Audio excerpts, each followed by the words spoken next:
Alright. Done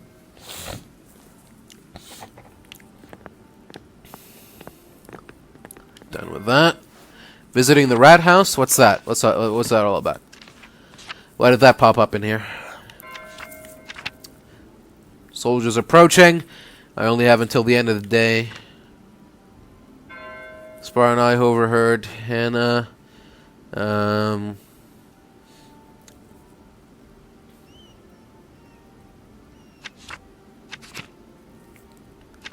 Miller. Yeah, there's a lot of strange things going on here. I don't know if I can untangle any of them. Hello, Master Mauler. Anything I can do for you? I don't know what's gonna happen if I say yes, so I'll just move on. If he's like gonna be like, I saw you talking with the Miller. That would be a shame. Huh.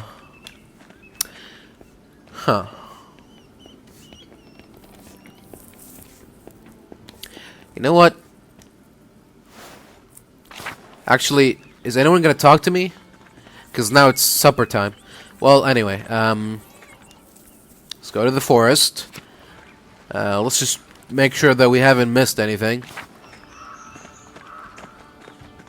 Oh, it's inaccessible now. Well, if there was something that I didn't investigate, now it's gone. So that's cool, I guess. That's fine. Whatever. Is Mueller around? Oh, let's have supper with the Muellers. Why the hell not?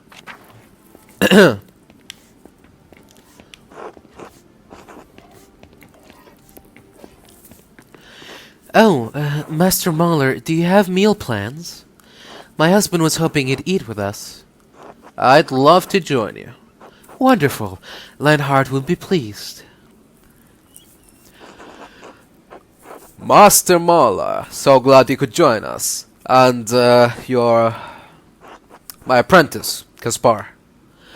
Of course, Kaspar. Welcome, welcome.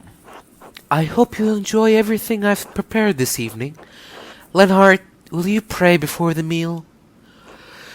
Who else would? You? Paul? Our guests?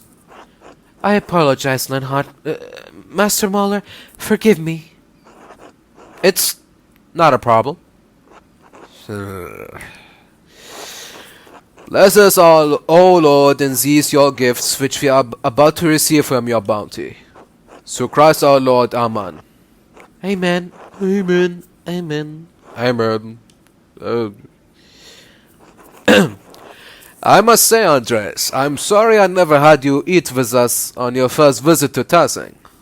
I was preoccupied running the mill, you see. Right, preoccupied. You know how busy your father is, Paul. Lenhart is always working on something.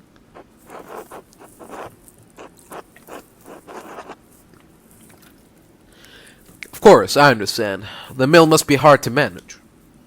It's all much easier to manage now with the windmill. It's the only one in Bavaria, you know. Well, I've remedied that little lapse in courtesy now. You're getting the best I have to offer. And the best I have to offer is the best in Tassing. I see. White bread, venison, and custard pie. Andreas, when you have some time, you should come hunting with me, up in the mountains. It's exhilarating. I'll think about it.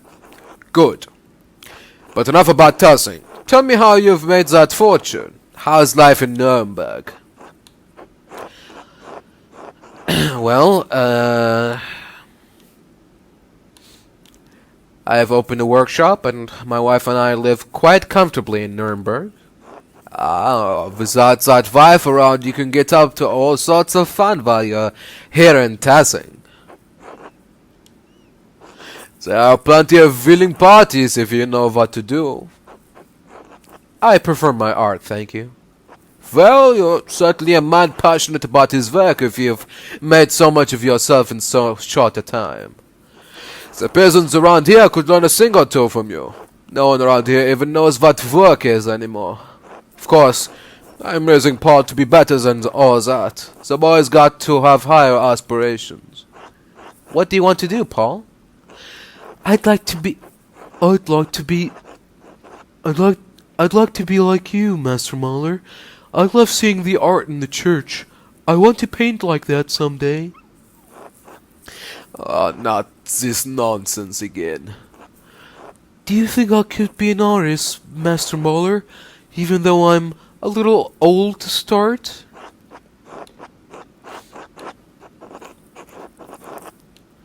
Of course you can, Paul. I arrived at this vocation later in life, too. Of course. Abandon your father, Paul. Spit on everything I've done for you, for this family. Lenhard, I'm sure Paul was only showing his appreciation for Andreas's vocation and work.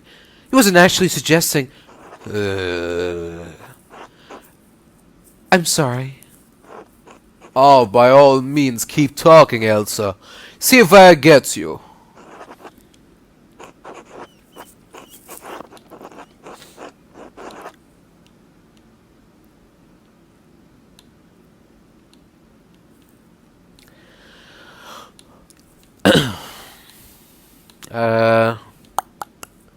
Do I really want to get in the middle of this family drama, or do I want to stay on?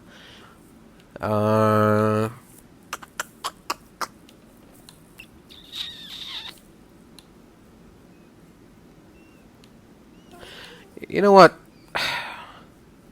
I may not like the guy, but I'm not gonna disrespect him in front of his family like that. I didn't mean to cause division. I apologize. I apologize for my son's ungracious behavior. There we go. Anyway, I'm glad you've come back to Tassing, giving me some real conversation at least. Have you been busy investigating the murder, Andreas? What business is it of yours, Elsa?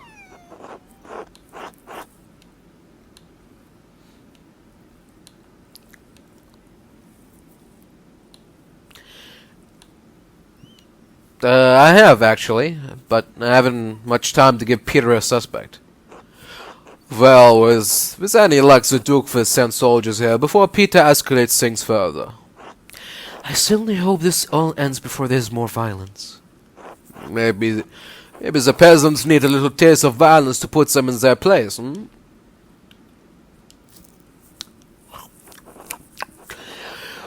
One would think our peasants could learn from the failures in Swabia, but, well, God didn't really fashion them for thinking, did he?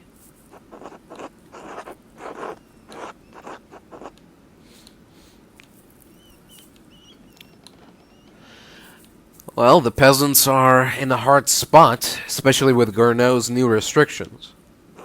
The restrictions affect the townspeople more than the peasants.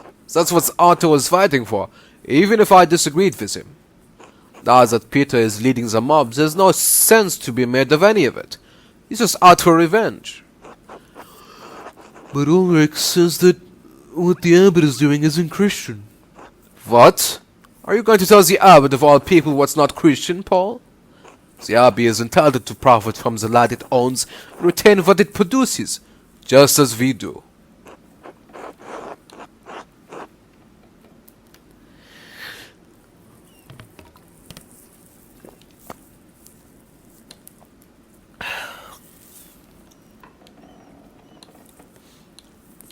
I think Paul was speaking of Ulrich's opinions, not his own. Ulrich is just like Otto, sympathizing with the rabble. If he's not careful, he'll wind up like Otto. Please, Lenhard, not at the table. Fine, I've had my fill anyway, and I'd hate to keep you from your work with more idle chatter, Andreas. Andreas, you really must come hunting with me. It will be a day you won't ever forget, I promise.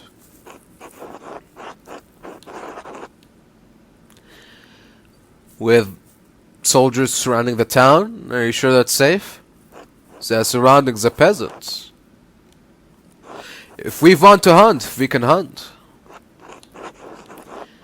Well, I'm investigating Otto's murder, I'm afraid. A hunt hardly seems appropriate. If it would help, I can tell you what I know. And I know a fair deal. Alright, fine. Excellent. There's no need to rush off right after a meal, so speak to me again when you are rested and ready to go. Huh. Okay. This, doesn't feel like a trap at all. Sure, Lenhart, I'll happily go to the forest hunting with you. I'm sure that everything will go just fine. Alright, yeah, let's talk to Father Thomas as well, if he's in here. Andreas, enjoy the bonfire. Not as much as you did. Hehehe. I enjoy midsummer. A chance to remember the old ways. What are you doing back here, anyway? I came to pay my respects to Brother Piero. Why? He can't hear you. He's gone. Seems like a strange response for a woman who made a shrine to her dead husband. I don't think he can hear me, idiot. It's for me. I'm not going to spend my few remaining years on this earth moaning over his grave. Do you work for Father Thomas? Work for? I'm his slave. I clean this damn church and keep his house so I have a roof over my head. Around the time the Baron was murdered, I lost my home. That bastard the abbot took it from me. Now I have to rely on the charity of the church. I hate the church as much as the abbey. I wish there were else so I could send a lot of these holy men there. Huh. I see. I understand. You don't. You can't. No matter. Know anything about Otto's murder? No, why would I? And why do you care? I'm just asking. You never know who might have seen or heard something. Well, I haven't. Are we done? Yes, until later. Fine.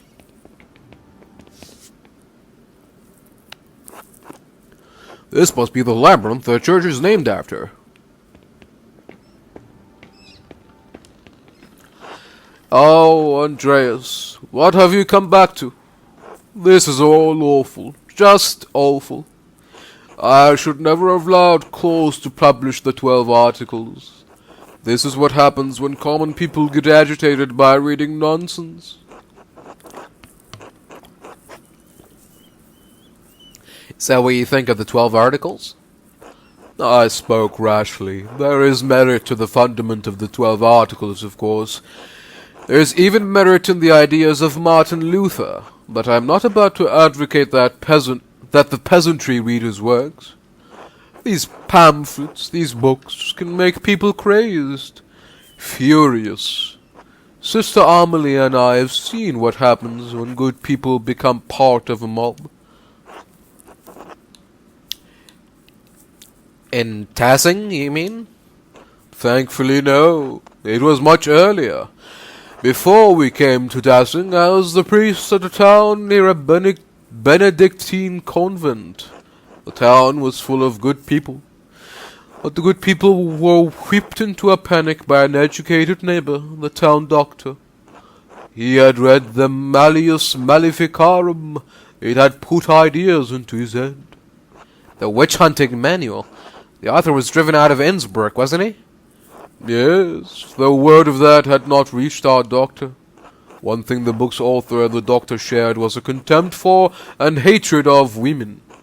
In this convent the doctor saw a coven of witches. In Sister Amelie he saw not a mystic, but a woman possessed by evil spirits, speaking blasphemy. But surely the local magistrate didn't believe that. No, he did not. But that didn't matter. The doctor inflamed his neighbor's fears. No matter what I did, no matter what I said, it made no difference. They wouldn't listen to reason. They wouldn't even listen to scripture. In the dead of night, they gathered at the convent and set fire to it. Sister Amelie was lucky to escape with her life. The rest of the nuns were not as fortunate. So I am all too aware of what can happen when a mob forms. I should have known it would happen again. This is my fault. You can't blame yourself for this, Father. Why not? I share more than a small measure of responsibility. You'd think that Otto's death would have shocked the farmers into abandoning a hopeless cause. It's only inflamed them.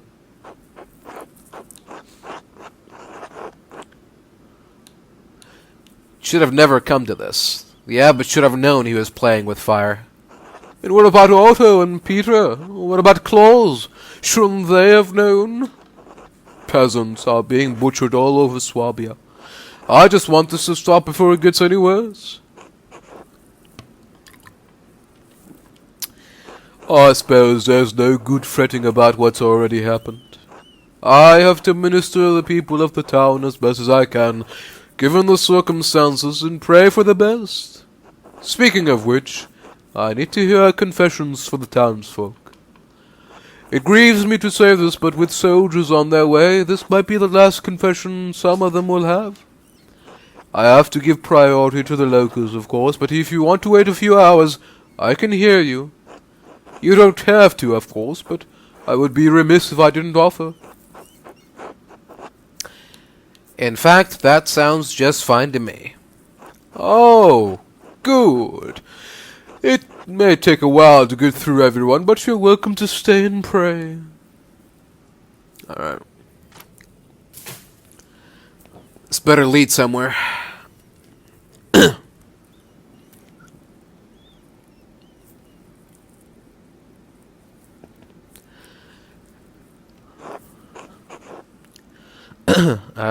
What? Benedicite? Benedicite. Oh. Benedicite. Dominus sit vobiscum.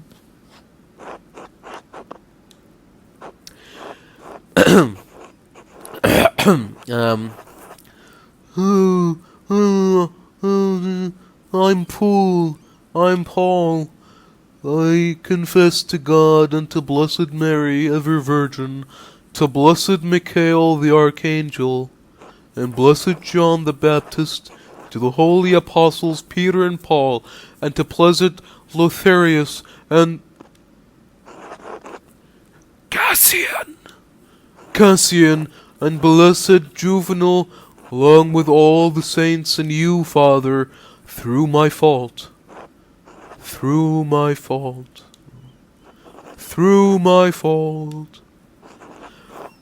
What is it you have come to confess, Paul? I disobeyed my father to go down to the ruins to draw. How many times? 3. You must have known it was wrong every time. Why did you keep doing it? I don't know. I just think it's a stupid rule. He's right. It's stupid.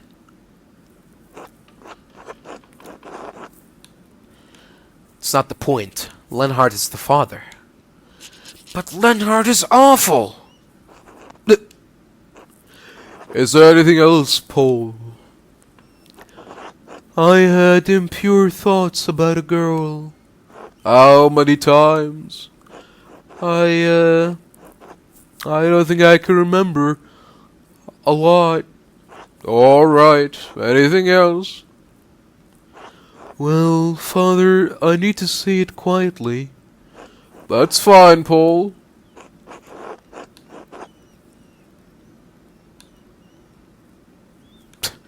It's not Paul.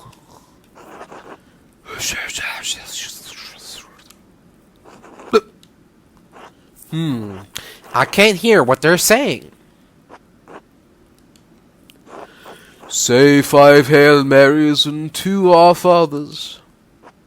Dominus Noster Jesus Christus, te absolvat et ego auctoritet ipsius te absolvo ab omni vinculo excommunicatunus it interdicti in quantum possum it tu endeges.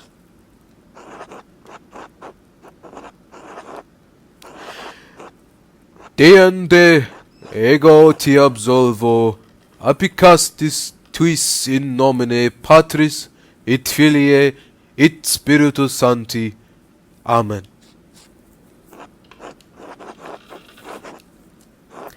That didn't seem very helpful. Oh, maybe in the next one.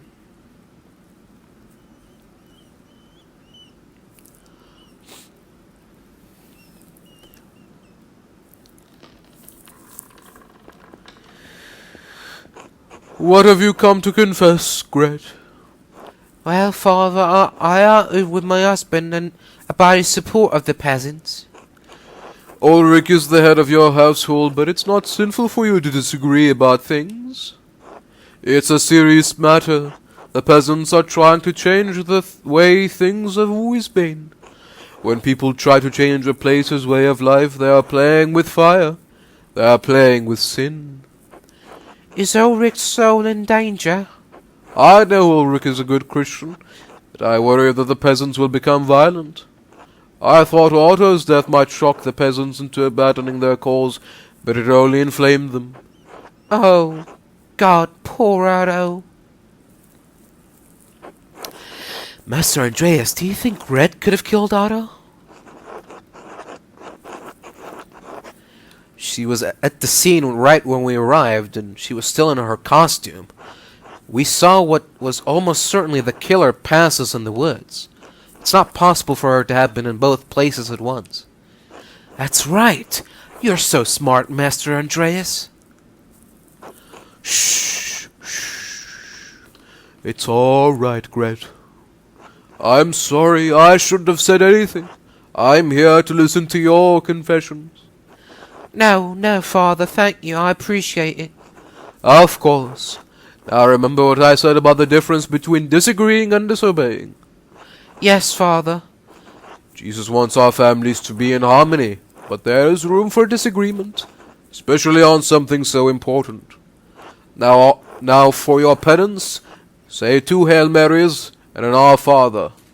Thank you, Father, I will.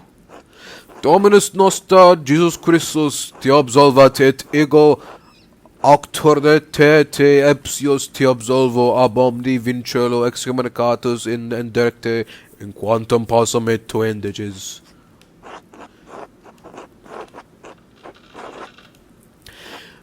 Deinde ego te absolvo applicatus tuis in nomine Patris et Filii et Spiritus Sancti. Amen.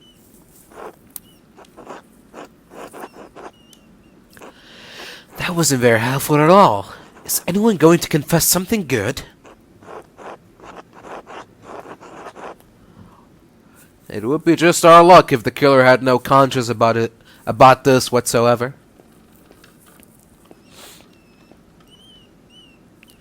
What have you come to confess, Anna? This will be a waste of time.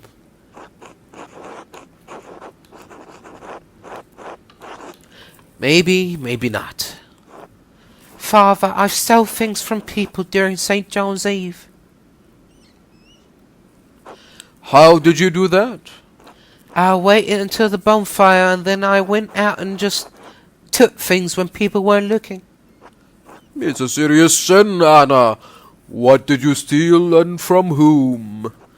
A candle from Agnes's house. I also took a cap from Johann Bauer's house. And a letter from Martin Bauer's house. A letter? Why? I haven't even taught you to read yet. I don't know. It just looked fancy and the ink was a pretty colour. See, this is dumb. Why would Martin have a fancy letter? Ink, that's a pretty color. He must have received a letter from the thread puller.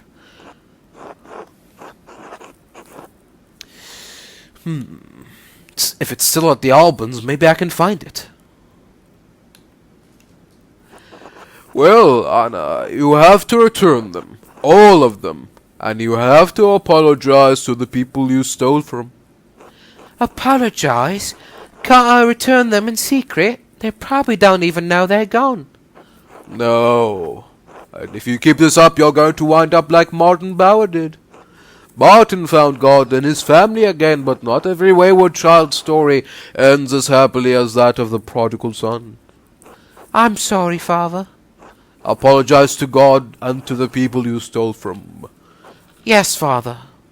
As additional penance, say 5 Hail Marys and 5 Our Fathers. Yes, Father. Dominus Noster Jesus Christus te observate ego and ego te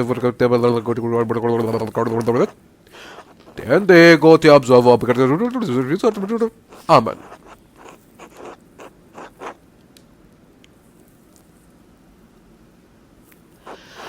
What have you come to confess? You were just here for Easter. Don't tell me that... Father, I laid with my late brother's wife on St. John's Eve. What?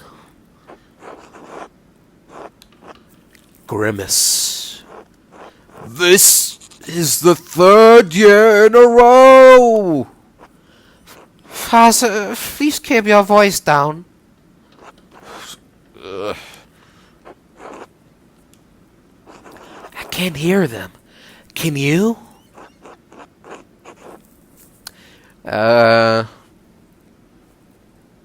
Sure. Let's go light a candle. 3 times. 3 times in 3 years, Johann. I didn't mean for it to happen, Father. If you just can't get carried away by St. John's bonfire. Don't you bring St. John into this. Sorry, Father. This has to stop, Johann. God's forgiveness is limitless, but you must truly repent for your sin. I don't know what's in your heart, but He does. If you do not recognize the sin in yourself, you're as far from salvation as we are from Jerusalem. Yes, Father. For penance, say 5 decades of Hail Marys, and don't forget our fathers. 5? That will take forever, Father. You'll burn in the fires of hell forever if you don't stop this, Johann Bauer. All right, I understand. Thank you, Father. Oh, and Father, I can't spare a confession profaning right now. I'm sorry. It's all right, Johann. You don't need to give me anything. It's more important to help your family right now. Thank you, Father. Oh, Father, if I die, I mean, if the soldiers kill me... Yes? Will I go to hell? I don't know, Johann.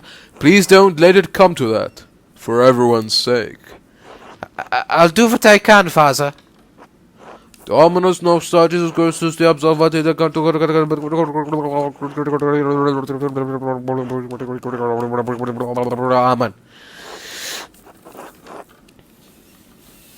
Alright, well that wasn't much useful. I thought he was gonna say like,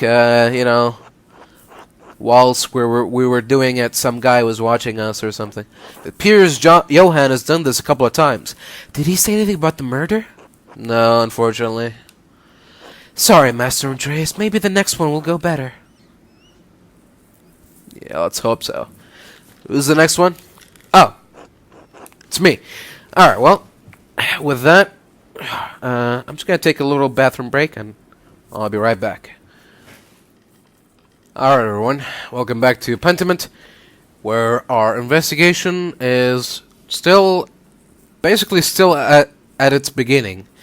We haven't really learned that much, like, only that Hannah and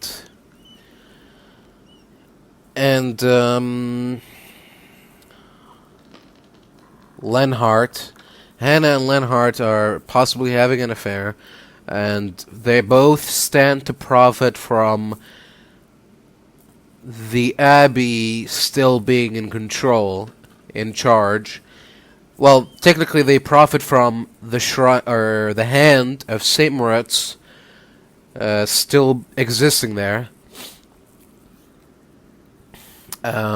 So they might have killed Otto just to keep business going, but maybe not. It's not really that strong of a motive to make someone kill. I don't know. We learned that the Martin Bauer now living among us, is not the same Martin Bauer that left 7 years ago. Or possibly. He might possibly not... It might not possibly be him. We got the doctor saying that he doesn't have the scar on him. We got a pilgrim saying that he saw someone like him fighting or killing someone a long time ago. Yeah. And, is that it? Found yellow flowers in some Roman ruins. Some recently inscribed Latin that was sloppily made. Oh, we also learned that Martin had a note or a message written in a pretty color. So it's possibly the same purple letter that we've been receiving. But it being there in the house means it's either it has been sent to Martin or it's been written by Martin. And we don't really know what Martin's calligraphy skills are, so yeah. Anyway, well, without further ado, let's just keep going. Oh, it's my turn to confess. You know what? I think I changed. Alright, Father. Sure. Just wait here, Caspar. Yes, Master. Let's get this over with.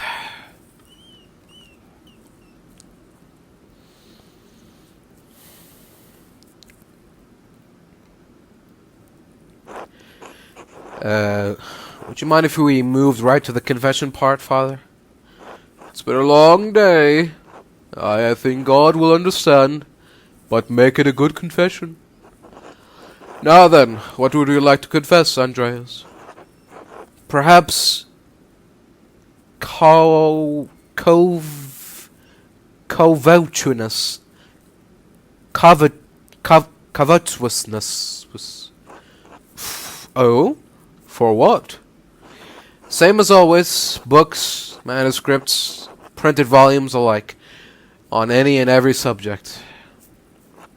The desire for knowledge is not necessarily sinful. Many of the townsfolk have even started to buy books from the druckers on their own. But I can't stop, Father. I have dozens, perhaps 100 of them. I haven't even read most of them. Print shops have opened in dozens of cities across Iberia, and I buy almost everything that catches my eye. There are greater sins, Andreas, though I wonder at how easily the mind could be infected by what's printed in some of these books. But why do engage in this pursuit if it is more of a compulsion than a pleasure? Because my work no longer brings me any enjoyment. There is no pleasure in painting. Portraits, altarpieces, religious artwork with the client's families placed prominently in the corner. All pomp and vanity, monuments to the powerful as they wanted to be seen. Seems that wealth and fame are not as nourishing as he might have hoped. I am lost, Father. You must not lose hope, Andreas. Look for God in your heart, and you will find him. It grieves me to hear that you are in pain, and this pain is leading you to error. I cannot know what course will lead you to happiness, but God does. When you return to Nuremberg, seek counsel from your wife and from your priest. Yes, Father. For penance, say 3 Hail Marys and 2 Our Fathers. And when you feel despair, remember that hopelessness is among the gravest sins against God. He defends him because no matter how dire things may seem, there is always salvation through Christ's sacrifice. Yes, Father. Dominus noster Jesus Christus te absolvate ego incontrete, absolve you from your bound of excommunication and interdict. Deinde ego te absolvo, Father, Son, Holy Spirit. God bless you, Andreas. If you'll excuse me, I have to prepare for supper. Until later, Father. Well, I may as well do my penance now. Hail, Mary, full of grace, the Lord is with you. Blessed are you among women, and blessed is the fruit of your womb, Jesus. Holy Mary, Mother of God, pray for us sinners now and at the hour of our death. Amen. Hail, Mary, full of grace, the Lord is with you. Blessed are you among women, and blessed is the fruit of your womb, Jesus. Holy Mary, Mother of God, pray for us sinners now and at the hour of our death. Amen. Hail, Mary, full of grace, the Lord is with you. Blessed are you among women, as she is. Holy Mary, God, pray for us at death. Amen. Our Father in heaven, hallowed be your name.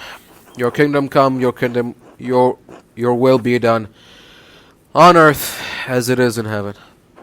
Give us this day our daily bread, and forgive us our debts, as we also have forgiven our debtors. And lead us not into temptation, but deliver us from evil. Amen. Our Father in heaven, hallowed be your name. Your kingdom come, will be done on earth as in heaven. Give us this day daily bread, debtors. Amen. Well, that's it. 3 Hail Marys, 2 Lord's Prayers. Hope Caspar isn't too bored waiting. Oh.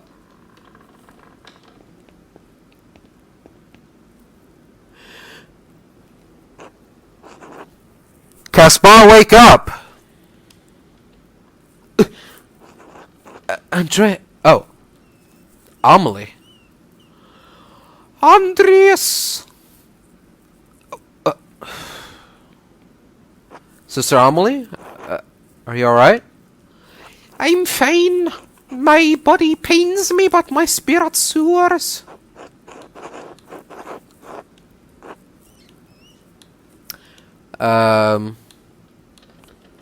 Well, you know what they say. God makes the soul's service known to all who are in heaven.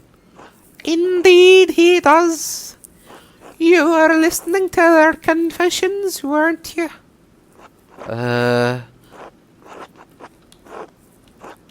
Were you? I don't listen, but sometimes I hear. So did you hear everything we said? No, I heard very little today, but I heard someone else the other day. Brother Guy has came here to confess to Father Thomas. Oh, right after he was talking to us. Interesting. Brother Guy wanted to confess to Father Thomas for 2 reasons. First, he was confessing about stealing money from the abbey. Huh. I can see why he wouldn't want to confess that to the abbot.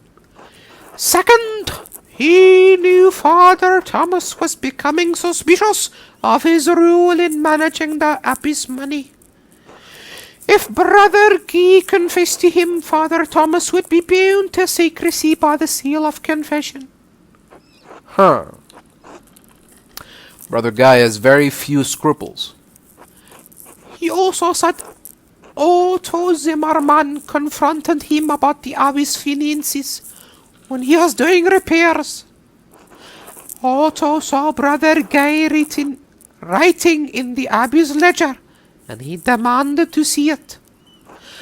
Otto said he'd prove the abbey was hoarding money, one way or another. That doesn't sound good. That doesn't sound good. Sounds like Guy had a motive to see Otto dead. Why are you telling us this, Sister Amelie? I am just a woman dead to the world, abiding in the cell. But I still have eyes that see, and ears that hear. Brother Guy has abused the trust of Father Gernot and Father Thomas both. And in so doing he has profaned the sacrament of a confession to shield himself from justice.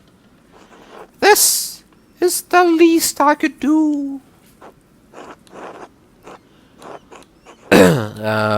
Thank you, sister. I must pray now. God will be with you both.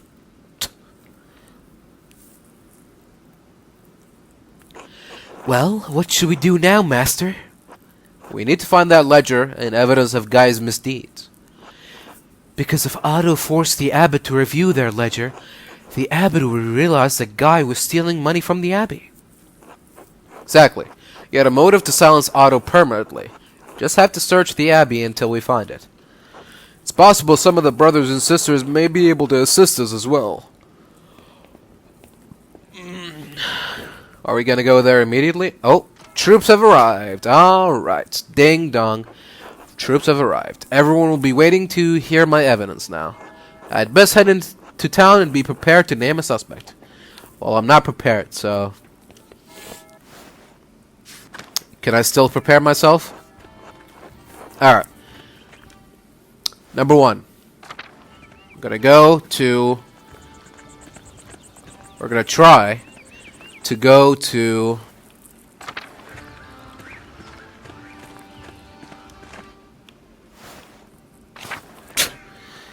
Where the fuck is it? There we go. Gotta go to Martin Bauer's house. See what's up. It's locked. Good to see you, Andreas. Hello, cat.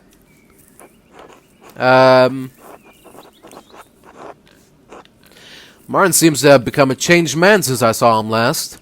Almost like he's a different person entirely. I don't know about that. Oh, but he was still gone when he left Tassing, wasn't he? He returned several weeks later, like he always did. Huh. Was it his travels or time that changed him? Only God knows the truth of a man's heart, but I suspect the challenges he faced on the road improved his memories of home. He hasn't stolen anything or run off in years. Truly, the Lord provides for his faithful. He and Otto were arguing the other day, though. Do you know why? Were they? I'm sorry, Andreas, but I don't know anything about that. Martin supports Otto in his cause against the abbot's taxes. They didn't have any cause to fight.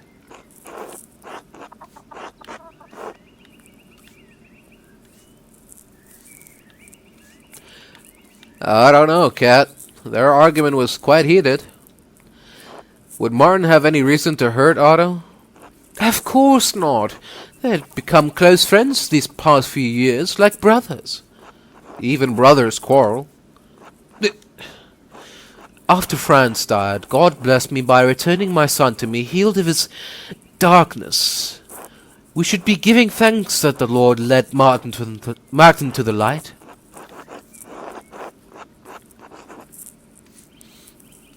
You weren't blind to his flaws before. You know men like him don't change. Trust me, Andreas. I know my own son. Martin would never do such a thing. Well, thank you for talking with me, Cat. Thank you for hearing me out. Until later, Andreas. Until then.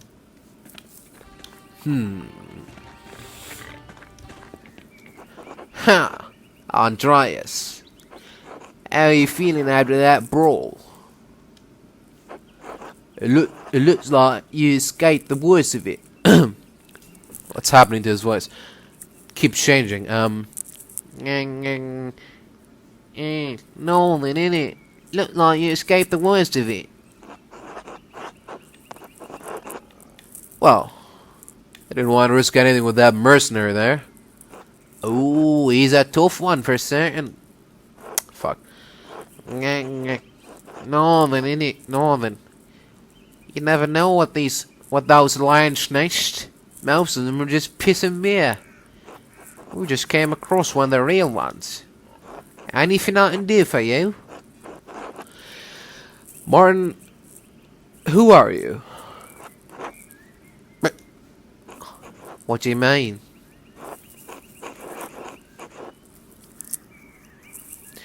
Alright. Who is Jobst Farber? Oh? Someone told me you look a lot like a man who goes by that name. A man who killed someone in a brawl in Muldorf a few years back. Well, so what if I do look like him? I'm from Tassing and I didn't kill anyone in a tavern fight. I didn't say it was a tavern fight. Oh, we were just in one. I got confused. Werner Stoltz said you lost a scar. A big one. What? I got that scar when I was a kid. It got better.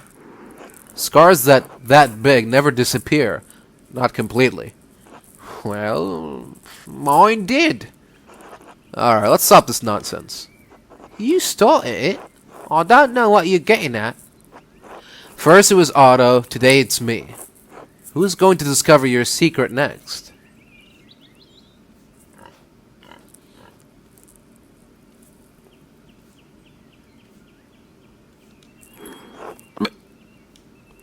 You can't run from your past forever. Alright, enough. I'm not Martin. Are you happy? My name is Jobst Farber. I'm from Muldorf, just like the Ox family you met at the land house. What happened to the real Martin Bauer? He died on the road, killed by bank guards. I met him in Kaufbeuren, just as plague was tearing through the town. He had been stealing from the homes of the dead, praying to Saint Roch that he wouldn't be next. I convinced him to leave. We took to the roads together. It only lasted a few months. It was long enough for him to tell me about his life here, about his family, even about you. Everywhere we went, people mistook us for brothers. After he died, I didn't see the harm. Jobst Farber was dead to the world. I could never go back to Muldorf. There was still life left for Martin Bauer here. There was still a life left for Martin Bauer here, even if it wasn't mine to live. Unbelievable. Is it? Is it so hard to believe? And what do you plan to do about it? You gonna run off and tell the town? Ruin my life? Ruin Brigitta's? Ruin my ruin cats?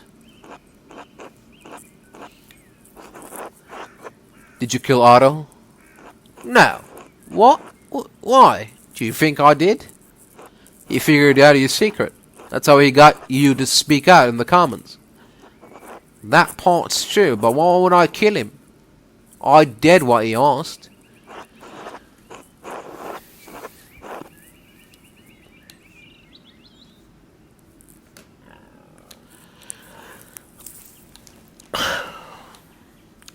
And how long would it be before Otto told someone else? Eva? Father Thomas? He wouldn't. Otto's a good man. Was. Alright, enough. You know I'm not Martin. Fine. Tell you what I have to tell. But I didn't kill Otto. I'll accept the consequences for what I've done. But I didn't do that. You could run again. I'm done running. It's this life until I hit the end of it. Understand? I do. Good. If there's nothing else... Right. Until later, Martin. God bless you, Andreas. Huh. So he wasn't Martin. After all, but... Does that mean that he killed Otto? Still not sure. Hello, Andreas. Could you spare a moment, Brigitta? I suppose. What do you need? It was so strange seeing Martin. What do you mean?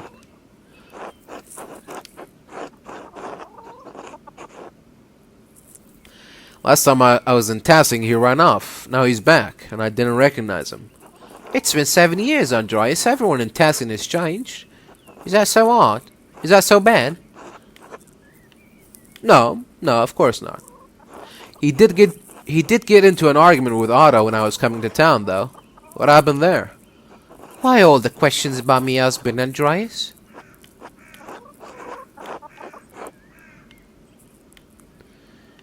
I'm looking for any reason someone might want to murder Otto. Otto was pressing Martin to support him in the town commons, Andreas. Mine has changed, but his history in this town is remembered. He doesn't want to cause any more trouble. He didn't want to speak in the commons because he's afraid of the abbot. They squabbled over it, that's all. I know Martin isn't who he says he is, Brigida. I think Otto knew that too. Didn't you? Of course I knew. Don't you think I would know whether the man I bet is my husband? Jobst has been a better husband than Martin ever was. He had a rough past, but he's a changed man. He saved the farm and our family. He works hard and lets me spend as much time with Veronica as I want. It's a miracle I never expected to have. I don't know how Otto found out, but I'm not surprised he held it over Jobst to get his way. That wasn't fair of Otto, but Jobst wouldn't kill Otto over it.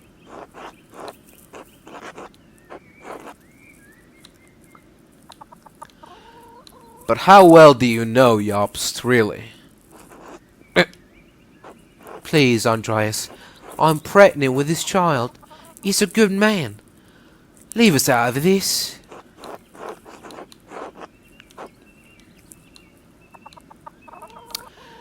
I can't promise anything, Brigida.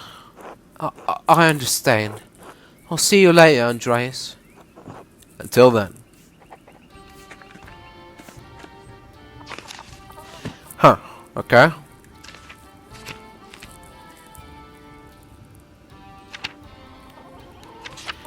Brigida admitted to knowing all along that Martin turned Tassiae. Given the evidence I've gathered that the man is comes to Manu yesterday on the upside. Kill the man. Okay. Flowers. Sister Amelie. Oh, the ledger. The miller.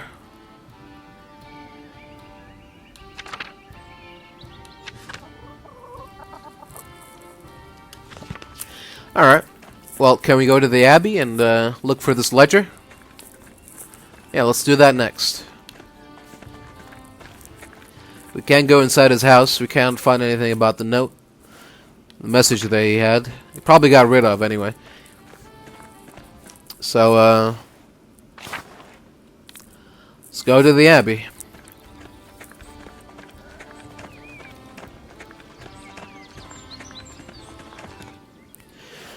Here we go. Where would it be, though? Where would the ledger be? Like in the church? In the... What? Oh? It's ordered to keep everyone on the... Oh, here we go. Oh no, the peasants looted everything in here too.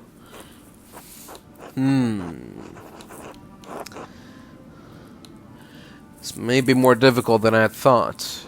We should still look around to see if anything is left. I don't see anything, Master. Oh, look, a journal. It might be Guy's ledger. Let's take a look. I don't understand any of this. Let me take a look at these entries. The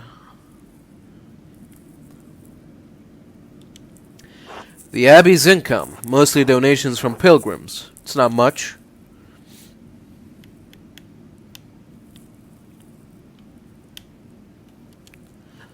These are the Abbey's expenses. Some of these numbers are awfully high. Wait a minute. I think I see now. Guy is using double bookkeeping. A difficult type of accounting to understand. The Abbey is struggling to make ends meet, but the account seems to balance out.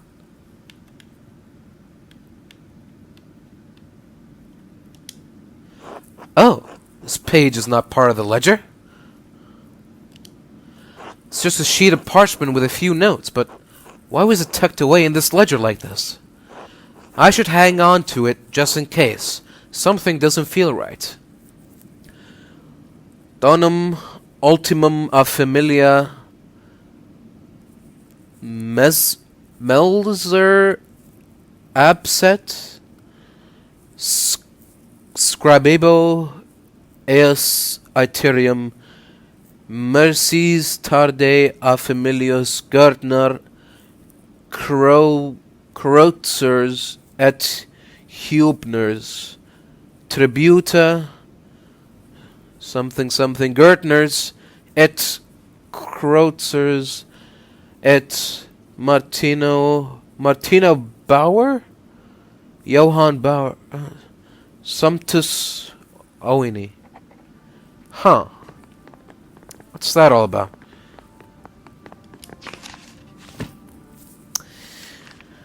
Let's see. There's mostly blank scrap of parchment between the pages. Its purpose is unclear. Okay.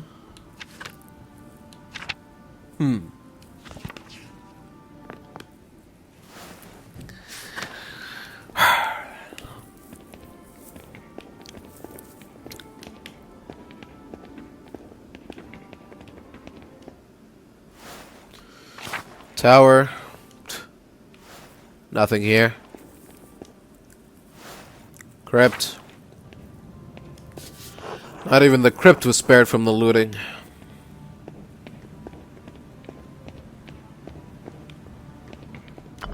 Oh. Alright, sure. Don't mind if I do. Hello, everyone. God bless you, Andres. Has anything come to light on the investigation of Otto's death? I must speak with you urgently about Brother Guy. Now is really not the time to discuss the enmity between you, Andreas. I know you do not care for each other, but it's hardly appropriate. Guy's been stealing from the Abbey. Pardon me? I must not have heard you right. Sister Amelie overheard Guy confessing as much to Father Thomas. That's preposterous. I am the brother's confessor. What need would he have to confess to Father Thomas? You're being obtuse. He couldn't tell you because he knew you'd be furious. Brother Guy may give on to unkind impulses from time to time, but that does not make him a thief. What was it he was purported to have stolen? Money. And a lot of it. I found something strange in the Abbey's ledger that might corroborate the sister's story. I'm still working on decoding it. Where did you find this ledger? Perhaps it's you who's the thief. Perhaps this is a ploy to cover to your own crimes against Kiersol. You've always taken an unusual interest in this place. Would you stop blustering? Do you even hear yourself? I am not blustering.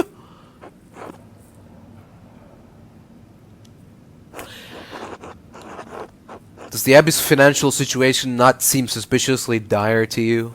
Closing the scriptorium lost you some income, but your taxes are bleeding the peasants dry. What are you getting at, Mola? For all of Kearsaw's challenges, you should have more money in your coffers now, not less. He stole just enough that you wouldn't notice. I apologize.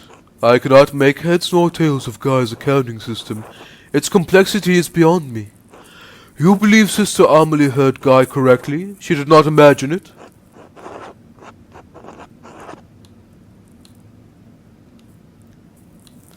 There's something else. She said Otto knew about Guy's theft. No, you can't think he killed Otto. I don't believe it. He wouldn't. He might. He's never much like the peasants, but murder?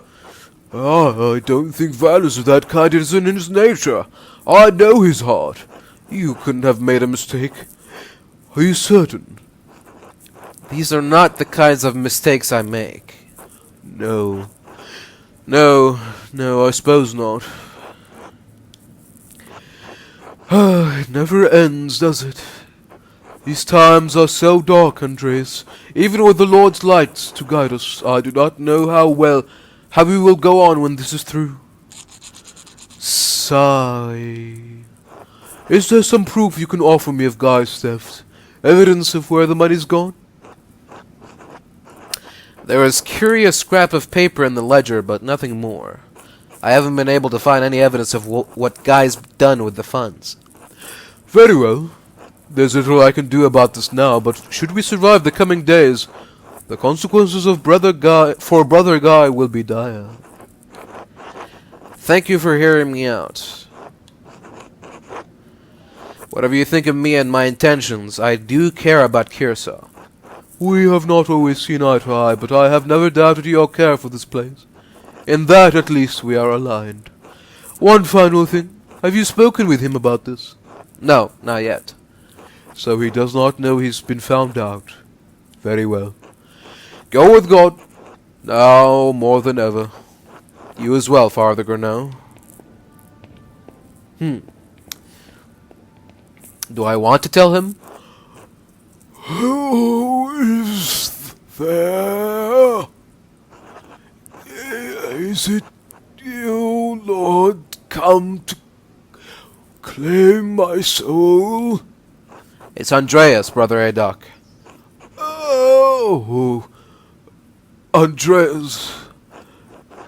Dear boy. Grayish pallor, shortness of breath, swollen fingers, sweating. You're not well, Brother Adok. It looks serious. It is nothing. The escape was a bit much for my age. I feel aches, a heavy heart, but it will pass. If God wills it. Could someone help you? Florian, or... Do not concern yourself with me, Andres. The others...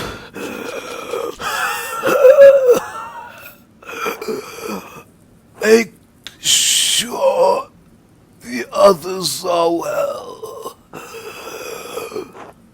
I will do what I can. Good. Good.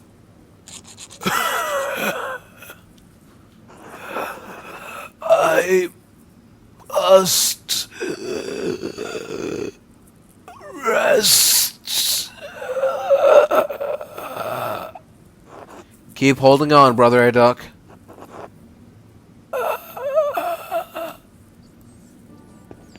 Alright. keep up the good work, Adok. See you later.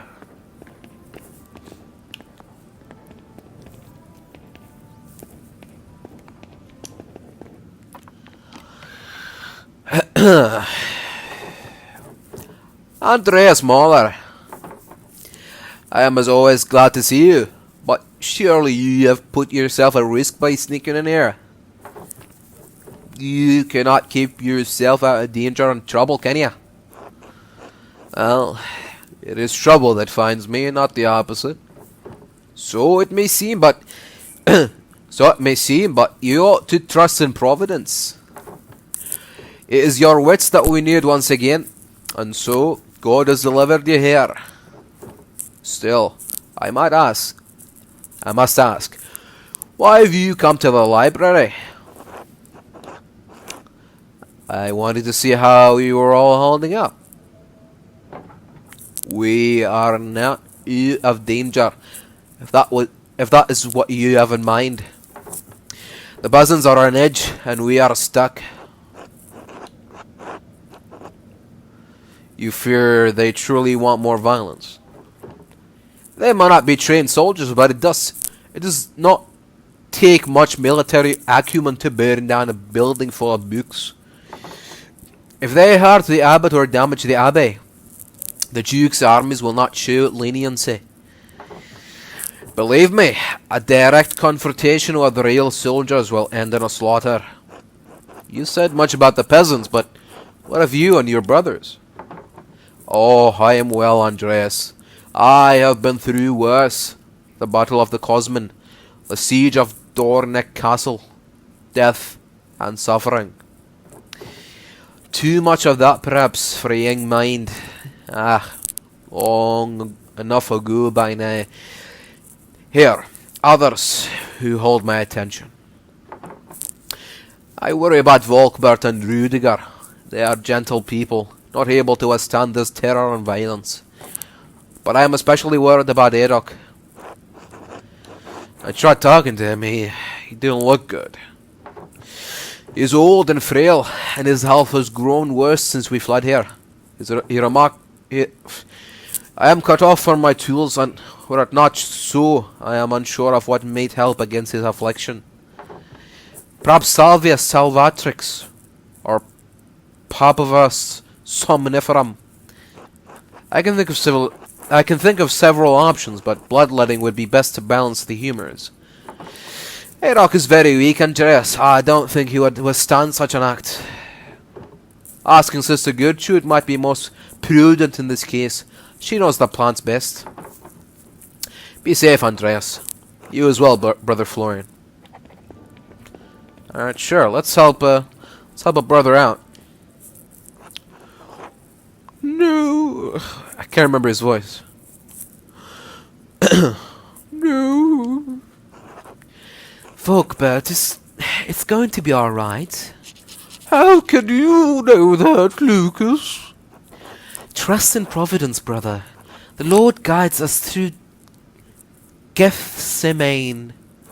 They're going to hurt us. They won't. Look, Andres is here. He will help. Lucas, Volkbert? Yes, I will help in any way I can. It's all looking better already, Volkbert. God has sent us a mediator. Sniff. I don't want to die. You're not going to. We all will. No. Please. Volkbert, peace and calm. Think of the heavenly realms above us, where angels sing praise to our Lord every day. Will I join them if I die? We all join the choir one day, but you won't die here, Volkbert. Listen to Andreas. He will help us. Speaking of, have either of you seen Brother Guy doing anything odd around the Abbey? Not that I can remember, but I'm usually busy in the kitchen. Many brothers to feed, after all. Maybe I did see him go into the abattoir the other day, near Vespers. He had a book with him. Nothing strange about seeing Brother Guy with a book, but he doesn't go to the abattoir. Doesn't even go to the animal pens. That's work for me and Brother Wuslav. I see. Thank you, Brother Volkbert. Is that helpful? What does this mean for Brother Guy? No need to worry. I appreciate the help. God save us. Interesting.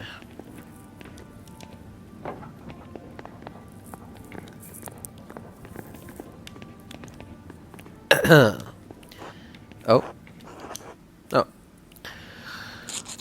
Unser Trotin hat was als Incipit Regiunwald.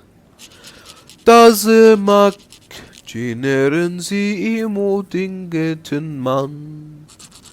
Kyrie eleison, Christe eleison.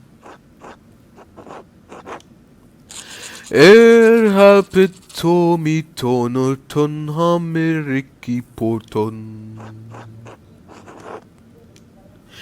Da in machi Iskian din ulinirian. Kyrie eleison, Christi eleison. Sigh. Rudiger, what was that song? I think it's an old song from around Bad Tolz, Andreas. Never heard it before. It's generally not a part of any hymnals, but I believe it helps soothe him. I worry about Brother Rudiger. He has been deep in prayer ever since we fled into the library. All this violence and strife does not conform with his gentle soul.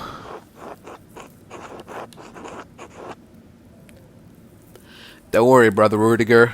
It'll be alright. You will find out who killed Otto, won't you? I'm hoping to. We are counting on you. Sigh. Kyrie eleison, Christi eleison. Brother Rudiger, why don't you sing for the others to hear? The others? Yes, all your brothers. You're the cantor. Yours is the voice that leads them. I don't know. You can do it. I believe in you and Matthew believes in you. We all do. Alright. I suppose I can try.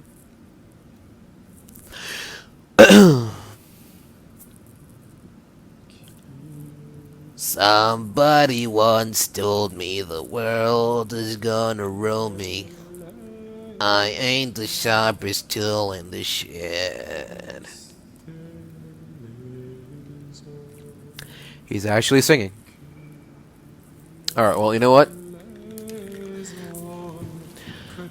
While he keeps on singing, I'm gonna go to the bathroom. I'll be right back. I'll leave you guys to it.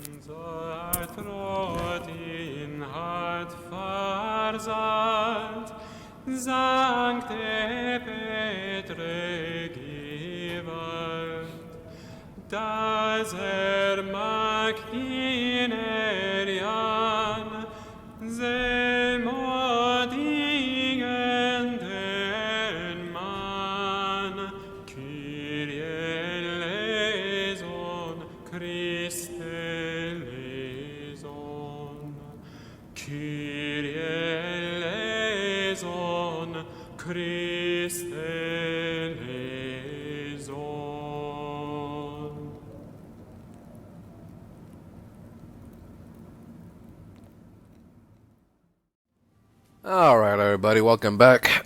Sorry about that. I was planning to take a break after we talked to every single person, but then my main man Rudiger here starts breaking out a brand new single, and I'm like, am I supposed to just sit here and hold it in until he's done? That could be in 5 minutes or 20, so I just went for it. But seems like he did well. Tassiae mak generian zi emo. Blah blah blah. Alright. Hello, Brother Wooslav. Do you have a moment? Of course, Andreas. What do you need? I was hoping to ask you about Brother Guy. What about him? Has he been doing anything odd lately? I am sorry, Andreas. I don't know what you mean. I think he may have had a reason to kill Otto. Andreas, that is grave accusation. Do you have any evidence to support this assertion? Sister Amelie said something odd when I was at confession the other day. He confessed that he'd stolen money from the Abbey and that Otto knew about it. Andreas, Sister Amelie is a mystic, a troubled woman. You don't believe her? Sister Amelie has visions that are hard to interpret, but if there is some truth to it, this does not bode well for the Abbey.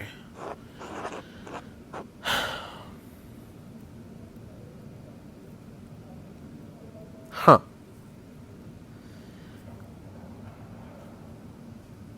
Just Tell me so I have something to tell Peter. So you can implicate one of the brothers in Otto's death? No, Andreas. Not for your convenience. Enough of this. God bless you, Andreas. Well, fuck that up. That's alright. Maybe, probably should have gone to the abattoir first, maybe, or something. I don't know.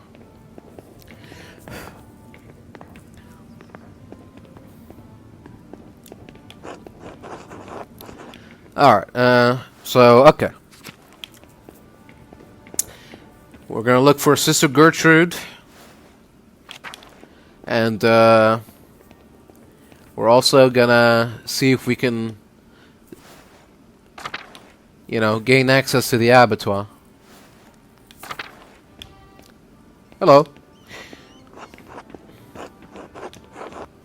Oh, it's this guy. It's Sepp. Alright. The scriptorium fell into the disrepair quickly after Gordon closed the library. It's Brother Guy's old desk. Why are there still supplies here? Mostly writing tools and parchment inside, except... Wait, what's this? Are those... Are those lemons? And a penknife? Lemon juice can be used as disappearing ink.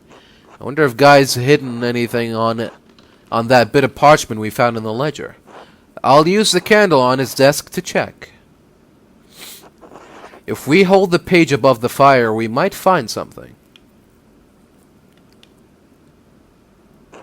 Oh, there's something. October or something.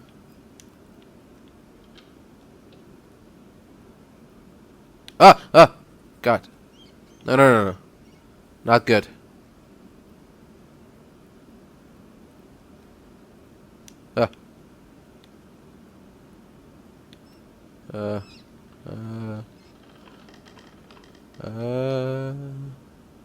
Easy does it. Just wait for the ink to appear and then move on. Just move on. Move on. Oh, okay. Oh my. Guy was stealing from the Abbey. In March alone, he stole almost 7 florins worth of funds. That's as much as my father makes in months. He's sending it to the account of an Augsburger man who is depositing it with the fuggers. If Otto knew about this, Guy would certainly have motivation to silence him. At the very least, it's evidence we can use to show Guy was sending skimmed money to a proxy account in Augsburg. That little fugger. I can't believe it.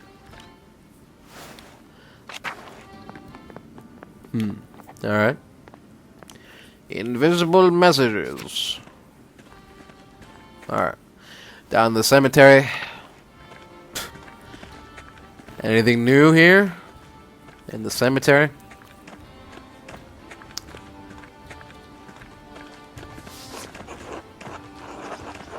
Yep.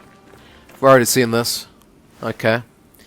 Animal pens. Nothing here. Aha! The abattoir is open. At last. A book. Why would there be a book left out here? It's been left open. I wonder who is reading this. I wonder which work it is. Oh, God, this looks like a book of exorcism and occultism. Whatever this text was for, it certainly has no place in the Abbey.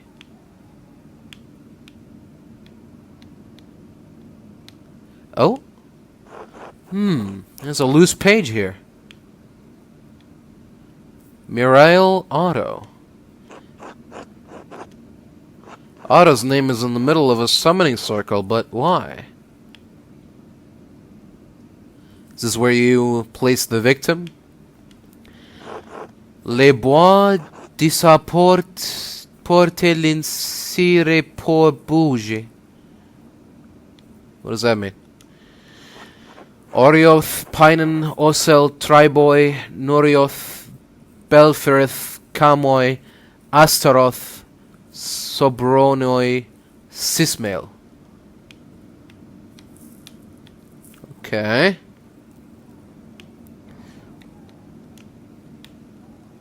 What does it all mean? I wonder. Necromancy manual. Huh. Oh, does that prove that guy was reading the book? I don't know. Alright, large garden. What's this? Abbot house. Anything in here? The table is still where it is. I guess he didn't have time to pack things. Kitchen and cellar. Now's my chance to loot the place. It's probably the first thing they looted. Anything interesting in the cellar? Is the cat? Oh, the cat's still here.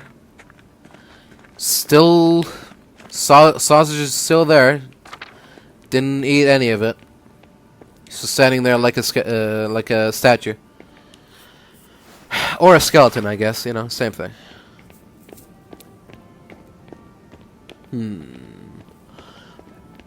Could there be any clues left behind in this? In the church, the cloister. Sure, for old time's sake, let's go back here and look around. Dormitory. No. Cloister. No. Kitchen. No. Refectory. No, it's just been here.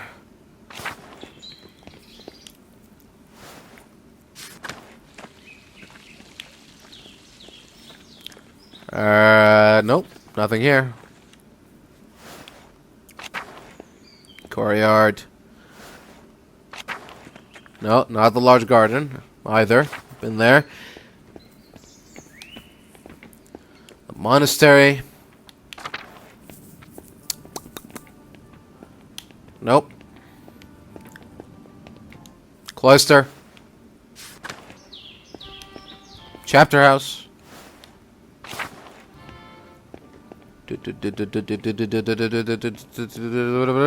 Large garden. No. Okay. Cloister. And infirmary. Yeah. Painting. Thing. Desks. Lessons were made by St. Augustine. Blah, blah, blah, blah. Alright. Out to the upper abbey. Past the church, the shrine. It's open now. Oh, hey. Hello. God bless you, Master Mola. God bless you, Sister Sophie. It's good to see you again. And you, Master Mola. The garden looks spectacular. You've taken good care of it. I know it's been some time, Master Mola, but I must remind you of my vows. I cannot speak with men. Oh, that's right. Forgive me, sister. God bless you, Master Mola. God bless you, Master Mola. God bless you, Sister Matilda. I wanted to thank you, Master Mola. What for? You understood that despite what happened to me at the hands of the Baron, you did not condemn me. I appreciate that. The Archdeacon surveyed the evidence. I merely spoke the truth as I saw it. Yes, well, the entire event was a tragedy. I did not expect to see you again. I am glad the Lord gave me a chance to thank you properly. I ought to get back to work. God bless you. And you, sister. God bless you, Master Mola. God bless you, sister. How are you faring? Mother Illuminata is grieved to hear about Otto's death, as am I. The Lord granted me the gift of knowledge and grief, so I will help the sisters how I can. What do you mean? I lost my husband son before I took my vows, Master Mola. Lord's willing, I can now guide the sisters in their grief. I pray your counsel soothes their spirits. As do I, Master Mola. Is working for Mother Illuminata very different than working for Mother Cecilia? My duties remain the same, regardless of who the prioress is.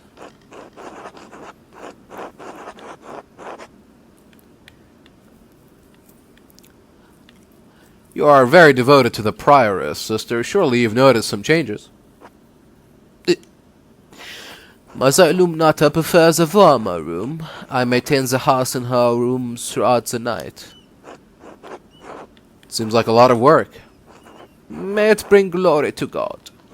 I must return to my duties. God bless you, Master Muller. And you, sister. Forgot what her accent was. Oh, the hand is gone. The reliquary used to contain the hand of Saint Moritz. Appears to be missing, though. I wonder where it's gone. God bless you, Andreas. Sister Gertrude, I have need of herbs for chest pain. Brother Adolf is very ill. Yellow gentian, perhaps. Or fraxinella. Do you have any? Oh my, Master Muller. Unfortunately, we have none in the herb hut right now. There is yellow gentian higher up the mountain, but I recall there being some in the forest as well. If you can bring me some, I know of a broth that should be of help. Thank you, Sister Gertrude. I will set out with haste. May God shine mercy upon Brother Adolf. Take care, Andreas. Huh. Alright, well, the side quest continues. God bless you, Master Muller. Hello, Sister Marguerite. Sister Gertrude said one of the townsfolk was killed. What happened? Otto Zimmerman, the town carpenter, was crushed by part of the construction at the rat house. Oh no. I heard some of the sisters saying it was a murder, and the peasants chased the monks into the library. Sister Zadena even said they are accusing Father Abbot. Is that true, Master Muller?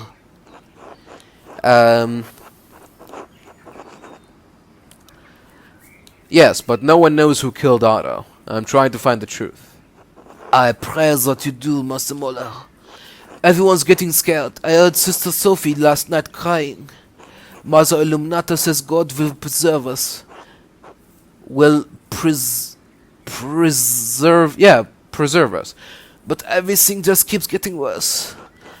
Maybe the Lord is punishing the Abbey. Why would God want to punish Curacao, sister? I don't think the Abbot should treat the peasants so harshly, but I don't know what to think anymore. Has anything else happened in the convent recently?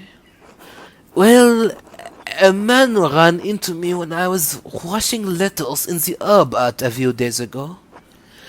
Is that so strange? Yes, even in a joint monastery, the sisters and brothers' quarters are separated. He should have been in the church since it was almost Vespers. Huh. Strange indeed. Do you remember anything about him?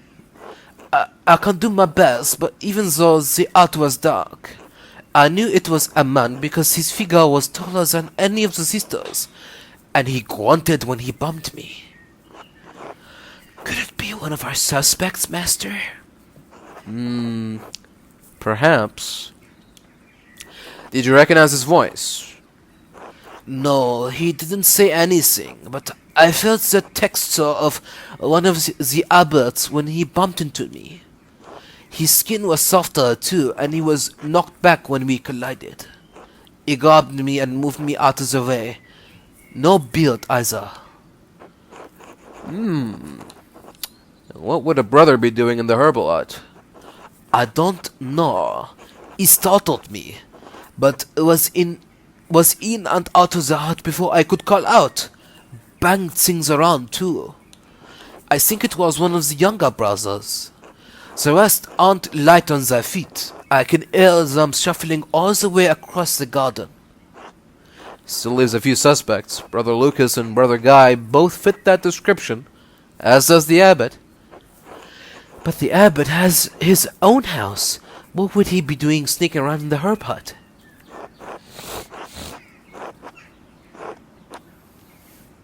You're right. Father Gurnot wouldn't dig around here. That leaves Lucas or Guy. If I may, Master Muller. Yes, Sister Marguerite?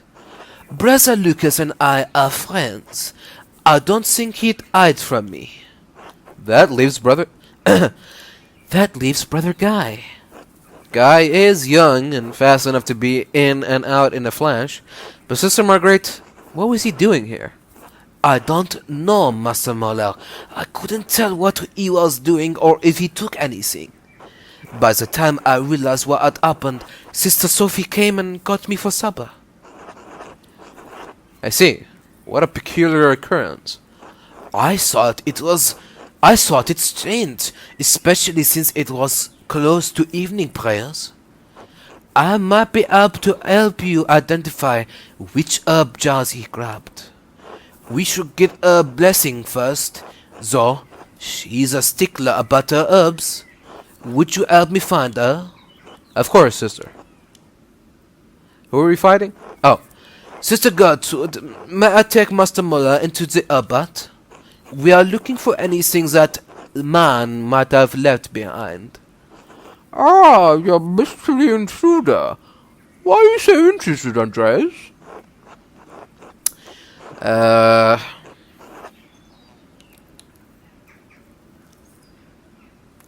like to see if whoever it was left anything behind that may be connected to Otto's murder. Very well. I prefer not to just open every jar, however. Some of the herbs need to remain sealed. Then how are we supposed to figure out if he left anything? I know the jars by sound. If you gently shake up Master Muller, I should be able to tell you which ones he picked up as I came in. I know he used 3 of the jars. Once we find all 3, we can figure out which is the last one he opened. Alright, that sounds reasonable. This way, then.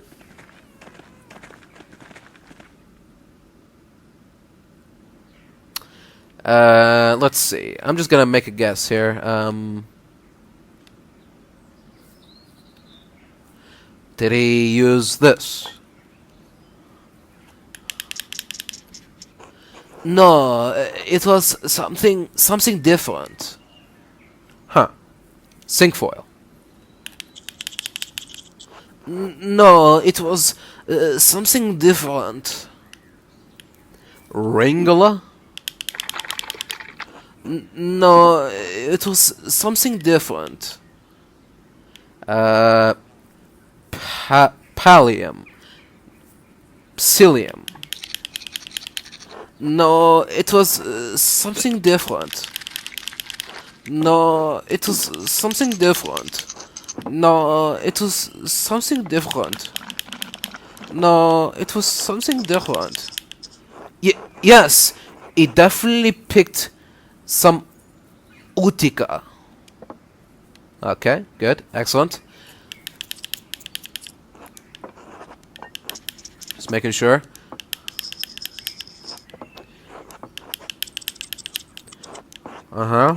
Sherling. Longschworks. Yes, he definitely picked up that one. Liquiricium. Okay. Huh. Bethania. Yes, he definitely picked that one up. Master Muller, please check each jar in order and I'll tell you if it makes the right sound. Okay. No, he opened a different jar first. Oh, Bethany. I'm surprised to see that herb among your jars, sister. You know its uses, Andres? I know its medicinal uses, but I was always instructed to stay away from it. That was good reason. Bethany can be used for terrible invocations and spells. I keep a jar because it can be a good remedy against such magic when used correctly. I see. Oh, I can smell that one from here. Oh, that's the licorice root. Sometimes it overpowers the other herbs nearby, and I can't identify them by scent. I see. Careful not to open the nettle, Andreas. Nettle? That stuff sings. Why keep a jar of it? I wouldn't be surprised if you've eaten it yourself, Caspar. The dried leaves lose their sting. Whenever the horses are unwell, we mix nettle with lovage, and they're right as rain the next day. Oh. Damn it. Didn't mean to press X. Trying to press A. Yes, that was the first jar.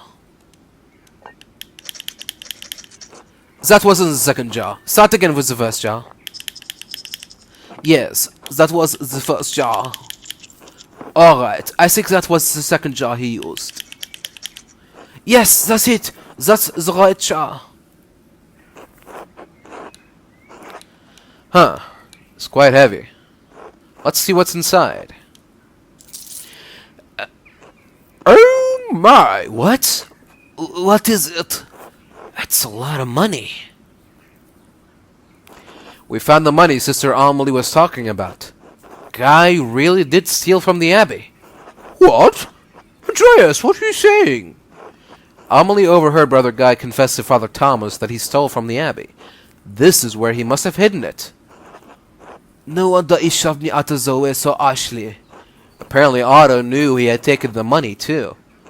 Oh dear, I should inform Mother Illuminata about this.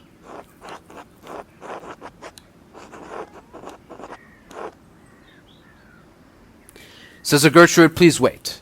If he killed Otto, I don't want to put anyone else in danger for confronting him. All right, I'll give the past to Mother Illuminata to hold on to.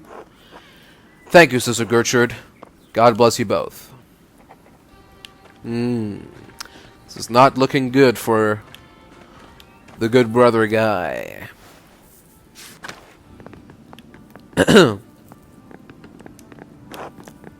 No, nothing to say. Alright. Fair enough.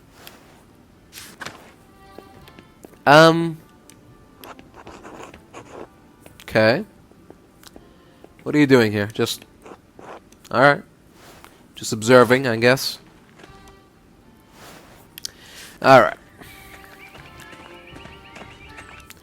Well, it's a good thing that no one decided to seal or destroy the secret entrance to the library during all the last 7 years. Otherwise, things might have gone differently. Oh, you know what?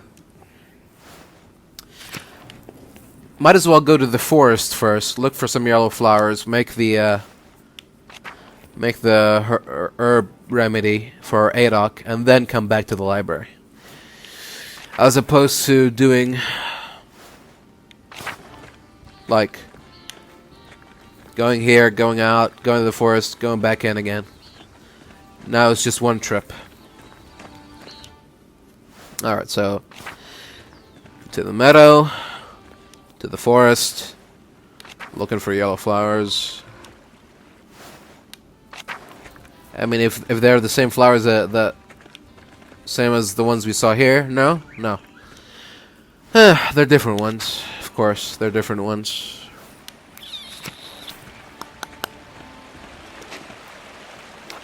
What about these, Master Andreas? No, these flowers are red. They don't match what you found. What? We're still doing this? Oh, a yellow plant with elliptic leaves. This might be the one. Alright, well, say no more. Let's go back to Gertrude. Meadow. Lower Abbey. Upper Abbey. Shrine.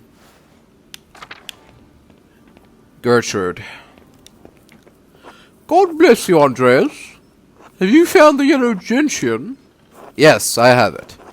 By the grace of our Lord, Unfortunately, these are a fair bit dry already. Yes, best to grind and mix the gentian into a broth, with a few other herbs for calming the body. It will take a bit of time. Come back later, Andreas. Until then. Oh, well. Never mind. It's too late for that. We got a fucking... got a public trial waiting for us. We really don't have time. Sorry, Brother Adoc. I guess you'll just have to die alone. Slowly and painfully. Because we can't skip any more time. Alright, well, that's it. Nothing to say to him. Alright, brother guy. It's time you and I have it. You... you asshole. You told Garneau. I'm sorry. He had to know. You are a true bastard, Andreas Marla, and you deserve the very worst of what's coming to you. Do not speak to me again. Oh. Well, that's that then. Okay. So much for that. Maybe I should have talked to him before. Should speak to Father Thomas. Should also visit Lenhard Mueller. I think that's the last thing we have to do.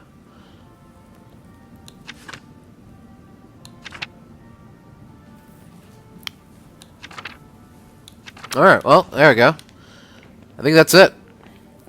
Let's see if we can go, if there's still enough time to go hunting with Mueller. And then, after that, I think we're done. Then we, face the music, as it were. Guy's not, talking to me. Doesn't even have anything to say for himself. I think we have a little case of history repeating itself, as it were.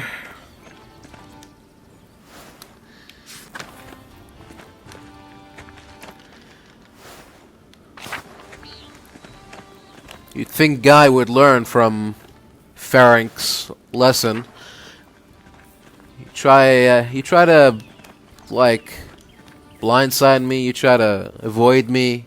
You try to suppress me. I'm just gonna throw you under the bus, you know. Ah, Andreas, it appears you're caught up in another murder again. Quite unfortunate timing for you.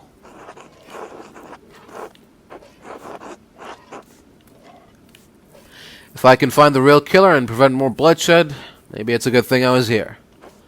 Just stall them. Either as I see the hour of their vessels, the Duke will send soldiers to Tassing. Yes, a show of force. That will quench the peasants' bloodlust. If you say so. I do. In any case, if you get tired of investigating, my door is open. If you'd like to join my family for a meal or see the mountains, just let me know. Perhaps some other time. As you wish, of course. Until later. Till then. Andreas? Hello, Lenhard. Do you have a moment? Sure. What do you want?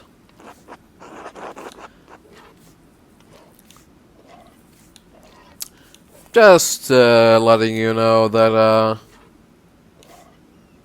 I know about you and Hannah. So?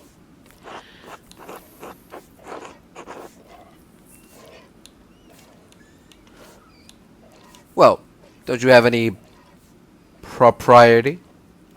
I fucked most of the women in this town, Andreas. No one has ever done anything about it. You won't change that. You don't scare me. What do you want?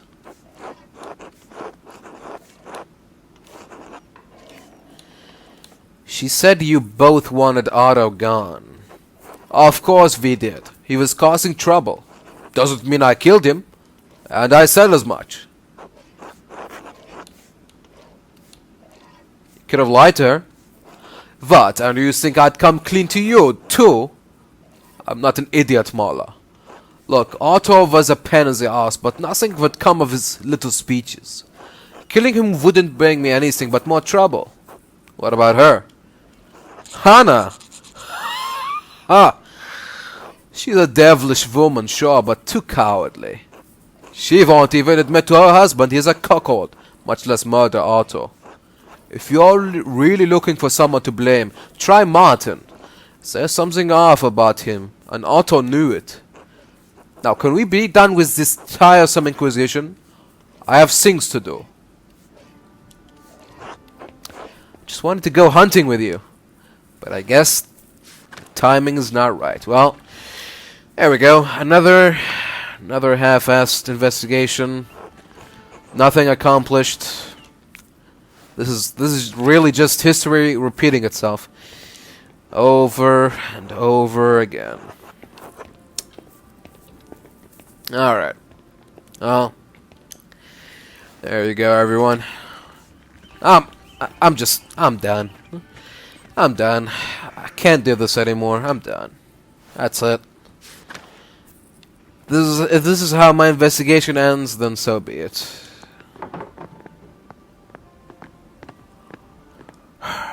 It's claws.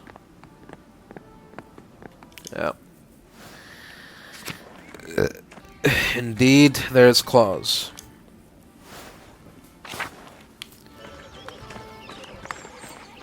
Andreas! Not looking good, is it? No, it's not. I have to find the real killer. Pentiment the abbot. You don't need to convince me. Best you get on that, then. The unrest bodes well. Peasants are about to do something foolish. I pray I can stop them. Do you have any thoughts on who might have done this? Was it me, in case you're thinking to accuse me again? Otto's got... Well, Otto had a few conflicts, but nobody I'd call an enemy.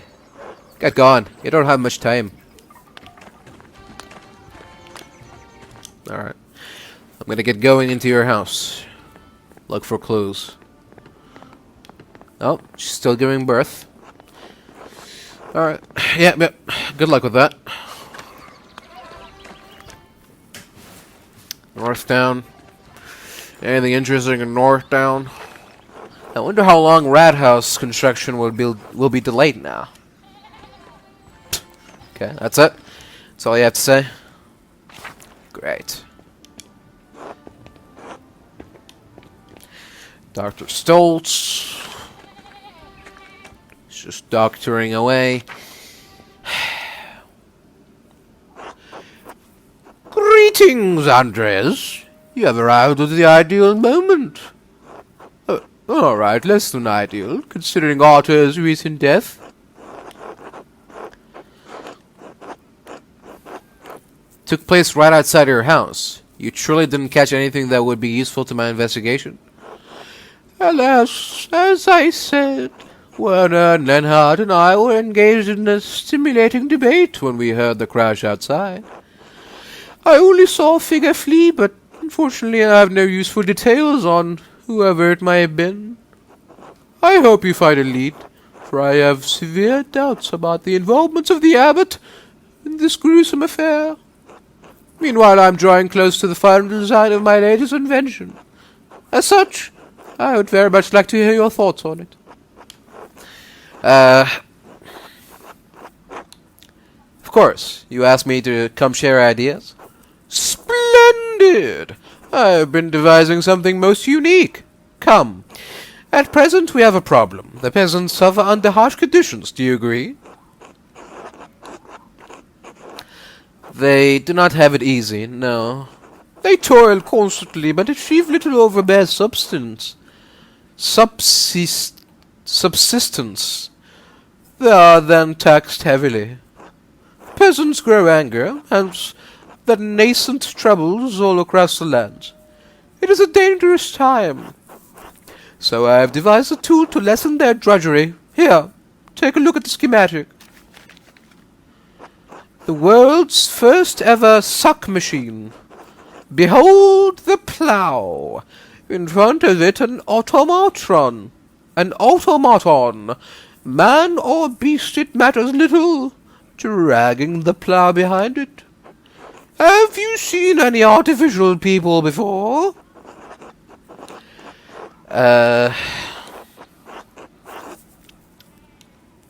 I've seen the Moor shepherds who strike the bell and a carousel of automated magi in the Piazza San Marco clock in Venice. Ah, father and son Rainieri. An impressive piece of work. So you understand of which I speak. The intricacies of machinery. Gears within gears. Symmetric coils turning a shaft system that leads to the gearing mechanism. Controls that are quite complex but allow for it to follow a predetermined path. It toils so the peasant does not have to.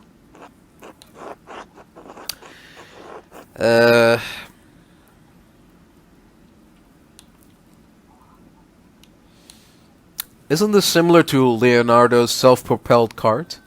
I may have seen it in a manuscript once. No! This is different. This is a different class of invention altogether. The universe reveals itself through the minute intricacies of clockwork.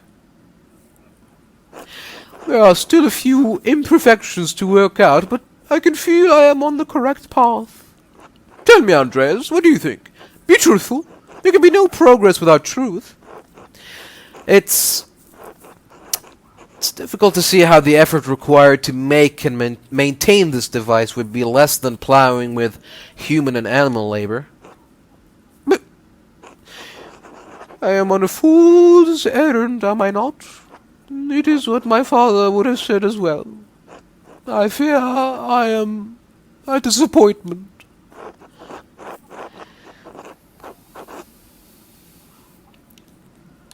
Your father is also an inventor? He is, with a sharp mind and a sharper tongue if need be. Why did you leave in the first place?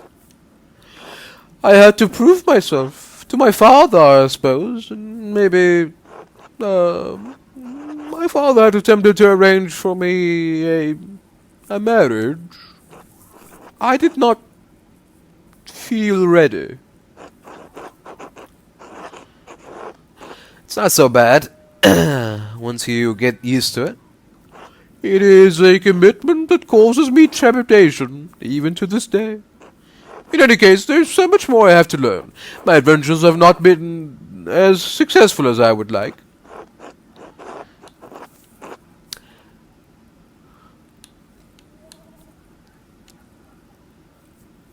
Why so? I am not certain. I can envision such designs, but these do not coalesce.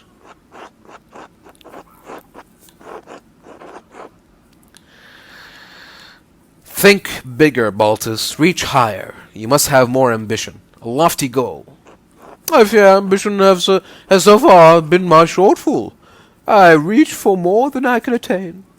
But I thank you, Andreas. I invited you to exchange thoughts, and you have proven most valuable. This conversation has given me much to consider. But now, I guess I must return to work. Good luck, Baltus. Until later.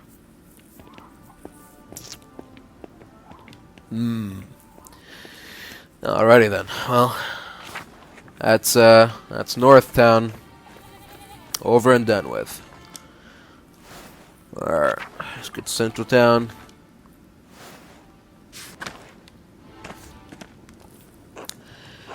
God bless you, Andreas.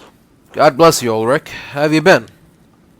Before or after Otto was murdered? After? Not well. The peasants are angry.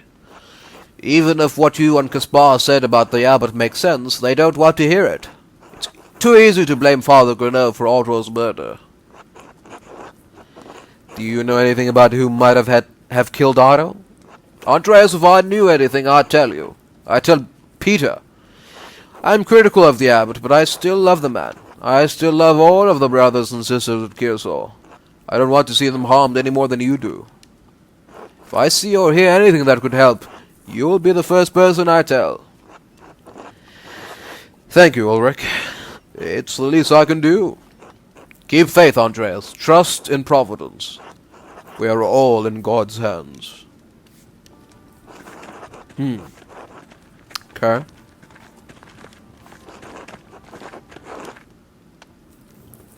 Master Andreas, can you help me with something? I can't show Mum and Dad because it's a secret. I can keep a secret. It's a note, but I can't read it myself. I thought the purple ink was pretty. Here we go. He knows who you are now. He won't stop. The rat house after St. John's fire. What do you think it means, Master Andreas? Whoever gave Martin this note knew that Otto had figured out his secret. You can keep the paper, Master Andreas. Just don't tell anyone where you got it. Promise? It's our secret. Good. I'll see you later, Master Andreas. Goodbye, Anna. Be good. Interesting. Now this is a tad bit... Oh, troops have arrived. This is a bit more incriminating than the rest of the evidence we've found so far. Alright, well, troops have arrived, so I'm gonna go take another bathroom break and I'll be right back. Hopefully this time I can actually manage to find out who the real killer is. Alright, and we're back once again with Pentiment. And here we are. This is it. The final showdown. We don't have much time, so let's get this over with. I know some of you are frightened. Some of you want to give up, but we have to see this through. Maybe we can't get what we've been fighting for, but we can get justice for Otto. That's right, for Otto, justice. Dad, what about the Duke's soldiers? They've been getting closer all day. I know. That's why we have to do this now, before it's too late. All we need now is for Andreas to tell us who did it. No more stalling, Andreas. We need to know who killed Otto. We need to know now. Can Andreas even tell us the truth?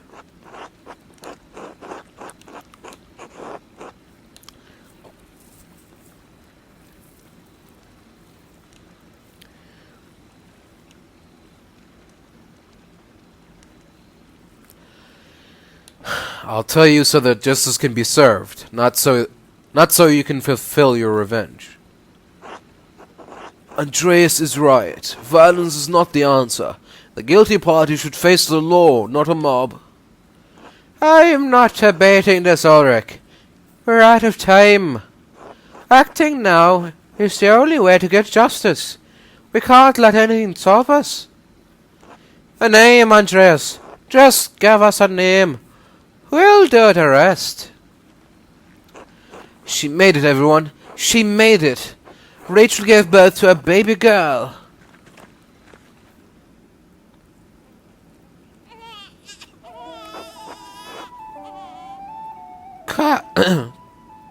Quiet. Quiet! Everyone needs to stay back and give Rachel space. Yes, Agnes, of course.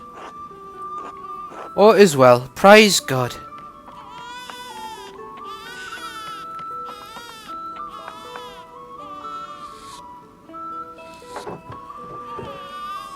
Safe and sound on the baby girl. Baruch Hashem. With everything going on, with everything that could have happened. God be praised. Thank God. Such a blessing. God indeed.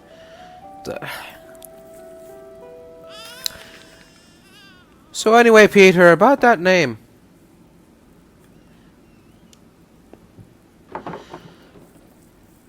Peter, I am sorry. I can't keep supporting you anymore. I understand your cause, but I need to protect my daughter and keep my friends safe. I've already lost Marie and Bert. I can't bear to lose anyone else. If bowing to the Duke's wishes will protect us, I'll do it gladly. I believe in the cause, Peter, but not at the cost of any more violence.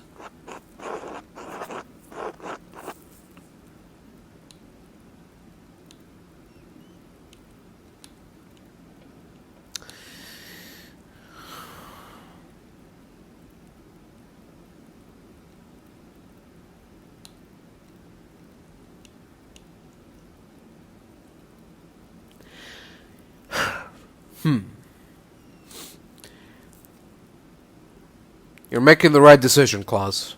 Lives are at stake now. Please excuse me, everyone. I need a moment to myself.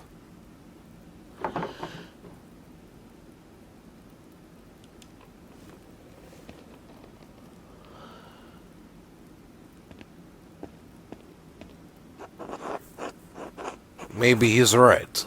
This is too much. Right, what about his safety? Is a said sword. How can you all so easily give up? That soldier said the Duke would consider concessions for the town if we release the abbot. Surely that will be enough. It may be enough to approach the Duke's soldiers, especially if he let the abbot go.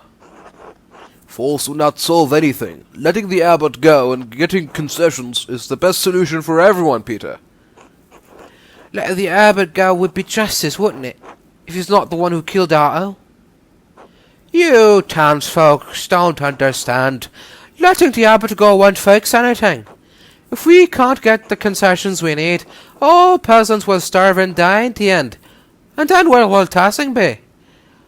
Besides, Otto's death needs to be vindicated. Don't walk away from this now, Ulrich.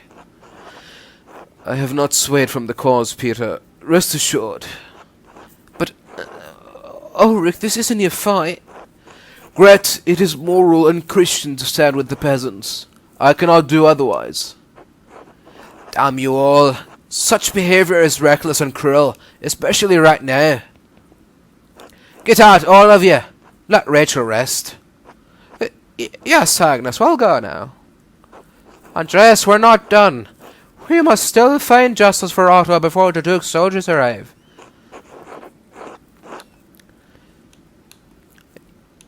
Let's leave Rachel and the baby be at least.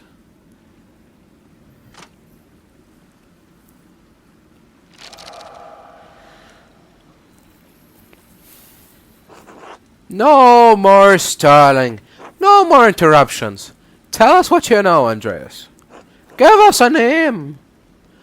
Give us a name or the monks can burn along with their precious books.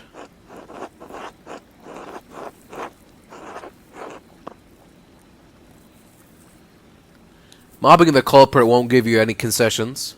Let's just give the murderer to the Duke's men instead. The Duke's men have forced us to act. We can worry about the abbot and the soldiers after we've dealt with the killer. Tell us! I have one more condition. God damn it, Mother! We don't have time for this! Enough innocent blood has already been spilled. Let Caspar leave before things get any worse. He's just a boy, Peter. Please. What? Leave? Yes, fine, the boy can leave. It's not his fight.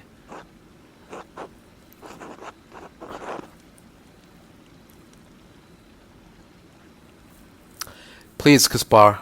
I couldn't live with myself if something happened to you. No. No, Master Andreas, I won't leave you. I know you don't want to, but you have to. Find your way back to Salzburg. Back to your family. Please. Master Andreas, you'll teach me again when this is all over, right? Of course, Caspar. I'll be right behind you. All right. I'll see you soon, Master. Who killed Otto?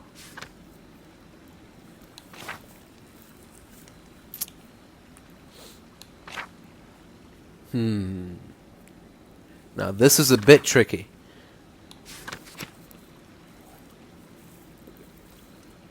He was stealing. There's a ledger, there's proof, lemons, visible ink.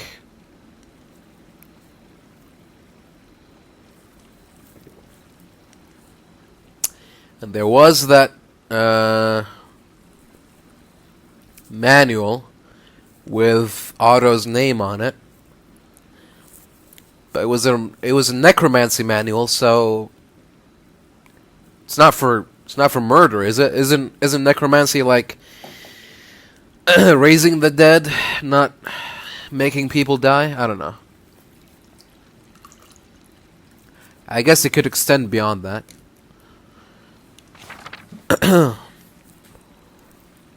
Martin, he's not who he says he is. Killed someone.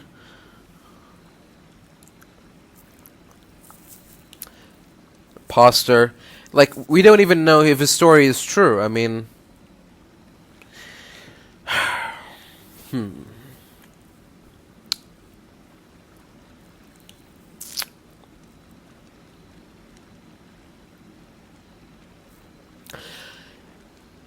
Alright, so...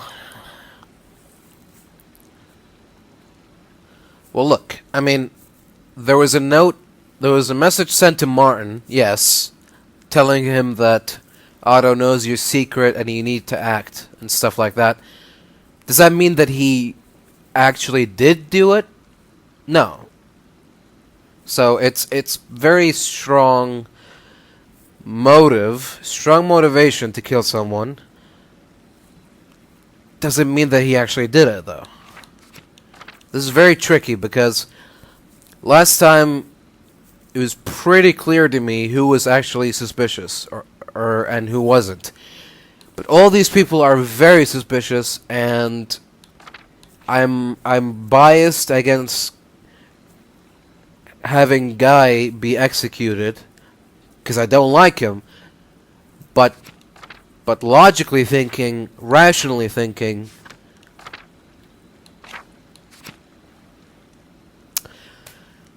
again, they both have a lot to lose. He's an imposter living someone else's life,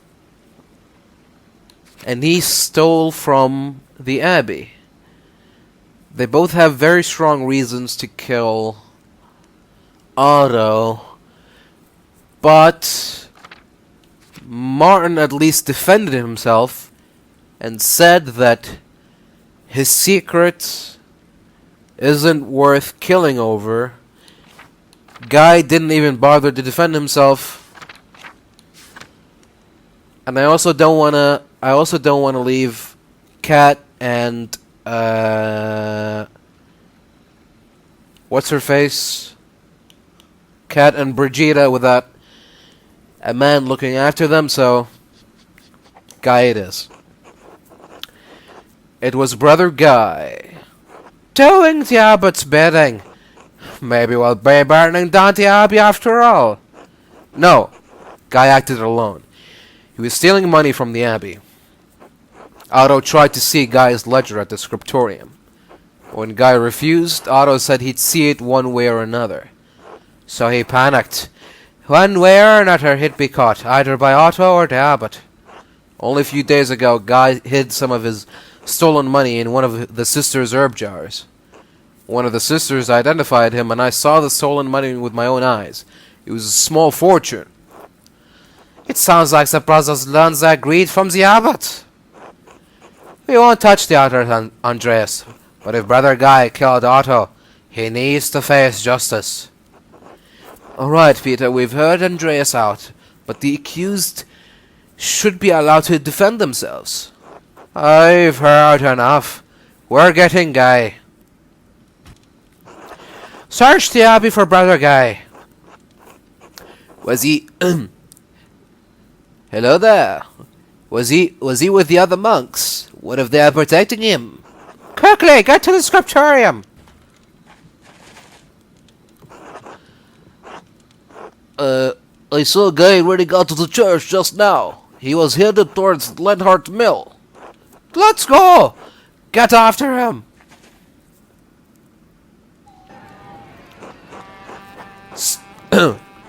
Stay back, brutes! This won't end well for any of you. Brother Guy has my protection, and I won't hesitate to shoot you like the animals you are. So stay away from my fucking mill. And you, Andreas? I thought you had made something of yourself. Seems you're really as pathetic as the rest of this lot.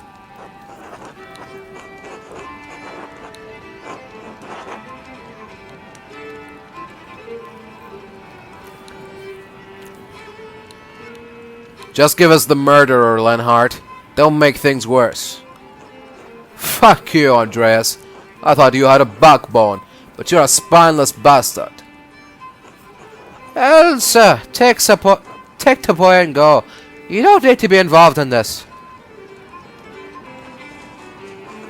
No! Elsa, get back in the mill. Don't you dare disobey me, Paul. You hear me? Get your mother back inside. I'm not staying here any longer. I'm taking Mom and we're leaving, somewhere far away from you. You'll regret this, boy. I won't be responsible for how your life turns out if you leave. Lenhart, let them go. They've lived under your rule long enough. I should have expected this from you, Paul. You've always been a sad... You've always been a sad excuse for our son. And Elsa, if you do this, you won't find anyone else to love you. You'll be a feckless old crone like that Ottilia, Elsa. It's over, Lenhart. They're gone. You're not so high and mighty now, are ya? You're going to lose everything just like us. Give up, Mural. There's more of us than you in that mill. You can't shoot us all. Give us that dirty monkey, bastard. I didn't do anything. You have to believe me. I had nothing against Otto, nothing against the peasants. I'm on your side. You're a liar, a thief, and a murderer. And now you'll pay for it. You're all mad. This isn't how the law works, and you know it. Your blabbering will change nothing. You've never given a damn about law or justice or propriety or fucking decency a day in your life, Lenhart. Ha! You've let me have my way for years, Peter, and done shit all about it. You've never stood up for anything, and you won't get any further today, coward. Peter, Lenhart, please, let us search for peace tonight. Such language is not Christian. Coward am I! Come down here and face me like a man, you piece of shite. Please, everyone, calm down. We can still talk this out. Violence is not the answer, Peter. You can't blame the man, Ulrich. Force is all Peter and his family knows. It certainly worked with Christine. How dare you even speak her name, much less suggest...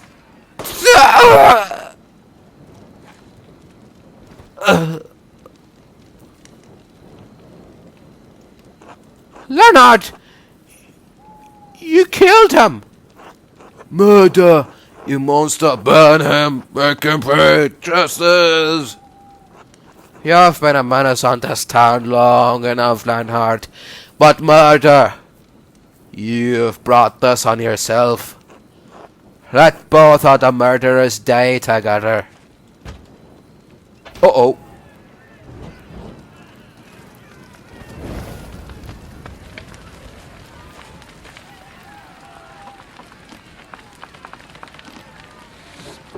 Andreas, troops are advancing on the town. We need to go now. We must let the abbot out so he can talk to the Duke's soldiers.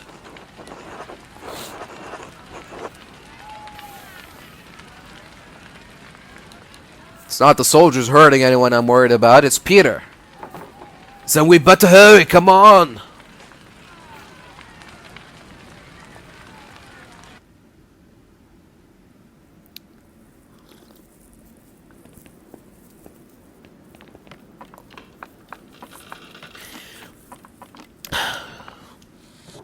Father Abbot, you can come out. The peasants won't hurt you now. Really? Why? Andreas found the killer and justice has been dispensed. Peter has to keep it to his word. Are you sure?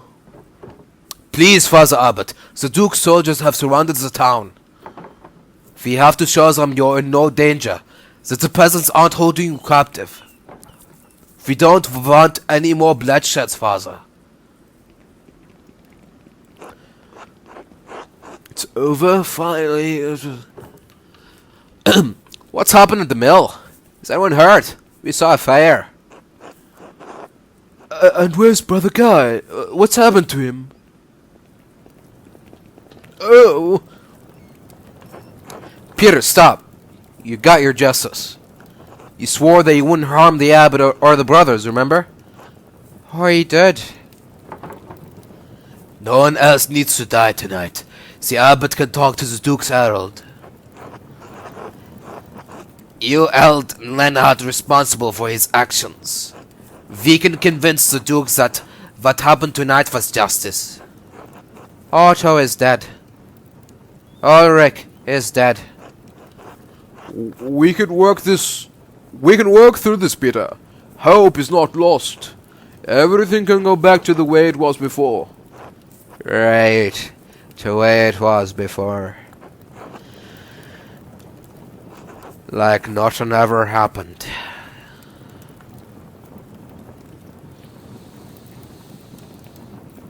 Peter!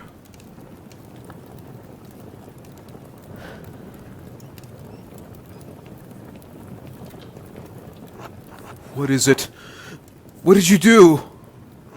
Dead? God save us. He has lit the manuscripts. Nothing is ever going to change. The books! Dad, what did you do? We need to get to the water in this as well. Quickly, before it spreads. Peter, the soldiers are in the abbey. They're coming this way. We need to save as many of the books as we can. No, we need to get out of here. God save us. This has happened. Andreas, let's go.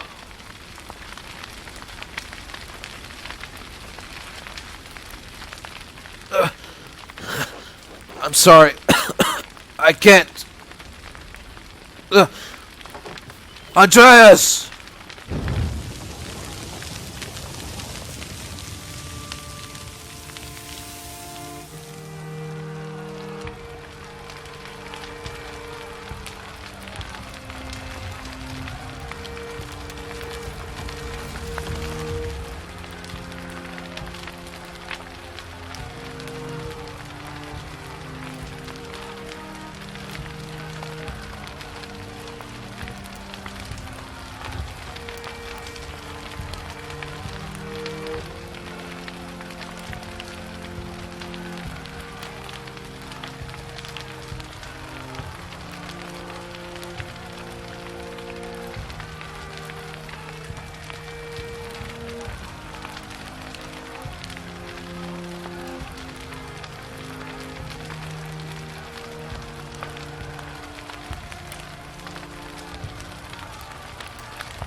To all interested parties regarding investments made to Andreas Mahler, artist of Nuremberg, for the creation of a mural in the Church of Our Lady. The Chamber Court upholds the rulings of the Nuremberg City Court and Council in 1526 and 1527 respectively. All claimants signed contracts containing clauses under which their investments could be returned. As Andreas Mahler's death indisputably resulted from a greater power, a contractually exempted circumstance, his estate cannot be held liable. In the interest of feminine liberty, his widow, Sabine, retains all contested investments. The 15th day of February, Anno Domini 1534.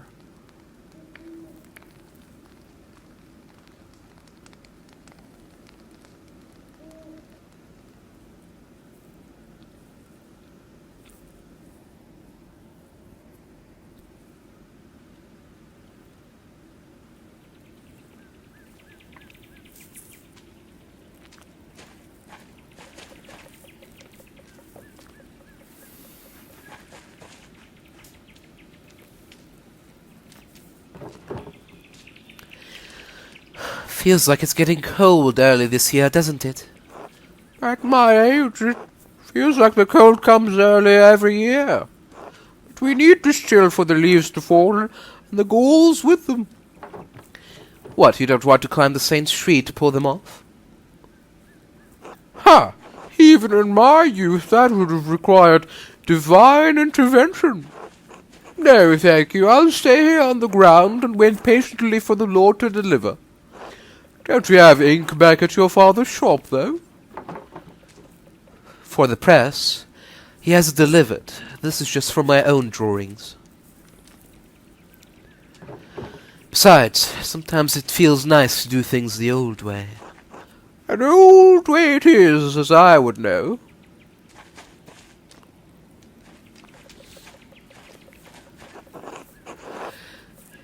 Hey, Mags. Hey, Mags. Sister Gertrude. God bless you, Master Zimmerman. I told you not to call me that. What, Mags? Why, people call me Otz. You don't see me complaining. It's not even a name. It's a valley. You like being called Otz. Right, so? Why are you being so stuck up? Master Zimmerman, would you call Mary Magdalene, witness to our Lord's death and resurrection, Mags? I guess not. Then it seems only fitting you should call Mistress Drickerin by her full Christian name. Alright, sorry, sister. Sorry, Mags. Magdalene. Anyway, your father wants to see you. What? Why? Isn't he at the rat house? He is. He wants you to grab his mural sketches and bring them. Fine. I suppose this is enough ghouls for now. I was just about finished too. God bless you both. Don't be long, Magdalene. The council's waiting on this. Not sure why this falls on me, but I suppose I better get going. I think Dad left the rat house plans on his workshop bench at home, next to the printing press.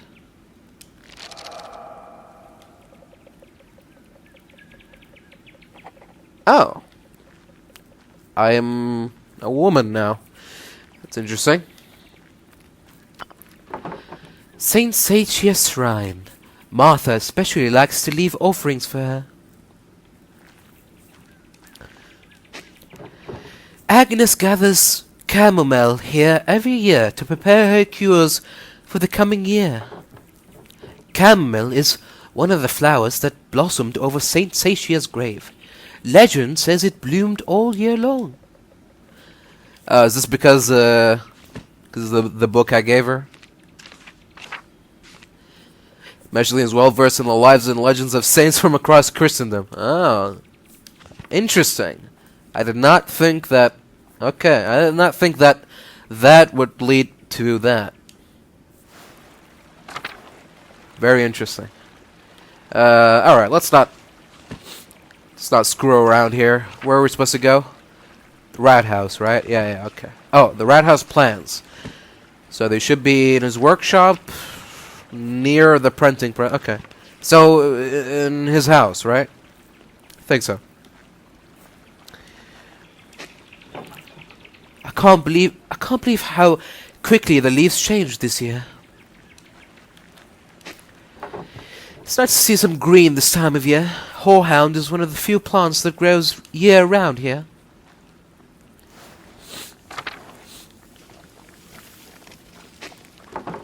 It's nice to see some green this time of year. Oh. Okay. Hello, Magdalene. Hello, Magdalene. Okay. Nothing to say? Alright.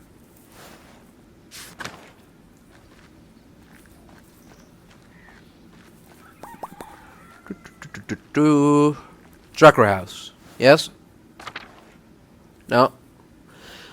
Wrong house. Who are we? We're not the Druckers. We're the,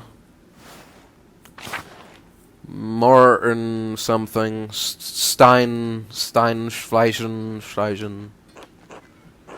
Oh god, so many new characters. Wooslav. What the hell? Where am I supposed to go? Drucker House. Oh. It's a long ways away from where I was going. Alright. Church and Drucker's Central Town. There we go. Central Town. And then... Oh. Hello again, Mags. Are you serious? I just told you not to call me that. What are you all doing out here? Don't you have better things to do? What business is that of yours?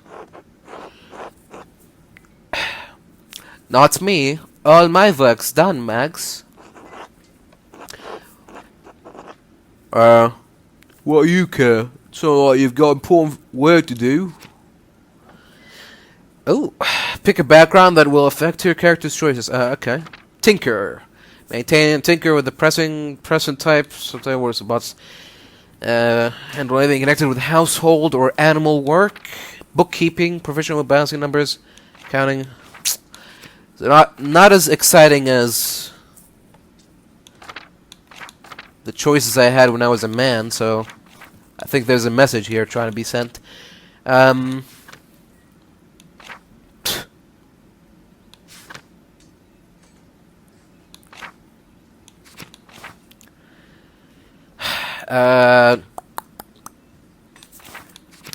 Sure, let's go with domestics. Why not? Just be even more stereotypical. Somehow I doubt you all do half the work I have to do around the house. If your mothers weren't cooking every meal and cleaning up after you, you'd be little more than skeletons living in a pigsty. So? So, that's what mums are supposed to do. Men are supposed to do work too. Did you forget that? Or do you think standing in the commons... Did you forget that, or do you think standing in the commons with your thumb up your arse is work? Calm down, Mags. You're going to get a reputation. Too late to worry about that. She already has a reputation.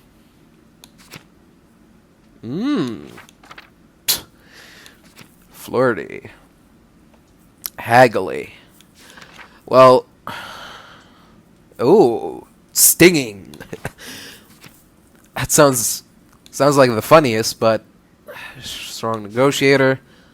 A snooper.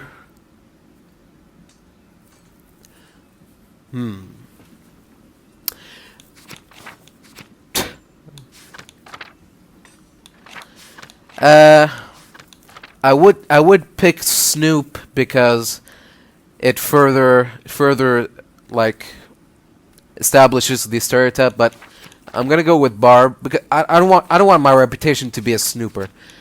So Barb sound like fun. At least I have a reputation. If you if you die today, your epitaphs will read 3 shitheads who spent every morning harassing girls in the commons. Assuming you got a grave, that is. More likely they toss your worthless bodies on a compost heap and hope for a better return. Jesus Christ! Alright, we got it. Lay off. Did you get those things your dad wanted? Oh, that's right. No, not yet. Hopefully I can just drop them off and start my reading for the day. Reading? What book is so important that you need to get back to it? Polyglot. Magdalene can't speak any foreign languages other than Italian, but she can read a little of almost all of them. What? What does that mean? Okay.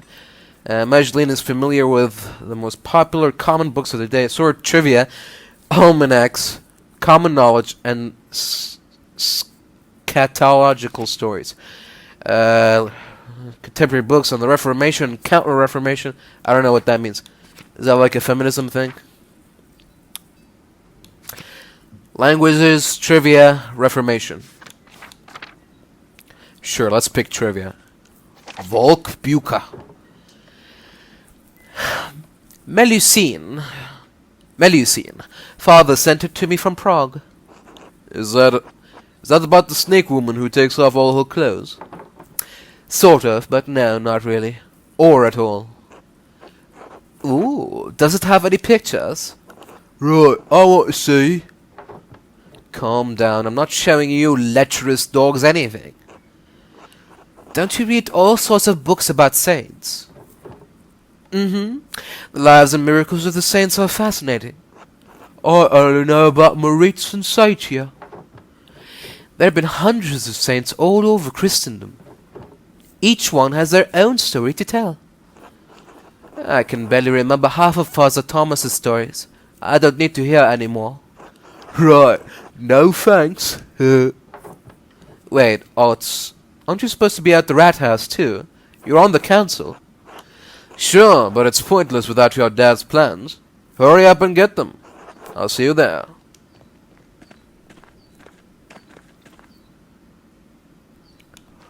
Alright. Into the house we go. Alright, okay, and we just saved. Alright, so, looks like we started another chapter in the story of, well, it's not the story of Andreas Mahler anymore. It's more like the story of Tassing. And the people and their daily lives.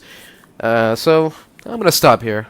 This has been another eventful session. And I'll see you all next time. Or a couple of seconds from now, but next time.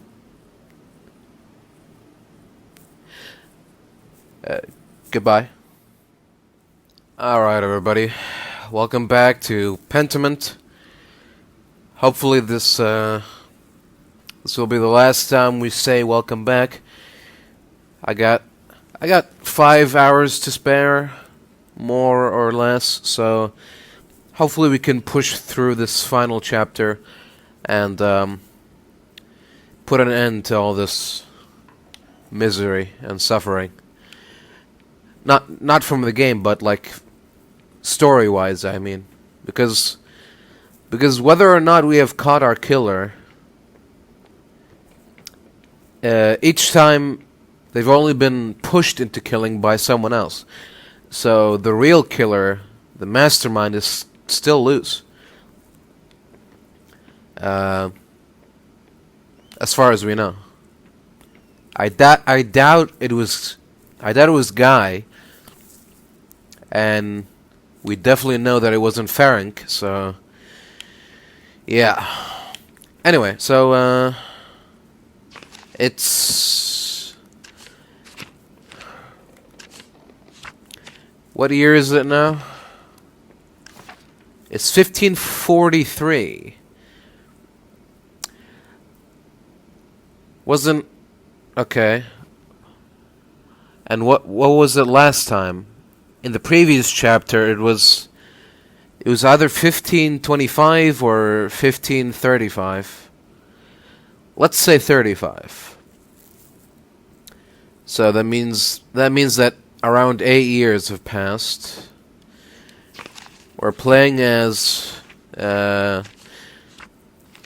Magdalene Druckeren, daughter of... Well, I thought she was the daughter of Klaus. Yeah. Her father is Klaus Druckeren. Check. Oh, no, we can't check. We only have Esther and Martha. Oh, they named the daughter Esther. And she doesn't look 8 in that picture, so I guess it wasn't 8 years that have passed, it was 18. 18 years have passed. The daughter of Benjamin and Rachel is now around 18, 17. We have Martha Pfeifferin, younger sister of the late Anton, daughter of Carl and Helena. Who's Anton? Oh, wait. Oh, the Golden Inn the Golden Inn owners, Carl and Helena. Oh, and Anton. Yeah, Anton was the son that was doing. He was like cleaning up the place. I see. And he's dead now.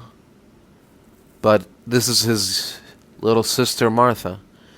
Okay, and those are the only people we have in our journey. Journal. Got a lot of legends and stuff. A lot of information about saints.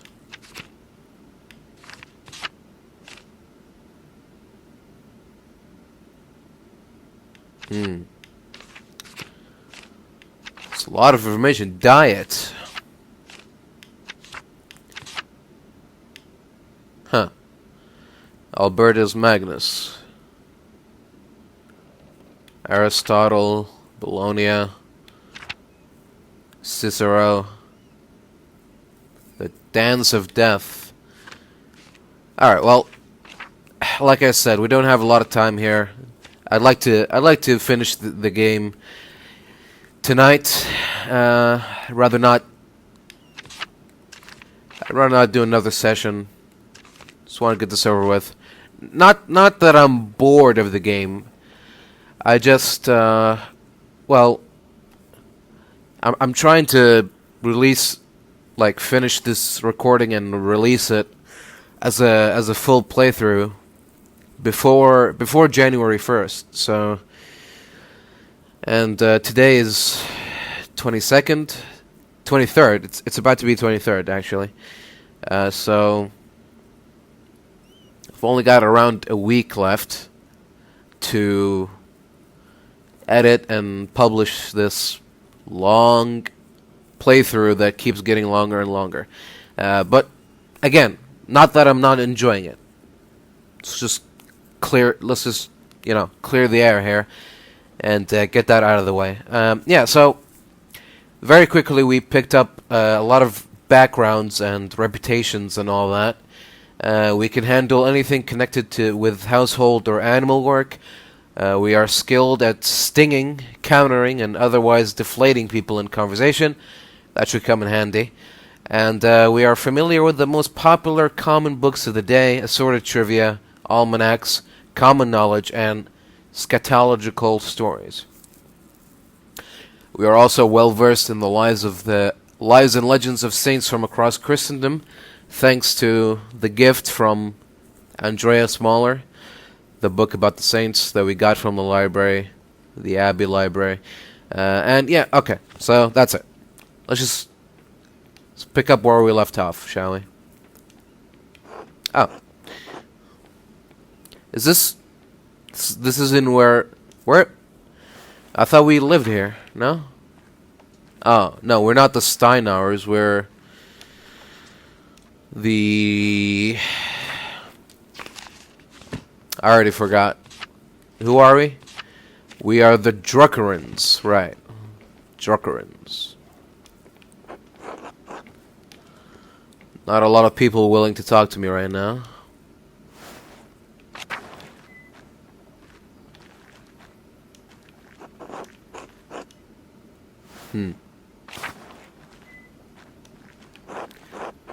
Oh, no, wait. That's Carl? Oh. Okay, so that's Carl. Then I have no idea who Anton is. The Rat House is the biggest building in Tassing. Boltus's clock took ages to build in place. So if 18 years passed and Magdalene was like... I guess she was like 2... Between 1 and 3, I guess. Well, no, I don't think she was 1. Between 2 and 3, right, so... Yeah, she's in her 20s. Very early 20s, but yeah. But we're not going to the Rat House right now, are we? No, we need to pick something up first. Then we go to the Rat House. Is there a doctor here? No. He's probably in the rat house. Who's this? Oh. What a mess. I don't know how Boltus can get anything done with all this in the way.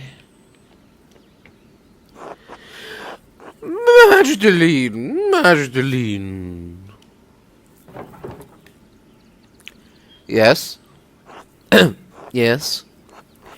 The cinnamon I added to the beer is perfect. Cinnamon? I keep forgetting that I'm not Andreas. Cinnamon? Doesn't that come from Cylon? Yes, at great cost. Oh, never mind that. It's for the Christmas celebration. Oh, I suppose you don't have much time left. Quite right. The wheel of time stops for no man. But it's going to be wonderful. Cinnamon, coffee from Ethiopia, cacao from the New World.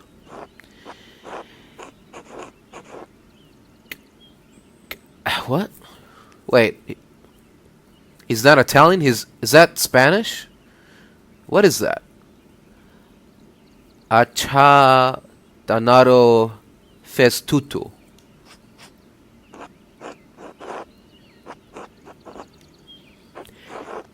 Problem? Of course not. Of course not. It's your money. Anyway, I'm quite excited about it. Clearly. As such, alchemy is not normally my strong suit. And all of Nazir's complaint about the cost, the base rye we're using is free. Rye? Isn't that against the purity order? Well... the council and I, we agreed not to discuss it in public. Besides, I'm not charging anyone for it. And this makes it better? The farmers had so much rye this year, they just couldn't use it all. Gret had made as much bread with it as she could, but she wound up having to throw out a lot. So why not make beer? Yes, why not? Thank you! Alright, well, keep at it. I don't know what country is supposed to be from.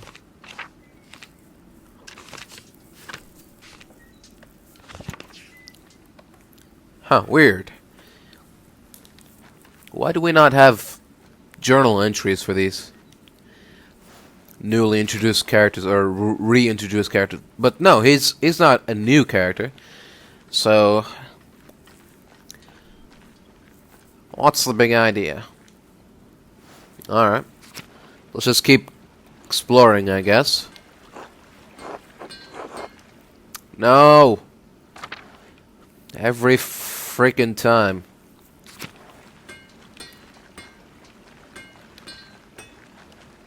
Oh.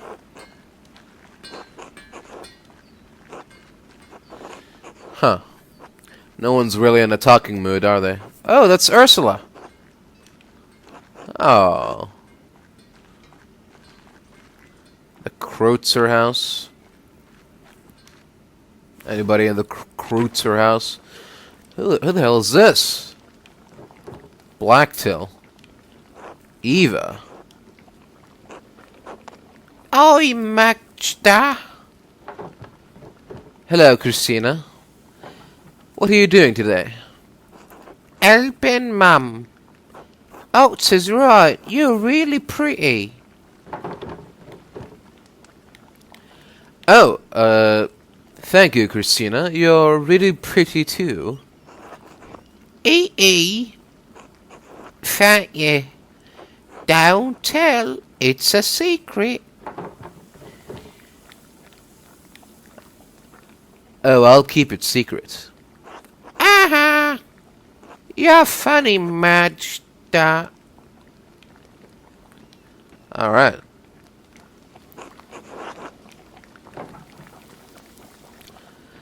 So,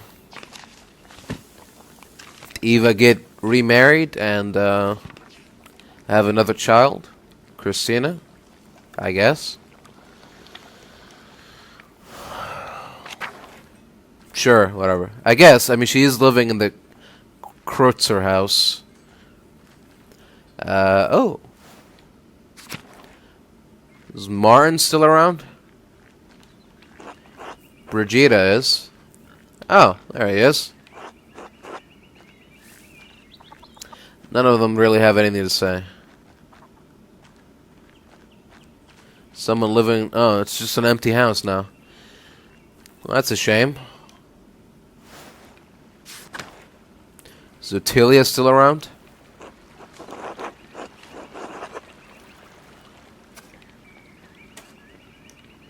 Simon, Hans. Hello. Hello, Magdalene. Hello, Hans. Did you need something? Croft hasn't bothered you again, has he? Or got into some other trouble? No, he's been fine. Mostly. Good. That boy is a thorn in my boot. He's lazy, arrogant, doesn't care for his family. He'll bring shame to the Bar name one day. I avoid sticking my nose into people's affairs, but Martin... Anyway, didn't mean to complain. Until later, Magdalene. Until then.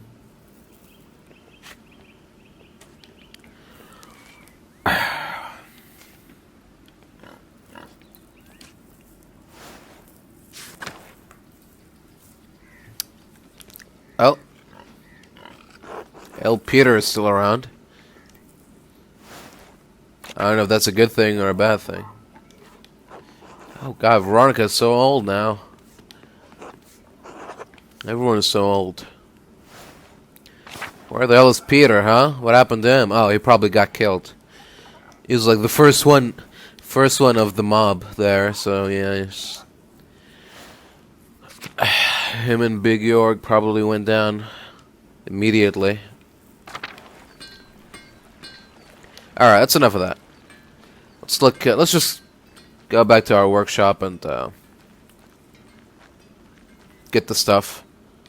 No, not the Martin Bauer farm. Yeah, Church and Druckers. Right.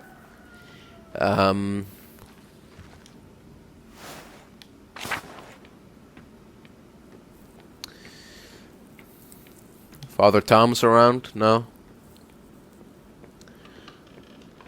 It has been 18 years, and there was a big fight with some soldiers back then, so even if they survived, the odds are pretty slim that they still are alive. Hello.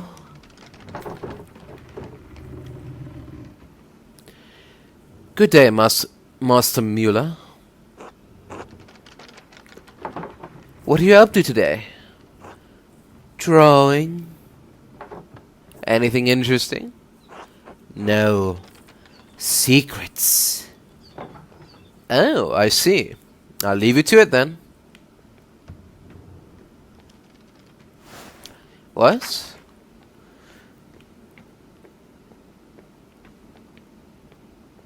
Huh. Okay.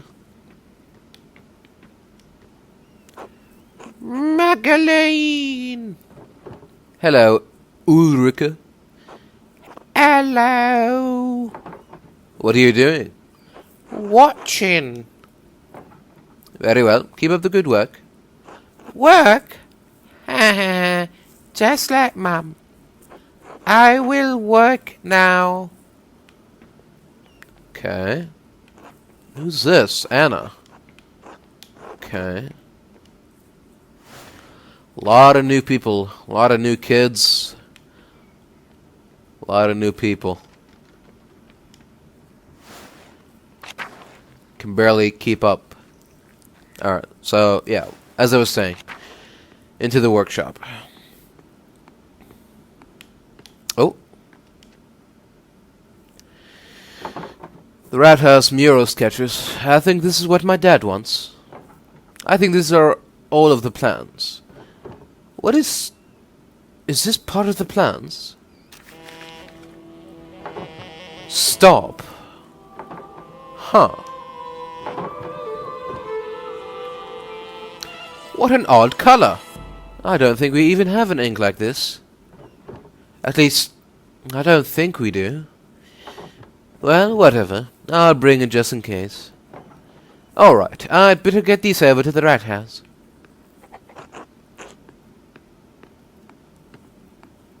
Huh. Oh, and this is my house, right, so I can sleep. I'm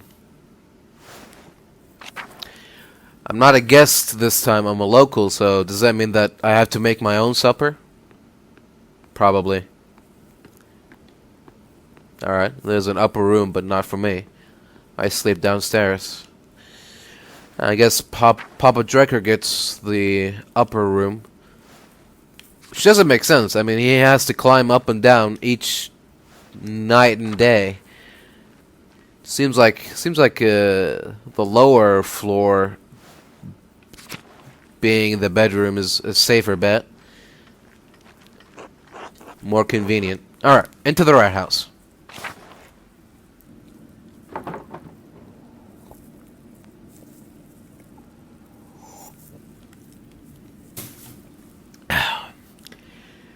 I don't understand how we are still arguing about this.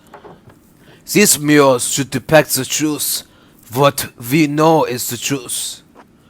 I don't think it's so simple, Claus. Are you afraid of angering our Lord, Father Thomas? I think Father Thomas means that the truth is not so easily agreed upon. I don't know. I'm tired of arguing. I just wanted to look nice and show what happened. Magdalene, thank you for bringing these. Maybe illustrations will succeed where talking has failed. I am done arguing with them. I'll see you at home for supper. It's all right, Magdalene. We don't need to see the drawings. It's not that we don't understand what he's trying to do. I didn't realize we had upset him so much. Sounds like things got worse after I left. Well, we've been arguing about this for almost 2 hours. For all the good it did us, he hasn't budged. What's the point of talking if you can't make any progress? Magdalene, could you speak to your father? Help him see things from our point of view.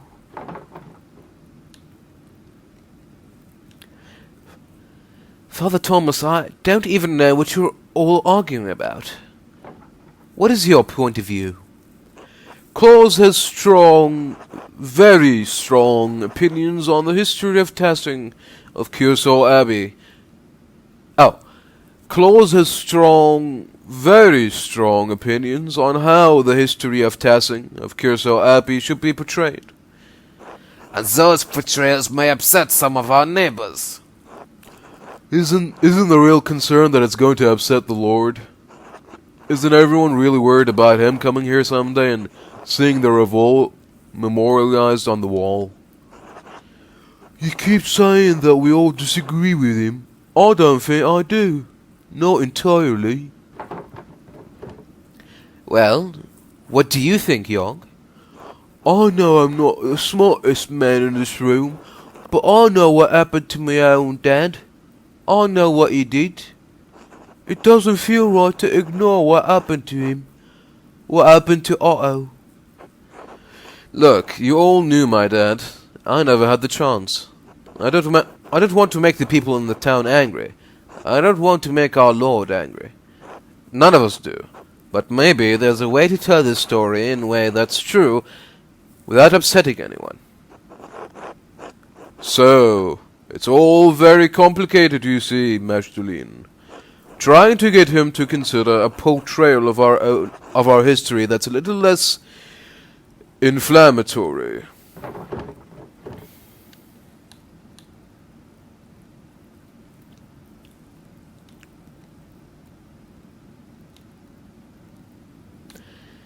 I don't think it's as complicated as you all think. We need to come to an agreement, or call off the mural entirely. He's been wanting to paint this mural for years. You can't tell him no all of a sudden. Then help us, Magdalene. Your father will listen to you.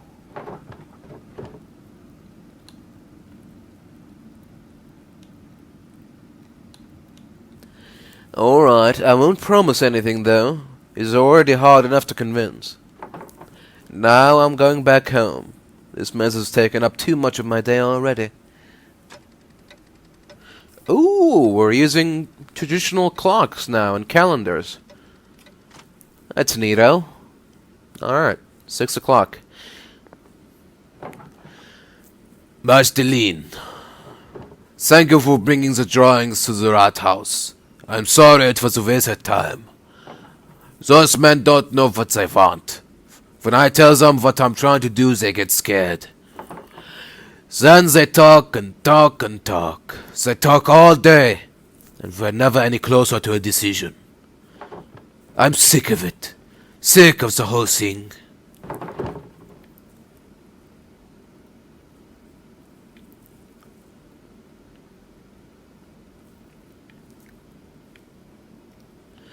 Father, I'm worried about you. I know. I appreciate the concern. I suppose I haven't been this upset about something in a while. I'll get through it. I just need time. Why is it bothering you so much? We hear all of these stories about what this place was, how it came to be. And it feels like history is something that happened before, happened to other people. But 18 years ago, we lived through something, you and I, everyone in Tassing. Everyone wants to forget about it, pretend it didn't happen. And you don't. No, I don't. All those years ago, I did nothing. I was word for you. Word for Benjamin and Rachel and Esther. I was so afraid that I'd lose you, I wouldn't have been able to bear it. In the end, so many people died anyway. Peter, Oleg, Andreas, and all of the others. And we lived. Dad, everyone says that it wouldn't have made any difference. If you and the others had fought, you would have died. I would have died. Maybe I could have stopped him from going to the mill. Or maybe we could have stopped the peasants from burning it down. But we'll never know. You can't change the past, Father. I know. The least I can do is make sure it's not forgotten. Something happened here. We were part of it. I need to help people remember that. If I don't do it, then who will? You're right, Dad. I wish the men in that rat house saw me the way you do. They'll come round. I hope so. All the arguing has left me beat. I'm going to bed early. Alright, I'm going to stay up for a bit and write a letter to Esther. Good. Please say hello to her for me. And her parents, I know, Dad. Good night, Magdalene. I love you. I love you too. Whew, all this running around has left me tired too. It would be nice to sit down at my desk and just write for a while. Objective, head home. Objective completed. Alright, where to begin?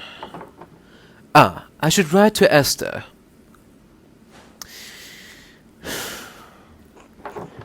Dearest Esther,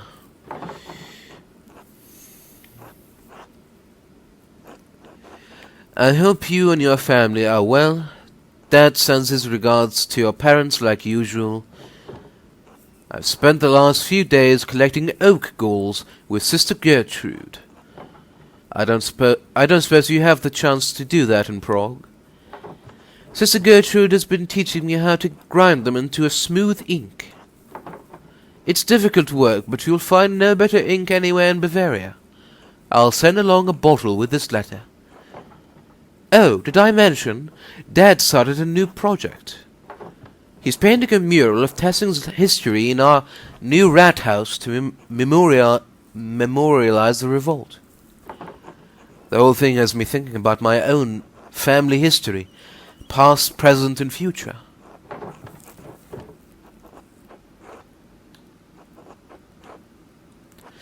I don't think I want to stay in Tassing forever. It's a quaint place to grow up, but I'm 20 now.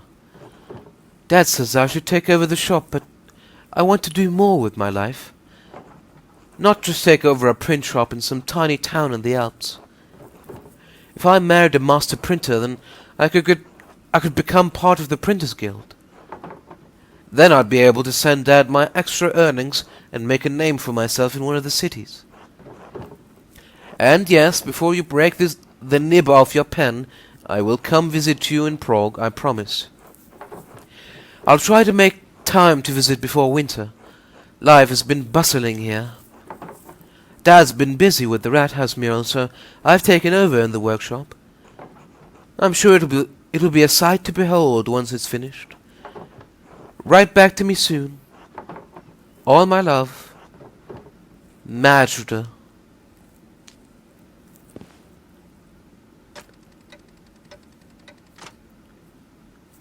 Two hours later. It's late. I should get some rest soon.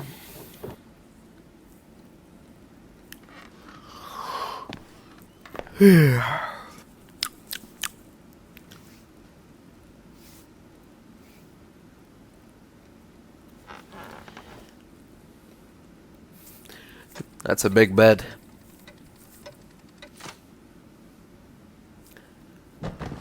Oh.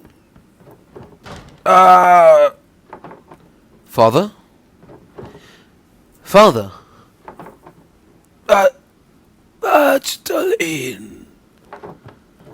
Father? Hang on, I'm coming.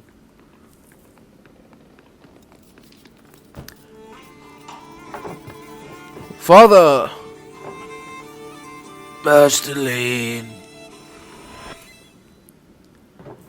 What happened?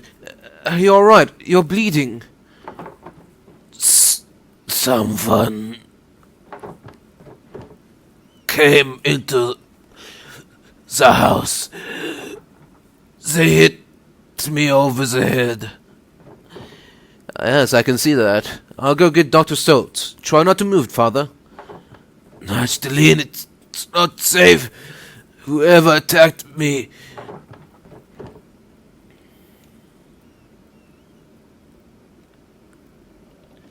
I can't carry you across town, Father. I won't be long, I swear.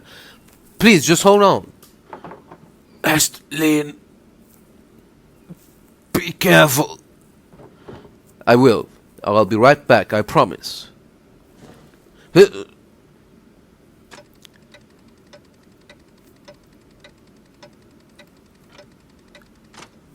7 hours later. Do you know why anyone would want to attack you, Claus? No. Maybe someone didn't like one of the books I sold them. Are you sure you didn't see a shadow and hit your head on the printing press? Come on, Jorg, you saw the workshop. Somebody was looking for something. A burglar? In Tassing? That's preposterous. Well, if it wasn't an attack, what was it?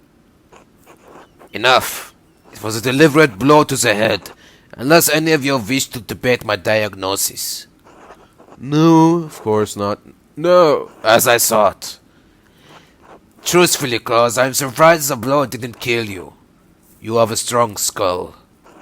It's a grave injury, Magdalene. You'll need to help take care of your father.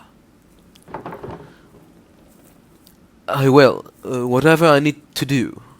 Good. Of course, the mural will have to be called off now. Claus, you absolutely cannot get out of bed. No, it has to be done. This is too important. Just give me some time to rest. I'll find a way to make it work. I don't think we need to cancel the entire project. Can't we just wait? Claus, your health comes first. Anyway, we haven't even been able to agree on what the mural should be. Indeed. It might be best to abandon the entire idea. With respect, Father Thomas, you are not on this council. Yes, just offering an opinion. I can paint the mural. What? Mags, quit joking around. Well, I know you want to help your dad, but aren't you too young for something this big?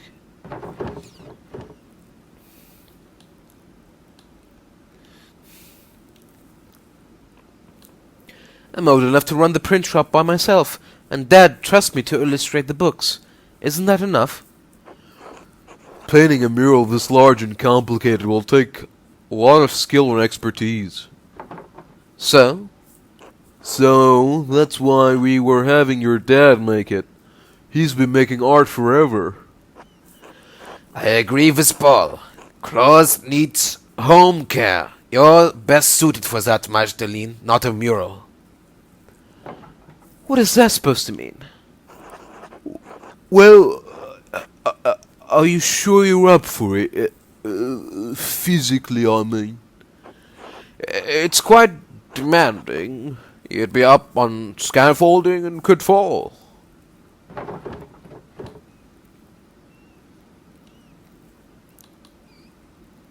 Are you not listening to me?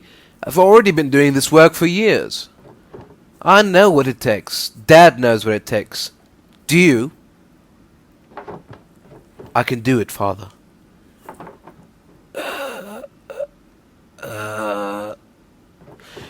If you don't trust Magdalene to do the mural, to hell with the lot of you.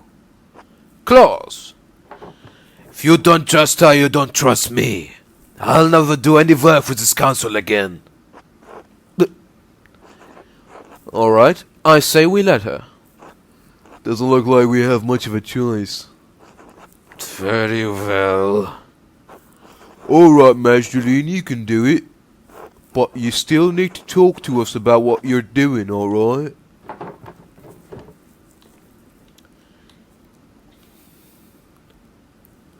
Of course. Thanks, Magdalene. Rest up, Claus. I'll do my best, York.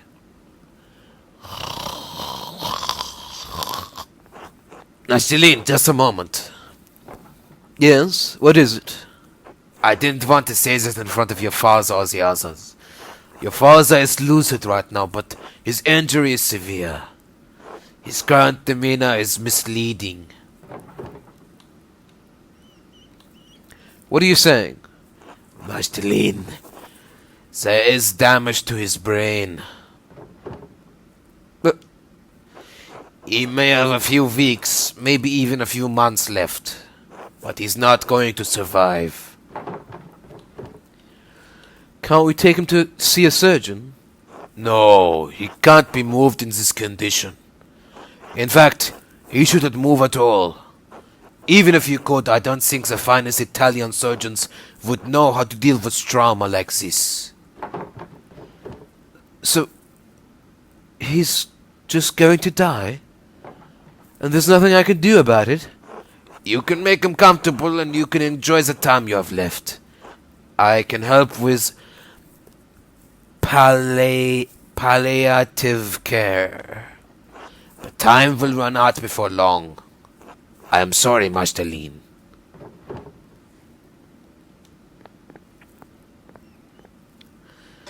Oh dear.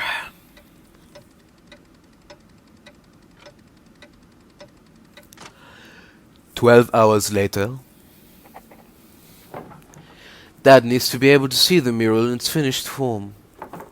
But I don't know how much time he has left. Werner said it could be a few months or... God protect him. I'll pick up where Dad left off. He wanted to paint the history of Tassing, from its earliest days to the Revolt. I'll start with the earliest part of Tassing's history, the pagan tribes and the Romans. Then I'll move on to the founding of the Abbey and Tassing's saints. After that I should find a way to represent our recent history. Depicting the Revolt is important to Father. People in Tassing might know some of the town's history, but not all of it. Dad said the library in Curso had those records. He was going to write to the last prioress to see if she had any information. I should write to her now while I'm thinking about it. Alright, where to begin? Dad told me the last prioress at Curso knew something about the old history of Tassing. He said she became the abbess of a convent in Bologna. Mother Illuminata?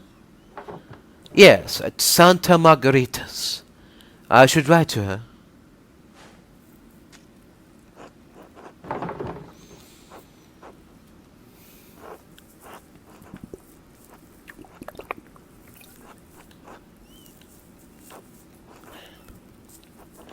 Mother Illuminata, Abbess of Santa Margarita.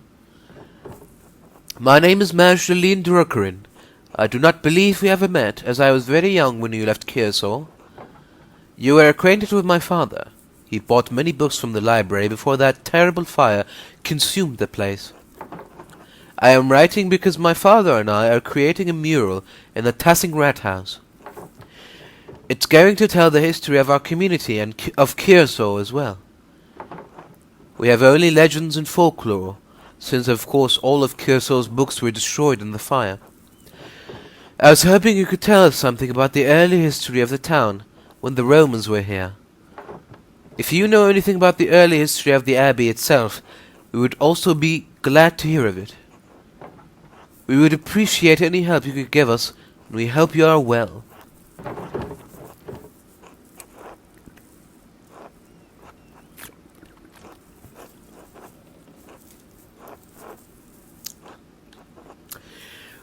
My father always spoke highly of you, especially how you cared for the library and its books.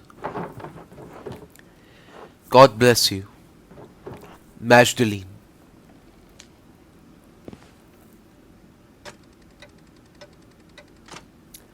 Two hours later. If I want to finish the mural before Christmas, I should start planning tomorrow. I should head to bed and get as much rest as I can. It's late. I should get some rest soon. Alright, don't mind if I do.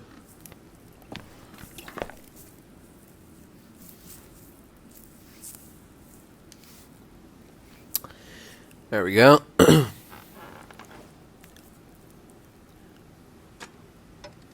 Oh. Whoa.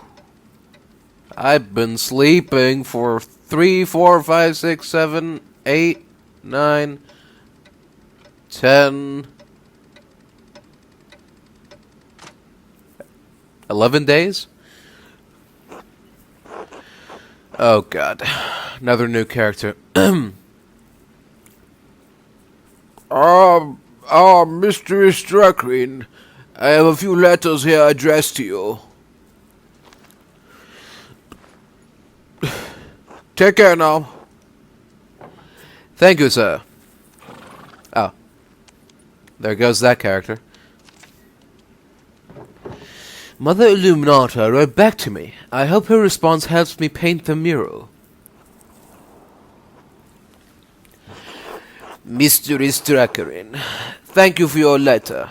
I hope this reply finds you and your father in good health.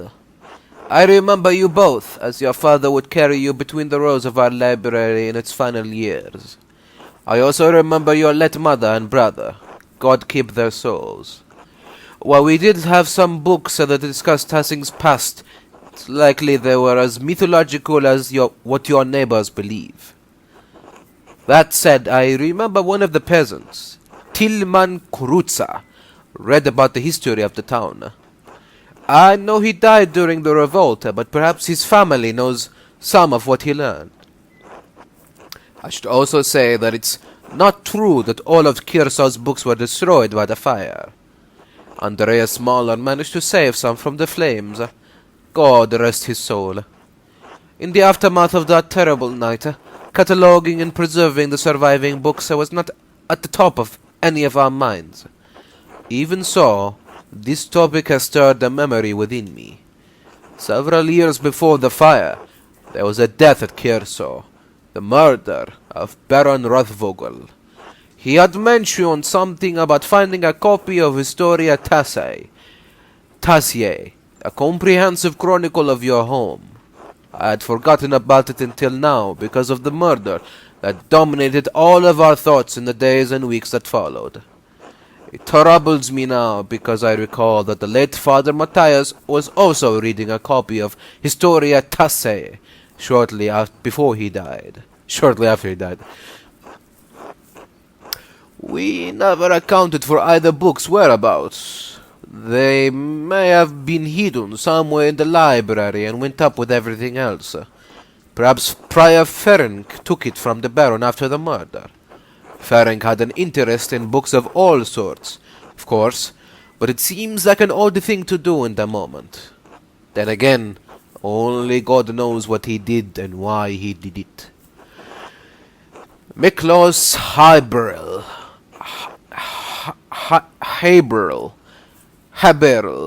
the Baron's manservant, believed it may have been stolen by the town thief, Martin Bauer. If Martin is still alive, I would ask him if he knows where the book is. Hopefully he didn't trade it for a mug of beer on his way out of Tassing.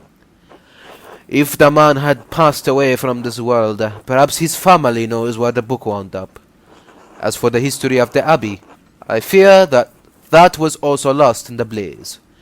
However, as sacristan, Prior Matthew learned a great deal about the subject.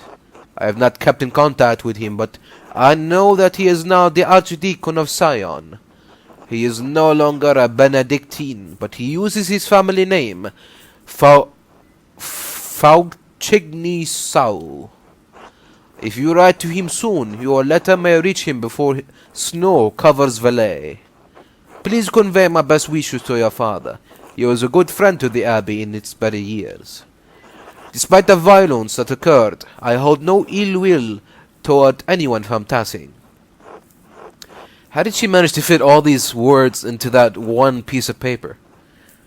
God damn, must be like magical holy paper. I pray that you have seen better days since that night, and that God forgives the many errors we made. God bless you as well. Mother Illuminata, Abbas of Santa Margareta. Fucking hell. Oh, Esther wrote to me as well. Oh, here we go.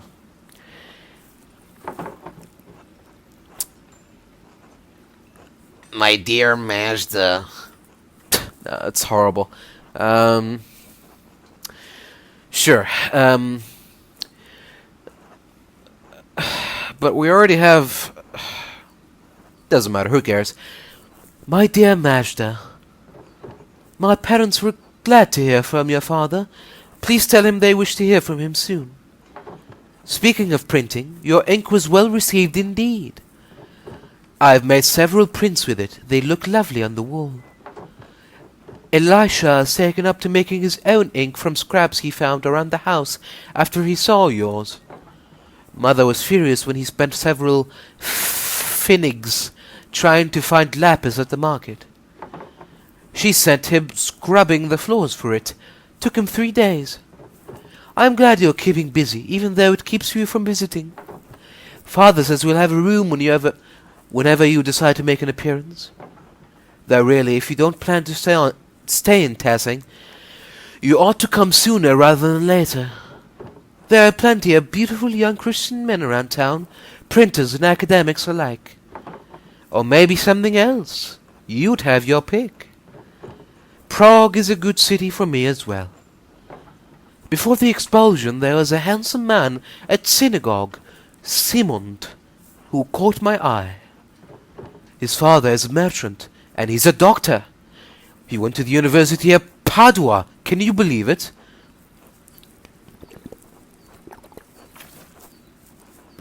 You're telling me that there is a Jewish man who is a doctor, and his father, who is also Jewish, is a merchant? Yes, I can believe that. I'd quite like to marry him, if I can find him again. Anyway, I think you'd have even better luck than me.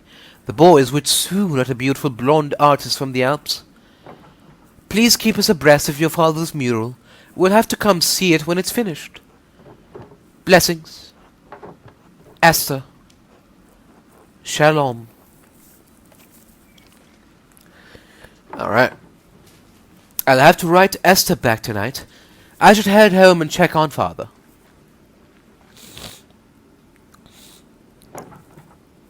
Hello, father. How are you feeling? Magdalene. Sitting upright is still a struggle, I'm afraid.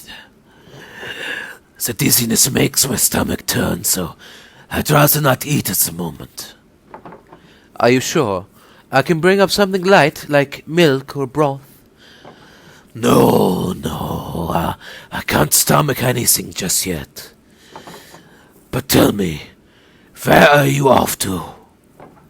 I need to get started on the first part of the mural today, the old history. Mother Illuminata didn't know much about Tassing's early history, but she did give me a few places to start. I'm going to ask Black Till if his grandfather told him any stories. Illuminata said he used to read about the Romans. Mother Illuminata, Magdalene. Right, yes, Mother Illuminata. Young Kreutzer has mentioned those tales from time to time, yes. He comes by to borrow books now and then. Usually when he's found some interesting old ruin in the fields. You might ask him about that. Il Peter is always harumphed about how no one paid attention to the old ways anymore, too. I'm sure he'll have some stories to tell about old Tassing. You might stop to talk to him.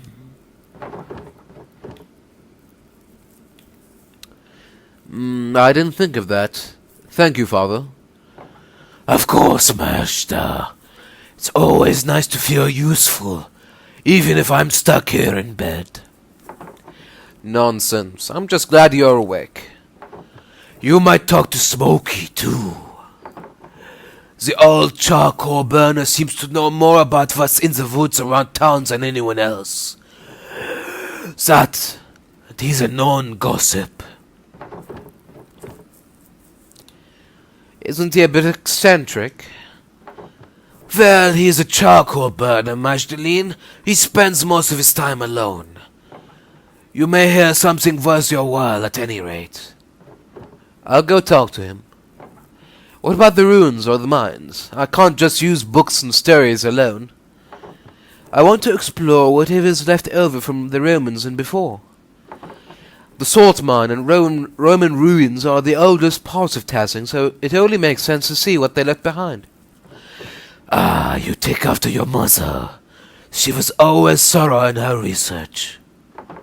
You always said that's what good artists do, Dad.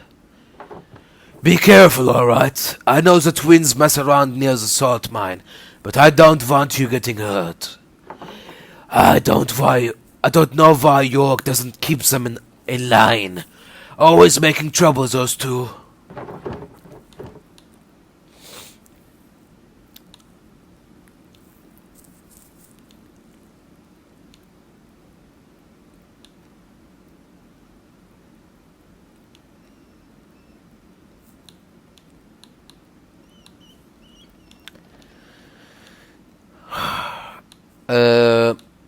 Yes, don't worry about me, father. I'll be careful. Good. I still need you to run the press for a little longer, after all. Don't forget your other chores while you're running around town, all right? We still have a household to run. Don't worry, father. I'll get everything done. That's my girl. I'd better get going if I want to do all of that today. I'll see you later, father. Good luck, Magdalene. Alright.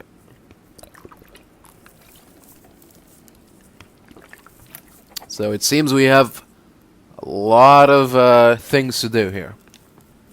We got chores, we got research, we got exploration to do. Masterline. Hello, Father. How are you feeling? Can I get you anything? No, I'm fine. You go on. Alright, I'll come back and check on you later.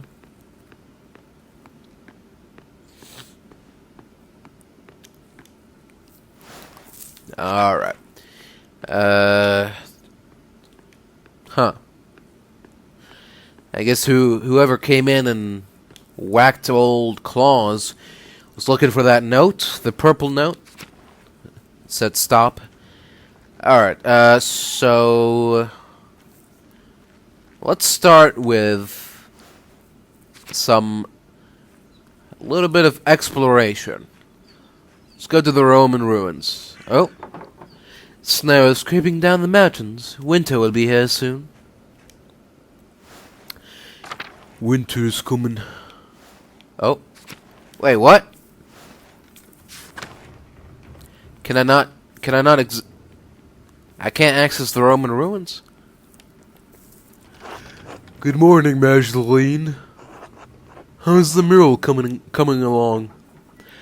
Well, I think. I'm off to start the first part of the mural today. I'll paint the founding of Tassing and the Romans. Well, you won't want for any models. Tassing is littered with Roman ruins. It's almost a nuisance. What sort of mural are you creating, Magdalene? I believe Claus was planning on a fresco.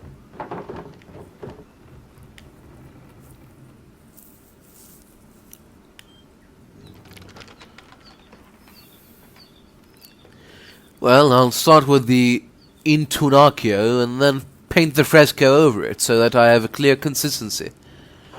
Ah, I see. Do you have enough plaster? The Rathouse wall is so large, I was worried it wouldn't stay wet for long. Since when did the town miller know so much about art? It's been an interest of mine since childhood, but my father disapproved. After my mother and I left Tassing, we stayed with her family for a few months before we heard what happened. Your father's friend, Andreas, he encouraged me to draw. While we were away, I studied in my uncle's library. I've collected books about various art styles since we returned.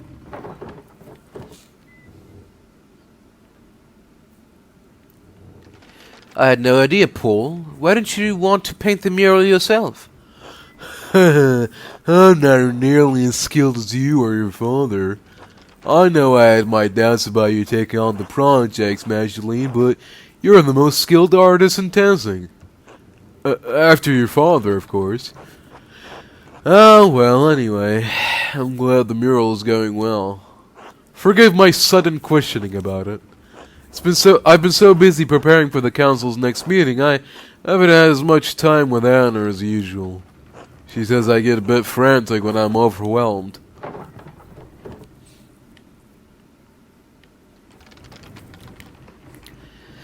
I didn't think council work was all that serious in such a small town.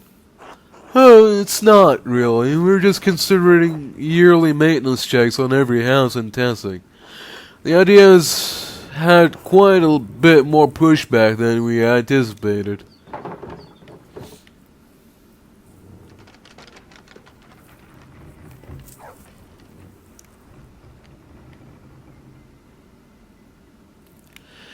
I can understand the utility of the proposition, but it might feel like a nuisance. Precisely, that's the issue we've run into. This would help protect those in Tassing who don't have the skill to fix things themselves. Widows like Agnes or Gret. But without instituting it for the whole town, we can't enforce the proposition. In any case, the matter is far from resolved. I imagine spring will come before anything is actually done. I'd better get back to work. Thank you for letting me interrupt your day, Magdalene. God bless you. Until later, Paul. Alright, well. Seems like we can't access the Roman ruins just yet. Can Can we explore the oops. Oh, hello, Magdalene. Nico, what are you doing out here? Biding my time, contemplating life. In the forest at this cold time of year? I like to calm and chill. Makes me feel lively. I'm not looking forward to returning to the inn either. Why is that? You don't know. Everyone in town's been whispering about us for years. Lately, Hannah and I fight more days than not. So I walk in the woods to clear my head. What happened between you two? We lied to each other, fostered resentment, grew apart. It's a tale as old as matrimony. Surely it's not so bad as that. Life will find many ways to disappoint you before you're old like me. We were in love once, I think. It's been so long I hardly remember. Well, I was. I would have suffered any slight for her. Even that fucking Miller. At least Lenhard died in the Revolt. But that didn't stop Hannah from disgracing our marriage. I swallowed my pride and let it go on because I thought it would make her happy. But I shouldn't talk to you about this. You have caught me in a weak moment, Magdalene. Maybe it's not appropriate, but I am listening anyway. Kind of you. Perhaps if I were a better man, Hannah would still love me. We're too old to change now. She's too stubborn. I'm too weak. It's pointless.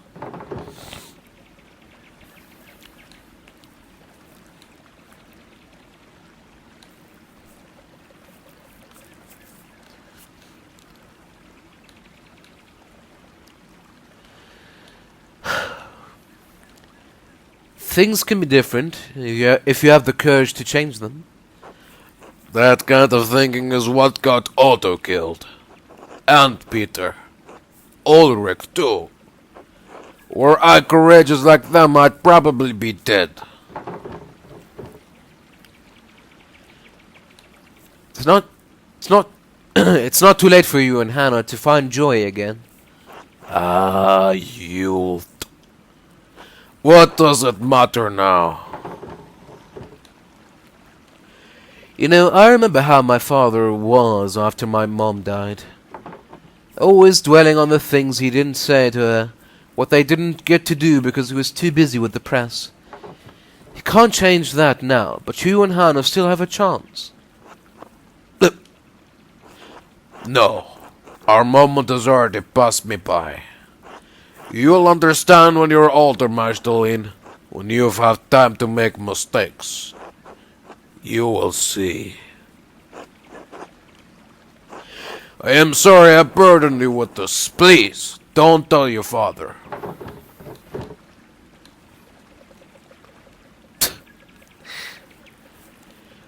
Don't worry, Nico, I won't.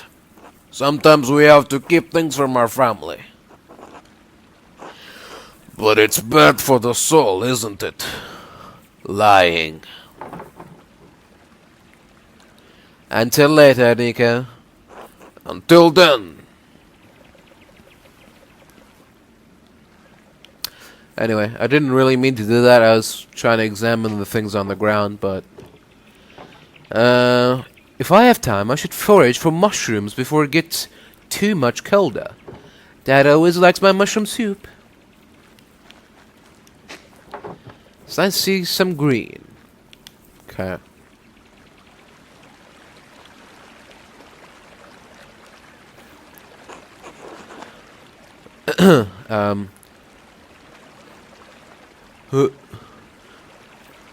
Oi, Magdalene. Hello, Apollo. What are you doing? Looking for frogs. Artemis says she saw one the other day and we're trying to collect a bunch. Frogs don't come out this time of year. How do you know? Artemis says she saw one.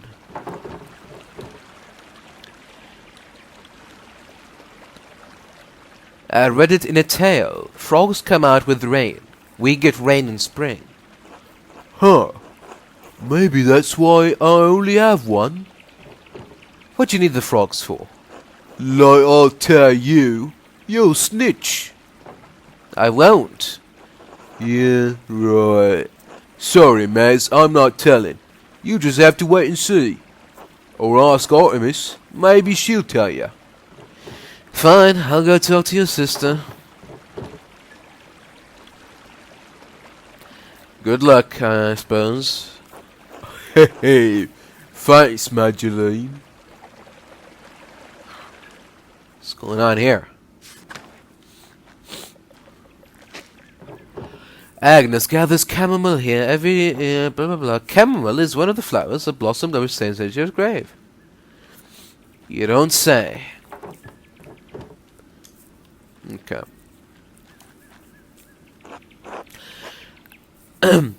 Aye, Magdalene. Hello, Artemis. Apollo said you're catching frogs? Yeah, what about it? He told me to come ask you why. He wouldn't say anything. He didn't tell you? Christ, finally. He's learning to keep his mouth shut. Oh, come on, just tell me. No way! This is our biggest trick yet. We're not risking it to tell you. You'll just have to wait and see.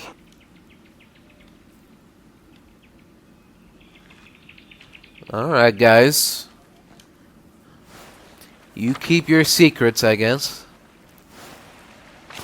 Just get on my day. I'll get on with my day. A pig out here must have broke out what? It must have broke out of its pens. It must have broke out of its pen. I wonder who it belongs to.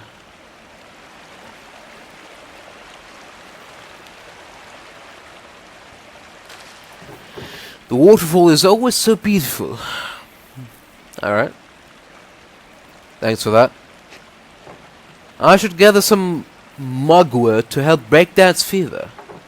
Sister Gertrude told me that John the Baptist wove mugwort into a belt to protect him against fatigue in the desert. Isn't that interesting?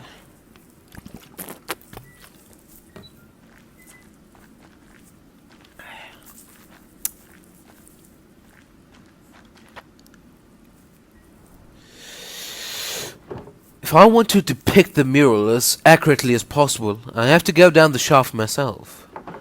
The entrance is so steep, no one's used it in years. There must be some way to get down there.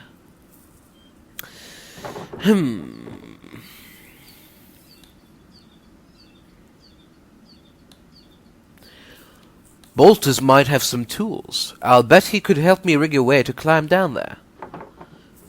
I'll have to come back later.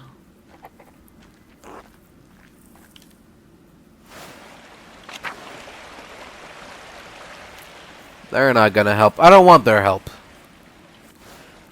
They can keep playing with frogs or whatever. I'm gonna do whatever I want to do.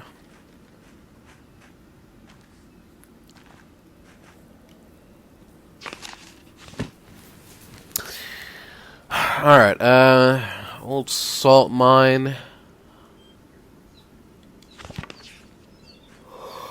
Right, so should be able to get to the ruins from here, but it's not letting me for some reason.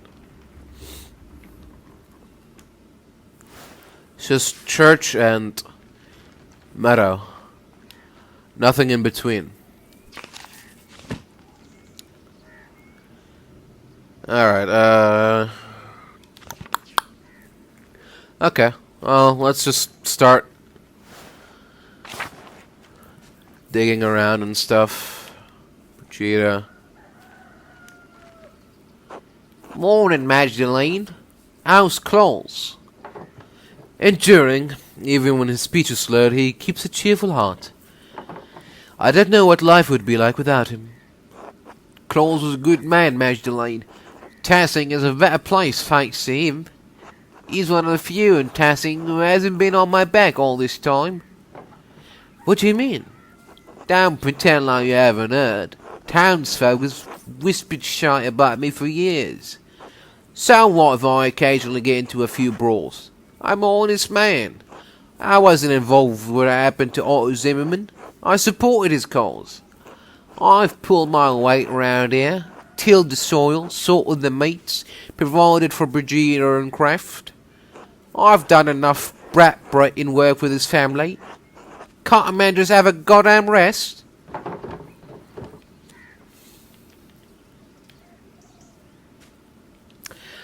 Why are you always getting into fights anyway? Sometimes an arsehole just needs to get his teeth pounded in. Does beating the shit out of someone really solve a problem? Maybe. Don't want to solve problems though. Don't have the patience anymore. Had enough. Just what I'm owed. Just want what I'm owed. Right. I've lost enough time to this as it is. Time for you to go.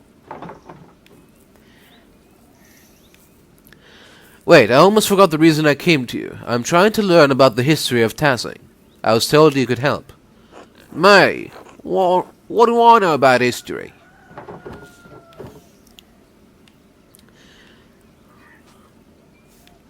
I heard you stole a book from that baron all those years ago. The one who was murdered? The nobleman that was the nobleman that strange monk was doing dark magic against. That was a lifetime ago. I can't remember the book or what I did with it. Those years are a blur. Probably threw it away somewhere, or left it at home. Wouldn't have been much for me to do with the book. I can't read. Too unique for me to have sold to. No one outside Tassing cares much about its history anyway. Maybe I should ask Brigida if she remembers anything about it. Sure, couldn't. It was decades ago, but she's the one who remembers shit. Thanks for the help, I guess. Uh-huh. If there's nothing else, I've got work to do. Until later, Martin. Until then.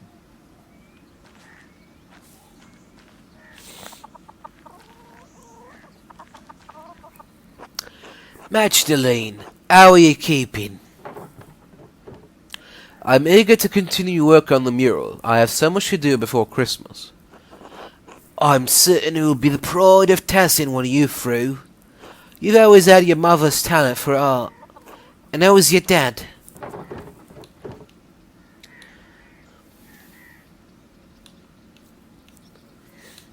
His mind is fading. I pray for him every night. As do I. Lord knows what your dad means to this town. And what you mean. In some ways, after the revolt, you became everyone's daughter.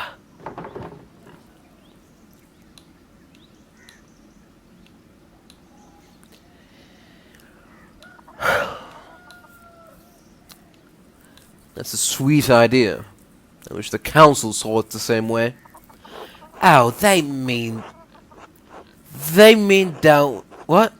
They mean don't anything by it. They love you, Master. But they're worried about pleasing the Lord. It's not fair to you, but it is what it is. Thank God the doctor's turned a new leaf. I do believe he's up to the task of healing your dead. Caring for someone can be an arduous task, even if you love them. It's alright if it's you find it challenging. The Lord sees your labours for your dad and admires them. But I believe God will pull your dad through wherever the doctor says we need him.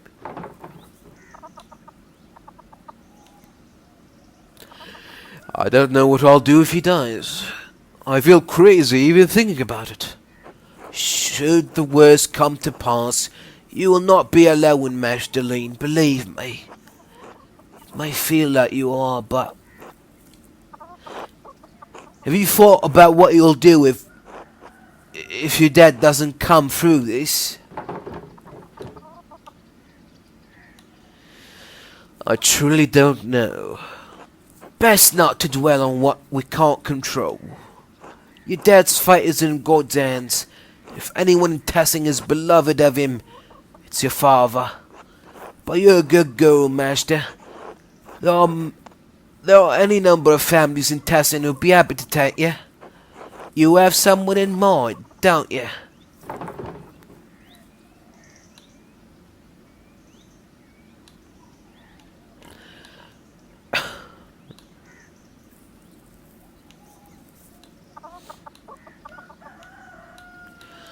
I literally can't imagine who you'd be alluding to.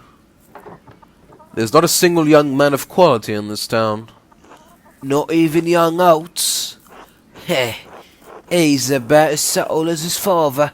God rest all her soul. Ah, I miss him.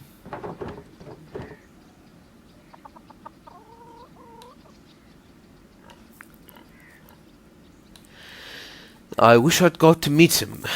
Properly, I mean. He made an impression, that's for certain. Ooh, the girls round town knew better than to moon after him. Though that didn't stop some of us. He was Eva's from the start. As Ots appears to be yours. But if nothing ever comes of that, know that you're always welcome in my family, Master. Crafts is a nice hard-working boy. He's got a sharp mind. He can provide for a family. Are you trying to set me up with your son? Can you blame a mother for trying?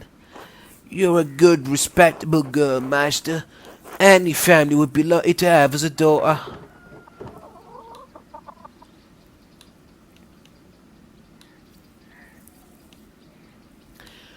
I suppose I will consider it. Thank you, sweet girl. Not every marriage starts off on solid footing, but if you pray and work and trust in the Lord, you can find it in time. Believe me.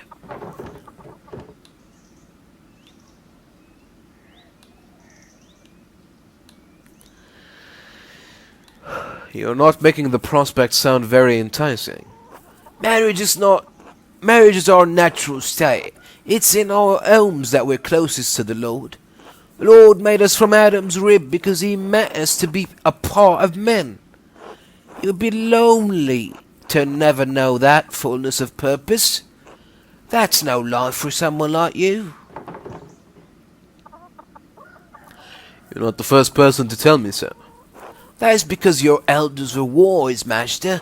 Trust in our love for you, and in the Lord's purpose. In any case, I should get back to the chores. Remember what I said, whatever happens, you're always welcome in my home. Yes, before I forget, I actually had a question about an old book. Martin is supposed to have stolen it from that baron who was killed years ago. Do you know what happened to it? Oh. I hope this doesn't get me into any trouble, but I still have it, hidden in a drawer. Martin left it behind when he ran off. Why did you keep it? What was I supposed to do? The Baron was killed soon after, and there I was, holding his stolen book. I didn't want Martin to get in any more trouble than he was already in. I never read it, though. I don't read well. Can I have it? I don't know. I need to reference it for the mural. But won't everyone wonder where you got the ideas? I've been talking to people all over town. They'll think I get the ideas from them. Oh, alright. I'd like to have nothing more to do with it, to be frank. It reminds me of difficult times. A stolen book of a dead nobleman in our home. Perhaps it spoiled our milk and turned our eggs all these years. Here you are, please. Don't tell anyone I had this. Ah, the Historia Tassiae. It's in Latin, which I don't read well. I'll puzzle over it in the evening. Thank you, Brigitta. You have been a big help. Of course, Master. Be well now. God bless. You too, Brigitta. Until later. Hey, alright, well. We managed to get something done at least. Only took 80 minutes, but, you know. Still. Something at least. Alright, well. I'm going to take a quick break and I'll be right back. Alright. Welcome back, everybody, to Pentiment. So, after 25 years, the book that was stolen from Baron Rothvogel has been finally found. It was just sitting around in this inaccessible house, just sitting there, gathering dust. Don't know what I was expecting, really, but there you go.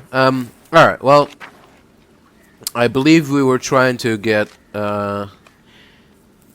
acquainted with the ancient history of Tassiae. Hello, Magdalene. Hello, Hans. I hope your dad... I hope your dad recovers quickly. He's a good man. Thank you. I'll tell him you... Keep forgetting that I'm a girl now. Thank you. I'll tell him you said that. Good. This town has seen too many terrible things, but we have recovered before. Maybe the Lord will return your dad to health too.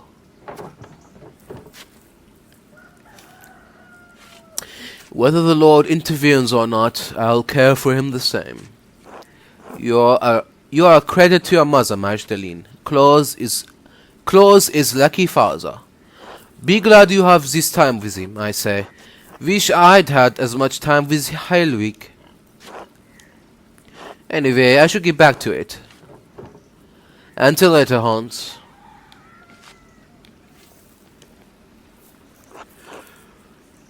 Hey, hey, Magdalene. I heard what happened to your dad. How's he doing? Resting. He suffered a severe blow to the head. I'm worried, to say the least. Hans sends his regards. The Bauer household is praying for a sweet recovery. Thank you, and thank Hans and Jota as well. I will. Klaus has always been such a bedrock of Tassing. I'd hate for him to die. It would be...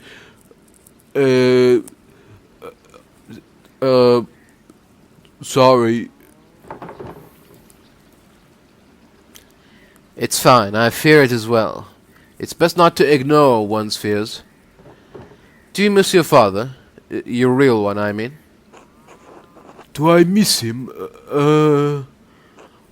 Kind of. I don't remember Joseph all that much. He's become a haze of sorts. A faint echo. A feeling. An occasional emotion. I was so young when he got killed. Mom said I had trouble understanding what had happened for a long time. I understand. My mother, she's like an empty hole in my life. I have nothing of her. Ah, yeah. You never even got to see her, right? Not even a memory, huh? Suppose you have yourself for comparison. God molded you after her. I can imagine how she could have been like. Stubborn and unruly, yeah?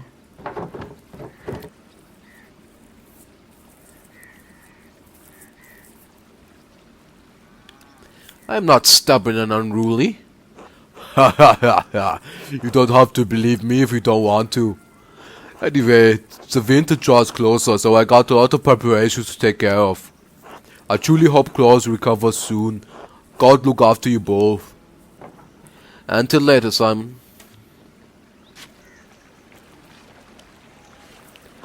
Hello, Magdalene. How's the mural coming? I hear you browbeat a council into letting you do it yourself.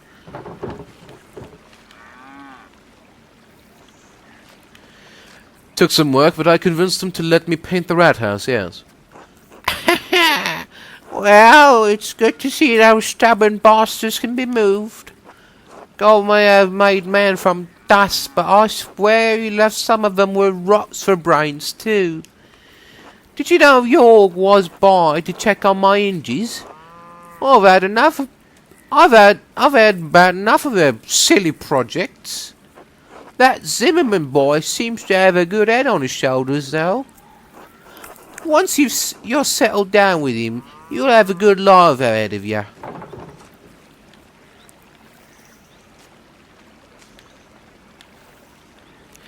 I think I'd rather marry for love, Hetty. Love comes in time, Magdalene. You'll see. Besides, that Ox is a good boy. You could do worse. Maybe. We'll see. But you were always going to forge another path, just like your mother. I have no use for the world beyond Tassing, but I wish you luck in it. Thank you, Hattie. I'll see you later. Until then.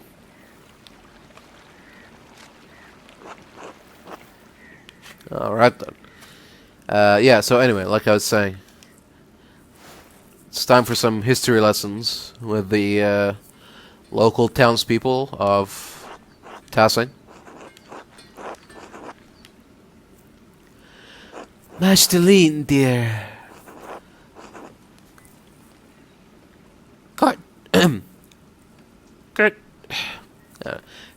Good day, Magdalene. Hi. How's your father?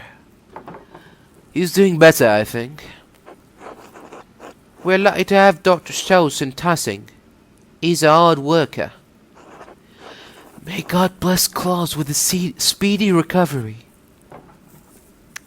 May he be gracious. How are you two? I am delighted to enjoy another beautiful autumn day. I'm just glad to be sitting down for a moment. I'm so tired, wrung dry. Andreas and Ulrich can wear down even the most vigorous person. Not even young Otts could keep up with these two. The blessing and the curse of small children. Mom! Ulrich, is she alright? Oh, yes, she wanted to run off and hide so I could find her, after I caught my breath for a moment. Haha.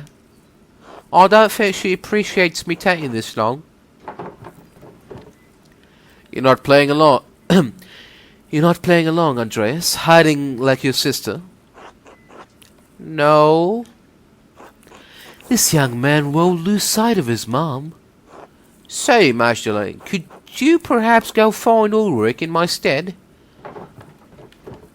Of course. I'd be delighted. Wonderful. She's somewhere in town, although I'm not sure why by now. She ran up the street towards the bakery.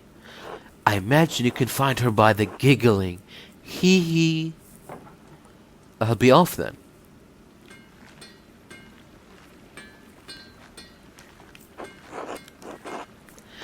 God bless you, Magdalene. Hello, Matilda. Hello, Wuslav. How are you two? Very well. The Lord has blessed us more than we deserve. And how are you, Magdalene? I was worried with you keeping the house and the workshop all your own. Let me bring back some soup for you and your father.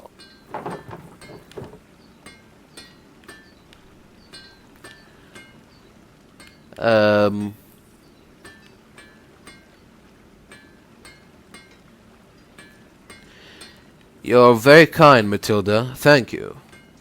Not at all, Magdalene. This is how Gustav and I serve Tassing. Our vocation may have changed, but our gratitude to God and the town has not. You've always been so dedicated to the town. Your neighbors took care of us in difficult times. Ha! Sometimes those days feel like another lifetime. A harder time to be sure.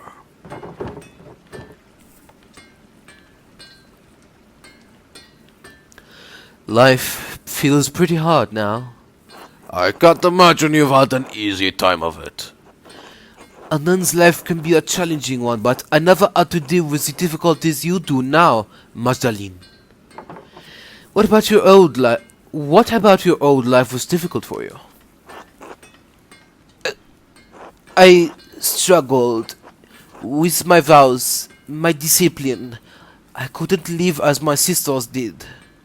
I broke my vows, as did Gustav.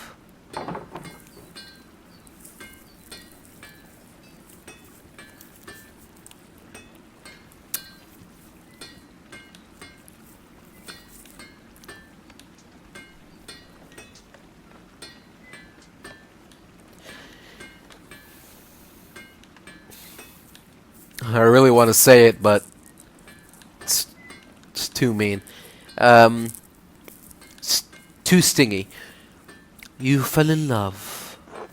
Hehe, we did. Well, I seduced her. You certainly did not. Are you telling young Mazda here that you seduced me then? Gustav, please.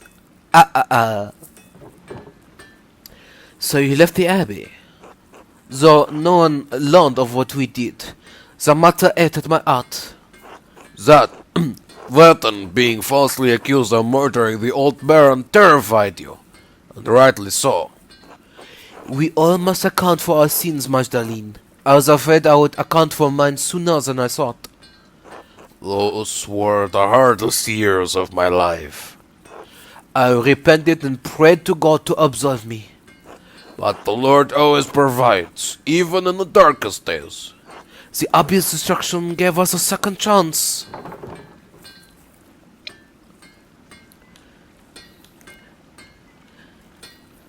It must be strange to leave that life after so long. Well, I will admit it's been strange not to being able to enter the convent. I miss the sisters terribly some days, but truthfully, it's been a relief not to be constrained by my vows. The Lord forgives more readily than man, Magdalene. Never think that you must remain in a place that causes you to sin, even if others think it godly.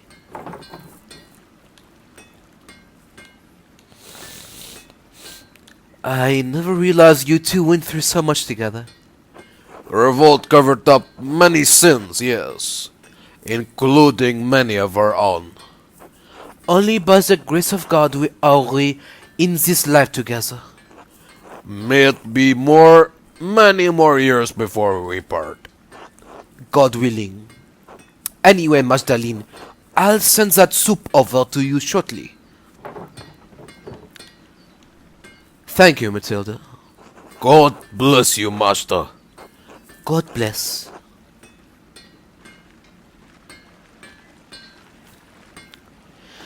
Hello, Magdalene. How is Claus? Rizzi and I are very worried. Alive, and that's what matters. Did you discover who attacked him? No, whoever it was, they left no sign. A terrible crime. Terrible. May God look after you both. We've had enough tragedy in this town. Fortunately, Dr. Stoltz appears to have found his purpose. I remember him being so sad when I was a girl. Ha! You're still girl. He was once picture of arrogance. Master Satins, I think. Like to talk about how he is destined for better places than this backwater alpine town. How he was meant for the courts of kings. No longer. He grew up. What changed? The revolts, no doubt, changed everyone. But he is the one who saw the bodies. He is not heartless man, Magdalene. He deserves our compassion. But I shouldn't gossip. If there's anything Rezian I can do for you, let us know. I will. Thank you for your kindness, Indris. It's nothing. I owe your father more than I can say. Take care, Magdalene.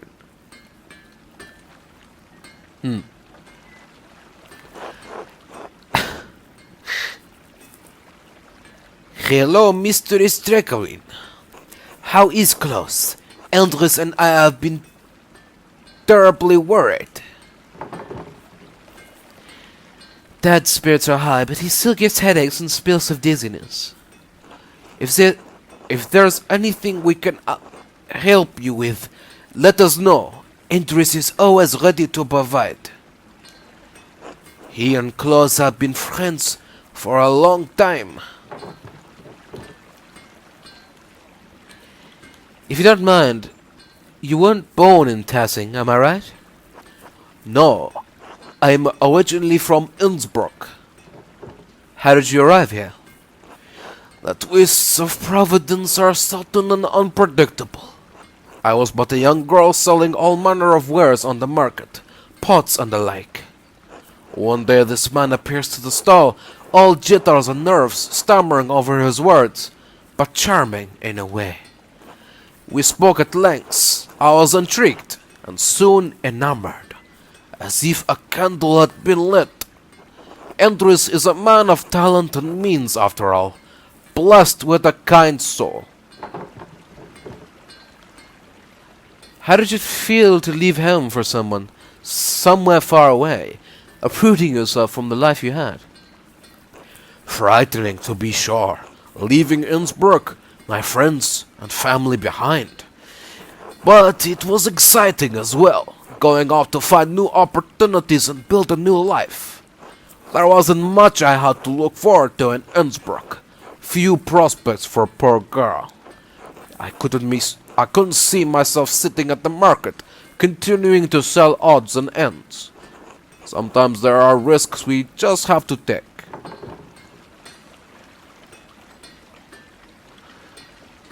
That's very inspiring, Rezi. I'm glad you found happiness here. We all struggle in this world, but the moments of joy outweigh the bad. It's how God has set the world, His benevolence guiding us through it all. I feel I've been blessed, and it's not been all bad for Andres either. Hehe. I assist him with the bookkeeping side of the smithy and other things.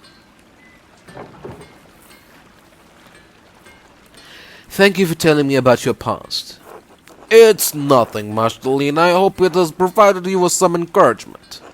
Don't forget you are important as well, and deserve to live your life. Alright, I have to assist Andres with a few things. Be well, Magdalene. Until later, Therese. Alright then. Oh. There you are. Hey, you found me. Bet you can't find me again, Mag. And he slowly walked away. Whatever.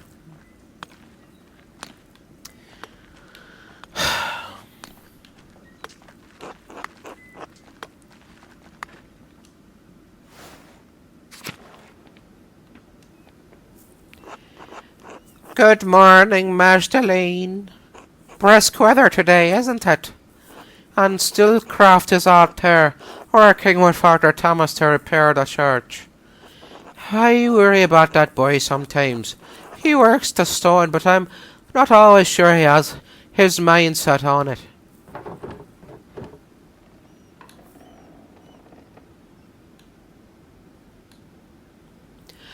Masonry is a good trade. Everyone needs a stone mason now and then to repair things. That I do. Look, he always harped on about how being honest and trustworthy is the most valuable currency. How in this life hard work and reputation matter the most. Kraft has taken that to heart, I think. He does a lot of good work for the town. I've offered to find an apprenticeship for him, but he won't make his damned mind up. He deserves a chance at the life he wants. He's lived in his father's shadow for too long. He is a good man, Agnes. You should be proud. Thank you, Magdalene. I've done my best for my household, despite what's happened in the past few decades. Ah, well, he didn't come here to hear me ramble on about my family. What can I do for you? I thought you might have some additional remedies for my father. Our word is not good enough. Our word is not enough.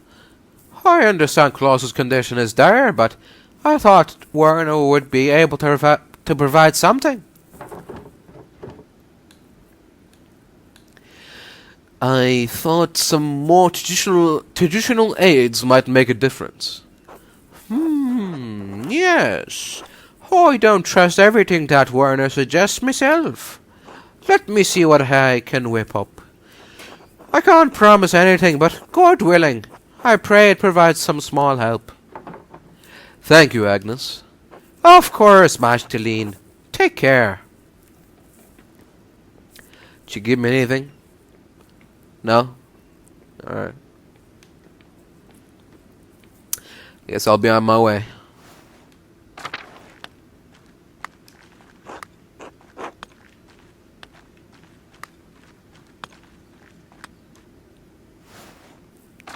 Now, where did little Ulrich left off to? Is he in the right house? Is she in the right house?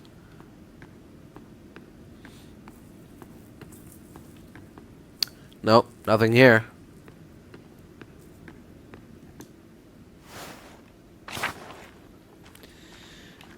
Oh. Got ya. Ah, you found me again. Wait here. I'll find a better spot.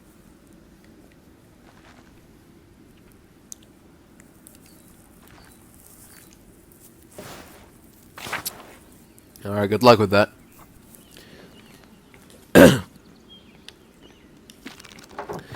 What a mess. I don't know how Boltus can get anything done with all this in the way. Magdalene, hello. I was just jotting down a few new ideas. Did you need something? Yes, if you have a moment, I need to get into the old salt mine, but I don't have a way down. Can you help me? To get into the salt mine, yes? You must be on quite the adventure. Ideally, we could rig up a double pulley system to lower and raise yourself in the shaft. But that might take a while. Well, I would like to go in today, if possible. Of course, of course.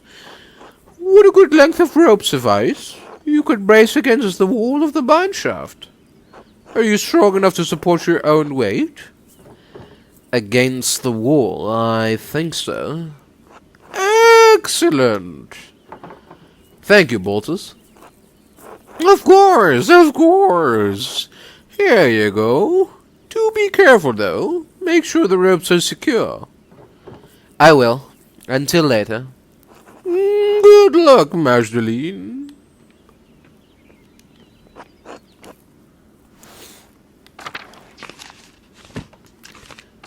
Do we unlock any new... No, not really. Well, unlocked entries for characters that I don't care about, but...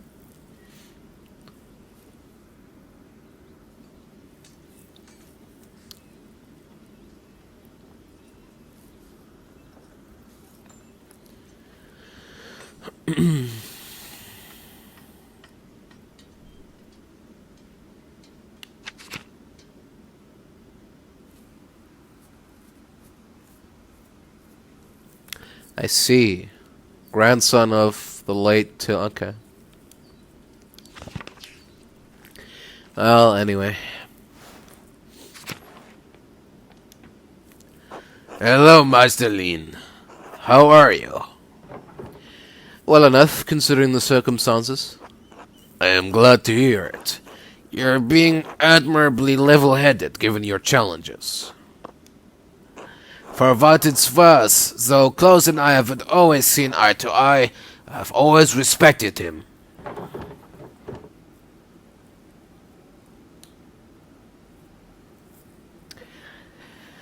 Father respects you as well. Thank you for saying so. Over the years, I've grown to find his stubbornness admirable. It's a quality you share, evidence in your work on the mural. Thank you? This must be part of the Lord's plan. I must trust that he put you in this position for a reason. All the same, the Council does not want to regress their lenience. The Council or you? Pick whichever you prefer. Go on then, I have patients to attend to. Until later.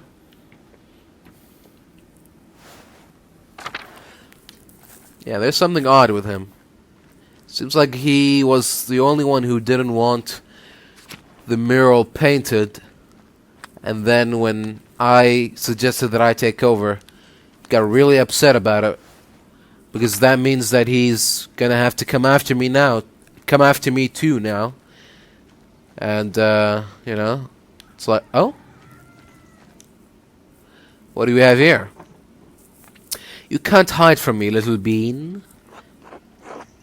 You're too good, Mag.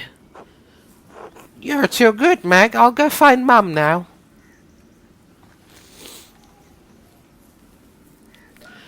Alright. I'm gonna go find Mum, too, now.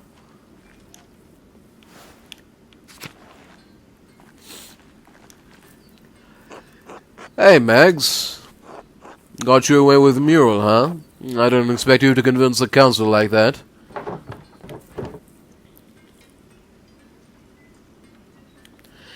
You think that little of me? No, I'm impressed. The rest of the council has been arguing over the matter for so long, even I couldn't get a word in. Then you come in and shut them up in a few minutes. We could use more women like you in the town.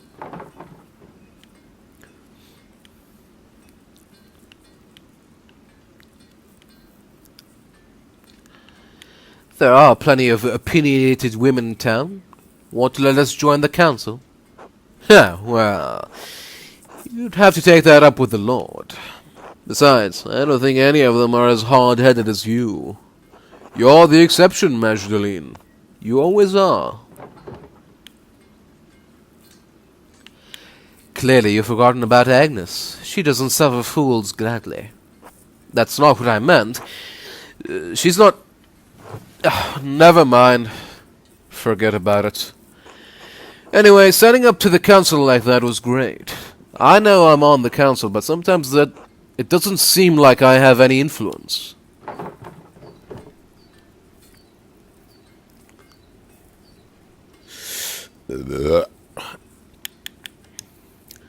Otz actually seems insecure about his place on the council.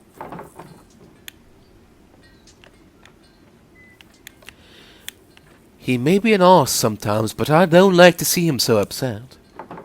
Maybe I should reassure him.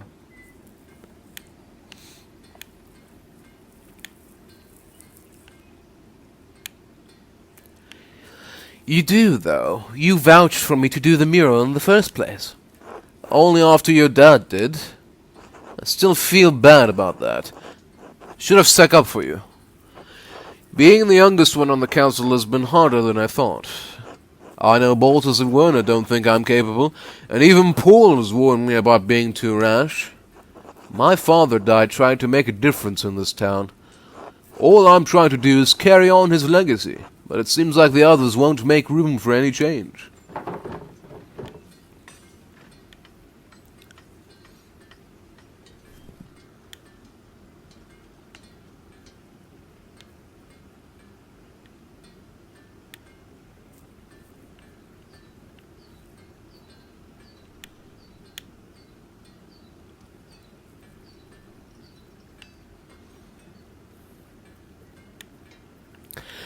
Keep pushing, Ots. They're stuck in the past, but we're looking towards the future of Tassing. Thanks, Magdalene. It'll take time, but maybe they'll listen to me eventually.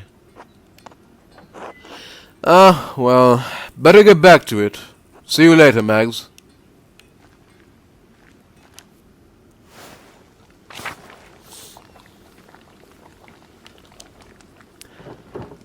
Hello, Eva.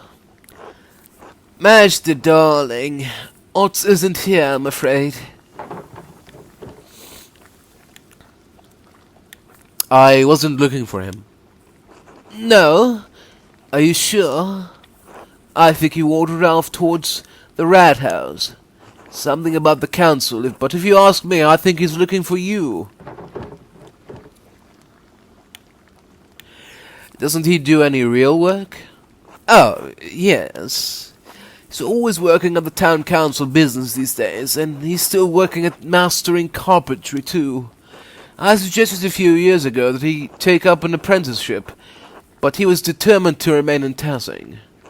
I think he's more comfortable here, even if that means he'll never be the craftsman Otto was.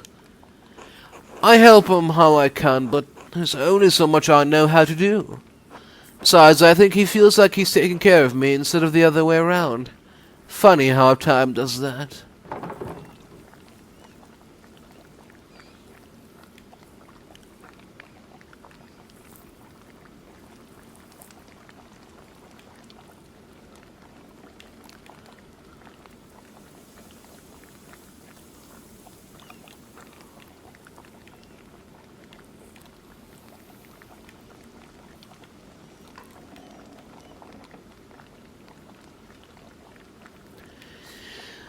I would jump at the chance to leave Tassing if it.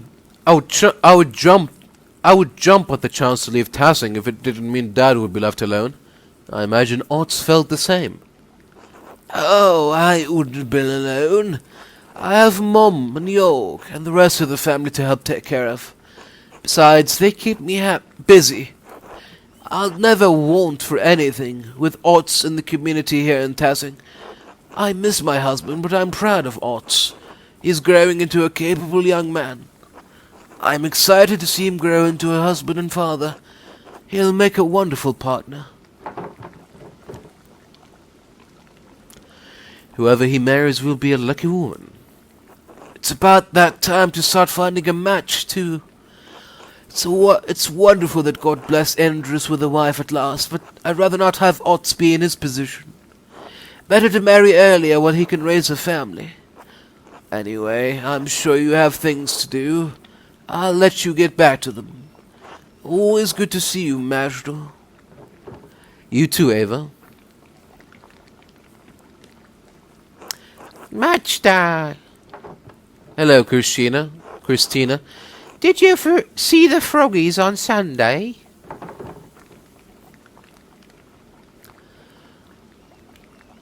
I did. They were everywhere, weren't they? I've never seen so many together before. Father Thomas was so angry, but I think it's funny. Mummy says the twins did it, and they're an example of the children who don't follow the 10 Commandments.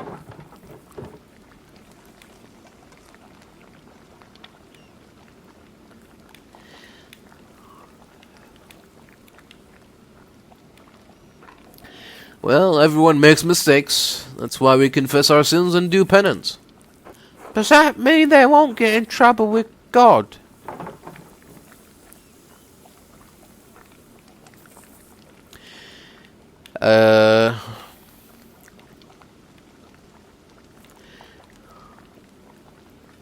If they confess, then no.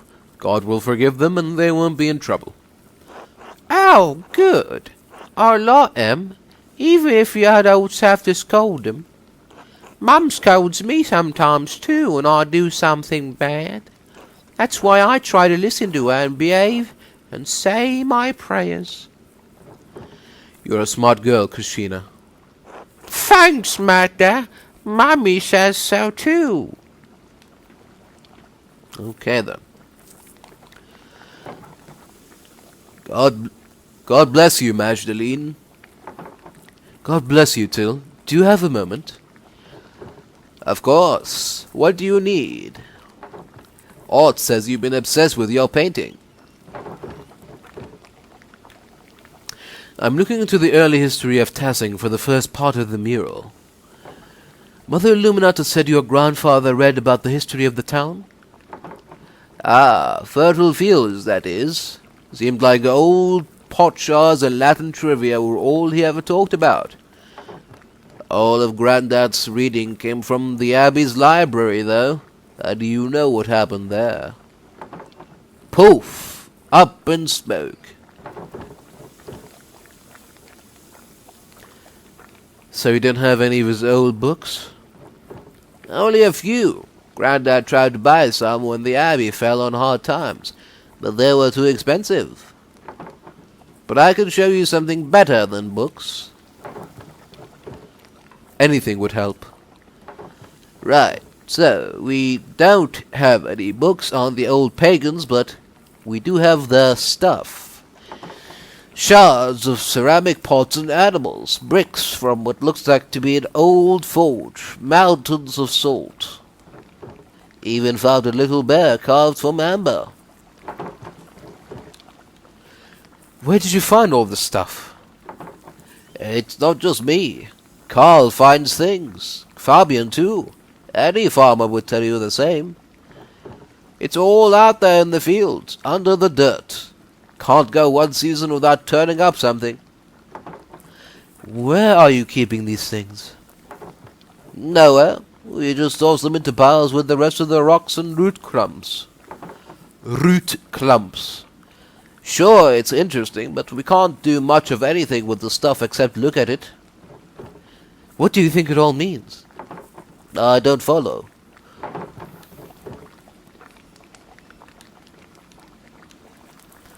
What do you think they were like? I guess I'd never really thought about it. They seem like regular people. Their remains all look like ours. Tools and weapons are rougher, but not badly made. The little carvings and ceramic critters aren't so different from the things either made for arts. Huh. I suppose I expected them to be more strange.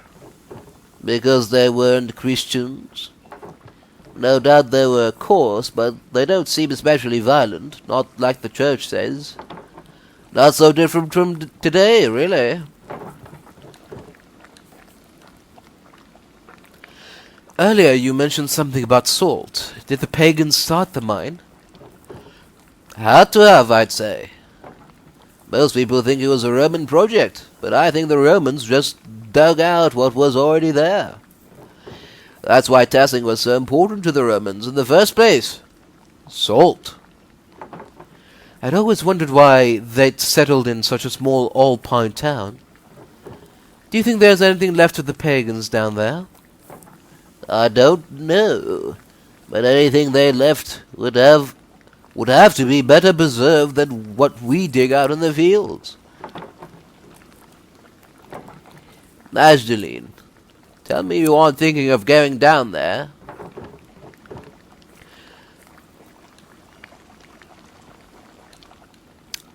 I am not thinking of going down there. Young lady, I may have been born at night, but I wasn't born last night. I know a lie when I hear one. That mind is hundreds of years old. You could break your neck just getting in there. It's worth it for the mural. I want to try my best. For Father. Imagine how your father would feel if you got hurt. Then help me get down safely, and he won't have to worry. You're bull-headed just like your mother. And your father. Probably couldn't keep you out of there if I tried. Please, Till. All right. Don't know how to get down there myself, but I know those twins have gotten in a time or two. No doubt they have a trick. And Boltus might not be the most reliable man, but I don't doubt he could rig something up for you too. Thank you, Till. Don't mention it. I'm serious. Don't. This pagan history wasn't really what I expected. The past never is. You think all this pagan stuff will make it in the mural? I can bring some of the things the boys and I have found over to the rat house tomorrow, if that would help at all. That would be great. I'm glad you're taking an interest, Magdalene. I thought no one cared about the pagans but me and Grandfather. I should warn you. If you do head into the forest, keep an eye out for the Lord's men. They're strict, worse now than they used to be. I'll be careful. Until tomorrow. Until then. Alright. Learn a little bit of history and, learned a little bit about the forest, I guess. Ah, there you are. Had enough of hiding, Ulrika? Yes. Magda found me so quick. She's a good finder. No one can escape me, little one. I'll hide better next time. I'm hungry now. We'll have to get you something to eat then, little Delph. Two? Oh, is that what a proper child eats? Thank you for your time, Magdalene. Always glad to play with the children, but I really have to go now. I can't wait to see what you'll end up painting. You will do us proud, I am sure of that. I hope to. Until later.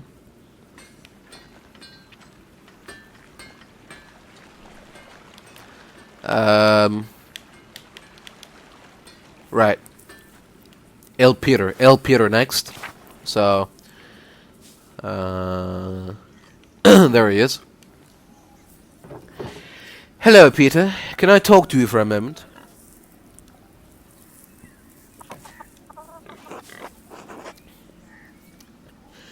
Hey, what's that? I was wondering if you could tell me some of the stories about Tassing. Oh, the old tales,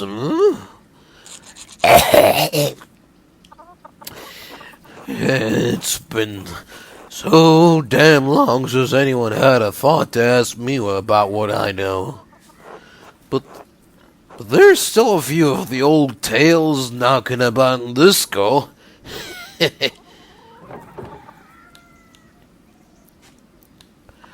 Do you know any Roman legends about Tassing? Roman legend? Pah!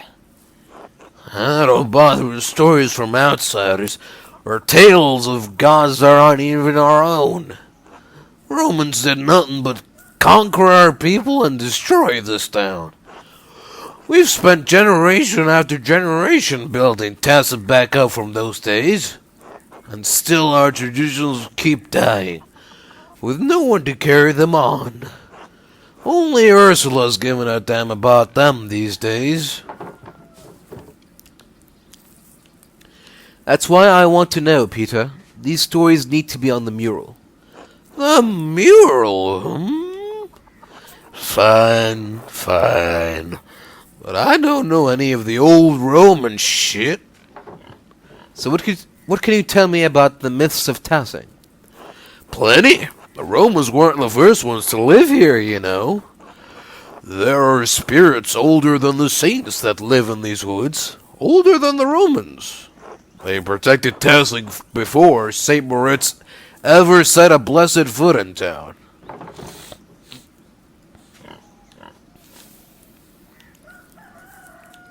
What sort of spirits? The sort I'm getting at. Didn't your father teach you patience, Magdalene?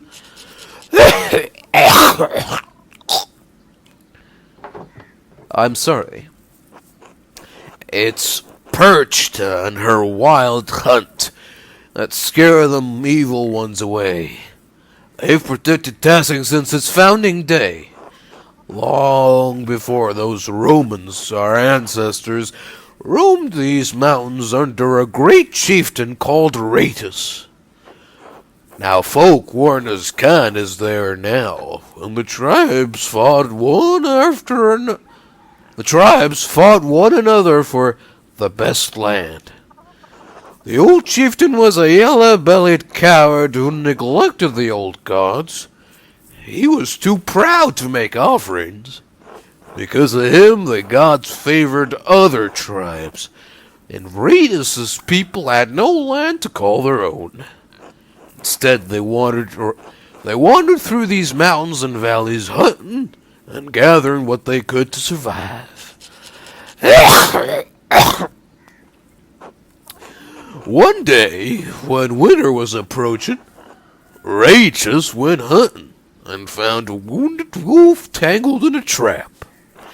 But instead of killing the beast, as most men would, he helped the beast and loosed it from its bounds.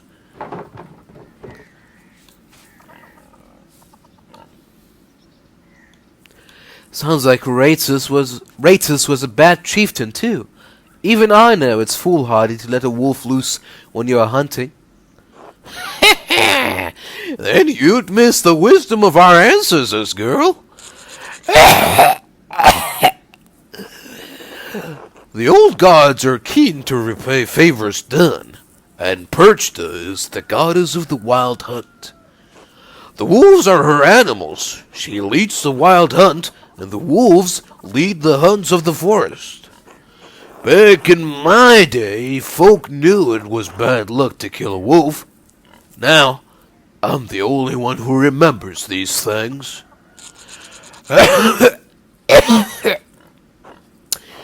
Perchta saw Ratus' action and took favor on him, and told the wolf to lead the chief to her sacred spring. Ratus led his people to the spring and claimed it for his homeland, and we've been in this valley ever since. Then those goddamn Romans came and destroyed everything. But you see, there were other gods protecting this place before Saint Moritz. It's why a few of us still honor Perchta. She protects us against witches and fiends.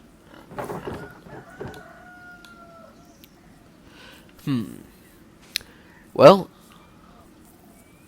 it's a wonderful story. Perfect for the first part of the mural. Good, good. Nice to know I can still be of some use in this town. I have a lot to think about. Thank you for sharing your stories with me, Peter. At least someone wants to listen to me. Little Ursula used to sit by me years ago and listen to everything about the old customs.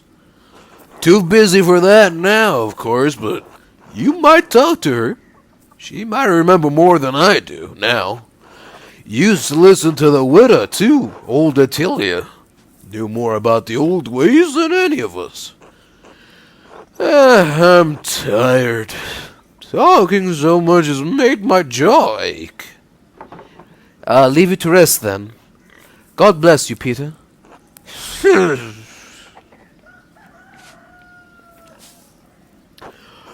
Oh, much delayed. How are the hinges on your doors? Fine, I suppose. Maybe Andrew should take a look at them. I would have asked your father, but, well... Anyway, you wouldn't believe how many people in this town leave their hinges to rust. Is that something the council is worried about? Well, Dad always taught me to keep the house in good repair, if we can afford it. And now Paul would like to institute a yearly check of all homes in Tassing. What do you think of the idea, York? Well, it's not a bad thing, but I don't see why we need... Why we need to make it official. Everyone in Tassing helps each other. As I see it, if someone notices a house in disrepair, we all pitch in to fix it. To do anything else will be unquestioned. But if Paul wants to see it through, I'm happy to go along with it. Makes me feel useful, you know. Speaking of, I'd better get back to work. Nice to chat with you, Major. See you later, Jorg. Huh. Hello, Magdalene. How's the mural going? I hope my husband hasn't been bothering you about it too much.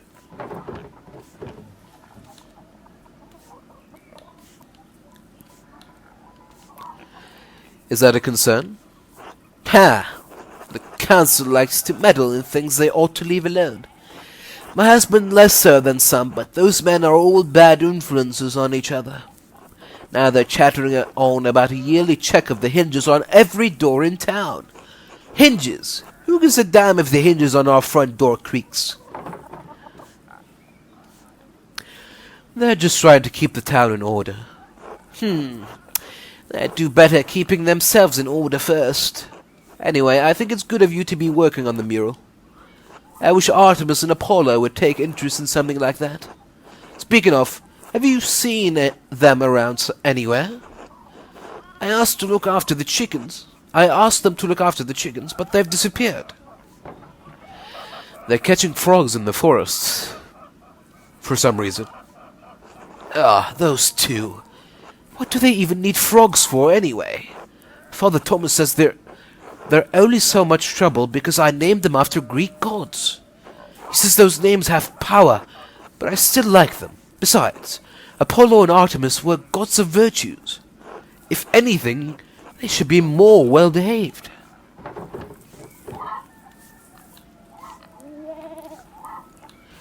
I don't think anything will stop the twins from going their own way in life. You're right. Father Thomas spends too much time in his books. Anyway, I'd better go find those rascals. Good luck on the mural, Magdalene. Thanks, Veronica. Until later.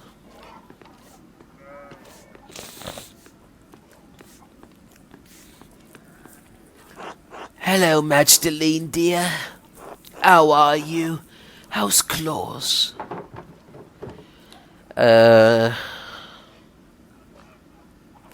It's hard to know for certain. One day he seems well, and the next I can hardly understand his words. Oh, Magdalene. I'll keep praying for you both. Both of you deserve the best. Life's been hard enough for you already. Please let me know if you need any help around the house. I'd be happy to help.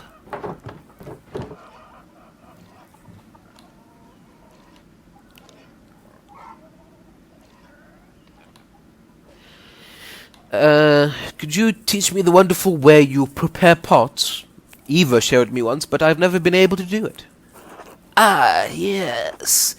That old trick. Haha. The secret is to use a thick coating of lard so nothing sticks to the metal. I'll come by and show you. Besides, then we can chat, and chatter makes chores pass quickly. With all my children up and grown and no husband to take care for any more, I've got to make myself useful somehow.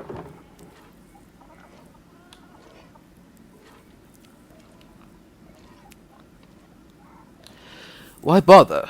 You could spend your days relaxing instead of doing chores. I don't think I'd be able to do that even if I tried. Jorg and Veronica are capable of caring for their own household now. Eva is taking care of Otz, and Ursula and Fabian have their own life together. They don't need me anymore. But isn't that a good thing? Heavens, yes. I thank God that my children are all grown and prospering. After so many years of tending to them and maintaining a home, I don't know what else to do.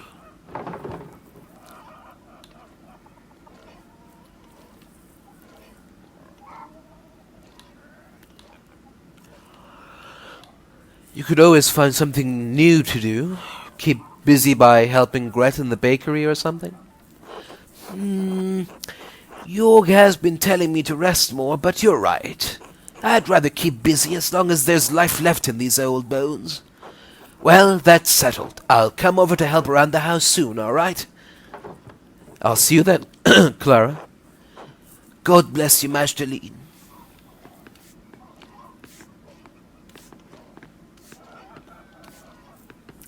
Is there anything up here? Probably not, but, you know.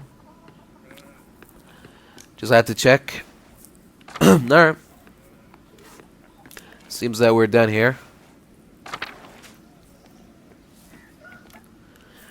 We asked old L. Peter about some history. Some pagan history. Huh. Well, they're here, but right now I can't talk to them. Alright. Anything else to do in town? No. We talked to Till, we talked to Peter. So what we have left is talking to old Smokey and finding a way down to the old salt mines. Okay. Is that about it?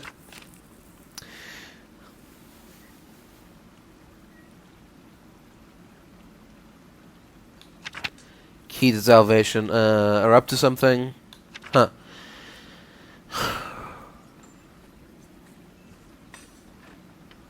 I should sit down to read it thoroughly soon. I could do that later. Alright, let's see. Okay, so let's go to the charcoal place first. Yeah, right here, the church. From the church to the forest, or the meadows. And then, oh. Is there anyone here in the Golden Hand Inn?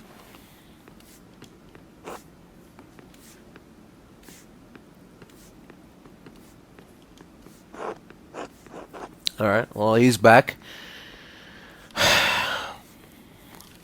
He's back at the inn. Let's see. Oh, here we go. What was her? I can't remember her accent. Hello, Magdalene. How's your father? Unwell still, and getting worse. Is he eating? You must make sure that he's eating. I know the season makes it difficult, but he needs the best of what you have in storage if he's to heal. I'll send Nika over with a few of our good apples later. Oh. Okay. That's, very kind of you. Oh. That guy isn't here anymore. I guess he moved on. It has been 18 years. I would be surprised if he's still there at his table. 18 years later. Alright. Oh, so, no. Not the forest, the meadows. Well, I think I have a pretty good idea of what they're up to. Can I confront them? There we go. Oh, hey, Magdalene, do you need something? I'm a little busy right now. I need you to show me how you and Apollo get in and out of the old salt mine. The mine? Damn, Magda. Why do you need to get out there? I want to see what our forefathers and the Romans left behind. It's for the mural. A mural? You want to use our secret hideout for your mural? Your secret hideout? But everybody knows you two hide down there. Yeah, but they don't know how to climb down there, do they? It's secret enough. So why should I show you how to get in? Because we're friends? You told my mother when I cut my hair so I didn't have to wear braids 5 years ago. I still hold that grudge. Look, I'll show you how to get into the mine on one condition. You help Apollo and me with our next prank. No telling No snitching. No questions asked. No way. I'm not that stupid. Then good luck getting down there. I won't help you otherwise. I'll find another way in. Sure you will. Good luck, Magdalene. I'm not getting involved in some dumb prank. I'll climb down there myself if I have to.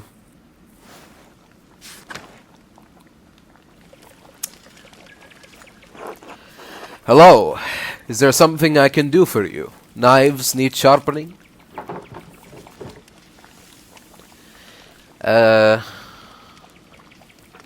I'm Magdalene Druckerin. Are you a friend of Smokey's? I'd like to think so. I'm Vaxlav.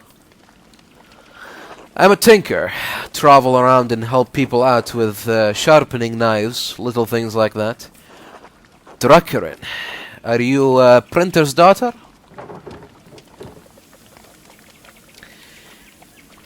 Yes, my father and I are both printers. Do you sample the wares much?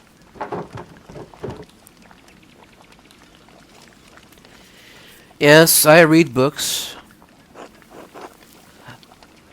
Vaxlav. Fuck. Forgot I. Okay. It's like I have to like push my finger into my neck so the voice comes out like that. Hello. Vaxlav, don't. You're going to get in trouble again. What's he talking about? Nothing. Ignore him. Nothing. This one can't help but talk to people about all of the strange things he believes. He reads all sorts of books, talks to odd folks, gets ideas brewing in his head. Now that doesn't bother old Smokey none. Bothers some other people a whole lot.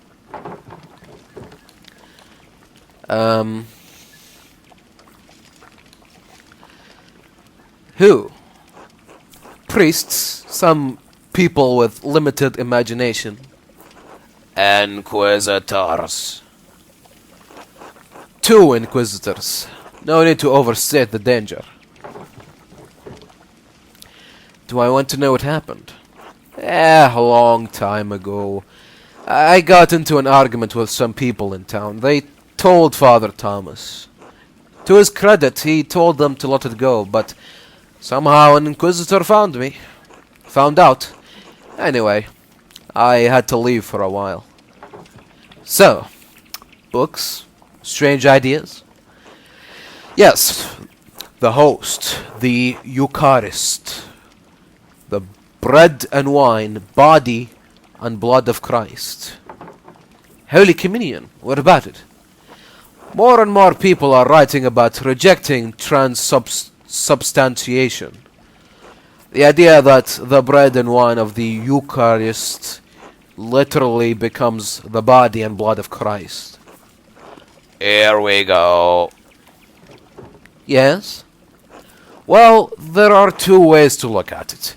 The first is on the grounds that Wycliffe and Huss rejected it. Using our eyes, our senses, there is nothing perceptible that changes in the character of the bread and wine.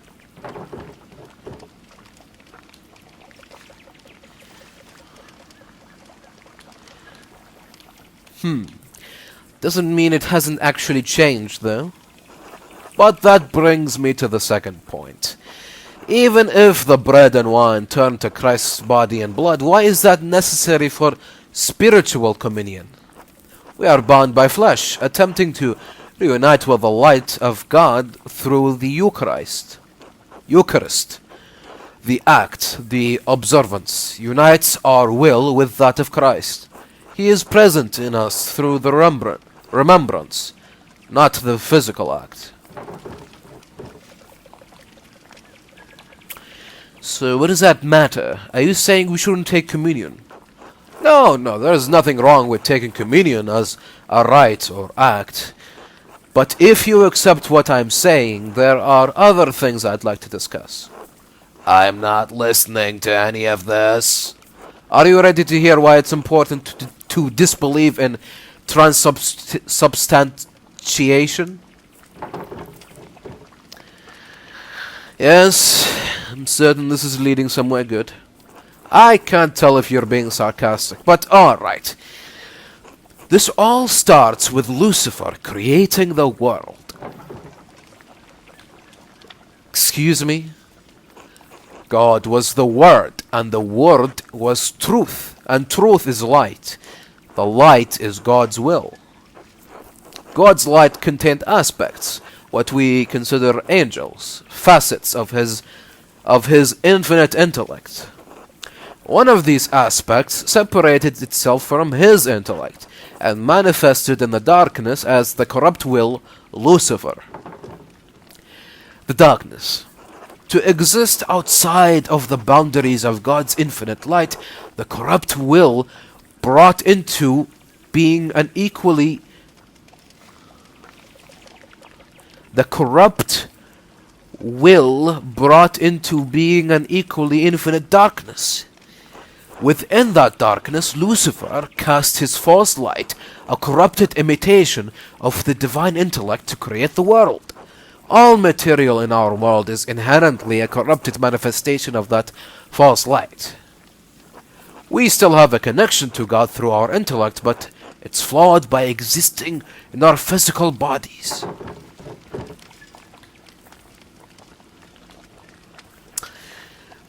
So, you're saying that Genesis is wrong. There are many stories of creation, many versions even of Genesis. Why is it you believe yours is the correct one? You believe the one your church has given you? Maybe if you were given another, you would have believed that instead. Alright, but you still believe we can be redeemed through Christ, right? Well, of course. Finally, some sense. But not in the way that you think. Of course not. The way to be redeemed is to reunite our will with God's. And how do we do that? Regular prayer, abstention from material desires, sublimation and elimination of want. That just sounds like being a monk. No, priests and monks both are corrupt agents of the business of the church. They have taken the simplicity of holy devotion and profaned it with pageantry. The saints, too. All this talk of murats and satya and miracles, they're just stories. The church has led people astray. Put the hope of people in meaningless rituals, faith in relics. You certainly have some interesting ideas, Vaxlav. I'm glad you think so. I spent a lifetime thinking about them. Anyway, thank you for indulging me, Majdaline. Of course. Until later. Until then. Alright, wow. I did not think that would go on for that long. Sorry, everyone. I'll be right back. Alright, everybody. Welcome back to Pentiment. Alright, well, let's just, welcome back to Pentiment. Let's just keep going. Yeah. Alright. Good day, Mistress Druckerin. I've told you, Smokey. Call me Majdaline. Old habits, I suppose.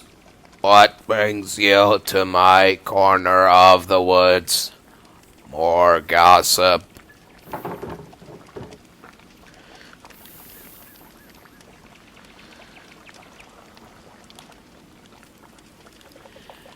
Only ancient gossip, I'm afraid. I was wondering if you knew anything about the old pagan and Roman mines. A mines is this a new entrance? Is this a new interest of yours, Magdalene? I don't see the townsfolk trek out there as much anymore. Last I saw were those two twins making trouble. 2 twins, so 4 people? They know a way in. I'll be damned if I ever set foot close to that place. What are you so interested in over there?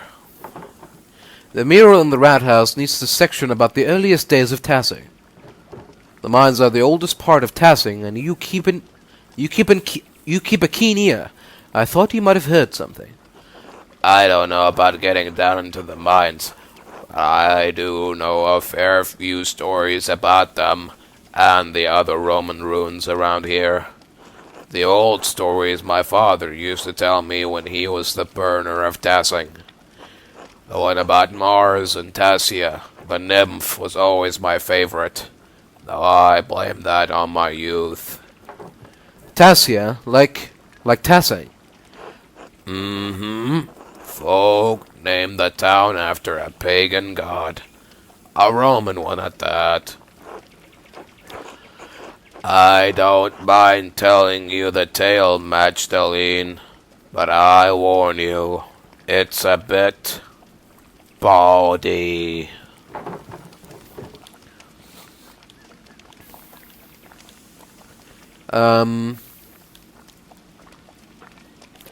Well, I need something about the Romans to paint on the mural. I'll tell the decent bits of what I remember, but I won't have your father hounding me for any coarseness. Alright, what's the story? Well, the legend says that Mars was hunting in these woods and spied a fat boar for the taking. He just pulled back his spear when he heard a woman scream in terror. Of course, the creature ran off, and the god was angry at the loss of his quarry. So he tramped through the woods to see why a woman was in the forest and not in the local town. And why would a god be why would a god be hunting in Tassing's forest? How should I know? Maybe he just wanted a brisk walk. Besides, why should anything the gods do make sense? These were the old days when spirits and ghosts prowled. What do you mean prowled? Prowled, you know, like spirits and other evil things do. I can't just say they walked through the woods like you or me. They prowled. Alright, keep going. So, Mars found a nymph, Tassiae, bathing in a spring with a fat, ugly satyr goading her from the shore. Enraged at seeing the trapped nymph, Mars transformed himself into a wolf and slew the satyr. And in return, well, Tassiae bathed the god.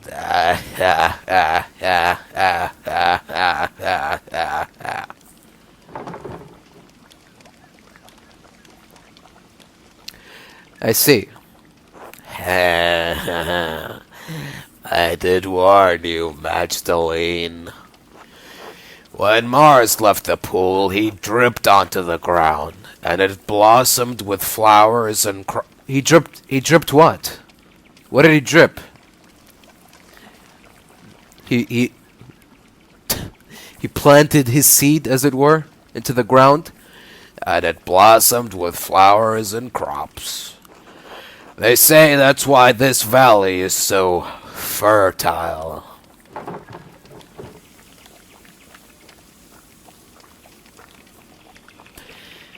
That might be tricky to paint on the mural. I'm not sure if the council would approve. I doubt they would, but you're the artist, aren't you? You get to choose what the mural shows. I wouldn't let those old bastards keep you from painting what you want. So much of what the Romans left behind was destroyed over the years, but I like that we still have these tales. You can never really destroy stories as long as there are people to tell them. Of course, the Romans left a hell of a lot behind, too. The town is more Roman than Bavarian, really.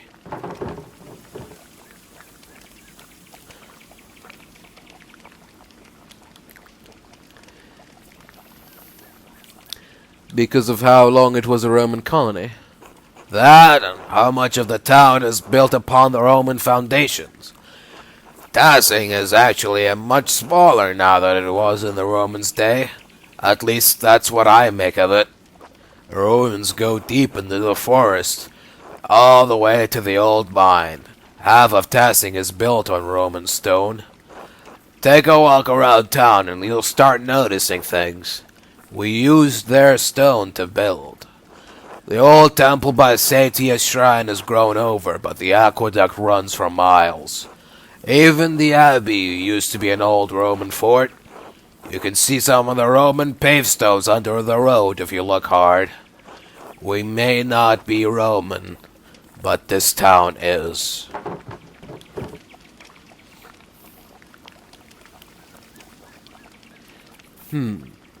Never realized how much we relied on the Romans for our infrastructure. Most of the people around here don't. The townsfolk are too busy to notice what's right in front of their eyes. Maybe I should go take a look at the mine. I'd get a better sense of what things were actually like. Aha! Nothing will stop you, I see. Well, I won't either. Just keep an eye out for any wolves or satyrs you might see down there, eh? I'll let you know if I see any. Thank you for your help. Good luck, Magdalene. Be safe. Alright then. So, can we actually just descend into the mine on our own, or do we actually need the help of Artemis and Apollo? We're about to find out. Boltus gave me the syrup to climb down, but it might take a while. Should I go now? Yes. Let's do it.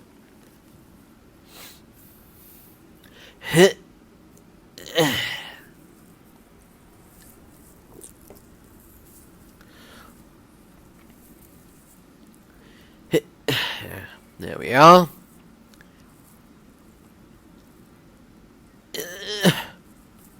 Excellent. Whew, that is very deep indeed.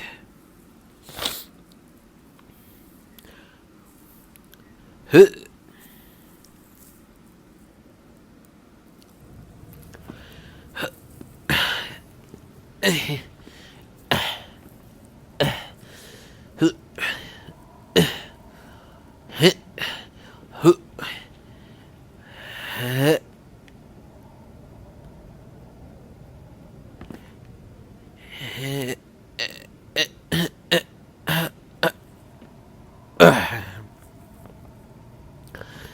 Whew.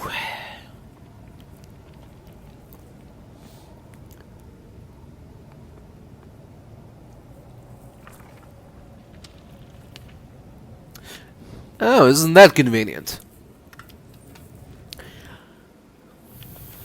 Alright. There are a lot of different coins down here. How odd. It's not like this is a saint's well. Could have been before, maybe. Oh, a tablet. There's still writing on it. Oh, it's a poem. I think it's a love note.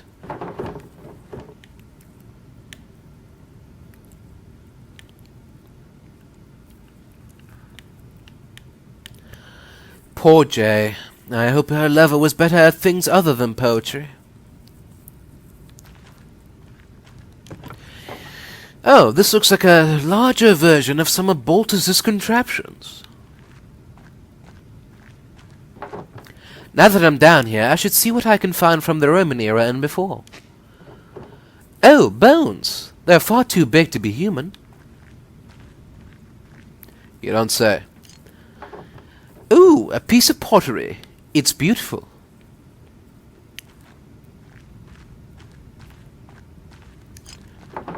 Another piece. I wonder if they're all the same pot. Here's another piece. Oh, a cave-in. The wood here looks newer than the first part of the mine. Was this collapse recent?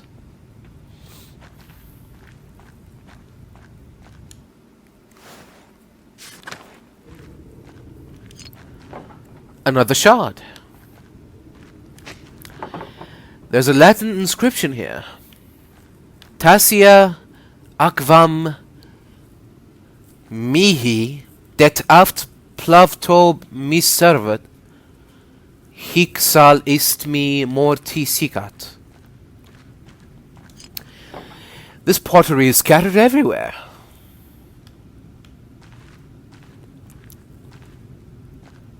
Oh.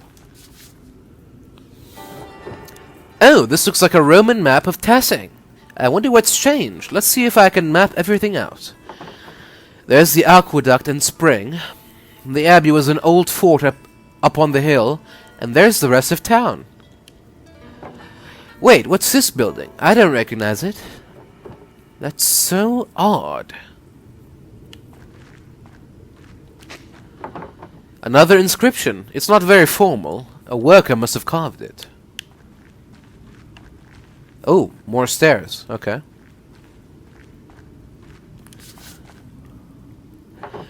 This almost looks like an altar, but what would an altar be doing in a salt mine?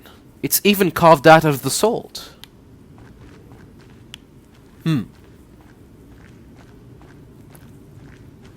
Interesting.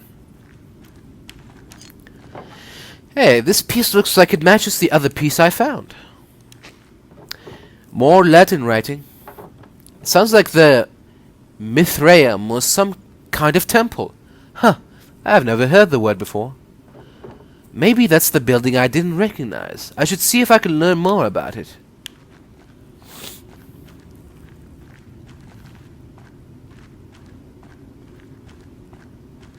Alright.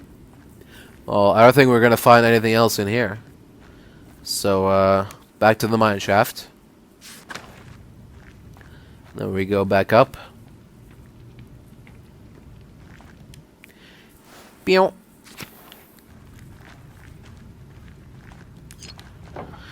Yet another pottery piece.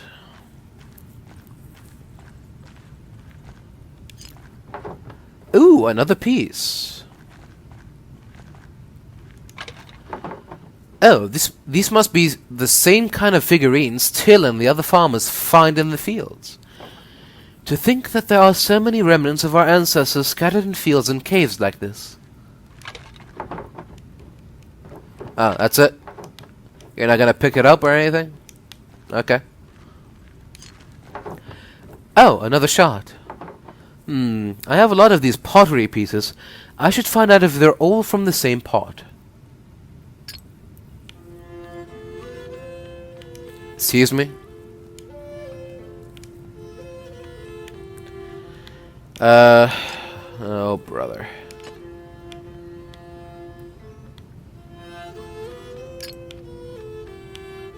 Dun, dun, dun, dun, dun,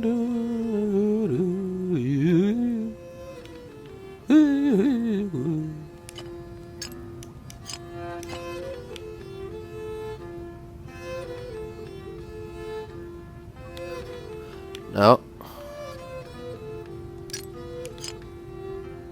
It's probably somewhere in here. No! Somewhere in here. Release it.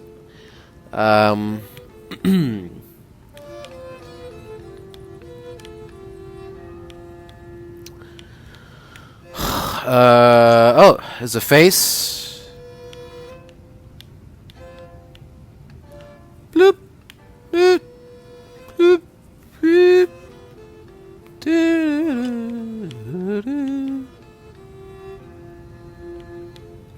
Where the hell is this supposed to go? Just Just leave it here, fine. Whatever. Is this it? Is this part of the puzzle? Nah, doesn't look like it.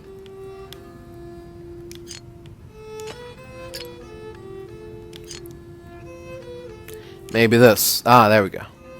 Yeah, this makes more sense. Much more. Yeah. I can't drop them once I've picked them up. I have to place them somewhere. It's kind of annoying.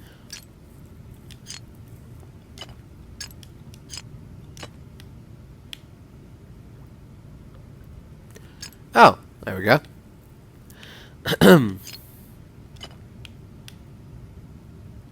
Nope. It's definitely not here. It's more of a smaller piece, like this maybe. I can, but just put that. There we go. Can't even override my placements. I have to commit to them. It's dumb. This is the wrong piece anyway. Excellent. Just pop it in here somewhere. Who cares? Even the music stopped. Oh. Think I'm starting to see the bigger picture here. Yeah, here we go. Oh fuck, I don't know where to put this. I know where to put this though, right here. No, you don't need to rotate it. Just leave it as it is. There you go.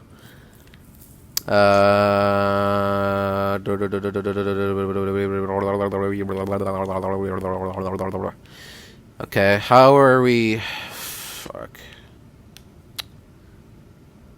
Oh, this actually does go here. Okay, well there you go. So this must mean that this goes here. And this must mean that this goes here. Aha! Which means that this must go here. Which means that this must go up here somewhere. Yeah. Here we go. Does this go? Yeah. This goes like, yeah, somewhere like this. Maybe? No. Over here. Yeah. Like that, maybe. Or something. I don't know.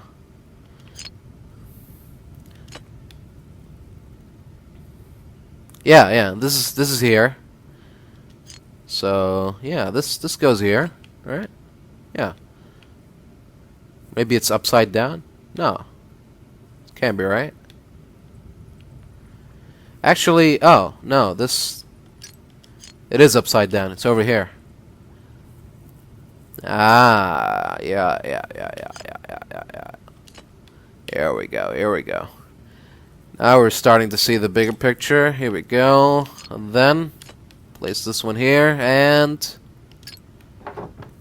Got it! The figures on this portlet looks like they're telling a story. These paintings must depict an early myth, even before the Romans. Let's see. This must be Perchta, and this must be forest spirits, part of the wild hunt. Oh god, the next part looks like a human sacrifice. Someone, maybe a chieftain, is sacrificing a man to Perchta. The bottom half of the lid continues the story. These look like spirits. They must be coming in to feast on the sacrifice. That must be how our ancestors tried to keep Tassing safe. They offered sacrifices to Perchta.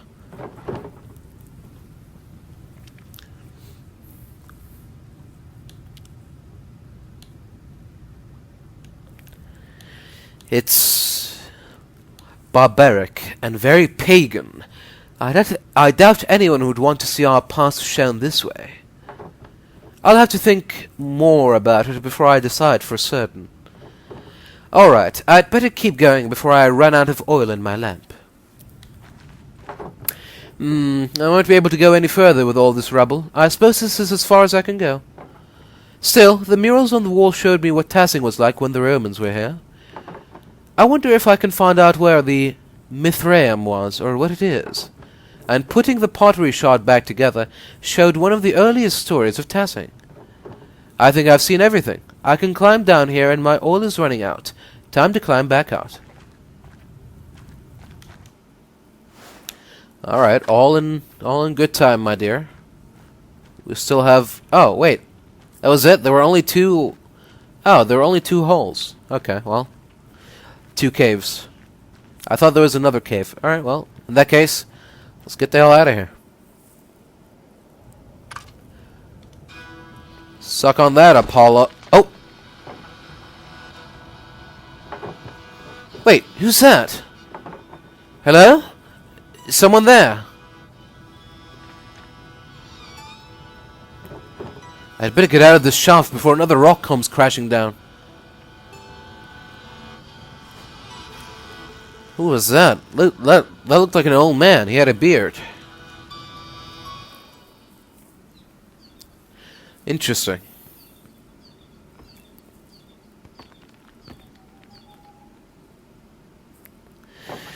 Who was that?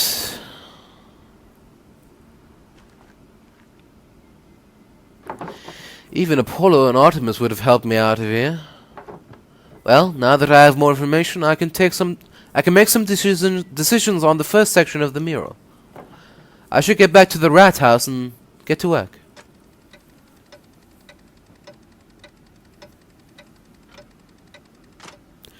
Eight hours later.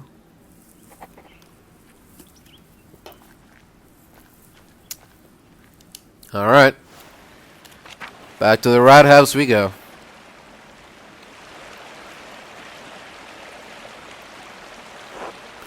You! Yes? I'm Holler Brant, the Lord's gamekeeper. Why are you grazing pigs in the woods?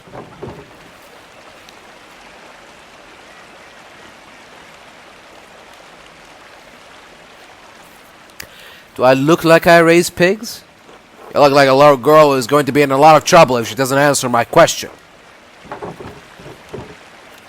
Was that you watching me a few minutes ago? That rock almost hit me. Watching you? No. Rock? I don't know what you're talking about. Now answer me. That's not my pig. I've been walking around this forest for hours. Other than the charcoal burner and the tinker, you're the only other person I've seen. If the pig doesn't belong to you, what are you doing here?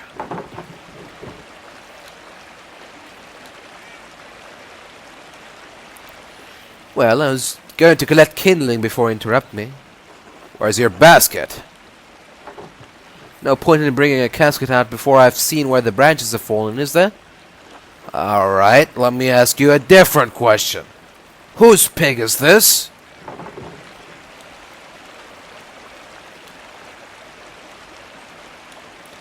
I don't know. The pig was in the woods when I came in here. Ah, a mysterious lost pig, who apparently belongs to no one. I suppose. Oh. I thought he shot me. If I find any more pigs in these woods, I'll kill them on the spot. And those who brought him here. Do you understand? Yes? Good. Remind your neighbors what happens when you break the Lord's laws. I knew the Lord's men patrolled these woods, but I've never seen one before. I didn't realize they were so strict. I suppose I should consider myself lucky. Anyway, time to get out of these woods and back to work at the rat house. Just gonna leave this pig here. What else can we do? Hey, you guys seen that Lord's guy? Lord soldier man? No? Of course he missed you, dumbos. Alright, well, no point thinking on what could have been. Let's just keep going. We got work to do. We've done our research. Now it's time for that research to pay off. Central Town, North Town, Mural Town. Alright.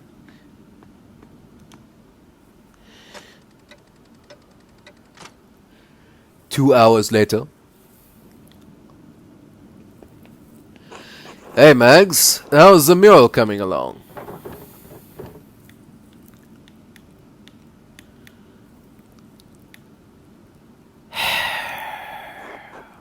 What? Oh, right. Magdalene. Sorry.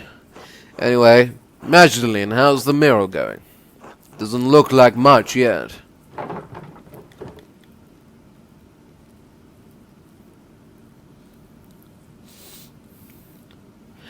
Well, of course it doesn't look like anything now. I only just finished priming the wall. Now I have to decide what to depict. It's hard to piece together the history of Tassing when it happened so long ago. Since the Abbey Library burned, I can only rely on stories from people around Tassing. Even what I could find out about the Romans and pagans was obscure. I had to go into the old salt mine to find anything. At least now I know what to paint for the first part of the mural. So, what is it?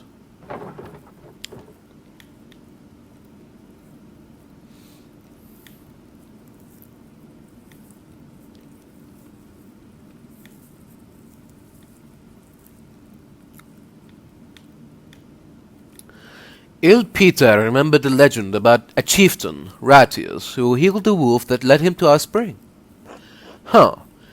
Really? Is that how we all got here? Kind of sounds like some story I heard about a saint. Saint Hubert, stag with a cross between his horns? I think so. Animals often lead people to good fortune in stories, even the stories of saints. So what made you choose this story anyway?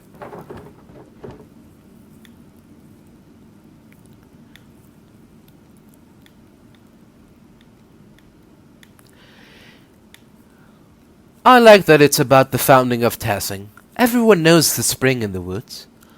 I guess that's true. We all know that it's old and it's always been here. This just tells a story about how we found it. Thanks for explaining it.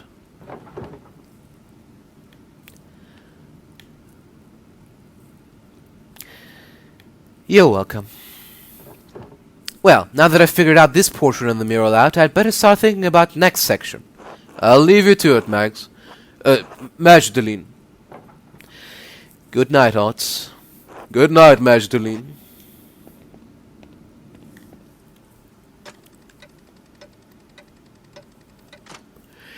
Three hours later. Now that I've decided how to depict Tassing's earliest history, I should decide how to paint Kearsarge's history. Mother Illuminata's letter mentioned that a Matthew Falcogny used to be a brother in Kearsarge. She said he knew a great deal about the Abbey's history. I should write to him and ask him about what he remembers. Oh, and I have Esther's letter to answer too. I should write to them both before bed. Oh, before I write, I should read that old book Brigitte gave me. Maybe I'll learn something pertinent for the murals. Okay.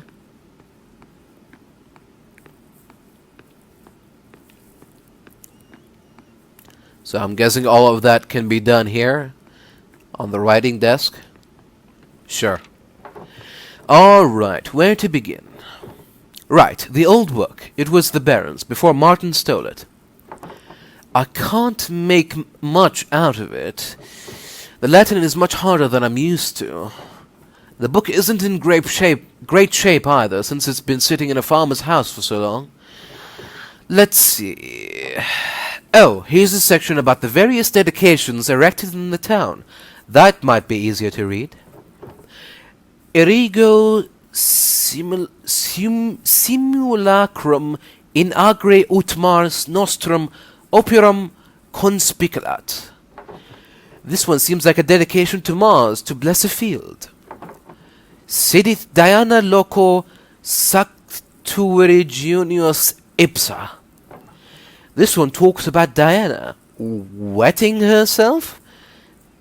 Bathing in a spring, maybe. Oramus ot defendat opidum. Oh, this one isn't as hard. Let us pray so that he, or she, really, may defend the town. None of this really makes any sense.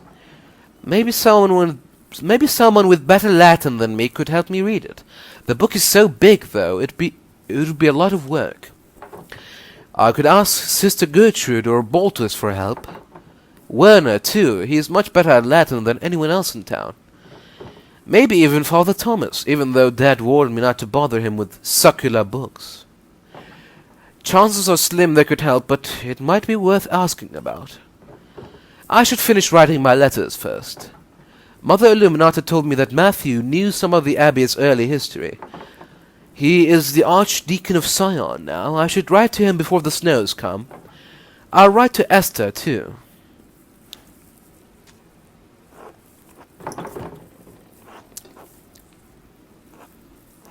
Most revered Matthew Faucigny Saw, Archdeacon of Sion. My name is Magdalene Druckrin. I am the daughter of Tassing's town printer Claus.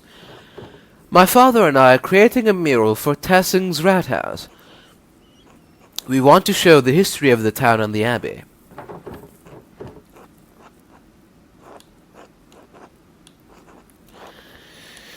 Mother Illuminata told me that you might be the best person to ask about Cursar's early history. I understand you're a busy man, but we would be most appreciative of any information you could give us. If you know of any other places where we might learn about the Abbey's history, we would appreciate it. Thank you for your help and consideration. Thank you for your help. Magdalene.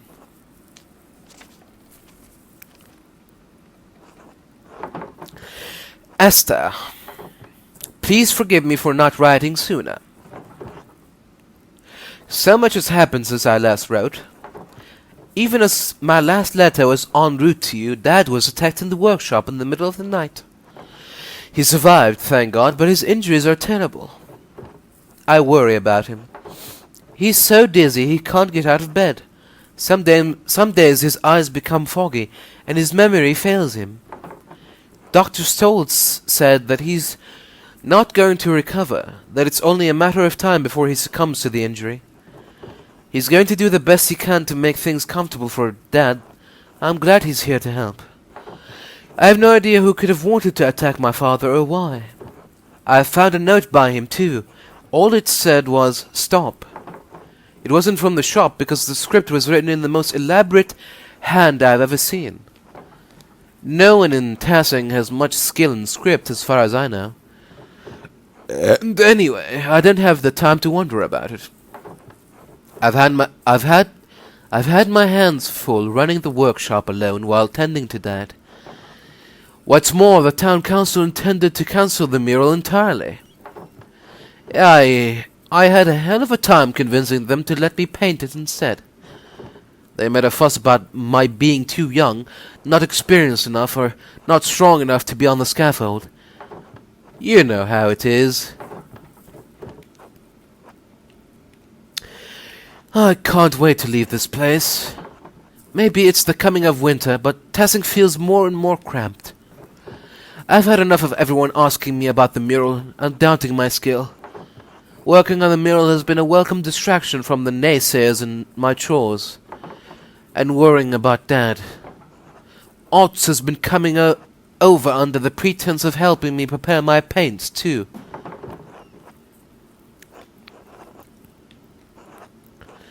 It's sweet, and I'm glad for the company. He makes the days easier. I'd like to have the whole mural finished by Christmas if I can. I just want to finish it in time for Dad to see it. It would mean so much to him. If Dr. Stoltz is right, I don't know how long I'll have. I hope you're faring better than we are here. All my love, Major.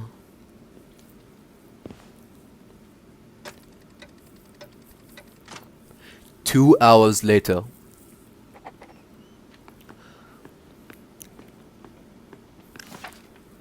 Is it sleep? Okay, it's sleep hours. So probably gonna have to talk to the people about the Latin later. Hello? Hello, Magdalene. Alright, well. I'll let you rest, father. It's late. I should get some rest soon.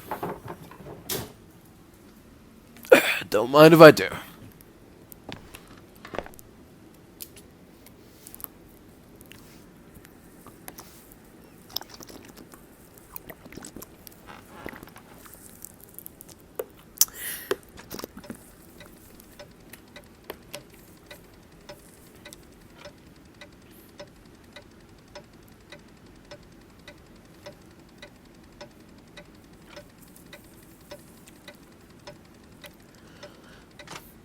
"14 days later."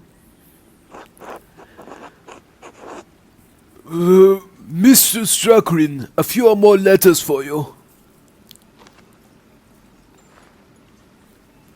Take care.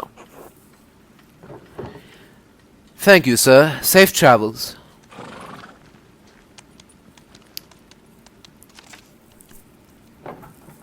The first letter is from Reverend Matthew. Mistress Struckrin, I was not acquainted with your family during my years at Kearsarge.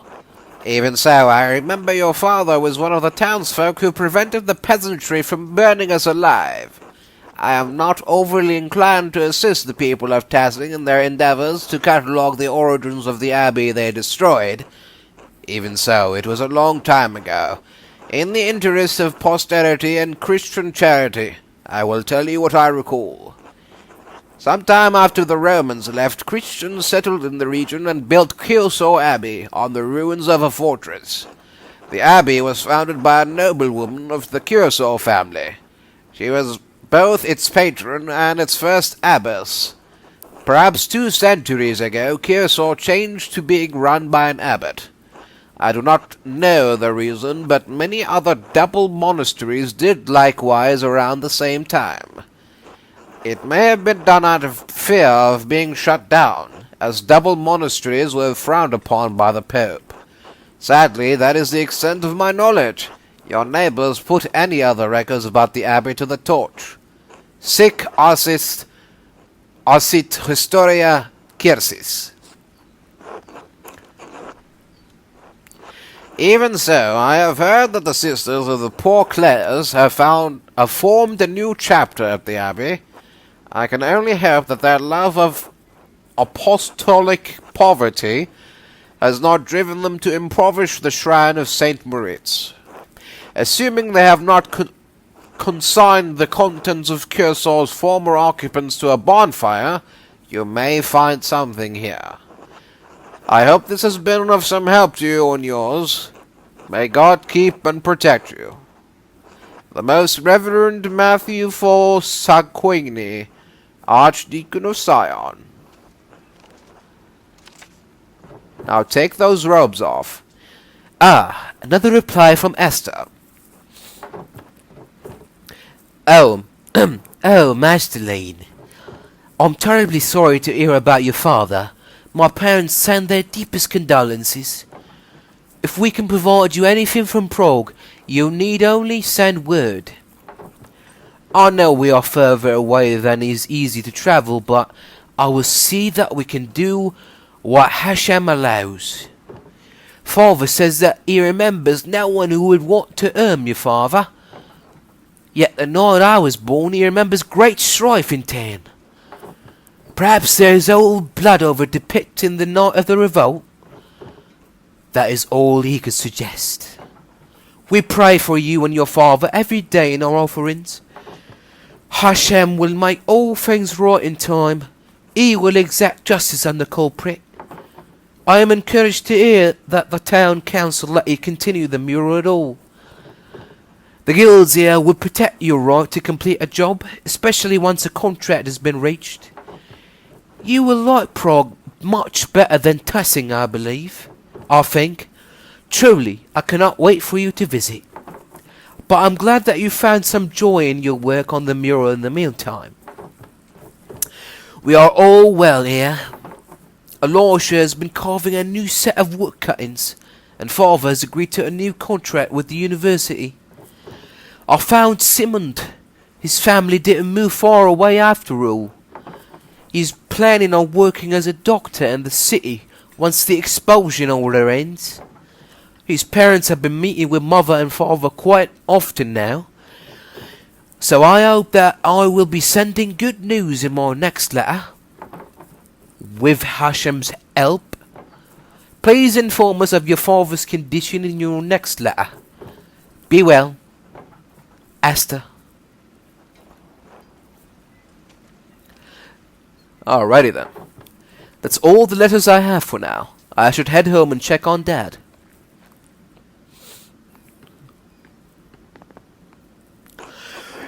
Good morning, Magdalene. I am here right on time. I hope you are well. Well enough. How's my dad? This is what we were about to discuss. How are you feeling, Claus? His fever broke at dawn this morning. That's good news, right? All things in time. I still feel weak. The dizziness has not receded. My head continues to spin whenever I try to sit or stand up for too long. Occasionally I am struck with sudden and severe headaches.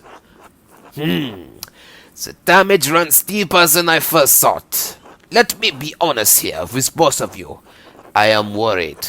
The circumstances are not unfolding to our benefit. Claus, your health is not mending. Perhaps it is due to your age. Perhaps we have passed numerous critical days with no change for the better. Meanwhile, the winter draws closer, and I am running low on medical supplies. With the roads into town likely snowed in, especially the pass, supply shipments will not arrive for months. Don't you have a stockpile for the harsh times? Some, but possibly not enough for the upcoming winter. It has been a difficult year, even with the patrols in Bavaria. Many merchants have been struck by bandits. French troops have periodically raided the western holdings of our empire. With the fall of Astrajam and Skitsufda to the Ottoman Turks, many trade routes from the east have been cut. The pillage of Nice by Barbarossa's crossers and our losses in Italy have also put us into a predicament in the south. As always, we suffer from the wars of others. What are we to do now? Claus has to continue with rest and a healthy diet. I will see what more I can find in my library. I wish I already had a copy of Vesalius's De Homini Corporis Fabrica. In the meantime, Claus, Magdalene, pray to God. I must take my leave. I will come by again next week.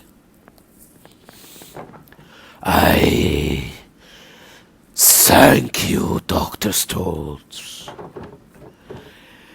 I thank you as well. I am only doing what I am meant to do for this town. Stay out of trouble, Magdalene.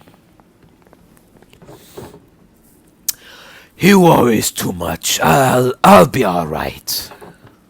Do you want anything to eat before I leave for the day? I'm working on the next section of the mural today. I'm not so hungry right now. I'll be all right. Your letter from the Archdeacon, yes, that's right. What did you learn from him?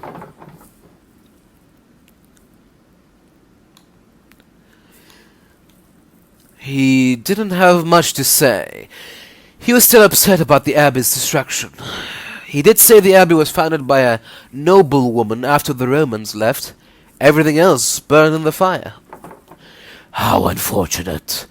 I know the brothers kept careful records of the monastery. So much lost in one night. The Archdeacon did suggest that the poor Clares might have held on to some of the records from the convent. I should be able to learn more about Tassing's Christian history there. An excellent place to start, Master Lean. Sister Gertrude doesn't come out of the convent much, but I think it's worth asking her. Maybe Father Thomas knows something too. I should talk to him. If I recall correctly, the miller's wife has a long family history in Tassing. She may know something of the local history that the others have forgotten. Elsa? I thought she moved here when she married. She doesn't have any relatives in town. Not anymore. Age, illness, and marriage took the rest of our family. But the Cavizels used to live all up and down this valley. Go talk to her. I will. Thanks, Father. Maybe something remained in the Abbey's ruins. I should definitely see what's left. Master Lean, you be careful. Those ruins are dangerous.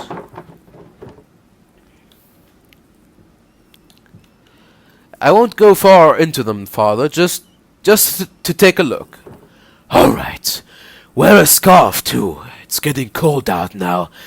I can feel it in my old bones. Don't worry, Father. I'll see you tonight, all right? All right. Good luck.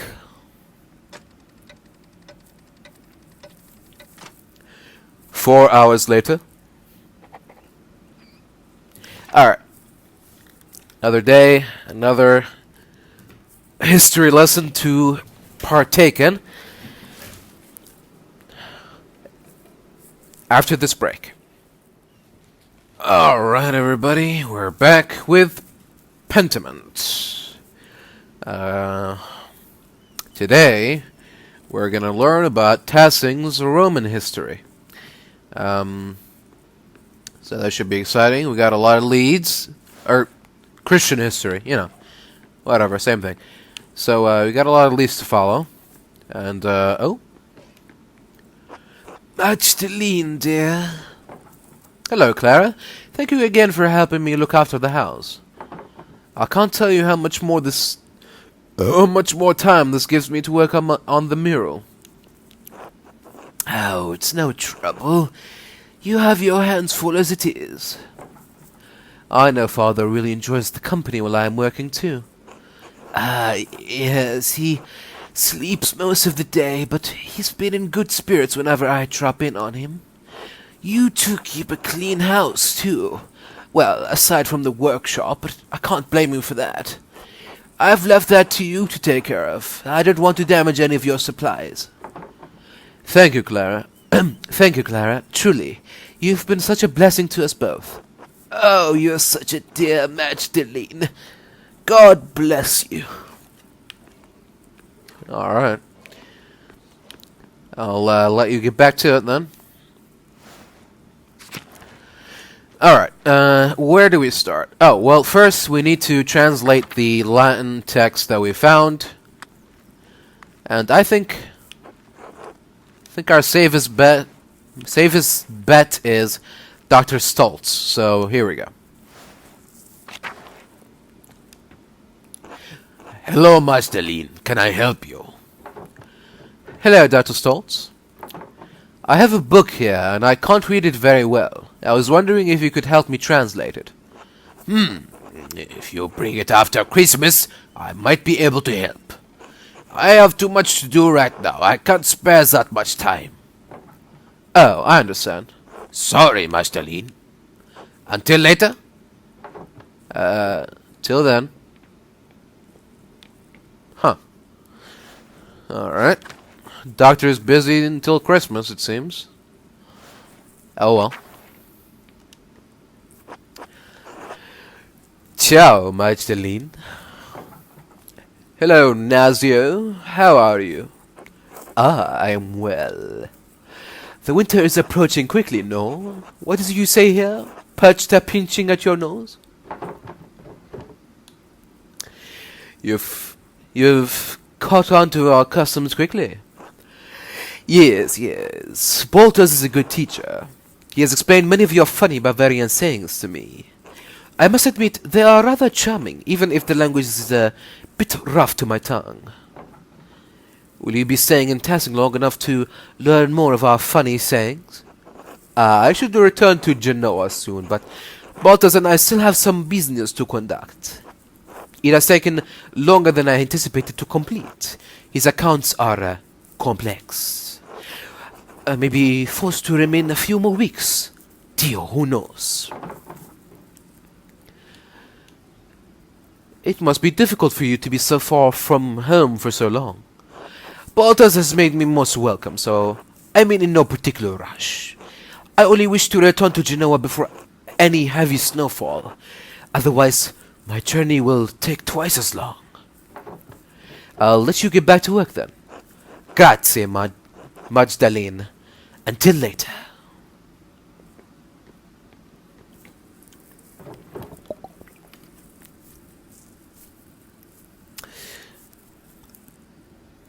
Hello, Baltus. Do you have a moment? Only one, I'm afraid. What can I do for you? I came across a book about the history of Tassing, and I was hoping you could help me read it. Oh, no, not today. I'm far too busy for that at the moment. Nazio and I have our hands full preparing the Christmas ale, you see. Of course. Sorry to bother you. Not at all. Apologies I couldn't be of more help.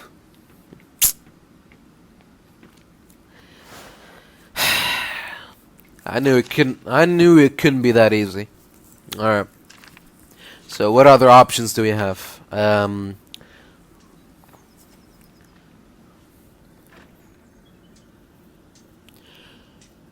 Sister Gertrude, Baltus, Dr. Stoltz, and even Father Thomas. Okay, so we got Sister Gertrude only left to talk to.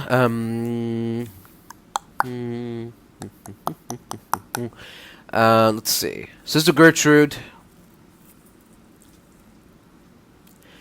and the poor Clares, whomever and wherever they may be. Father Thomas and Elsa. Alright.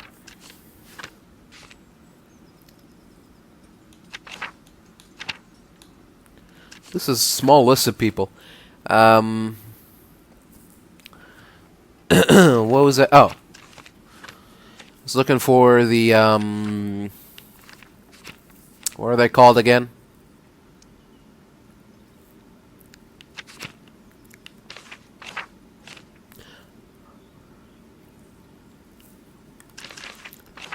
What are they called again?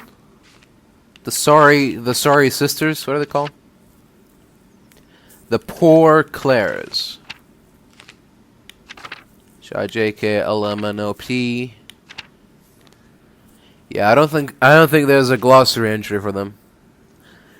Peter Abelard, Prague Prime. Nah. Alright, well, never mind. Definitely not in people. Alright, well. We'll go talk to Elsa. Go talk to Father Thomas, and then we'll head to Sister Gertrude. That should conclude our day.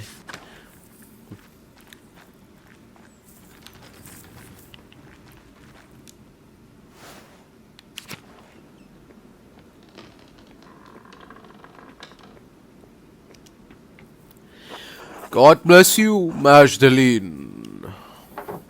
And God bless you, Father Thomas. Do you have a moment? Of course. What can I help you with? I wanted to ask you about Tassing's sayings. I'd like to represent them in the Rat House. I am thrilled to hear it. The saints will make a wonderful centerpiece for the murals.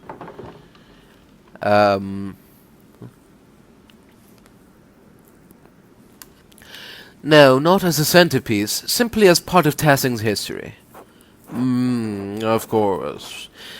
Of course, I consider our saints to be central to Tassing's history. Kearsarge's too. But you know there's one saint you're overlooking. St. Mary? Yes, well done, Magdalene. Many people forget that Mary is the greatest saint, and she visited one of the peasants here in Tassing centuries ago. Oh, is that where the painting came from? An apparition? Yes, exactly. I read about something similar happening in the mountains near Genoa, Mary appearing to a peasant. I believe it. The Blessed Virgin has appeared to many people all over Christendom. Centuries ago, a farmer in the fields behind us had 3 visions of Mary. In the first, she told him that she wanted him to tell the Bishop of Freising that she had appeared. The peasant travelled down to Freising, but the bishop would not see or hear him. The peasant returned to Tassing and had another vision in the field. The Virgin showed him a pattern, a labyrinth. She told him to draw it on a sheet of birch bark and bring the drawing to the Bishop of Freising. The bishop attempted to turn the peasant away, but he could see the drawing of the labyrinth in his hands. It was the same image that the bishop had seen in a dream 3 nights earlier. He met with the peasant, who told him of the 2 apparitions he had seen here in Tassing. The bishop was moved by the peasant's story, and he came here to Tassing. The bishop came here? He did. It's the only time the bishop has ever come to Tassing. And when the bishop came, Mary appeared to both of them. She told the farmer that the town needed to build this church. She told the bishop to support the town. Huh. I had no idea that's where all of this came from. It's not a story I tell much anymore. I suppose the people here think of Moritz and Satia, their connection to this place. Mary is such a core part of their prayers that they forget about our particular Mary. But in any case, Our Lady's demands were clear, so the bishop helped fund the creation of this church. The people of Tassing have been using it ever since.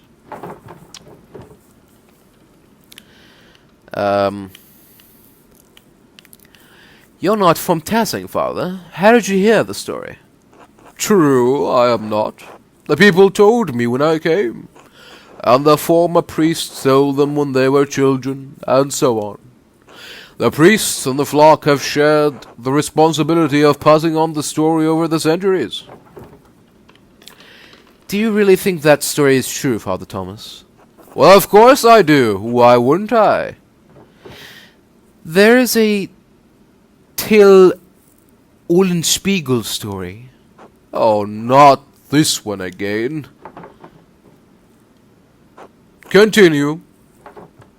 He went around with a head that he said belonged to a saint, preaching as though he were a priest. And everyone prayed and donated to him as though it were real, never knowing the truth. Magdalene, is the story of Till Eulenspiegel true? No, of course not. It's just a funny story. But you see truth in it, yes? I suppose. Something to think about. Thank you for the story, Father Thomas.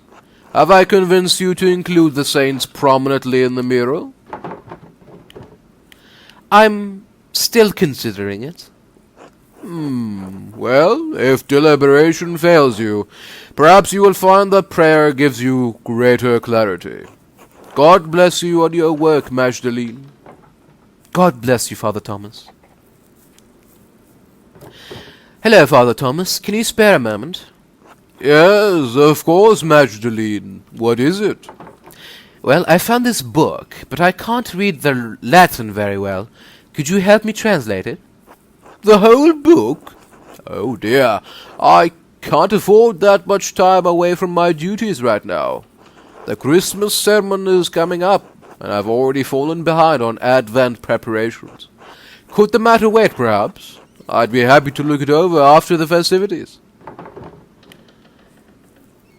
I suppose.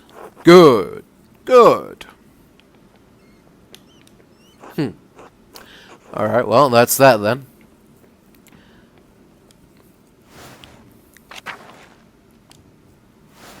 To the mill.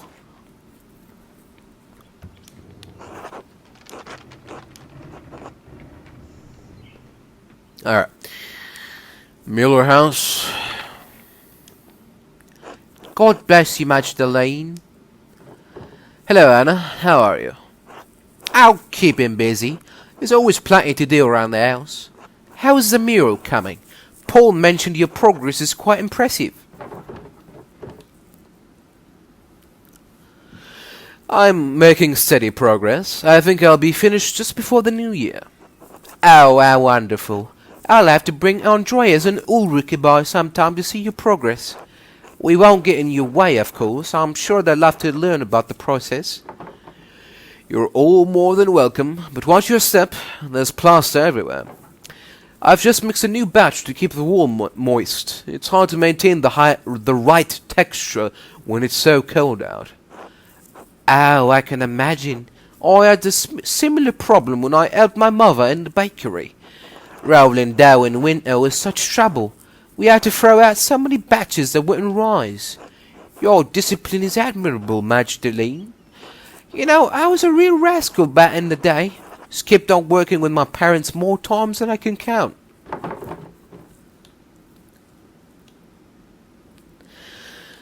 You sound like a regular St. Augustine.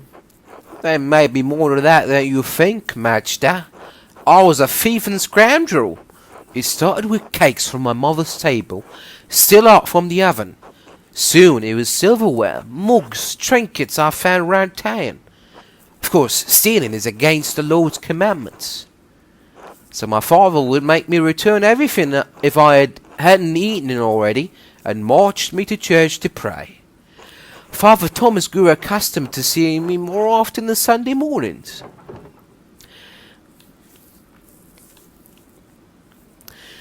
What changed? I grew out of the habit over time. I think I started to see why my parents had such a devotion to the Lord. Stealing was my way of acting out. But when the trouble started in town, I realized that my thieving wasn't doing any good. Not to mention I saw what happened to Martin Bauer.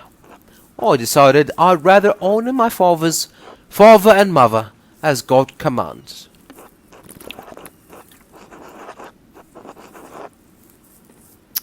It gives me grace with Andreas and Ulrike on the odd days, and with the rest of the town too.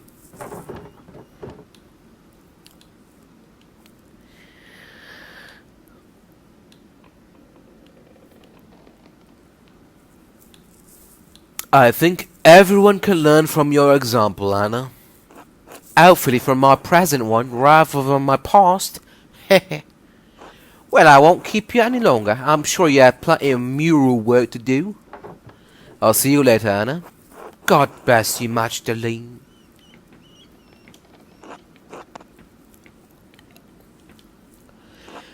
Magdalene, dear, what brings you up the hill?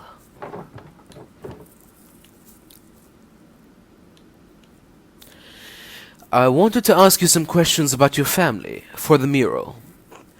The Muellers? The Muellers? I only know little about Lenhardt's people, I'm afraid. And much of that I've heard from others. Lenhardt didn't care to talk about the past. I meant your family, the one you were born to. Your family name was Caviezel, wasn't it? Oh. Not a soul in town has asked me about my family in years. I was beginning to think my neighbors had forgotten us. Can I ask, how did you come to know my family name? Dad mentioned it. He said you were the last of your family. I'm not surprised your father remembers the Cavazels. He was sweet on my sister before he met your mother. I am the last of us left now. Is that a local name? I should think so.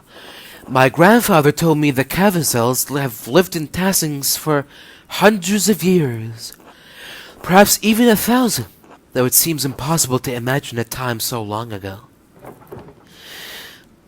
The Cavazels were pagans. Yes, the original Bavarian people, here even before the Romans. My grandfather said his grandfather told him the Cavazels resettled the town after the Romans left. Built their new home right on the spot where they had been living. Built their new home right on the spot where they had been living when the Romans arrived. Interesting.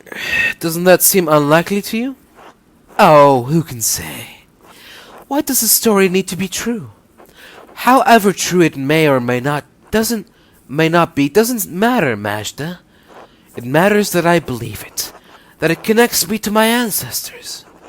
When I think of the ancient Cavazels driven from their land, only to find it again and become Christians, they feel nearer to me. Do you understand?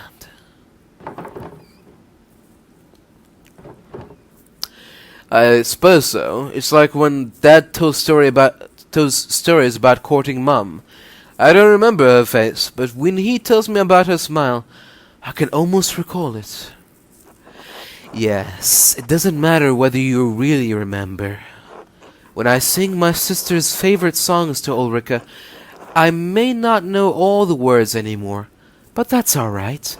Just as I may not know exactly how the Cavazels resettled Tassing. What matters is I feel close to her, and them, even though they are so far from me now. That is what stories are for, Majda. Now go on. You've got a mural to complete.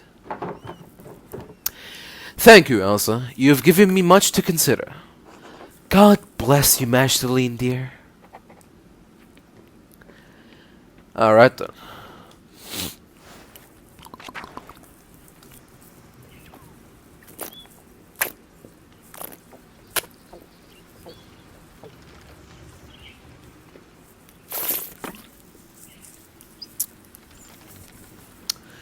Whew.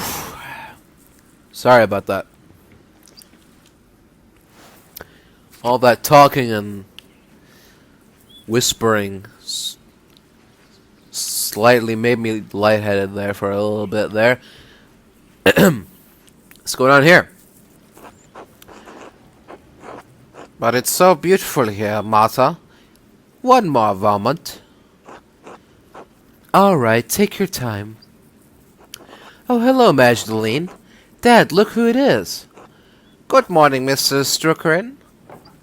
Hello, Martha. Carl, how are you today? On our usual walk around town. November hasn't grown too cold yet. Dr. Solt says Dad needs to keep using the leg or the pain will get worse. And I'm getting old. Hehehe. Not so old you can sit around at home telling stories.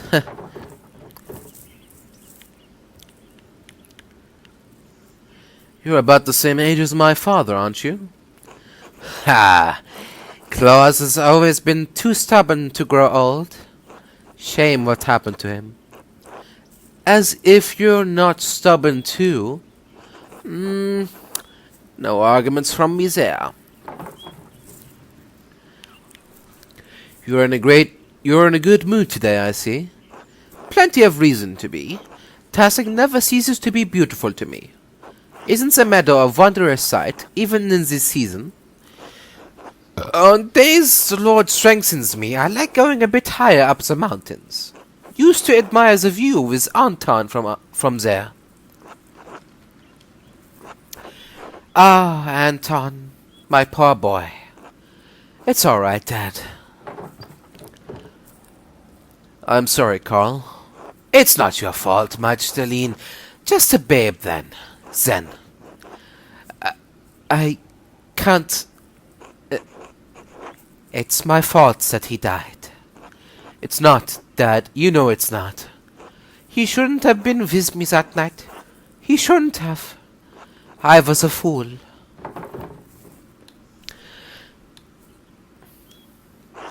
The abbey was engulfed in flames. The heat, you wouldn't believe it, seared the hair off my eyebrows. I was bleeding. Anton tried to drag me out of the fight. Then that god-forsaken Langschneck stepped between us. I hope he burns in hell. I can't even imagine what that was like. I still think of my mother every day. Nothing can make up for a loss like that. I pray I will see him in death. Dad, it's not good for you to dwell on these memories. I know. Permit an old man his weaknesses. How old were you during the revolt, Martha? Oh, 7 or so. I didn't understand what was happening. Someone brought Dad home in the middle of the night. It was dark, confusing. They were screaming outside. Mom and a couple of the men who brought Dad in were trying to patch up the wound, but it wouldn't stop bleeding. She kept shouting, "Where's Anton? Where's Anton?" There was blood on the floor. You cried so much you threw up. We couldn't get you to stop. I couldn't understand where Anton had gone. Dad tried to explain, but... Martha, my dear, enough of that. I am so sorry. How did you go on? Did I? I don't know. Some nights I think I am there still. The abbey is always burning. My Helena passed not long after. I was left alone with Martha to care for. I had to keep going for Martha, and somehow my daughter grew into a wonderful woman despite it all. I suppose that was all Helena's doing. Dad, if I'm any good, it's because of you. Thank you for telling me about that night, Carl. Martha? Time doesn't heal, Magdalene, but it does dull the ache. It's time we continued with the walk, Dad. Yes, dear. I'm feeling much more alive now. Be well, you two. Alright.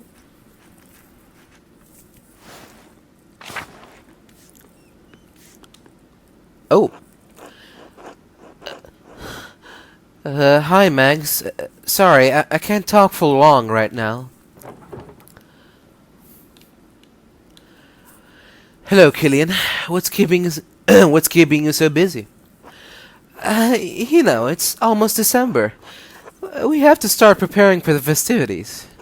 It's not easy with Mom and Dad shouting at each other a lot. Nothing really gets done until I do it. Oh, I'm sorry to hear that. They've been gnawing at one another ever since I was a kid. Dad spends a lot more time away from the inn, if it's not a very busy time. And when he's around, they can get into arguments over any little thing.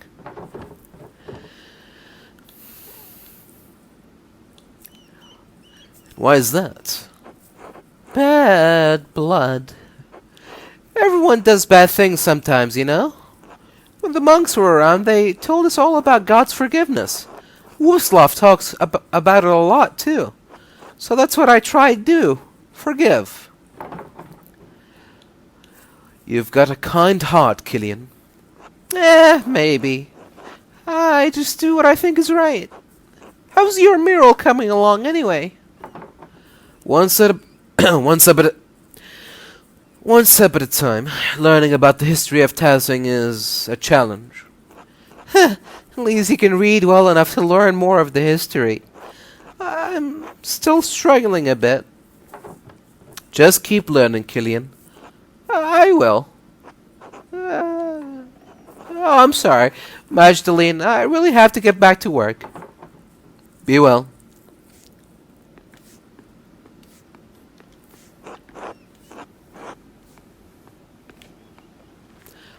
Oh. Hello. Are you one of the burgers? My man and I are in need of refreshments. There are 3 burgers, Nico, Hannah, and Killian. And I'm not Hannah. But you could be Nico or Killian in an elaborate disguise. Truly, anything is possible. Exactly. The improbable is not the impossible, and through such incredulity may the accomplished deceiver succeed. I'm Magdalene Druckeren. From the print shop we passed on the way into town? Yes, I'm running it from my father while he's recovering from an injury. Terribly sorry to hear that. I hope he has a swift recovery. Thank you. Not much business for a print shop at this time of year, is there? Nor for a land house. Looks like the travel has all dried up. I've been checking my almanacs, and I think winter is going to come early this year. I certainly hope your almanacs are wrong. I need to get back to Wurzburg soon. I'm Alexander. This is my partner, Kazimierz. We are musicians by trade, travelers by necessity. We just purchased a new instrument for Kazimierz in Padua. Their luthiers are extraordinary. We're heading back to Wurzburg for the Christmas celebration. Quite an important competition there for the Meister singers. The weather turned rotten so quickly. The rain has been awful. The roads through the passes have all been mud. I don't know if we'll be able to make it to the competition now. If the passes do close before we're able to move on, will they open up soon? Well, I don't know, is March soon? Oh no. Oh God, no. I suppose I should plan for us to stay here through the winter. Sorry, Kaz.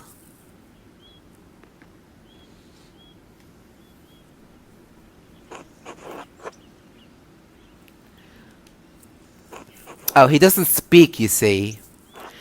I do the talking for both of us. He can write on his tablet when the need arises. Do the people here like music? Have you ever been someplace where people didn't like music? It pains me to admit this, but I've certainly been places where people don't like my music. Well, with your patience and God's help, we will endeavor to find music you and your neighbors will enjoy. I look forward to hearing it. Thank you. Until then.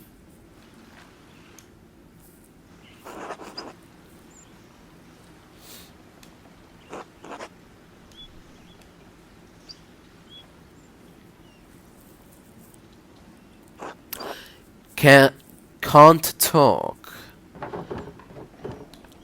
I see.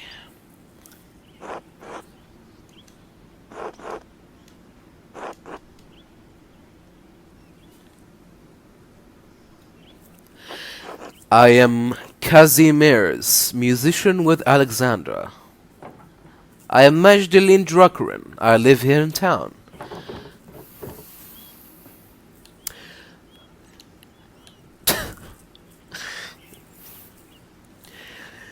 Do you mind if I ask what happened to your voice?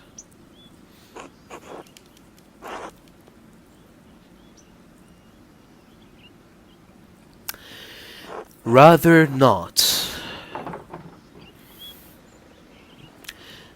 Alright, I won't take up any more of your time.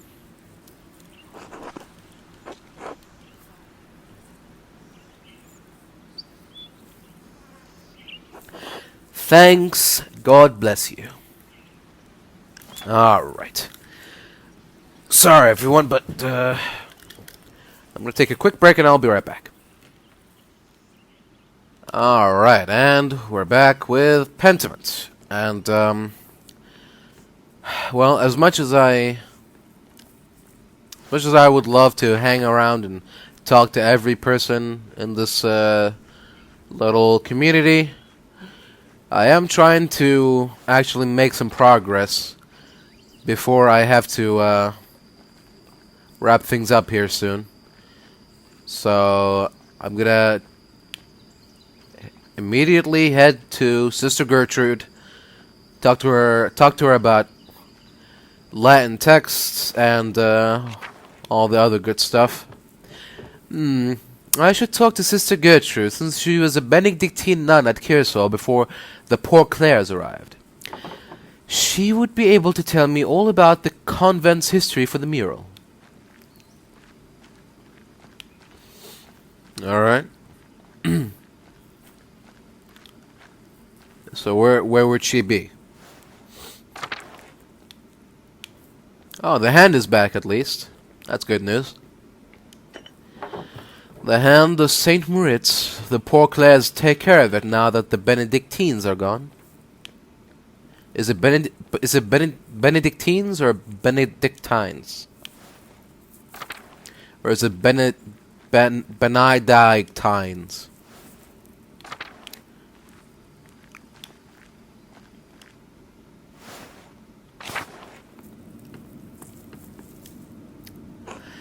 God bless you, Magdalene. I had been hoping to speak with you. Do you perhaps have a moment? Of course, Mother. How can I help? I had heard that you had taken up the mural in the Rathaus after your father's terrible attack. Yes, I'm excited to paint the town's history. Your enthusiasm and insistence is most troubling to some people in town.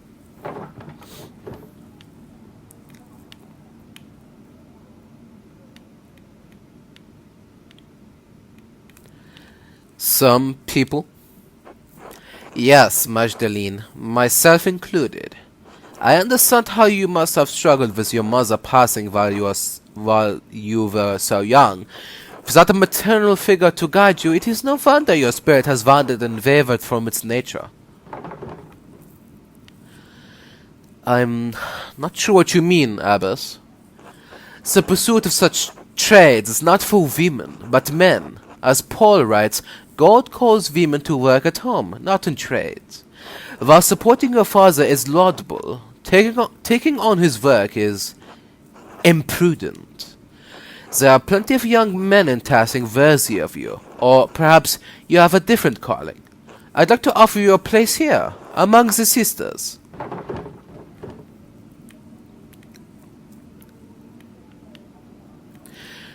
Well, Saint Hildegard wrote music and books as a woman. That never stopped her. Why should it stop me? Saint Hildegard was the chosen of God and survived many years of trials and illness.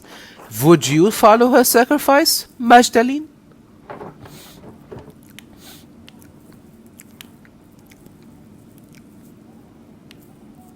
I just don't want my only options to be marriage or being stuck in a convent. I want to do more. What more do you have to want? The Lord asks us to be content with what we have, and you have more than many, young lady. Think on my offer, Magdalene. God bless you. Alright. Sure, yeah, I'll think about it. I should gather some mugwort to help break Dad's fever. Sister Gertrude told me that John Baptist was...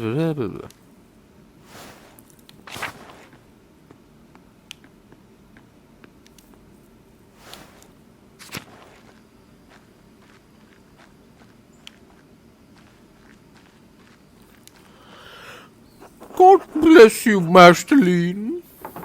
Hello, sister. I have a favor to ask of you. Of course, Magdalene. I'll help however I can.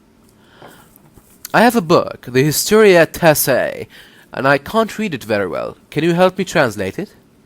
Oh, I'm afraid my Latin isn't good enough to translate something like that. Its grammar structures are far too complex. I'm sorry, Magdalene. That's alright, sister. I'll have to find another way.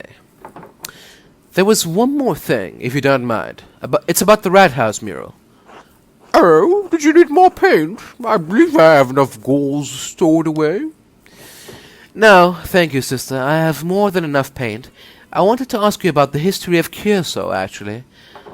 I'd like to include the Abbey's founding and the history of Tassing saints to the rat house mural. I wrote to Reverend Matthew, since he lived at the Abbey, but wanted to see the place firsthand.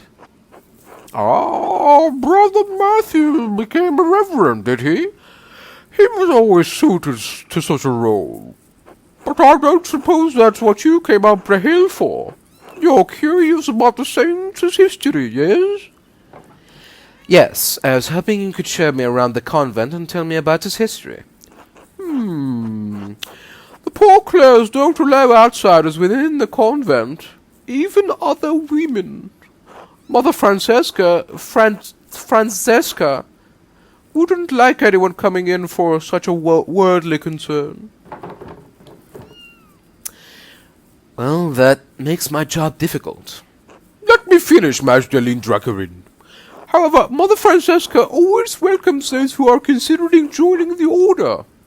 If a young woman sincerely considered joining the convent, she may be allowed to enter and observe the sisters.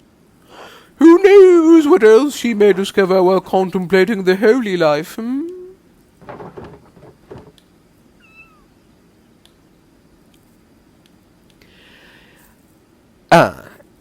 Yes, I see. Touring the convent will take some time. Would you like to go see Mother Francesca now? Yes? Mother Francesca, I'd like to introduce Magdalene Dracarin. The printer's daughter, yes. God bless you, Magdalene. Father Thomas told us of your father's condition, and we pray for his recovery daily.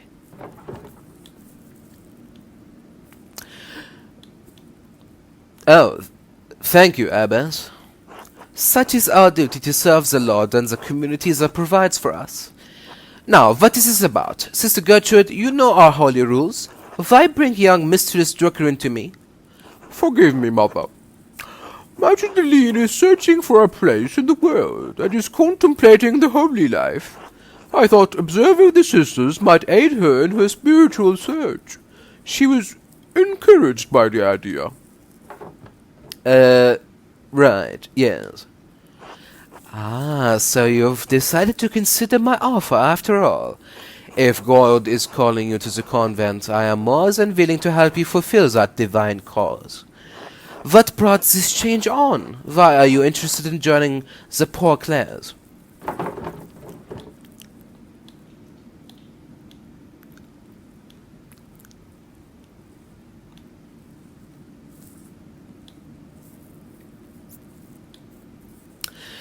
Well, I've been reading about the saints and feel called to learn more about their lives and dedication to God. You can certainly devote yourself to the life of the saints with us as a sister. The life of contemplation leads to fulfillment, to which no earthly reward can compare. Please, come. I am happy to tell you more of our order.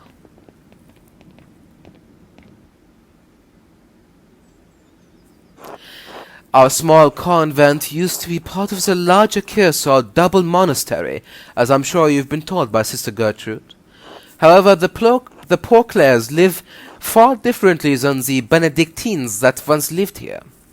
We believe that it is not ours to produce, and live solely on the alms of the community of Tassing, as they see fit to give. Likewise, none of the sisters here own any personal property. We share this convent as a gift from the church. We believe that the Lord called us into life of poverty and service. Does such a life appeal to you, Magdalene? I am not entirely certain yet. I'd like to explore and look around. Get a feel for the place. Magdalene, you must not have understood me. We have deliberately closed ourselves off from the world. I won't have a laywoman bothering the sisters from their duties or disturbing our rule. However, I will allow Sister Suzanne to show you our duties. Please take your time. When you have finished, please come find me and we will discuss your decision to join. Finally, I thought she'd never finish. What? Truthfully, I'm not here to join the convent. I'm looking for references for a mural I'm painting in the rat house.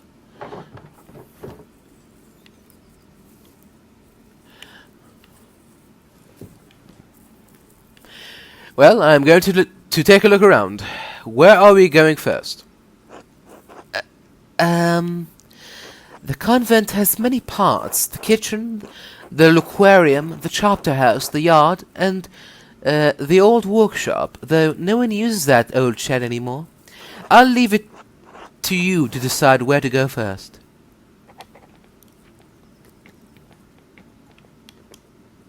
Let's go here. Here's the loquarium. Most of the Abbey's visitors come in here but aren't allowed to enter. We aren't allowed to go into the outside world either. Like Mother Francesca said, isolation is part of our vows. Sister Gertrude once told me the old Benedictine sisters used to go out into town sometimes, and even talk to men on occasion. And I'm stuck here staring at these walls for the rest of my life. Doesn't seem like Sister Suzanne thinks much of our life here. Must seem like a boring life to her. Even so, she doesn't seem to have the passion that Sister Gertrude and the others have.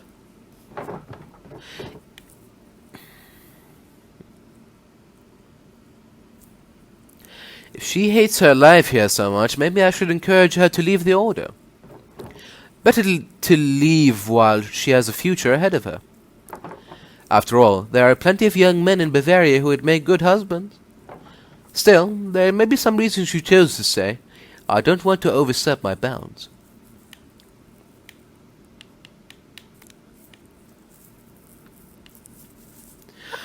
You didn't always want to be a poor Clare, sister? Ha! No! Who would want to be a nun? My father promised me to the church as a baby. Some oath he swore when my mother struggled in her pregnancy. So there I was, dropped into the poor Clares the summer I turned 17.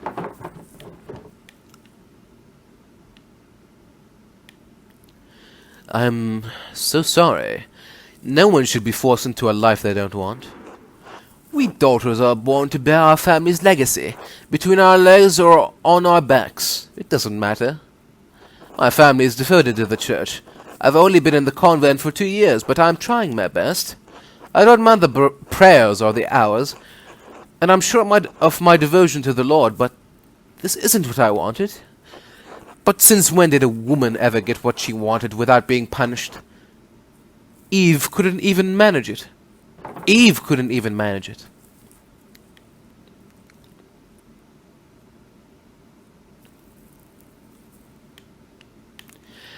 I understand. I have more autonomy to go where I want, but I'm still bound by the expectations of marriage and homemaking. I remember the days of running around town. I wish I could have gotten married. I wanted to be a mother. Sometimes I get jealous of Sister Gertrude and even Sister Marguerite. At least they got to see something of the outside world before they were 20.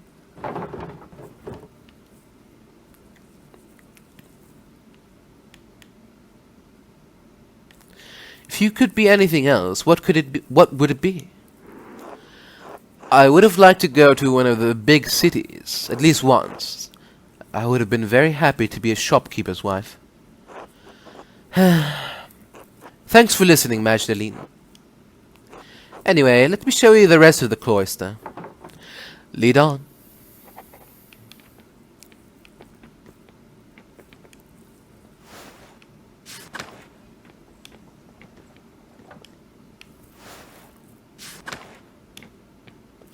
Alright. Just wanted to check.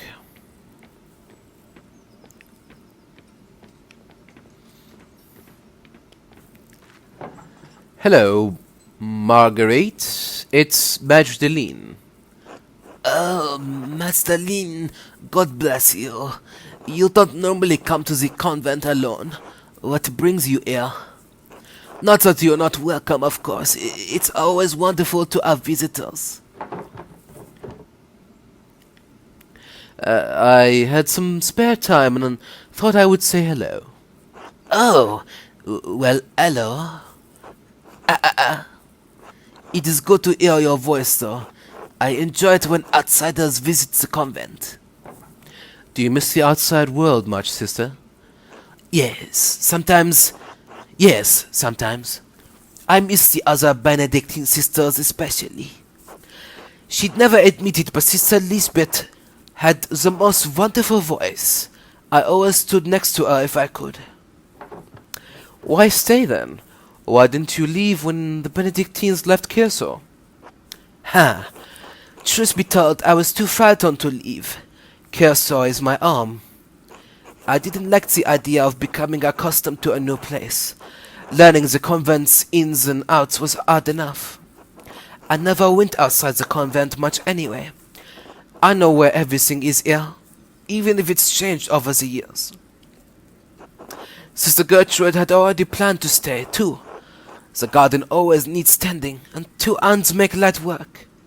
Besides, I can't leave Mossfanger behind.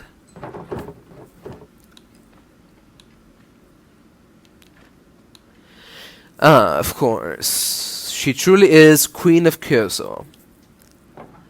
Has the convent changed very much since the poor Clares arrived? Yes, the food is simpler and some of the prayers are different, but all the chores and gardening is the same. Gertrude misses making ink for the sculptorium, but I've enjoyed learning the sisters' new customs. Speaking of which, I should probably return to my chores. Of course, sister. Apologize for interrupting. Not at all, Magdalene. God bless you.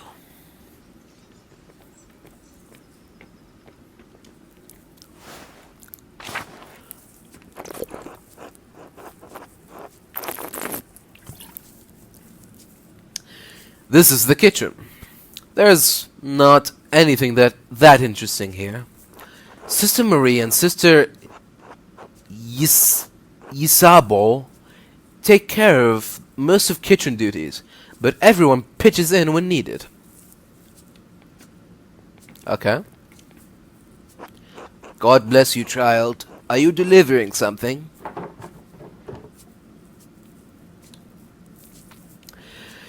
No, no, sister. I'm learning more about the convent's history, so that I can finish a mural in town. Ah, I see. This kitchen has been used for decades, longer than I've been alive, to be sure. I enjoy preparing meals for the sisters that nourish us, but I can never bring myself to butcher the animals. Sister Yisbo has graciously taken on that task for me. We need sustenance, but I feel butchering any animal is wrong, according to the rule of St. Francis. To cause suffering to any living creature is unnecessary and evil, even if God granted Adam and Eve dominion over the animals. The kitchen seems fairly simple. Is there anything here from the convent's founding days? No more than the structure itself, I'm afraid. Cookware needs replacing over the years. Though some nights a ghost appears to me by the cookfire, a lost spirit trapped between heaven and hell. Sister Marie, not this again. Not to Magdalene, please.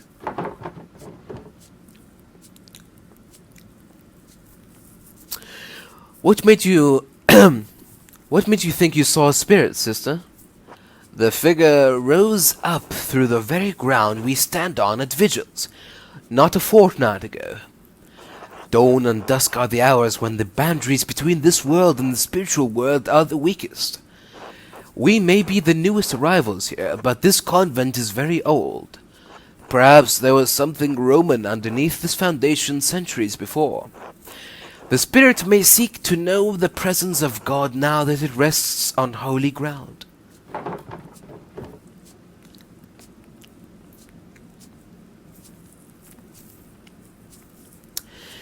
A spirit in Kierso. Why would it come to the convent, though? It breaks my heart to think this spirit was crying out for help, trapped beyond heaven's reach. Why don't we keep going, Magdalene? It's better not to get Sister Marie too upset. Of course. God bless you, sister. God bless you, child.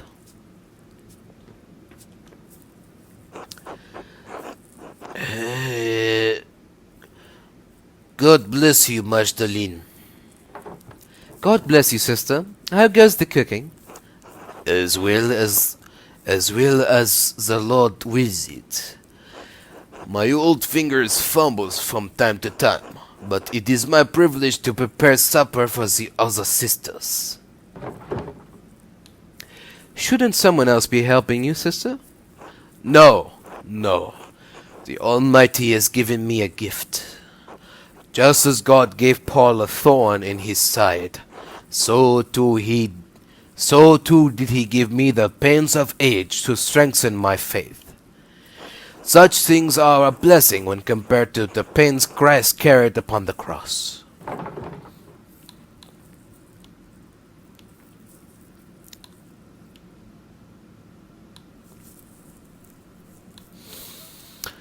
But didn't Christ die so that we don't have to suffer unnecessarily? In the next life, yes, but even Christ said we would face hardships while we live on this earth. I have chosen to find meaning and devotion to the Lord through my hardship. I thank you for sharing your perspective with me, sister. You are most welcome, child. God bless you. Alright. Fascinating. Let's move on.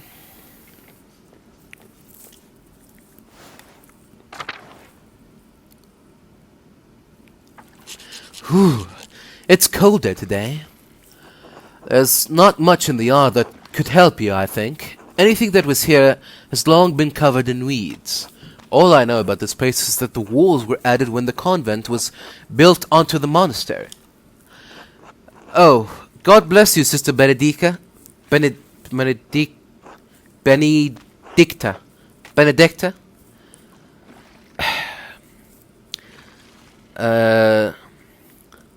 Sister Suzanne, God bless you.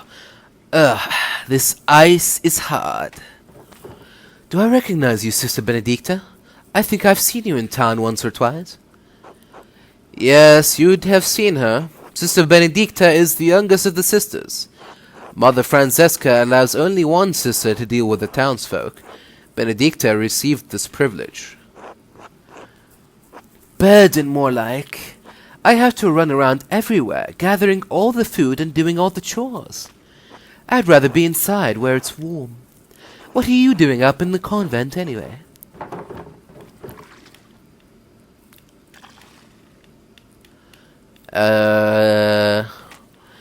Mother Francesca said I could look around. Oh, well, don't let me get in the way, then. Actually, Sister Benedicta, I wanted to ask you some questions. Do you like being a nun? Oh, yes. I don't mind it at all. It's far quieter than home, and I don't have to share my bed with my siblings anymore. I like to help the older sisters, and I don't mind the chores, except when it's cold like this. One more question, Sister Benedicta. Have you seen any mysterious figures or ghosts lately? Ghosts? No, everything has been normal recently. I haven't noticed anything odd. Is this about Sister Marie's ghost? I think it's Mauritius myself. Oh no. Who? Mauritius. Don't tell Mother Francesca about this, but I found an old book about Christian legends hidden in the workshop. It said that a Roman commander named Mauritius conquered Tassing, but the colony failed. Most of the town was empty until Christian refugees found the town hidden in the valley. It was a miracle.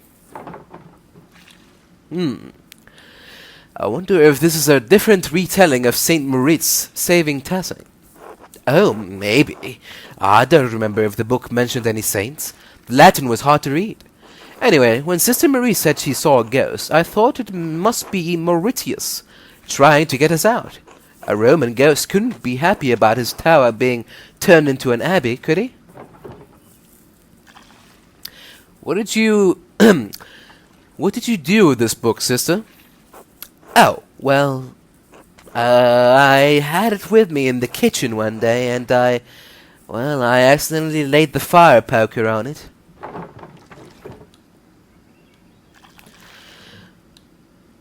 Oh, well, that's unfortunate. I tried to fix it, but it's unreadable now. Sorry, Magdalene.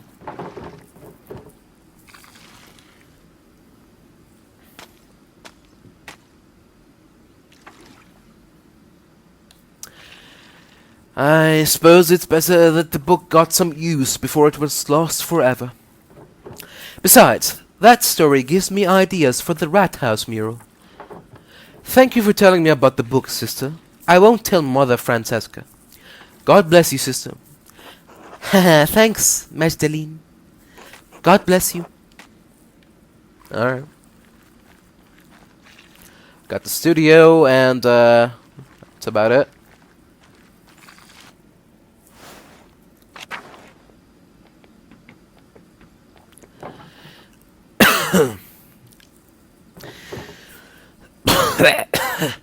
The workshop's covered in dust. Yes, this was the Benedictine sisters' workshop. They used to make badges and art for pilgrims coming to see the hand of St. Moritz. Looks like everything was just left here after the fire. Nothing's been used in years. We can't subsist on painting, and the poor Clares don't produce goods for sale, so you have no reason to be in here.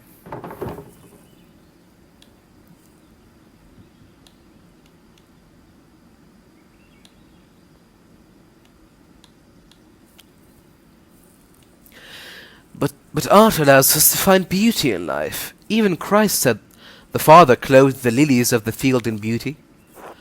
I agree, but that's not the rule of the poor Clares. Mother Francesca considers art a temptation into hedonism. Mother Francesca doesn't let us come in here unless to put something in storage. I've come in a few times and noticed some of the brushes have gone missing. Paint pots, too.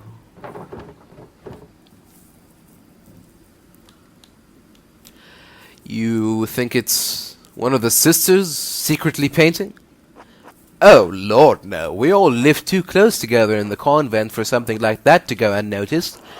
In any case, I think it's sad the workshop is left like this. Truthfully, Magdalena, I don't think you should join the convent, even if that's not what you were here to do anyway. Gertrude talks about you, and you seem to love your art.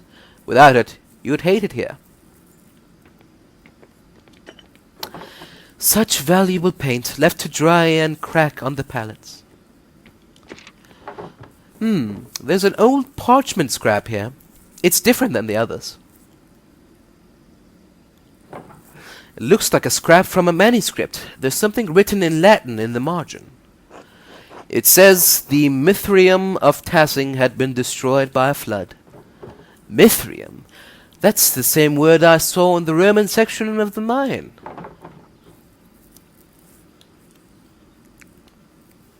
Wait, this might be from the book Sister Benedicta found. I wonder why it would mention the Mithrium. I don't know. It's not a word I've heard before. There's certainly nothing in the convent by that name. Well, the note says the Mithrium was destroyed, so I suppose it doesn't much matter now. It was destroyed by a flood, so where water is now, a Mithrium used to be. These old badges are beautiful. I hope the pilgrims who bought them love them too. Okay. Back inside, I guess.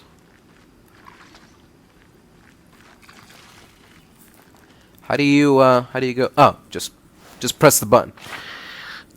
Yeah, obviously. Alright. To the chapel. right after this quick break. Alright, we're back with Pentiment, and we're back with the chapel. Here we go. Oh. This is the chapel, where we all gather for Mass and liturgy. It's the oldest part of the convent.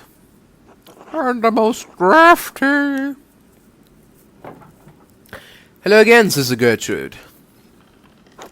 The sisters have done some minor retouches over the years, but it has represented the abbey from its earliest days. Oh, there's the tower and the library. The cloister is still being constructed here. Yes, the tower was Bergfried long before the structure became a monastery.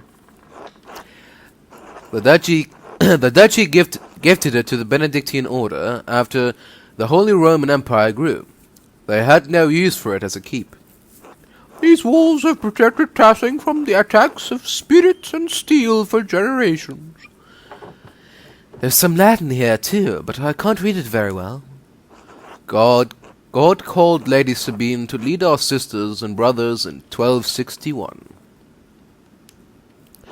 Lord Kearsol's castle was destroyed by fire in the year of the death of Emperor Frederick II. Only the tower remained. Thank you, Sister Suzanne. Yes, the first lists the abbey's founding date. Lady Kearsol was actually the one to suggest the old castle be turned into a double monastery. We added the second shortly after the Revolt. Mother Illuminata thought it would be fitting. Even if the sisters were not here, some record of what occurred would remain. Kearsol is unique. A double monastery with two saints, one male and one female, to guard the town and abbey.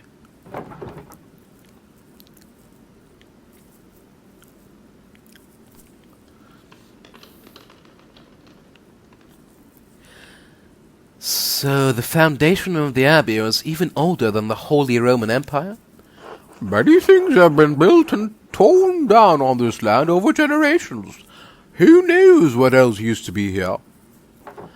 You were right, sister. This mural will be a great reference for the rat house. But I'm glad to have helped. God bless you, Magdalene. Well, you've seen the entire convent. There's not much here. What do you think it?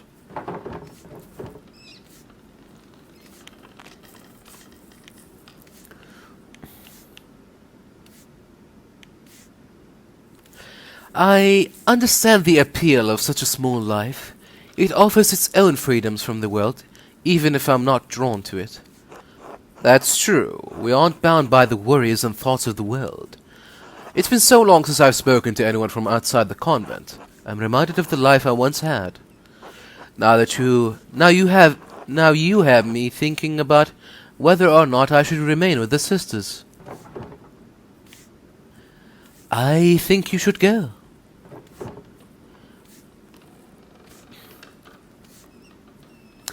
Your family just left you here.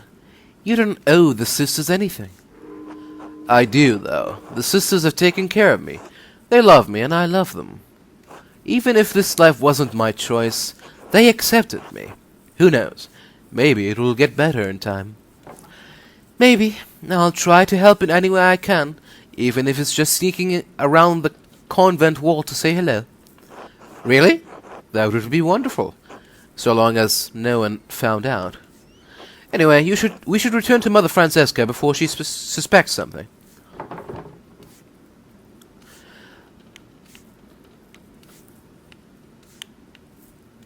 I learned a lot today. Thank you for showing me around the convent. No, thank you, Magdalene. Today has been more interesting than any I can remember in the abbey. Come, let's find Mother Francesca. She'll be wanting to hear what you thought of the place. Well, Magdalene, what is your assessment of the poor Clares? Is the good Lord calling you to a life with us as a sister?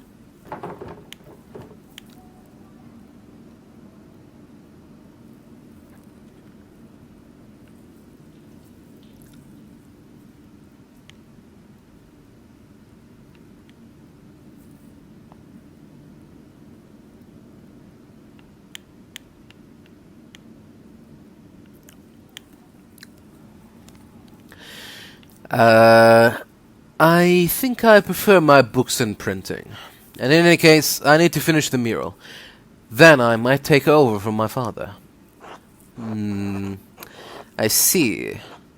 Be careful that this mural does not become an idol for you, Magdalene.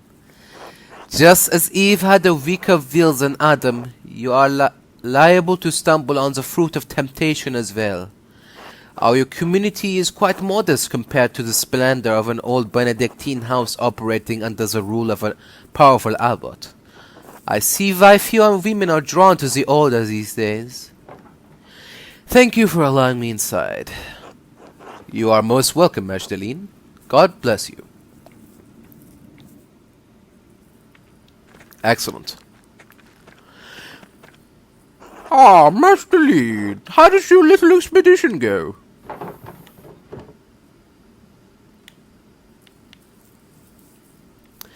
Well, I learned about the poor Clares, but not as much about the history of the Abbey as I wanted. But sister, there's something I don't understand. The Abbey was so prosperous. Why didn't the monk rebuild it after the fire? What a task that would be! The chapel was beautiful. The stained glass always caught my eye in the mornings. There was a great deal of anger and sadness in Tassing that night. The abbot felt the brothers and sisters were no longer welcome in Tassing, and moved on. In truth, the abbey's dissolution was inevitable. Kearsarge was running out of money and patrons. The riot and fire was simply a particularly awful and painful way to end the monastery. Did anything survive the fire? Some of the buildings are intact, but all are terribly overgrown. I haven't dared forage in the rubble. I doubt you'd find anything of help for your mural inside, other than charred wood and parchment. It might still be worth taking a look, if I'm careful. I worry after you sometimes, Magdalene. I really do. Thank you for all your help, Sister Gertrude. You're most welcome, Magdalene. God bless you.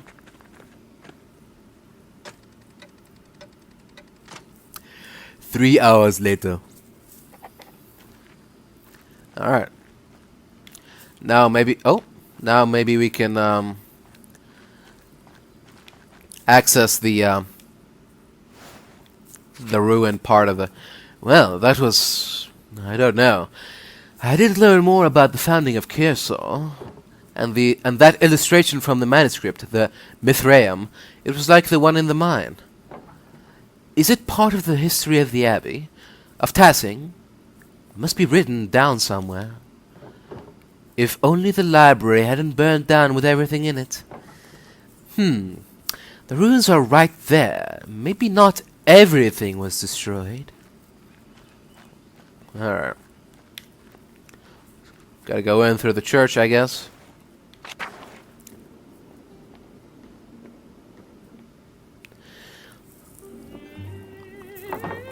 My God, this is amazing! I wonder what it must have looked like before the fire. Everything collapsed in the fire. I'll have to be careful climbing over this rubble to get past.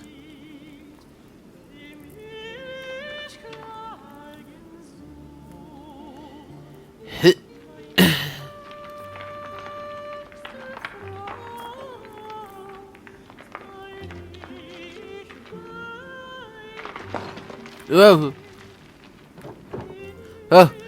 Oh shit. Oh.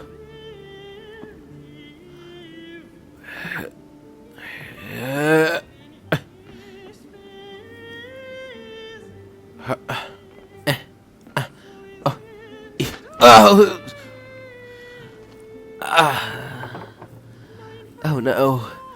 I can't get back up there. If I climb, it might collapse further. I'll have to find another way out.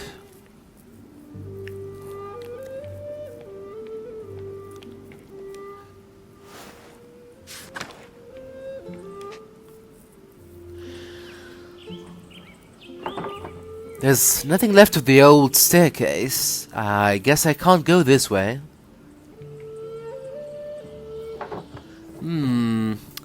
These vines grow all the way to the top, though. They look sturdy enough to hold my weight. Well, there's no other way out. Might as well start climbing.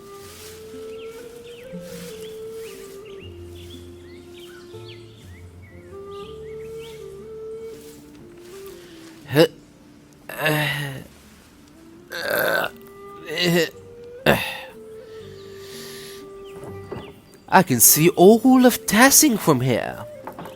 I wonder if I can piece together the foundations of the abbey and find a way to get to the library. Oh, I bet I could get down this way. The roof looks pretty stable.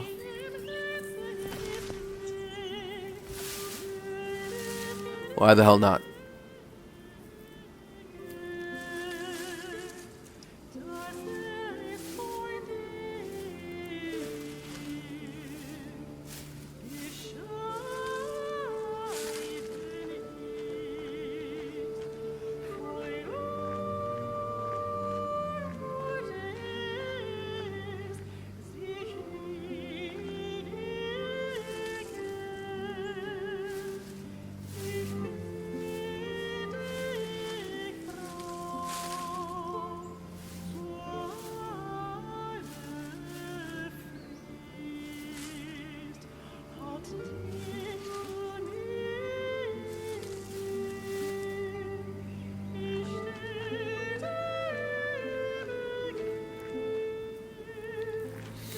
Alright, here we are. Oh, God. I remember when the library burned down. Dad told me I was just a baby, but I remember the flames coming out of the windows. So many people were screaming and running around. I cried myself to sleep that night. I haven't seen this place since then. It doesn't look like there's anything left inside. I suppose it was too much to hope for. Well, Magdalene, how are you going to get out of here?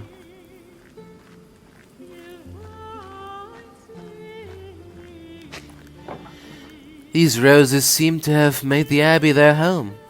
I'm glad something beautiful is still growing here. Seriously? I did all that just to not be able to access the library. These roses seem to have made the abbey their home. I'm glad something is still growing here.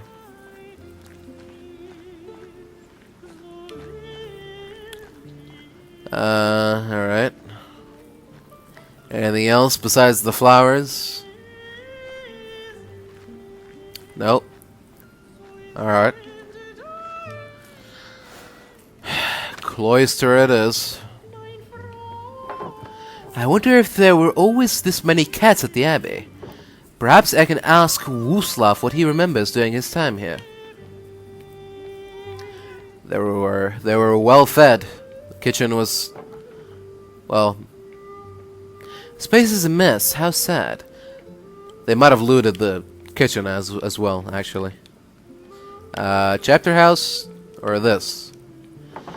The door's stuck. I can't get through this way. Oh, well, chapter house it is.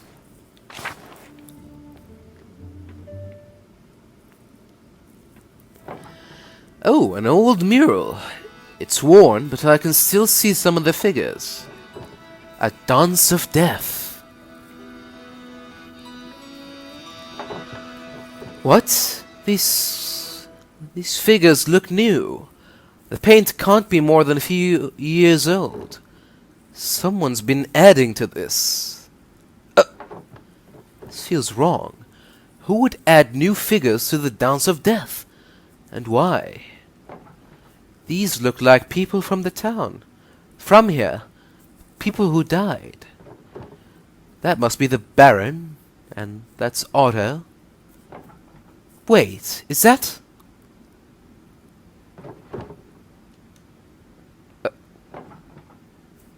Someone's here. Hello?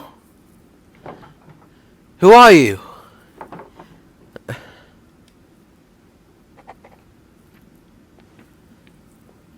going on here? I don't like this.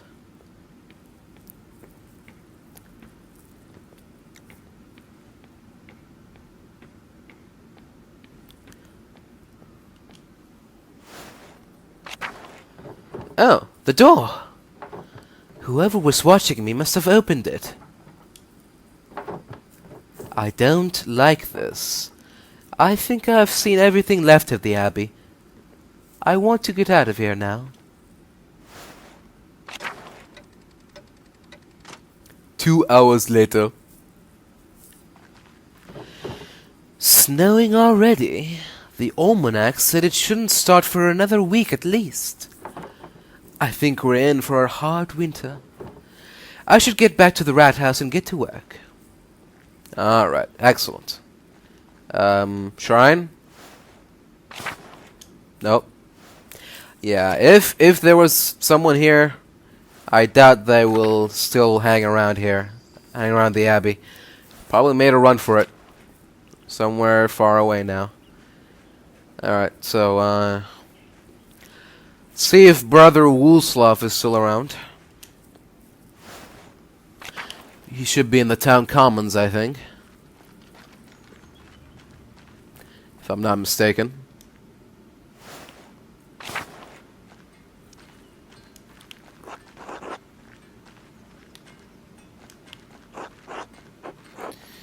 There we go. Oh. Not today, I guess.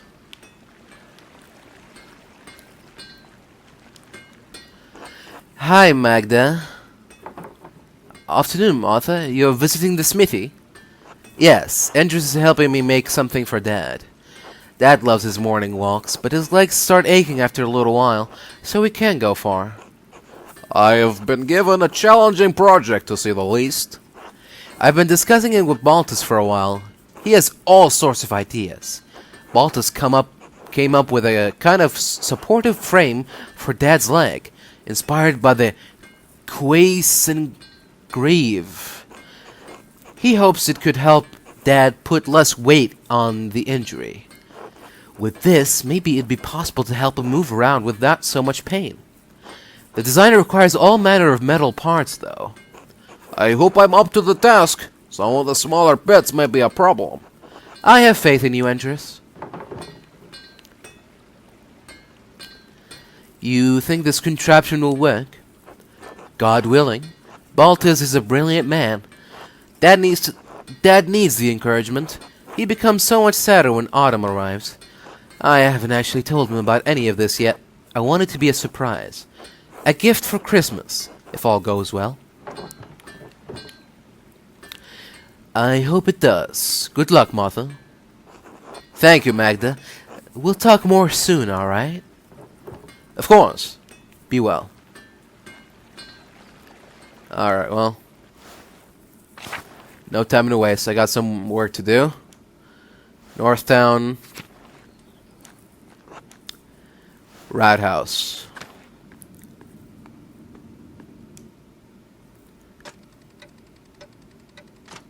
Two hours later.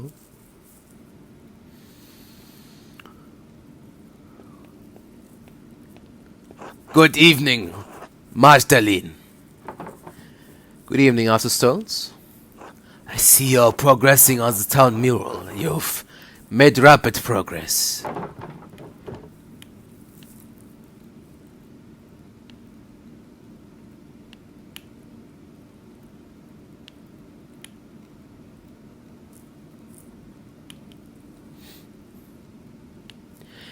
It's taking longer than I've wanted.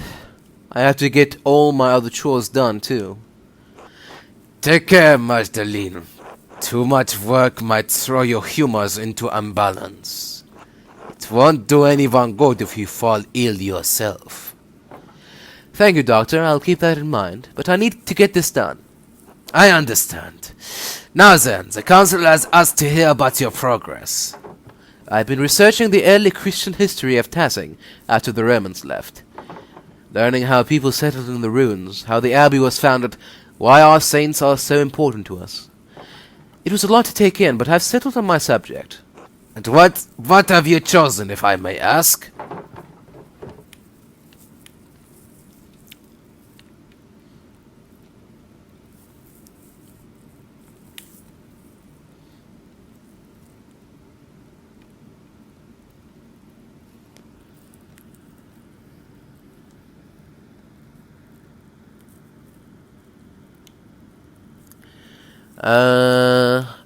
I want to show history how it happened.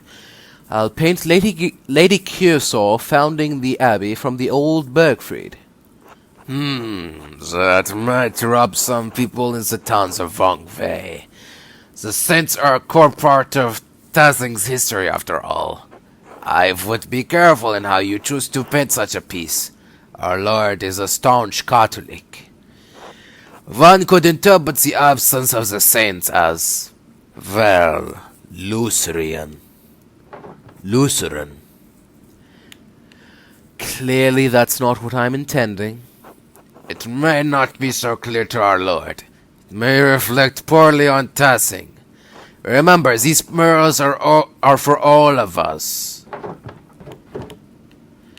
I remember. Very well.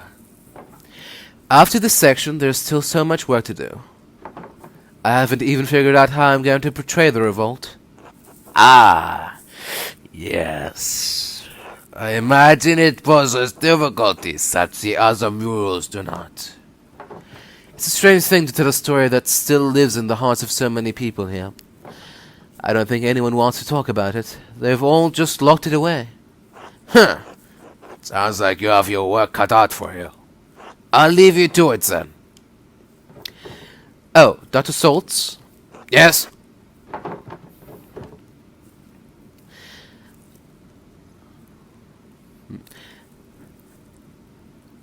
Have you seen someone lurking around the abbey? Or heard about it? I haven't been up to the abbey in years, and no, I haven't heard of anything like that. Why? I've seen someone following me a few times. I am sorry to hear that. Didn't you run into that odious woodsman Hallebrand not long ago?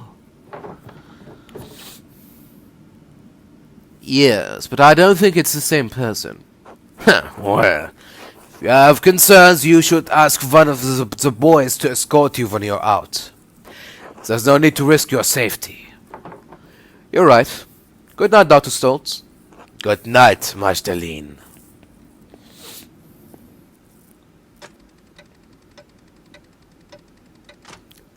Three hours later. Now, I only have the final part of the mural to finish. How should I paint the revolt? Dad always talked about how the Archdeacon was the only one seeking justice in those days. But what was his name? The only name I can remember is the name of the Archdeacon who came to Tassing when the Baron was killed. Jacob Estler. Maybe he wrote an account of the revolt as an Archdeacon. I'll write to him and ask. And of course I need to write back to Esther, too. I'll write to them tonight, before bed. Oh, sus. I'll clean it up later. The mural is more important. Alright. Fair enough.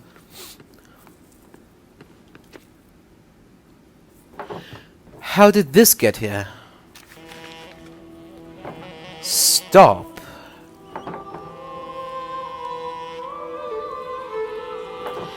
This is just like the note Dad found.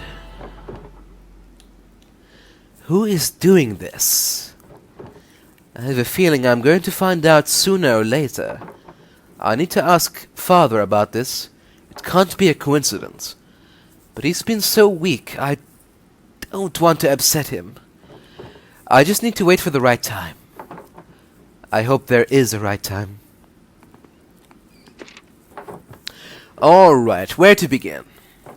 I'll write to the Archdeacon, Jacob Estler, and see if he can tell me about the revolt. I'll write a letter to Esther, too. I hope the courier can make it through the passes before winter.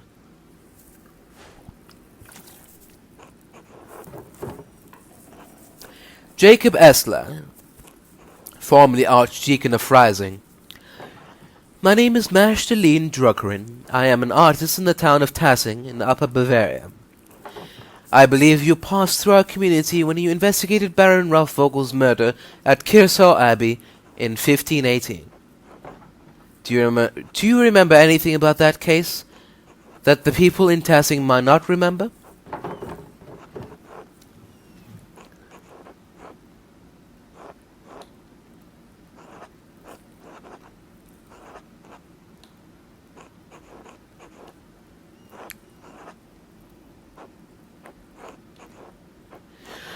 Did you see any evidence that might suggest there was some sort of a larger conspiracy at work?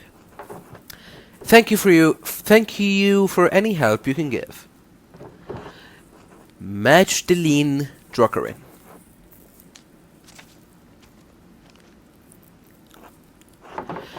Dearest Esther, I hope you are well.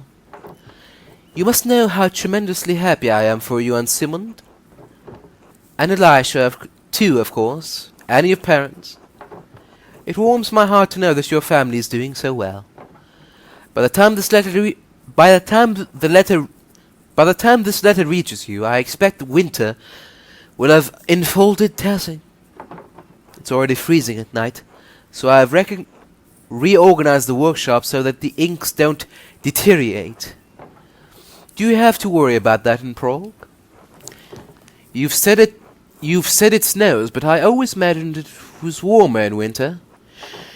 Dad is doing poorly, but at least he seems comfortable. He's sleeping more, but Dr. Stoll says there's a consequence of the colder weather. I do what I can for him, but this winter has been hard. I've asked Agnes for help, but there's only so much she and Dr. Stolz can do. He's not going to make it, and there's nothing I can do.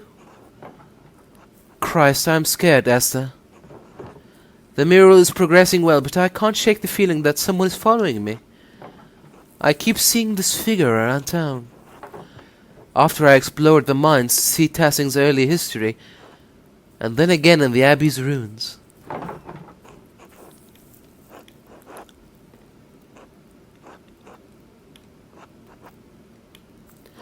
Whoever it is, I'm sure it's not anyone from Tassing. But what do they want with me? It's the strangest thing. Given me a fright a few times already. And I found a strange note left on my bed, matching one I found by my father after the attack. They both only read the word stop, like a warning. But stop what? The mural?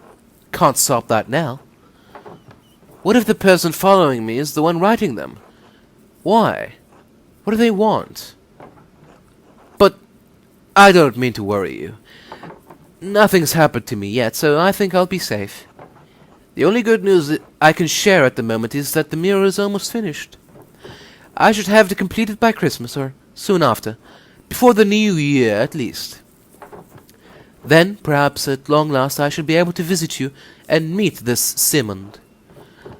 Anyway, I fear that this will be my last letter of the year. The Reichspost has already been late, and reported worsening snows through the passes. We seem to be stepping into a harsh winter. Stay warm, and give my regards to your family and Simond. Yours always, Magda.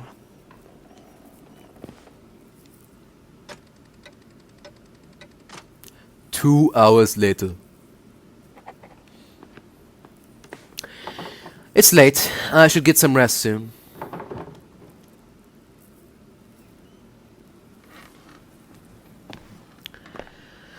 Another successful day. Investigations, exploration, and work.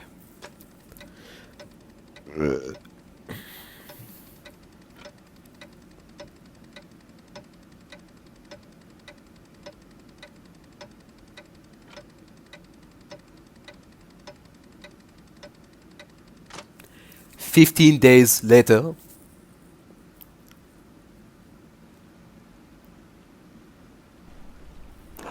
Mr. Strakrin, only one letter for you today.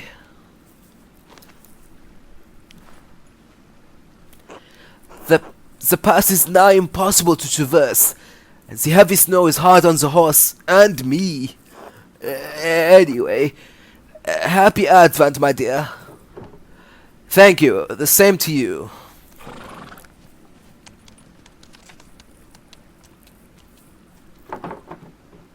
Ah, a reply from Jacob Esler.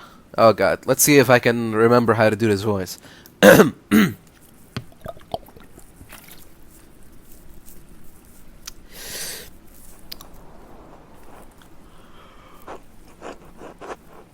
Mistress Druckerin, I do recall the Rothvogel case, though it has been over a decade since I have served as an archdeacon. I am no longer associated with the office of the Prince Bishop. In fact, I am no longer associated with the Catholic Church. If you do not mind conversing with a Lutheran, I will tell you what I remember. I investigated several murders as archdeacon, but none had the curious spectre of conspiracy that haunted Baron Rothvogel's. After the peasants burned Kershaw, I read a report suggesting that a conspiracy was behind the murder of the town carpenter as well. It was around this time that I did some research of my own into the death of Father Gernot's predecessor, Father Matthias. While no one suspected foul play at the time, I had reason to believe that his death may be connected to the two other murders. If this is the case, a serpent has lain coiled in the bosom of your community for decades. It may lay there still. What causes the serpent to awaken every few years to stage a new killing?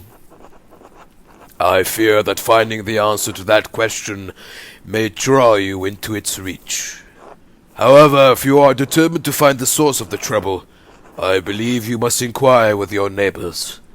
I urge caution in your investigation into this matter. If the serpent merely sleeps, it may be dangerous to poke into its old resting places. I hope this has been of some help to you. May God bless you and keep you safe. Jacob Estler. Huh. No reply from Esther this time. Must have been delayed due to the heavy snow. The postman said I won't receive any more letters until spring. I'd better get back to the rat house then. Still more work to be done.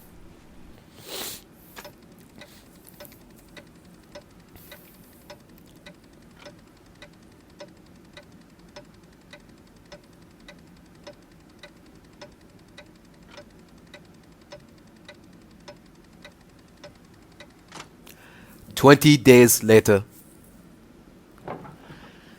Good morning, Father. I finally caught up on the mural, and now I can start final part today.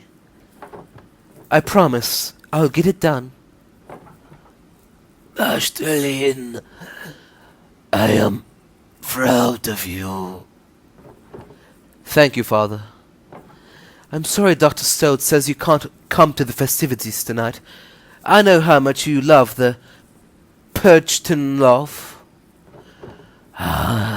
There's always next year. Right. How are you feeling? Dr. Stoat said he would come by again today. Fine. I'm fine.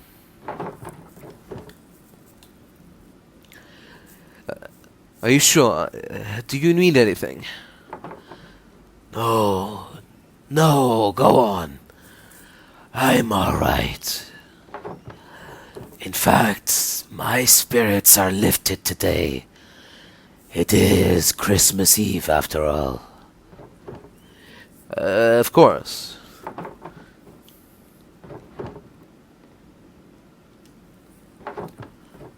What's wrong?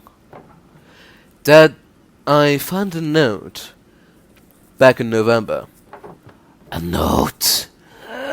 What do you mean? It was like a note I found in your plans for the murals. Just a scrap of parchment. It looked like it came out of an old manuscript.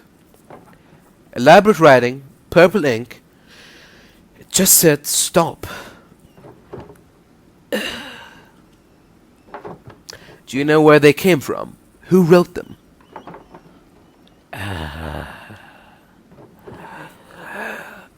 Masteline, Oh, God, that must be Otz. He said he dropped by with more firewood. If you know something, I'd like you to tell me, alright? No, I will. Can we talk about it later? Father. I will tell you, I promise. Alright. I'll be back later. Good. Take care of yourself out there.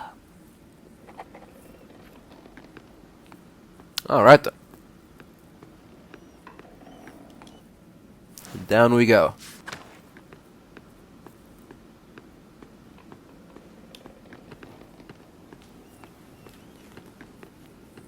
Anybody here? Still as messy as ever. Yep. Okay. Morning, Magdalene. Morning, Otz. Cold out, innit? Freezing. Makes me envy Nico, able to stay inside all day. Even Andrews has his forge to keep him warm. Anyway, here. I brought some firewood for you and your father. Thank you, Otz. You're welcome. So, how's your father? You think he can join everyone for Christmas Mass? I think he'll stay in bed tonight. I'll do my best to be there. I need to keep working on the mural, though. I'm working on the final section. About the peasants' revolt, right? It feels weird to talk about. It affected Tassing so much, but we were just kids. I can't remember what happened since I was just a baby. I never even knew my father. That's what makes it difficult. I need to ask those who were already adults that night, but don't want to touch raw nerves. What if you spoke to people while everyone was preparing for the Christmas festivities? Clara sometimes talks about that night. Mum, too. You might be able to ask them. Wurslav and Matilda are the only two Benedictines left living in Tassing. Maybe they'll talk to me. Huh, I didn't think of that. Still, the mural is for Tassing, not the old abbey. Agnes has always been in Tassing, right? I'd go to her if I were you.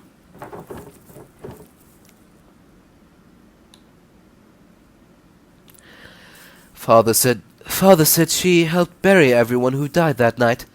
I wonder if she'd talk about it. It's your project, Magdalene. Might be worth a try. I wrote to the old Archdeacon about it too.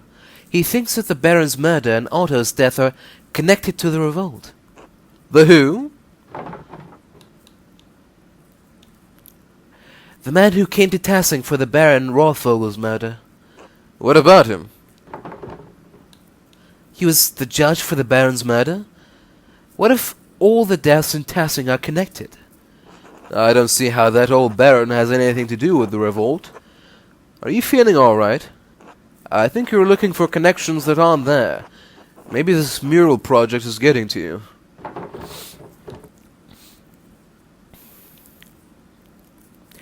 I need to get to the bottom of this, Otz. There's something more to all this, I know it. If you're sure. I'll figure it out somehow. Thank you for the firewood. See you later, Max.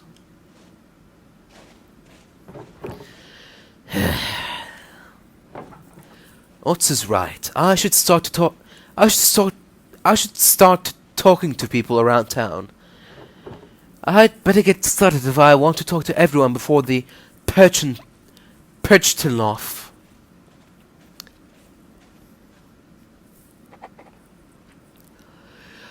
Alright, and with that, we will stop, and hopefully, tomorrow, or the next session. The next session will be the last. So, once again, I bid you all farewell, and to anyone still watching, still holding out hope for an end, thank you, and just keep fighting the good fight. Don't give up, because I'm sure that very soon, one way or another, our story here will finally reach its conclusion. Until next time. Alright, everybody. Welcome back to Pentiment. And this might be it. This might be the last time we say welcome back. The last time we say goodbye. Well, not the... You know what I mean.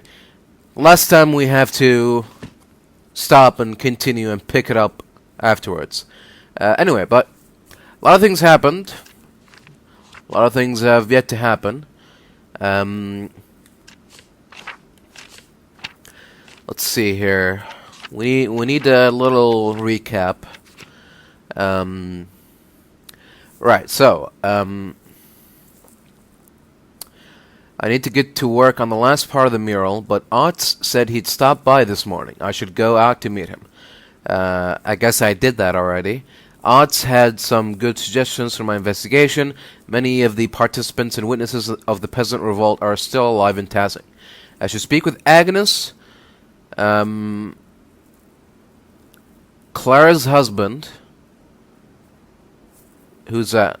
Clara's husband. And whoever is gathering at the Golden Hand. Okay, yeah. Clara is the woman that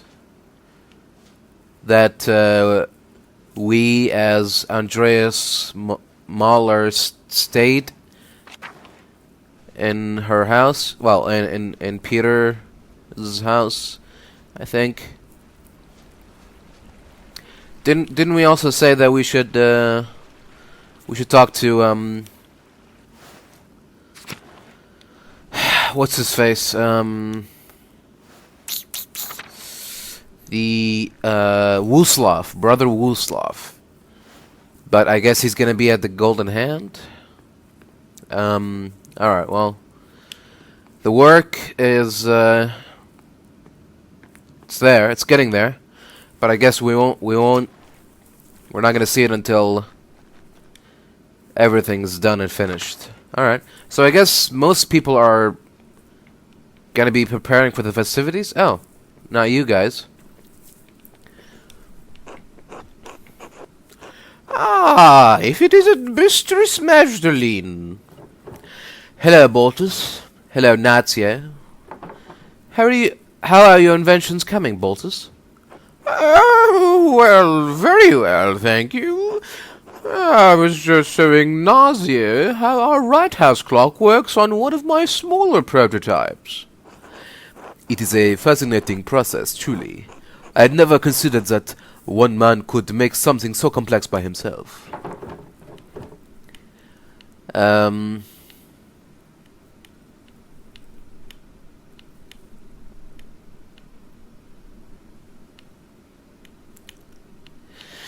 Well, you do have to account for Endris's help in smithing the parts and Otz's building the framework to hold it, too. True, true. I had a great deal of help in the mounting and affixing the clock. See, but you are the one to affix the time, Balthasar, and you are the one to ensure the clock goes on ticking. You are too modest here in this simple alpine town. You really ought to come with me to Genoa. Oh, no, I'm far too grounded here to manage that, Tassiae. Then I shall be forced to visit every year to settle your accounts. And while I do, remind you of your genius.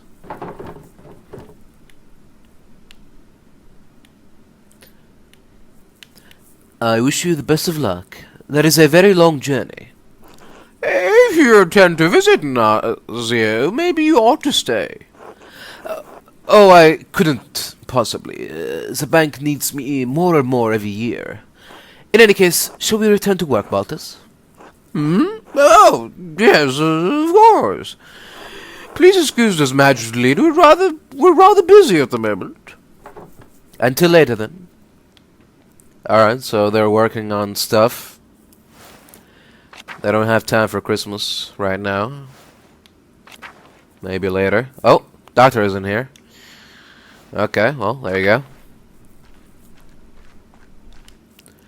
go. Back to Central Town. Bakery, anybody home? No. Okay, no one at the bakery. The oven is still roaring. The fire is still roaring. But other than that, no. Oh! Well, there's Agnes and Brigida and Veronica. Alright then.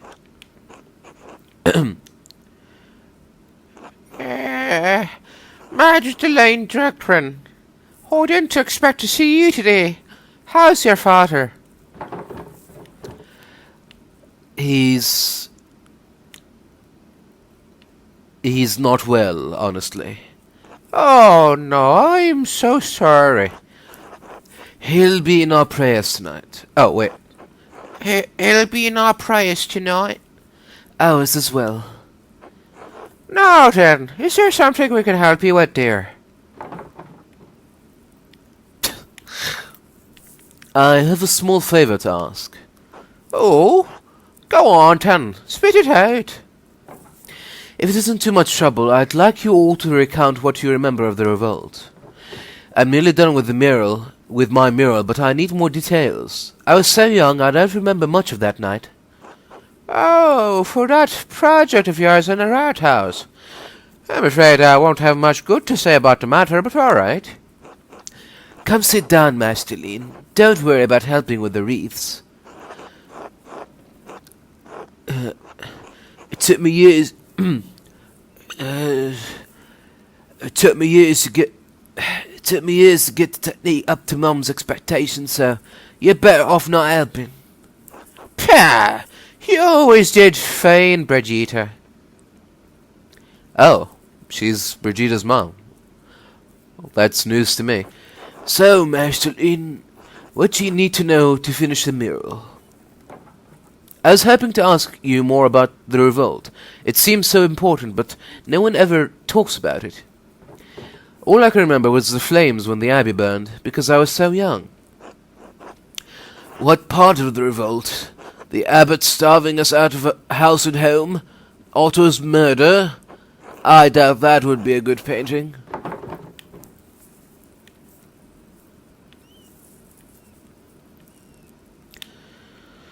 I thought there was an attempt to talk to the abbot. There was, until Otto was killed. After that, the monks shut themselves up in the abbey library. Meanwhile, that bastard abbot only ever cared for how many pfennigs he could get from us. Brigida, don't forget to twist the ends in. Can't have it looking like a Christmas hedgehog. I'm getting there, Mum. I've looked after Martin and Kraft well enough, haven't I? I can manage this. Yes, well, after your father died, I've got no one left to nag besides you and that husband of yours. Thank God I only have the both of you. As a matter of fact, let an old woman have her vices. The Gertner house was a bit sad. Jörg always gets quiet this time of year. Whatever for? I reckon because that family's been hard-pressed since Peter died. Tassing's lost a good number of folk over the years, and feast days and celebrations make it harder to bear. You mean the revolt, right? The revolt, the murders, that fool Andreas had to meddle in everything. Didn't do too much good if you ask me.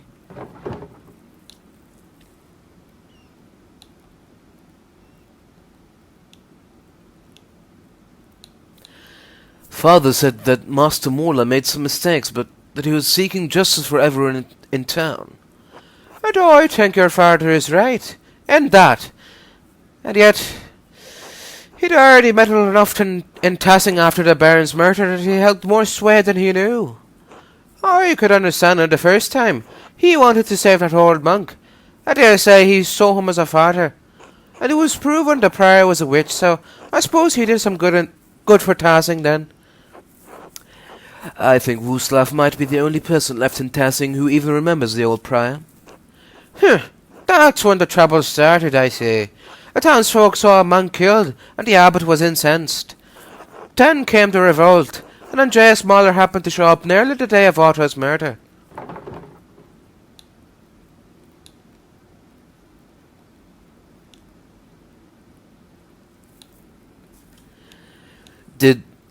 Did the revolt accomplish anything? Well, the entire matter was a horrible bloody mess, but did restore peace in Tassing. By force. A shame it had to happen at all, I think. I knew the revolt was a bad idea from the start. Old Vuslav would be the only one to know what happened inside the old church now, before the fire. Some like to say things were always this bad, that violence was the only way, but it wasn't. Life got worse over the years. It wasn't like this when I was a child, not in my grandparents' time either. Sure, the abbot was pinching the townsfolk and the peasants were suffering, but to go against the church. But like you said, things weren't always so bad. We fought to make things right. A foolish fate, and to think I delivered the baby, your friend Esther, in fact, during the whole event. That's right. The Sommerfelds were in town because of all the revolts around then. Her parents couldn't get home. Praise God she made it home. A babe on the road in those days. A miracle, I say.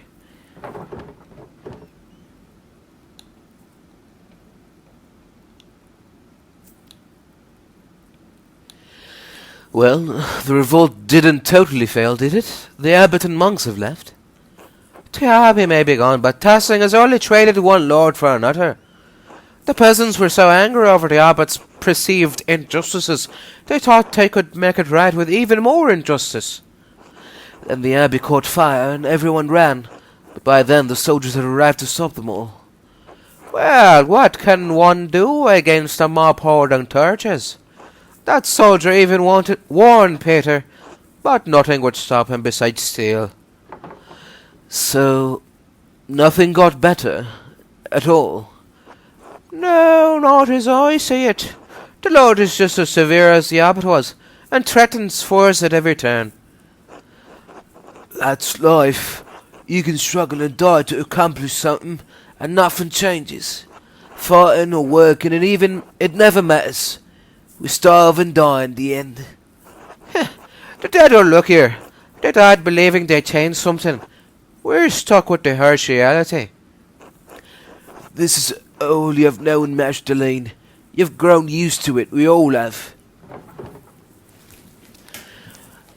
Oh, I see. Like I said, not the best piece for a mural, huh?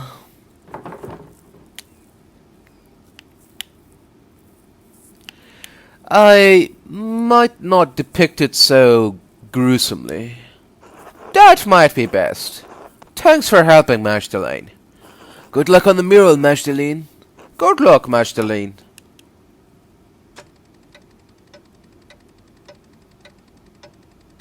Four hours later. Alright. That's that over and done with. Now we gotta find Clara's husband. Oh, this is my house. Don't need to be in my house right now, as far as I can tell.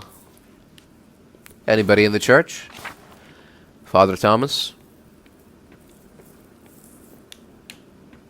Nope. Alright. Out we go. Up to the mill. See if anybody's home. The Mueller house. Oh.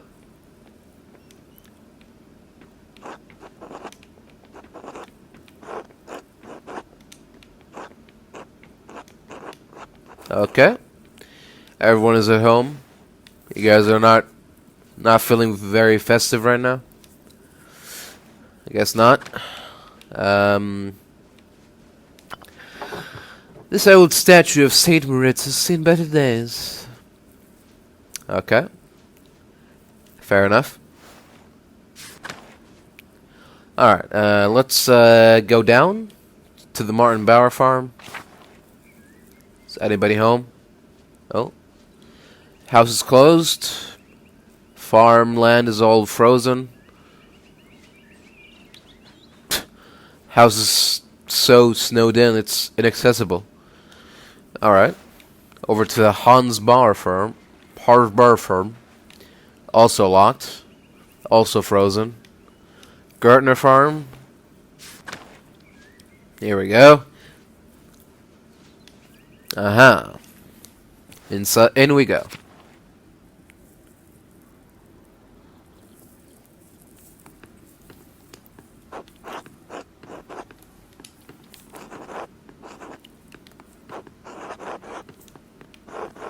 Okay. Anybody upstairs? Oh. Huh. Apollo and Artemis. Well, oh well. What are you guys up to now? Hello, Magdalene. I would have thought you'd be working on the mural today. What brings you here? I'm working on the final section of the mural now, about the Revolt. It's going well, but I need more details. I was only a baby at the time, but you all lived through the event. I want to portray it in the best way possible. I would like to sit with you and ask how you remember the rebellion, if that's all right. That was a sad time. If it would help you memorialize those we lost in the revolt, yes. I'll answer a few questions. I don't mind. I was a little older than you, so I'll probably remember more, Magdalene. Of course, Magdalene, we'll tell you all you want to know. I've been looking forward to seeing the mural for some months. Come now, sit with us. Now that you're all settled, what did you want to know? Did the revolt have anything to do with the other murder that happened in Tassing? Oh, the murder of the Baron, you mean? No, not really. I only remember that Andreas attempted to be a peacekeeper in both situations. I suppose that's when things started going poorly. Yes, after Prior Fernick was discovered as a witch, people weren't as willing to trust the Abbey anymore. Then the Abbot became more severe. He didn't like that the Prior's death rattled his control of Tassing. I still think that the old Prior cursed the town. That's when crops started failing. I don't know about any of that, but his taxes and restrictions and his attitude towards us became harsher after that. It was all we could do to live by them, but it eventually became too much. Even with all the restrictions, was the revolt really justified? I keep hearing conflicting stories about how it began.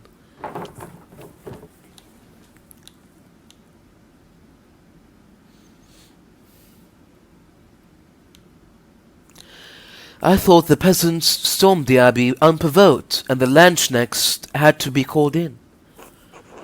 That's not how it happened. He wasn't there at all, was he? He's just some well-to-do noble who hates the idea of peasants having anything. Now, Ursula, let's not be unchristian in the matter. There were so many other revolts going on at the time, and Curso was not an uninfluential abbey. Sin abounded on all sides, and I won't deny that many mistakes were made that night, but we did everything we could to keep things from getting violent, but the Lord had other plans. All we wanted was fair access to common land and taxes that left us with enough to live on, but the abbot tore even that away. I remember how sick and hungry I was all the time. Grandpa kept saying it hadn't always been like that. All was fine until one of the brothers killed Otto in retaliation for finding out just how corrupt the abbey was. Well, my husband wouldn't let that rest. We all wanted justice. When that soldier arrived and threatened us, all the townsfolk pulled away, except for you and Ulrich, Gret. No, Clara, I'm afraid even I was intimidated, and begged Ulrich to leave the matter be. My husband alone stood with the peasants.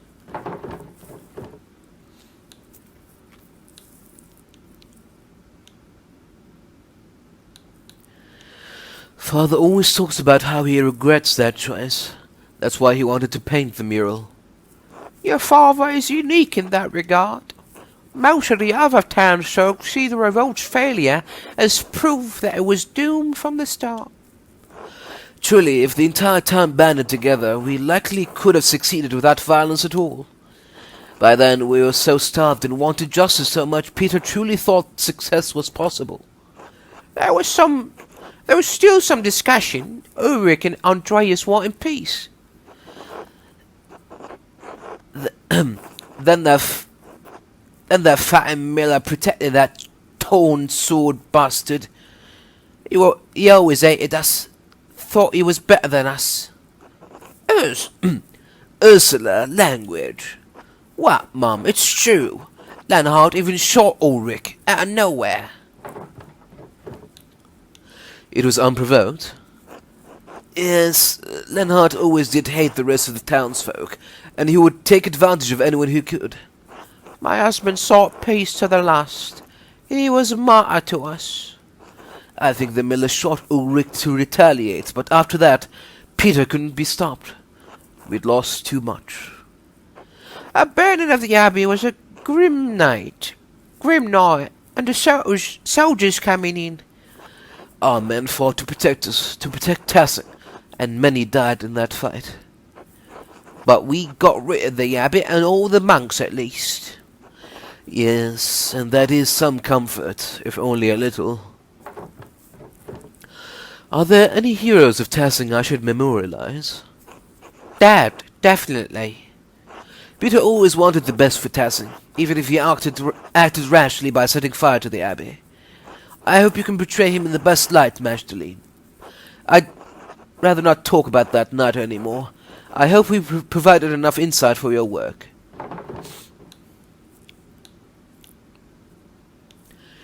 You did, thank you. I'll let you get back to work. Thank you, Magdalene.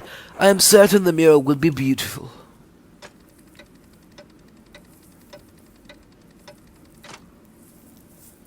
Four hours later.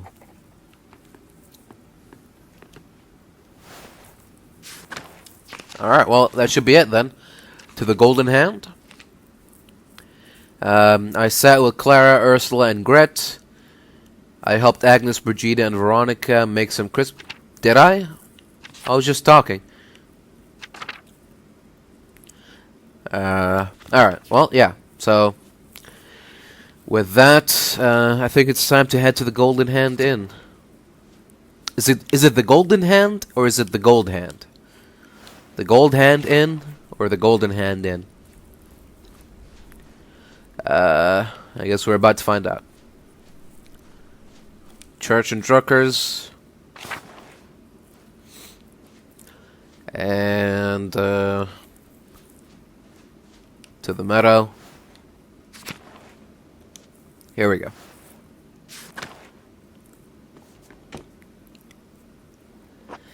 Well, if it isn't, Magdalene?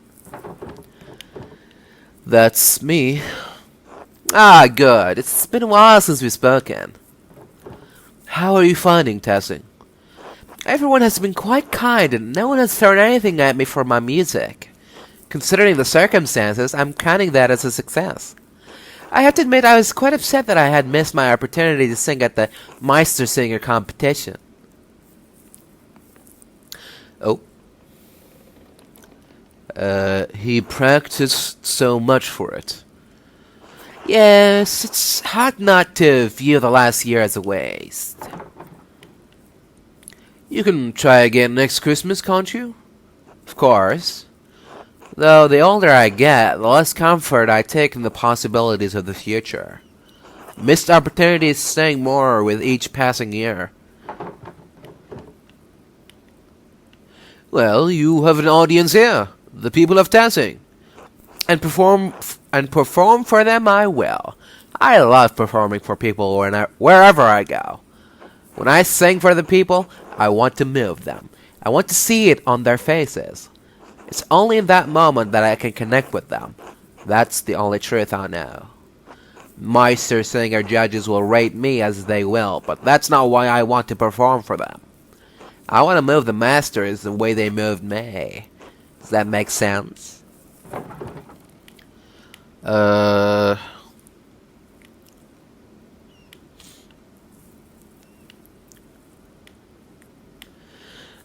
think so. My father is my teacher, and his approval means a lot to me. I think we all want the approval of those who came before us. And someday someone will look to me for approval. Hard to imagine. Heh, I'm sorry. Just feeling a bit melancholy, I suppose. Melancholy. Cheer up, old boy. Christmas is here. Of course. In our darkest hours, the birth of our Savior reminds us that dawn will follow. Perhaps the Christmas feast will lift my spirits. Will I see you there? Absolutely. Almost everyone in town should be there. Then I look forward to it.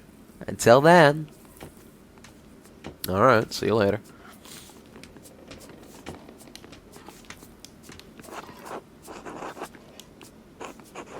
Okay. Oh boy.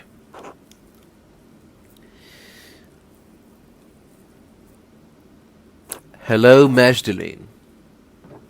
Hello again, Kazimierz. How are you finding Tassing's winters?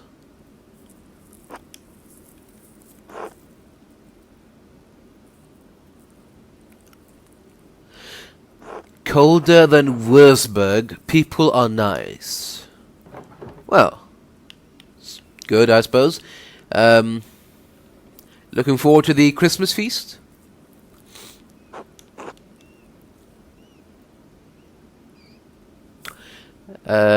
Yes. Right. Very good. Oh, there's still more. Oh, it's a long one. Here it comes. Alexander is upset about missing the competition, but it would be nice to perform for a large crowd. I look forward to hearing you. Hello, Magdalene. Hello, Hans. Did you need something? Just wanted to see what you were doing. Well, I was just about to leave. I have to go meet Big York soon. Why?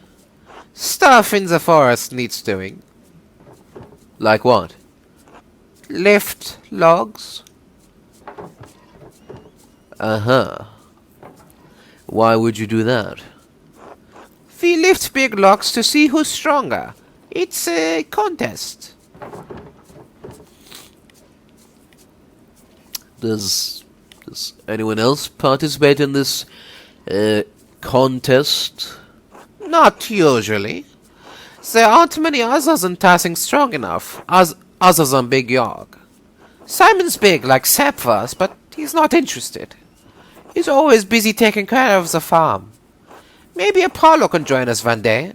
He's been getting stout the last few years. Alright, who's winning so far? York, but barely. I've been gaining on him. He's growing older and softer with his council work. Ha ha. So, is this a thing that men just do from time to time? Me and York, sure. I don't know about anyone else. You're welcome to join us, Magdalene.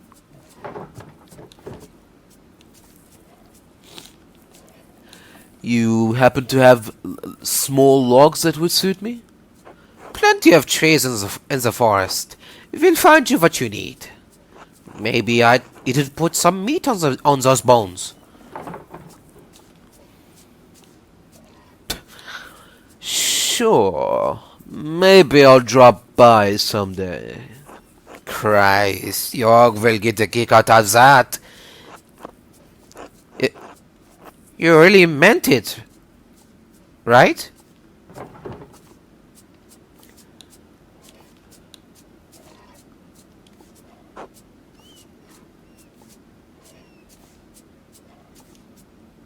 I should get back to work now. Until later, Magdalene. Until then. Alright.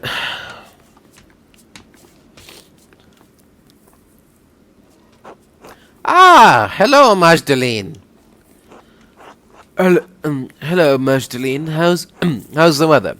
We've been prepping for the feast in here all day.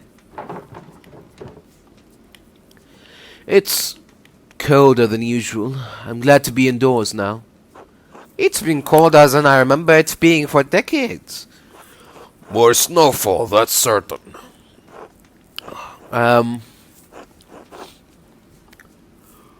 At least we're in here where we can keep our fingers warm.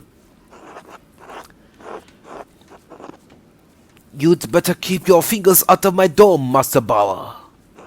I didn't do anything. You've snuck your little fingers into my cookie dough at least 3 times today. Do it again and I'll rub your knuckles with the back of my spoon. Don't anger Mistress Matilda, Simon. Yes, sir. Sorry, Mistress Matilda. We need enough dough to make cookies for the entire town. You can't be eating it all. Anyway, what did you come in for, Magdalene? I was hoping you could tell me what you remember of the revolt. I was too young to remember much of it. No one ever seems to talk about it, and Mistress Matilda and Master Wooslav, you two are the only ones left who used to live in the abbey. The only ones who stayed anyway. Matilda and I have been friendly enough with the people in town. We put it behind us in time. You can imagine the other brothers had little reason to remain. Poor old Edog's heart gave out that night. It was all too much for him, God rest his soul. I'm not sure what happened to the others. All gone in any case. But the whole thing is a sensitive subject, Magdalene. Why are you asking?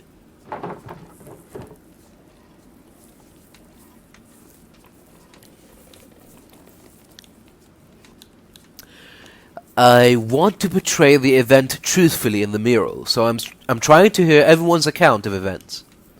For the sake of seeing it portrayed right, I'll tell you what I remember. Wait, Magdalene, here. Come cut out cookies with me first. That way we don't fall behind while we chat. We'd be grateful for the help. Alright, Magdalene. Cut out cookies from the dough and set them aside so Simon can put them on a tray. We'll need a good number in a variety of shapes, so don't hesitate to change which cutter you use. We have to have enough for the whole town after all. Alright, so...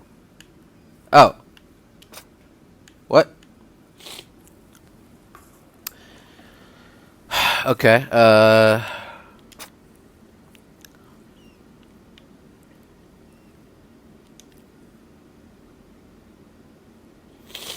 What? Oh.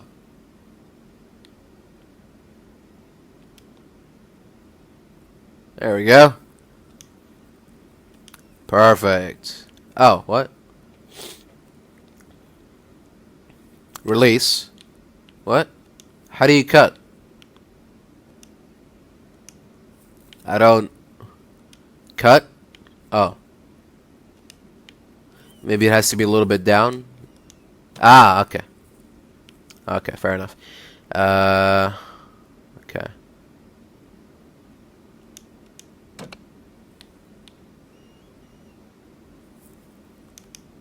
There we go.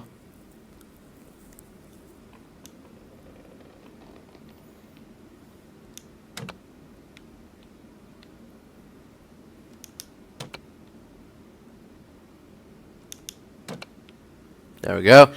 Have a dozen diamond cookies.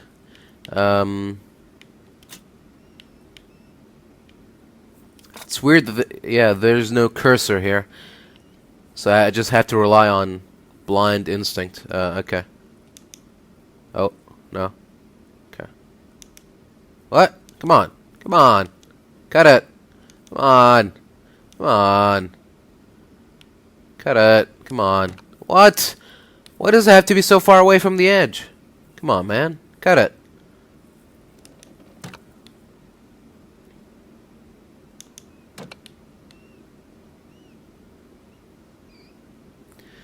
Oh, brother. Okay. 4 heart cookies. You know what, actually?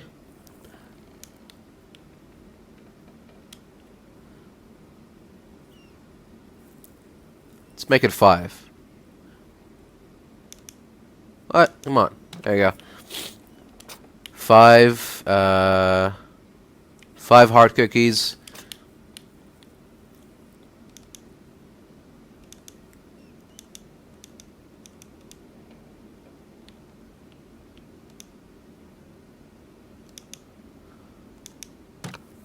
One, 2, 3, 4. Damn it.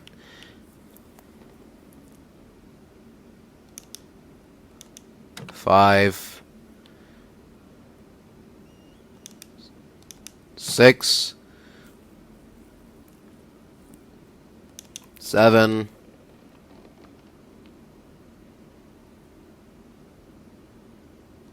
8. Alright, 8 circle cookies. 1.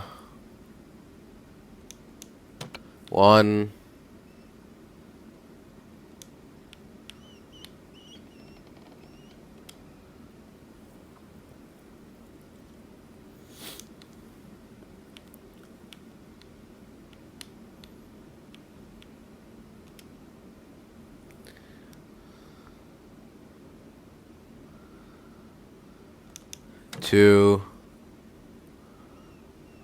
3.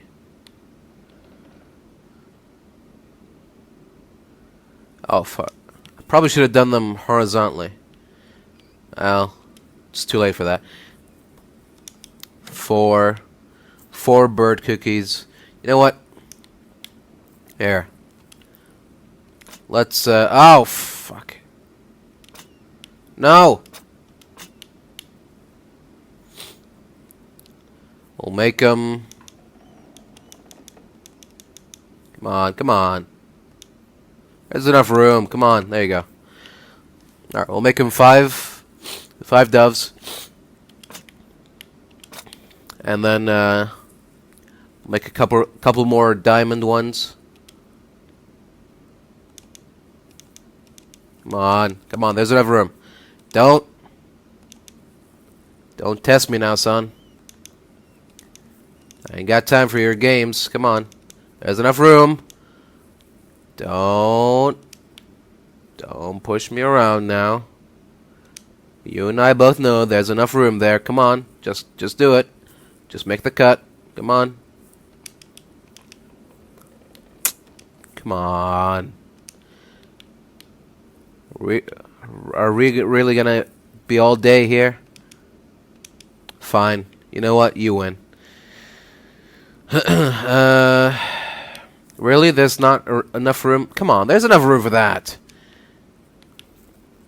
You're being overly dramatic here. Come on, there's enough room. You and I both know that. Come on.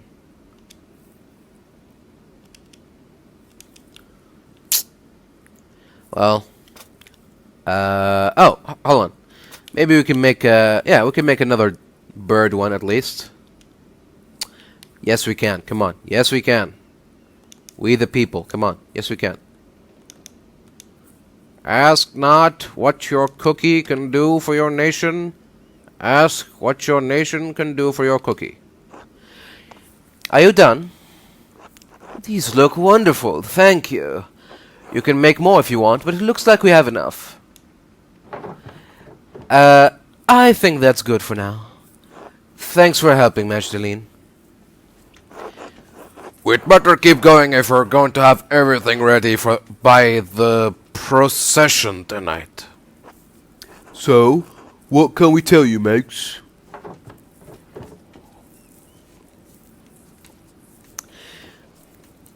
I heard the Landsknecht came into town before the revolt and warned everyone to leave the abbey alone.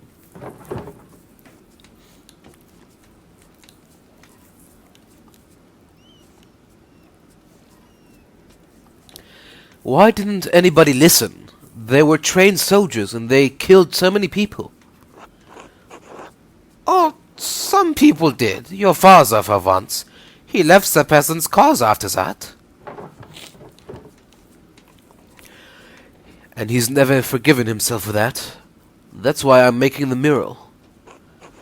That won't bring any of them back, though, will it? Enough, Jetta. It's not Magdalene or Klaus's fault the revolt turned out so poorly.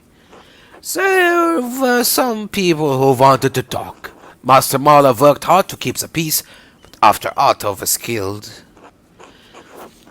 Oh, Andreas, a shame how he died. We at the monastery were fond of him.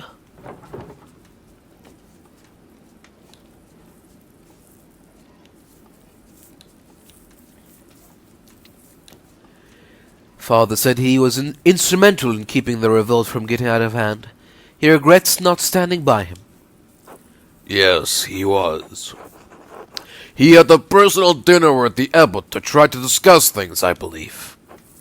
A pity they couldn't come to an agreement. Yes, Andreas did a lot of good for Tassing, and Kershaw too. Even if the old abbot failed to admit that. He even revealed corruption in our own midst. The old prior, Farnick, but doing witchcraft in the church. I still grieve that he died in the abbey fire. I know your father does too, Magdalene.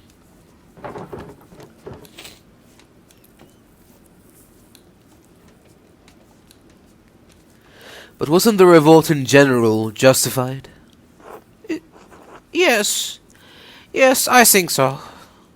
We couldn't even collect in the force without a fee. Father kept saying we couldn't live with higher and higher taxes. The night Otto died, the abbot was trying to excommunicate everyone for celebrating St. John's Eve. A lot of people thought the abbot killed him in revenge. Turns out it was Brother Guy. He was embezzling funds from the abbey. Still, after Otto and Ulrich, that was too much. We burned the mill, with both bastards inside. My father said that would be the end of things. Dad said you could pay for the abbey. Dad said he could pay the abbey with crops, but the abbey forbid it, and we had to pay the miller's fee. Leonard kept asking for more too, so we could use that stupid windmill. Why not just pay with grain? The abbot promised to help if Andreas found the person who killed Otto. All we wanted was to talk.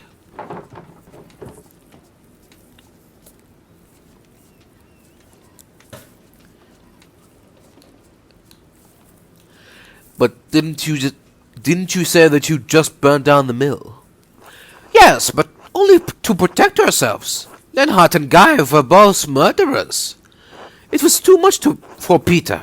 Lenhart was one thing. He just killed Ulrich, but to burn the abbey. But when the Landsknecht saw the fire, they thought they had another revolt on their hands, like so many others in the area. Even we in the abbey couldn't stop them. We all fled, but Brother Florian saved as many as he could, but... Peter was wrong to burn the abbey, but what the soldiers did, that was awful. Dad died protecting me, stabbed in the chest. I don't even remember what he was wearing, but I remember how dark the blood was when we found him. Almost black and sticky like treacle. That socked one of the soldiers in the face, but another was right there and... Magdalene, can we stop talking about this? Of course, I'm sorry. I didn't mean to upset anyone. Thanks, Mageline. It's all to discuss sometimes, you know. Good luck. We'll see you at the procession later. Until then.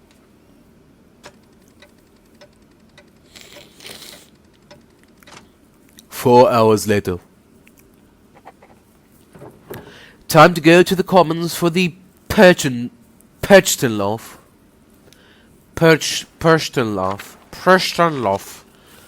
Sie Perstanlauf. Schnell. A Germanic folk ritual celebrated around Christmas time in which townsfolk dress as Perchten and drive evil spirits from the town to protect it in the coming year. Alright, well. That explains the association with the name Perchta. Because they dress as Perchen. Whatever that means. Is that like woodland creatures? Oh.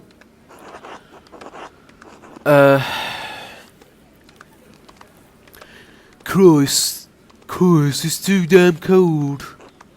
You shut your mouth, boy. We've done this festival every year. You won't die standing here for 5 minutes. Oh, good, you made it, Master. I was getting worried you would miss the procession.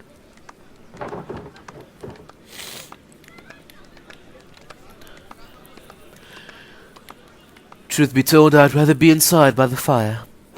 The procession shouldn't take long, and we'll have a feast after this. I heard you helped make some of the cookies, too. Shh! It's starting. Oh, Artemis looks so lovely. I'd love to be the bright saint one year, leading off all the demons into the woods. That's the only time of boys that'll fire you, Artemis. Apollo, stop that. Sorry, Mum. Christina, see the Perchten? So scary. I don't like this. Shh, Andreas, you're alright. They're only costumes. Bit masks that our neighbours are wearing, remember? It's so cold. Magdalene, would you want to be the bright saint or one of the Perchten?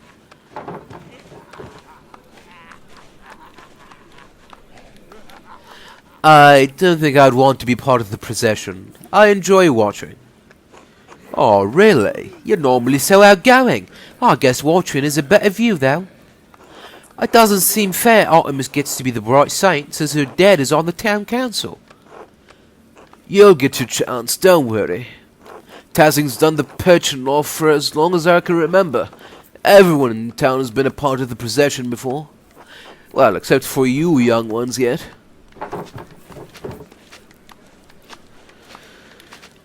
I wish Father could be here. He'll see next year, surely, and you can go home and describe it all to him. As beautiful as ever. God damn long as ever. Well, at least we're going to eat after this.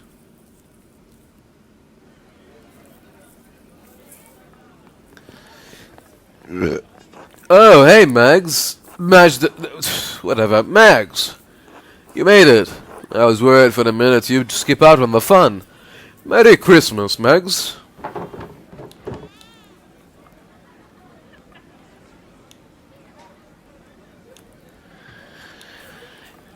Tipsy already? How irresponsible for someone on the town council. Christ, Mags, relax. It's Christmas. Have a beer and come celebrate. Besides, Big York's already had 3. Alexander and Kaz look like they're going to play something too.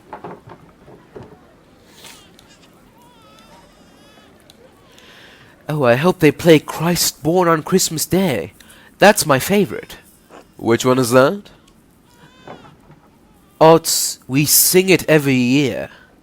We sing all of them every year, Mags. I can't keep them straight. There you go. Ahem. Hey! Everyone, listen up. York would like to speak. Oh, whatever. Yes. Thank you, Veronica. On behalf of the town council, I wanted to thank everyone for coming tonight. This year has been tough on all of us. We've had more snowfall than anyone can remember, and the early frost gave us a small harvest.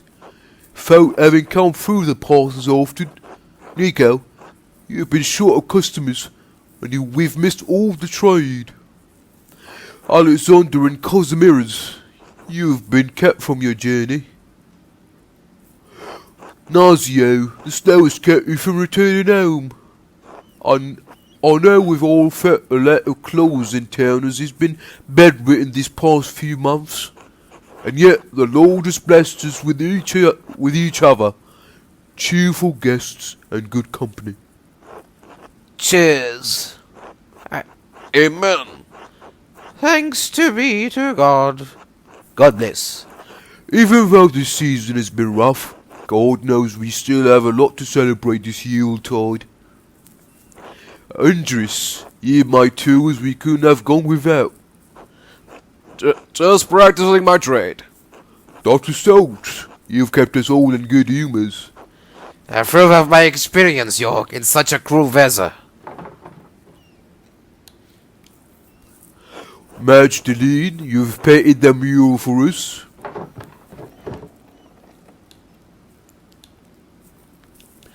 Thank you all for entrusting me with this task. I've done my best to honor Tassing's history. Alexander and Cosimiras, you spread good cheer in the early winter nights. Our pleasure, truly. And especially tonight, I think we should thank Botus for making such a wonderful beer for all of us to enjoy. Huzzah! Hooray for Baltus! God bless us. No, please. Nazio helped tremendously. It's thanks to him, really. Grazie. And thanks to our Lord, who has so graciously provided for this feast. Lord protect him. Yeah. Casimir's and I shall play later in the evening, so please come to us with songs, if you have one in mind. Send the sharpest mysteries, that's how it does. Cheers. Well, that's it, everyone. If I may, York, I'd like to bless this great feast our Lord has provided for us. Of course, Father. Today we have come together to celebrate the birth of our Lord and Savior, Jesus Christ. Just as our Lord has provided for us with this meal, so too did Christ provide us with the bread of life. So please, join me in prayer. Bless us, O Lord, and these thy gifts, which we are about to receive. Through Christ our Lord. Amen. Amen. Amen. Amen.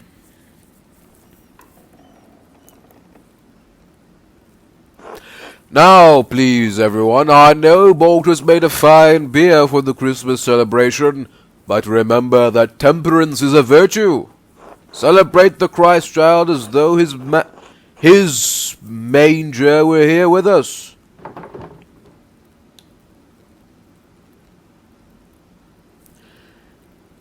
What? Merry Christmas, everyone. Finally, let's eat. Everyone starts drinking. Oh. A golden Christmas. Alright.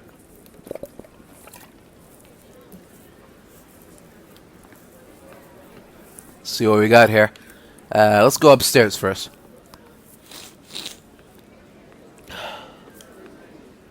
Merry Christmas, Magdalene. A festive Yuletide to you, my dear lady. Merry Christmas to you all. How are you enjoying the feast? A craftsman might complain the lack of extravagance as compared to the big cities, but I love it here. And what a stirring speech by that big York. His wonderful voice is just perfect for speeches. I don't think he likes giving speeches. A shame. We were just discussing the history of Christmastide, Magdalene. It is most intriguing. Oh, do continue. I'm eager to learn more. It is a most sacred season. Without Jesus, how could we be brought out of sin? As Malachi said, Jesus is the Son of Righteousness, a symbol for the dawn of a new era. Ah, the sun. The Romans also celebrated the sun god, Sol Invictus, right around this very time of the year. Emperor Aurelian even founded an imperial cult in which Sol played a prominent role in their Mithraic mysteries. What's a Mithraic mystery? It's nonsense. Jesus is not some sort of a pagan sun god. As St. Augustine said, it is the most fitting time to celebrate the nativity of Christ. He who bent low and lifted us up chose the shortest day, that the one whence light begins to increase. What are your thoughts on this history of Christmas, Boltus? I find the practical matters of it most enlightening. Christmastide is the last feast before the cold of deep winter. Our lives are so dependent on the progress of seasons. Cattle are slaughtered to lower the cost of feeding them. We indulge in their sacrificial meat before the months of starvation. And so they keep us alive. Just so. In Genoa, we remember the Roman roots of Christmas. Saturnalia, as it was called, the winter solstice. Many of the traditions and rituals are borrowed from the Romans. Rome may have had the first celebration, but the Arian heresy soon thereafter was a severe misstep.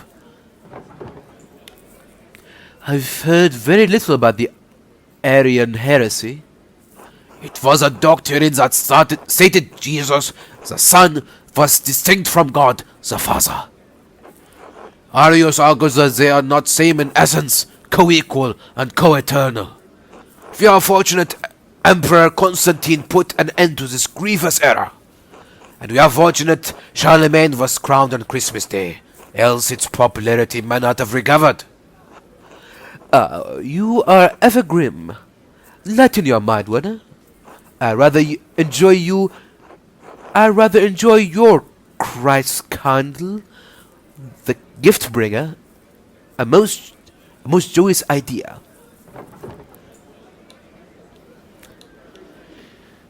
Generosity helps strengthen the bonds of a community. Yes, you have it right, Magdalene. Ultimately, however true the various elements of Christmas, it is good because it unites the community.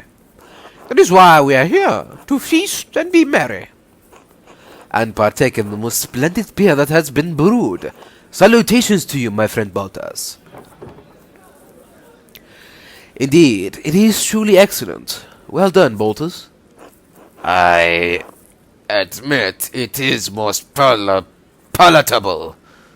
You're all too kind. There's plenty to improve. Then I will help you hone the formula. You intend to stay in Tassing even after the snow has melted? I am in no rush. The bank can survive for a moment without me. But my friend Baltas here, maybe less so, haha. I have done very well so far, thank you. It's the season for giving, is it not? Won't you be in trouble for delaying your return even further? Trouble. What does a tiny bit of trouble matter to Nazio Augustini? Becoming stuck in Tassing is surely an act of God. I cannot control the weather. I am where I am meant to be. Say, Alexander and Kazimierz play such delightful songs. Perhaps a dance later, We'll see. Until later, gentlemen.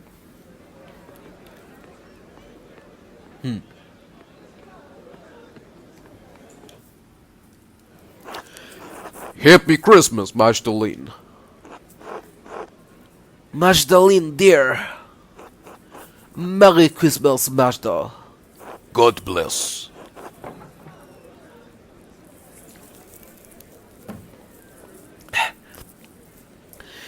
Merry Christmas, everyone. How are you enjoying the feast? Utterly delightful. A hearty meal, a mug of Balthazar's latest brew, everything a soul could wish for. It's everything your ample belly could wish for. I am as God made me in his infinite wisdom. Even the ancient Greeks knew the sphere to be a most... Even the ancient Greeks knew the sphere to be a most important shape. I can see you're all in a good mood, in a great mood. Impossible not to be when I look at all the whole families gathered here tonight. The laughter of children running around, the love that brings a community together. We are blessed.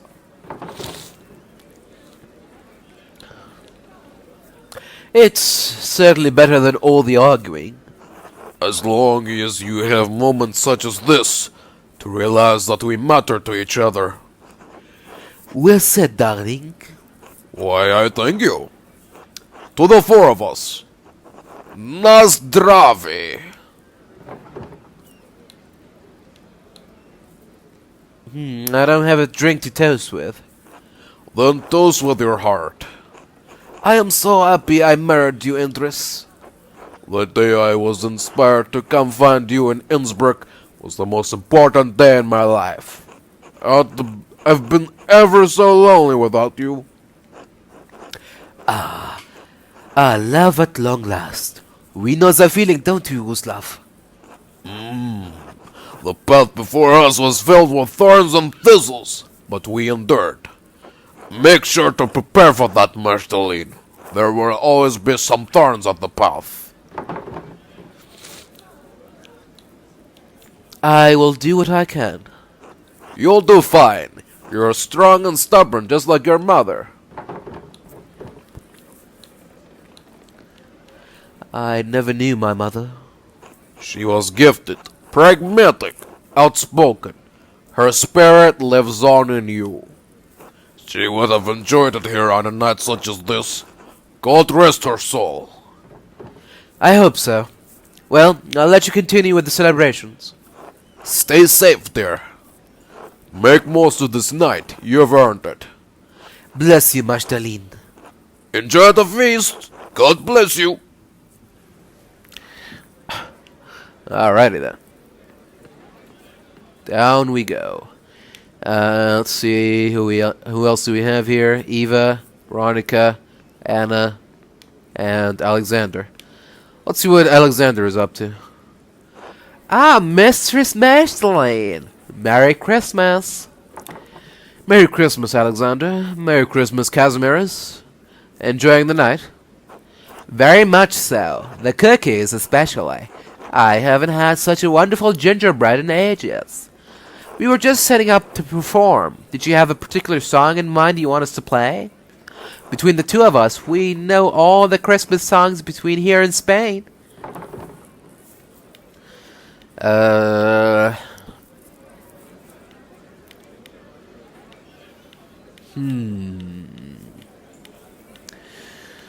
about From Heaven Above to Earth I Come? The one written by Martin Luther. I don't oppose, but are you sure we oughta? Maybe you're right. I'll pick something else. What about Be Welcome to Us, Lord Christ? A classic. We know that one well. Once Kaz and I play what we've prepared, we'll be sure to play that one. Merry Christmas, everyone! Since it is Christmas, Casimiras and I wanted to share a special song with all of you, in the spirit of giving. Please enjoy. in dulci jubilo, nun singet und seid froh, unsers Herzens Wonne liegt in Praesepio und leuchtet als die Sonne, Matris in I like my voice better. Just saying. Alpha esset o.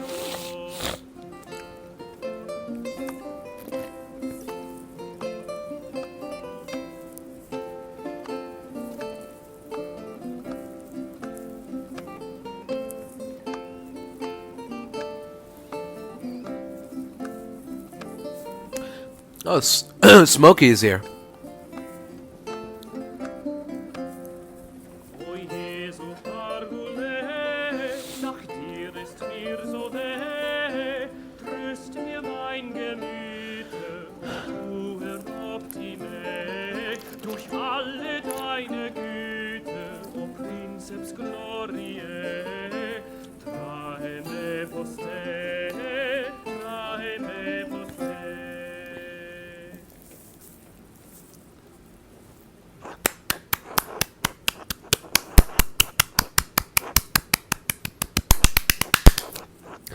Thank you, Trille. Please, return to your drinks. We'll be playing all night. Happy Christmas. Merry Chrysler, everyone. Alright. We're done with that. Hello, Magdalene. Happy Christmas to you. Good evening, Magdalene. Merry Christmas, you two. Ulrich, Andreas, say hello to Mr. Sjögren. Hi. Hi. Oh, Andreas, don't be shy. You know Mistress Magdalene. Sorry, Magdalene. He's still a bit quiet.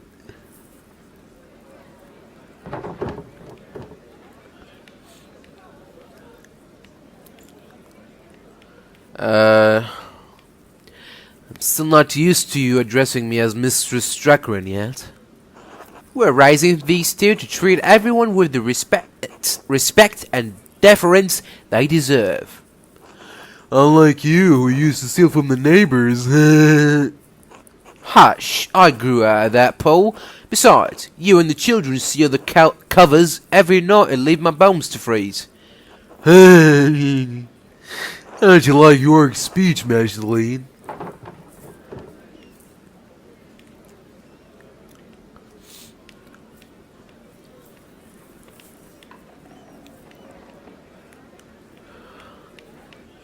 It's a good reminder of everything we still have. We all needed to hear it. For Paul putting him up to it at the last moment, it was well done. Well, Werner insisted someone on the council make a speech. I didn't particularly want it to be me. But York did it justice. You can always count on him to speak from the heart, especially a few drinks in. Truthfully, I think much of the town needed some encouragement tonight. Tassing hasn't had such an odd season since the revolt. Yes, I'm sorry. It's Christmas. We shouldn't speak of such sad times. Let's toast to better days, then. Cheers to that. Although there's an old Latin proverb my dad used to say to me, Ignis aurum proat, miseria fortis viros. Fire is the test of gold, misery is the proof of strong men. There is no question the revolt left Tassing worse off, but seeing the town now gives me hope. You're an artist, Magdalene. I think you can see it too.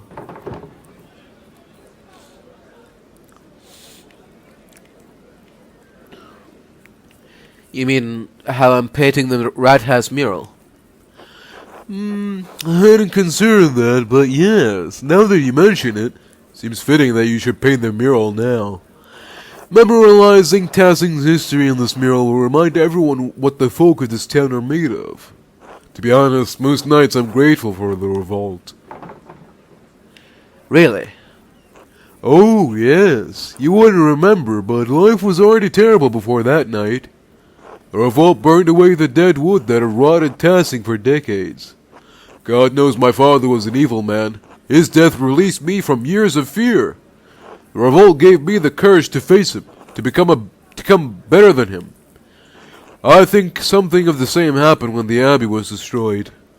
If things had gone on as they always did, well, I doubt we would be having such a Yule feast tonight. The cost was high, but It resulted in as just much joy as grief. You really think so? God turns all things for good, even the darkest of nights. Because of the revolt, I could marry Paul, and we can supply grain to peasants at a fair price. Our children will grow up without a fear that ruled over my life as I got older. No moment in life is entirely good or bad, Magdalene. What matters more is how we choose to see it.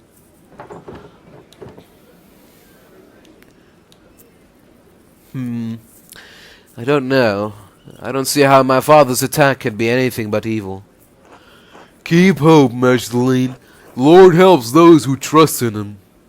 Don't forget to take some time to have fun tonight, alright? Mummy, I want another cookie. Shh, don't yell, sweetheart. Excuse us, Magdalene. It seems we have cookies to fetch. Of course. Merry Christmas to all of you. Merry Christmas, Magdalene.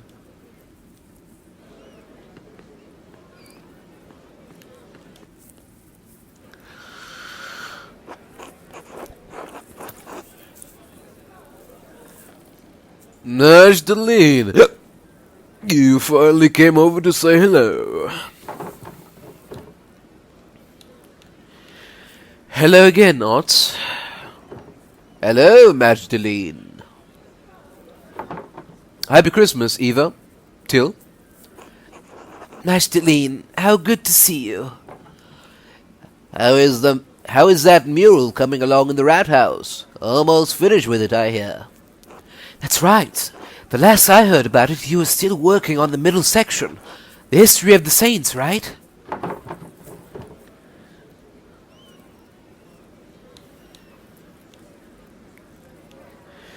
Yes, Mother Francesca was kind enough to invite me into the convent so I could use the cloister as a reference. How kind of her to make an exception for you. I'm sure the interior of the convent is beautiful. The cloister was built in 1234, if I recall correctly. Lord Kearsarge was a generous patron to the Benedictines. It's nice to see the poor Clares taking care of the place.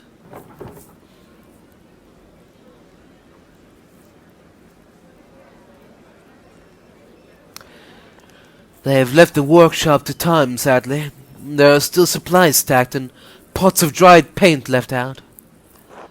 Oh, how sad. I wonder why the sisters didn't take the time to clean it when they moved in. The sisters only produce what they need to live. Cleaning pots and paints would be against the order. I should have asked Mother Francesca if I could take some of the leftover supplies. If you dared the twins, I bet they would sneak in and get some for you. Otts! No outsiders are allowed in the convent, you know that. If I hear anything from Mother Francesca... Christ, Mother, I'm kidding. Nestle. Anyway, Magdalene, what are you painting on the mural now? With the founding of the Abbey and the Saints' history done now, I'm working on the final section, the Revolt. I spent most of today asking people how they remembered that night. I think I may have frustrated Agnes. That's right. You were just a few years old then. God, has it been that long? Don't worry about Agnes. She acts cranky, but she's never really truly upset with anyone. Except the twins. She would threaten to beat them with a cane for a month after they pulled it from under her, remember? Ha! Well, she's not truly upset with anyone for long. It took years for Tassing to recover after that night. Thank God we've come a long way since then. Otto would be proud of what the town has accomplished.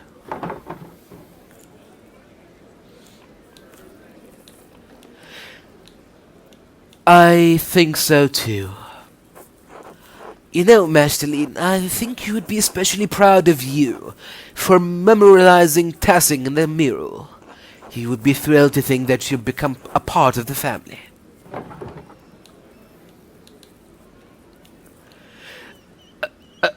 Oh, I'm honored you think so. Of course. Orts has been charmed by you for years now, and I don't blame him. You're a beautiful young woman. We'll have to speak with Claus, of course, but you and Orts are a good match. Right. I'll mention it to Dad. Anyway, I don't mean to keep you chatting away with us older folk. Have fun, and Merry Christmas. Merry Christmas, Eva. Till? Merry Christmas, Orts. Yes, Merry Christmas, Mags.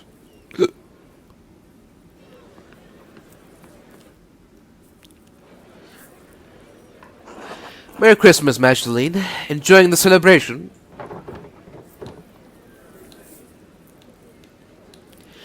It's wonderful to see everyone together in such high spirits.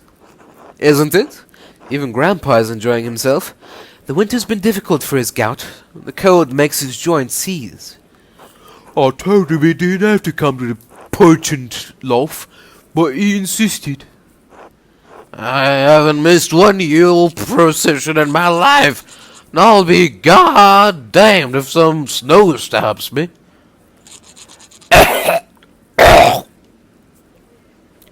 Oh, God, we know, old man. Anyway, like York said earlier, it's nice to have a night of good company and cheer.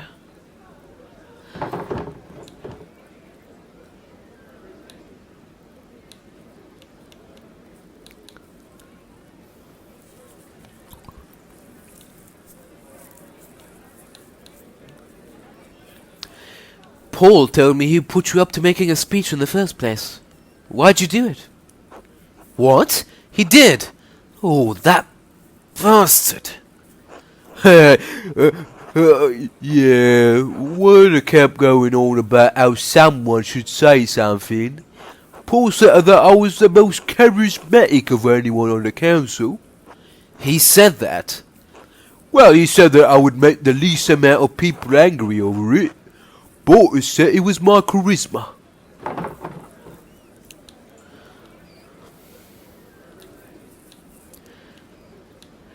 That's one way to phrase it. To be honest, I never thought I'd be someone people in Tassing listen to. But you've always been a part of the town council. We didn't always have a council, though. It wasn't until the night of the revolt, really, that I felt like I'd do things on my own. Be my own man. I loved my father, but what he did, I thought it had doomed the town.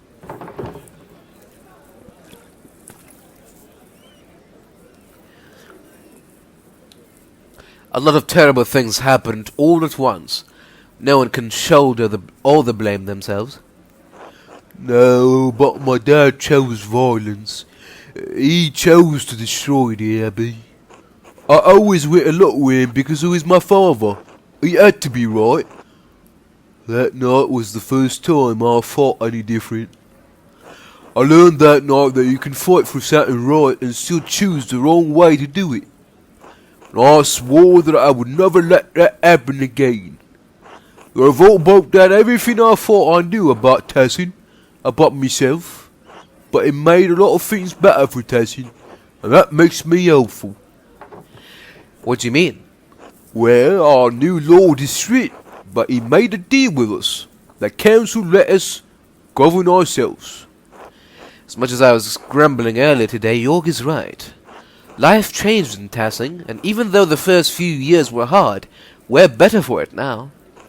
No abbot looking down on us, making stupid laws as he sees fit. Our lord lives days away. As long as we pay our taxes, we're left alone. It's a better life for Artemis and Apollo that we had. Don't you talk ill of my son, boy. He gave you everything he had. God rest his soul.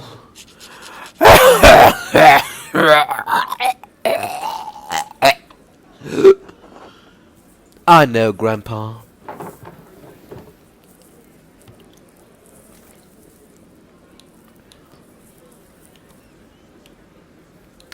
So even though you disagreed with Peter's actions, they made a better life for you. The real work happened in the days after the revolt. My father would have been put to death as a rebel and traitor if he survived. We worked hard to make sure the sacrifices of those who have died wouldn't be in vain. I've done the best I can to do right by the town. And father. You're his son. You've done him proud, boy. Thanks, Grandpa.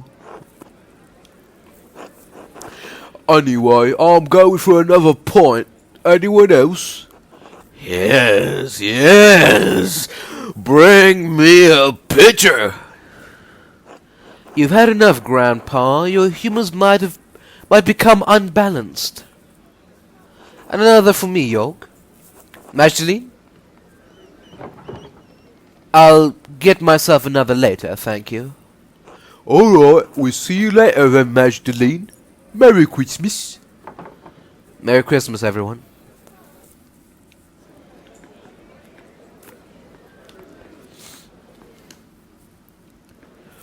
Hey, Magdalene, sorry to bother you during the feast. Oh, hello, York. Did you need something? Well, all the chat around the revolt earlier had me thinking. You're nearly done with the mural, aren't you?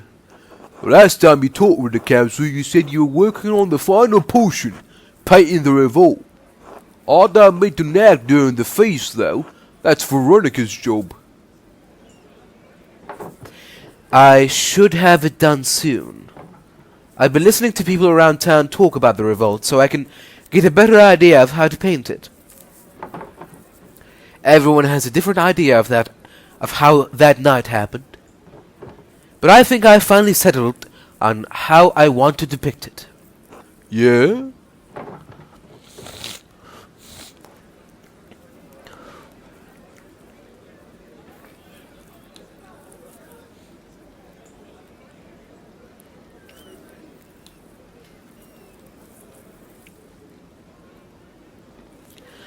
I want to honor what the peasants stood for.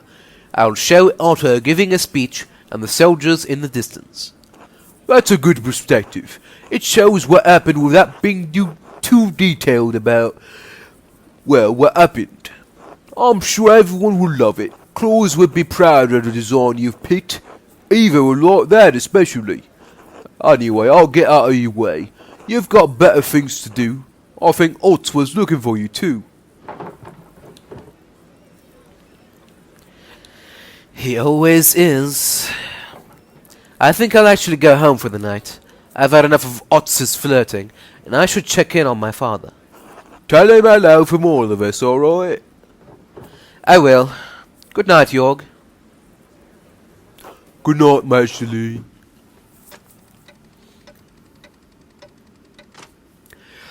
Three hours later. Time to head home.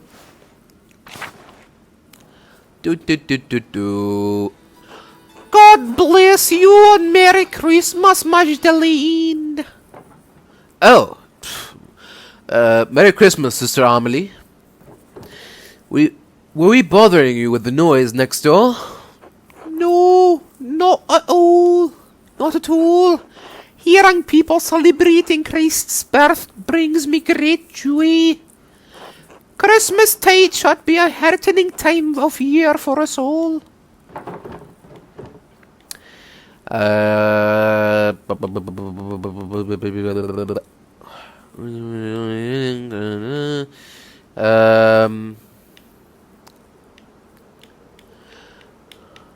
Sure. I always think there's something healing about coming together to celebrate Christmas. All of us are a part of the body of Christ. When we come together in fellowship, things are made whole.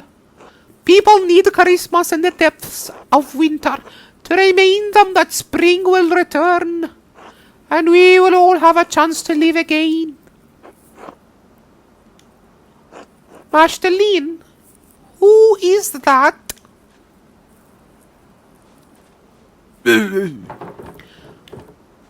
Someone who's been following me. Please excuse me, Sister Amelie. I need to check on my father. Of course. God bless you. Thank you, Sister. Yeah. I was thinking that the door is open. Is someone here? Father?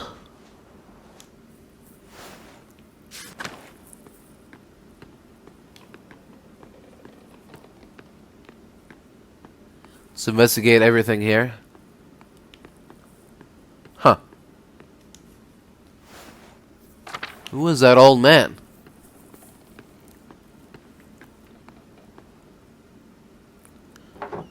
Oh, thank God.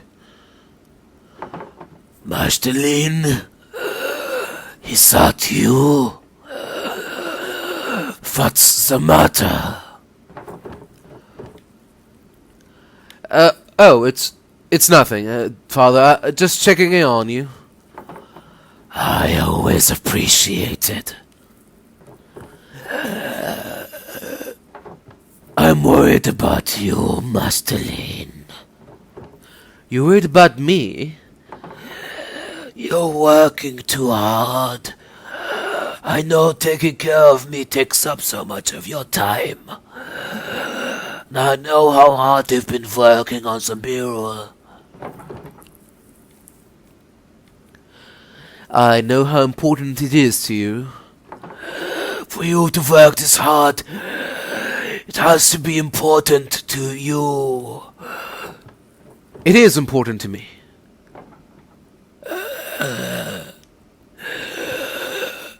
I am not going to make it, Magdalene.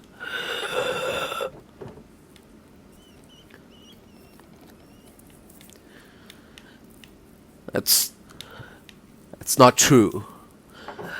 I've been getting worse since Advent. Winding down like Portus's clock. These days, I'm lucky if I can stay awake for a few hours. It's alright. This is just life. I'm glad I'm going before you, even if it's sooner than either of us would like. I've already seen too much death in my time. I just wanted to show you what I could do. I wanted you to be proud of me. I have been. Every day of your life. You've never needed to prove anything to me. I wish I could stay to see the mural when you finish it. But I don't need to. I know it will be more beautiful than anything these old hands have ever made.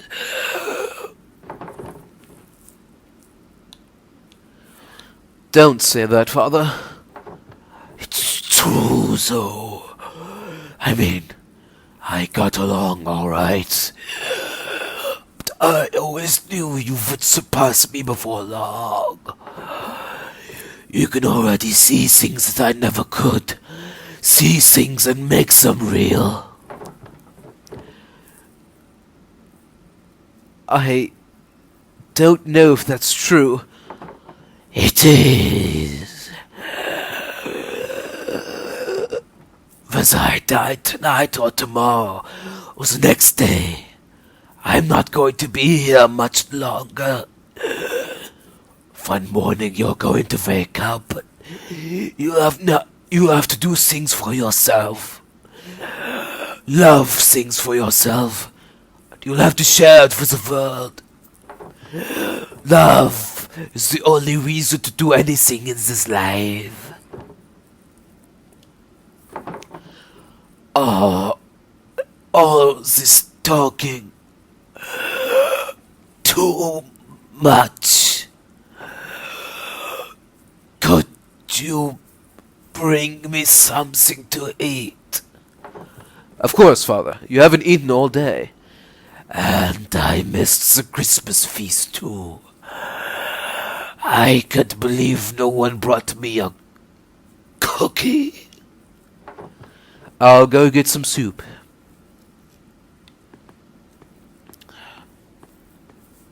Just don't go dying on me.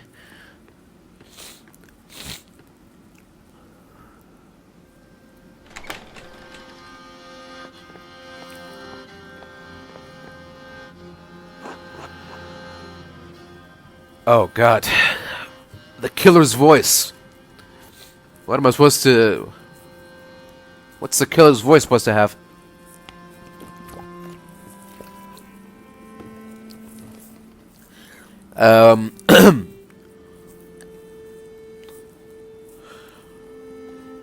Next time, Gadget. There we go. Claus. I'm sorry, Claus. About everything. Is this who I think it is? Hold on. It might actually not be the killer. I think I have a hunch here. If this is the same person following me, the same person who is working on the in the abandoned abbey, I think I might know who it is. You're here. Yeah, I know who this is. All right, so I guess I'll have to. Yeah, I'll have to go back to my old voice. All right, so before I was like this, right? 1525, and then 1532, I was like a little bit deeper. So now it has to be like really deep, slightly senile too.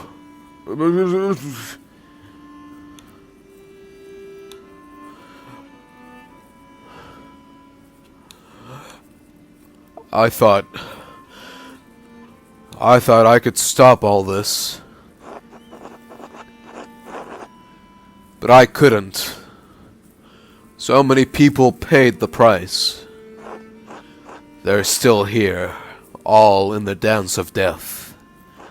The Baron, Piero, Guy, Ferenc, Peter, Otto, August. And now, you.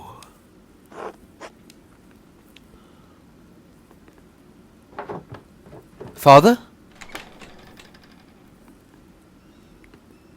Oh! Oh God, it's you. Who are you? What are you doing to my father? Masteline, it's alright. It's alright. I'm sorry. I've forgotten my manners after all these years. And you've likely forgotten my face, or what it once was. Masteline, this is Andreas Mahler. Back from the dead.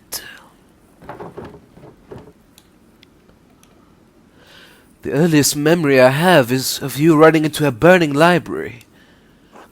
I am sorry. I don't understand. No one could have survived that. Maybe I shouldn't have. But I did. I don't understand, Andreas. Where have you been all these years? Hiding from the world. In the ruins, mostly. Sometimes in the woods when it was warm. Stealing bread from Gret. Stealing books from you. Oh, so I wasn't going crazy. It's the only thing that's kept my mind from forgetting what words are. Wait, how did you survive the fire? With some difficulty. I grabbed as many books as I could and placed them in the scriptorium. When the smoke got too thick, I started to black out. The next thing I remember was Caspar pulling me into the crypt. Your apprentice, the boy, you sent him back to Salzburg. He didn't leave. He waited in the woods and watched what was happening. When he saw me in the window of the library, he ran through the crypt to save me. And he did. But he saw that I was trying to save the books, and he went back in. I couldn't stop him. I was barely conscious. He never came back out, Claus. When I woke up, everyone was dead or gone. I couldn't face any of you. I couldn't go back to Sabine, that empty house. So I hid.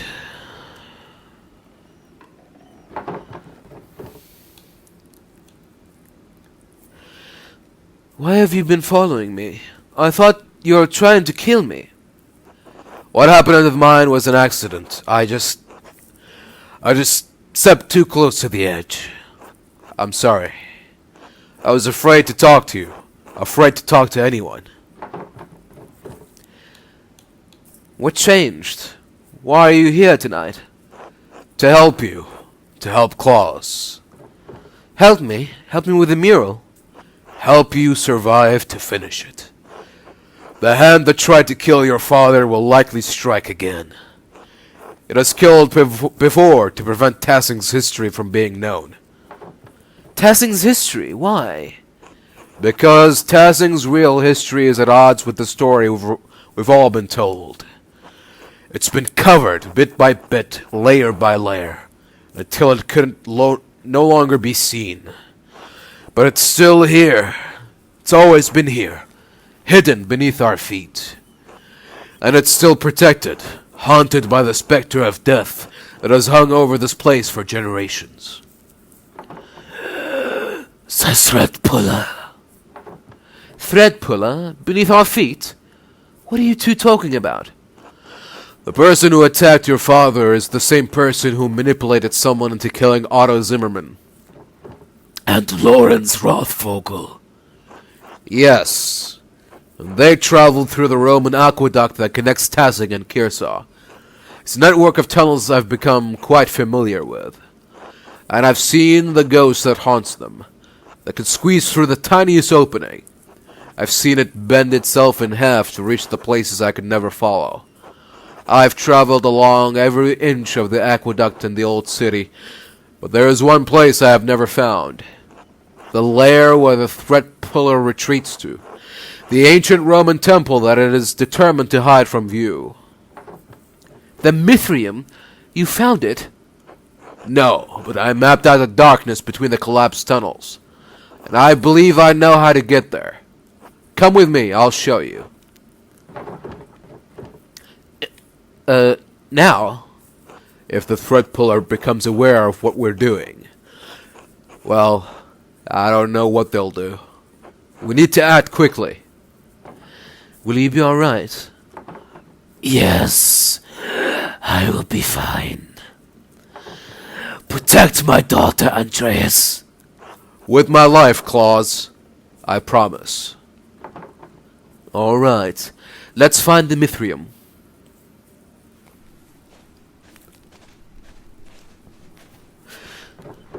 The rat house? What are we doing here?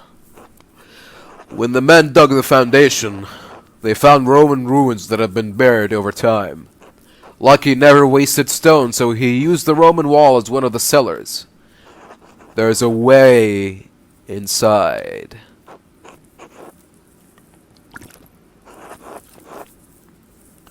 To the hidden place. Are you alright? Yes? Alright. Into the rat skeller. Oh.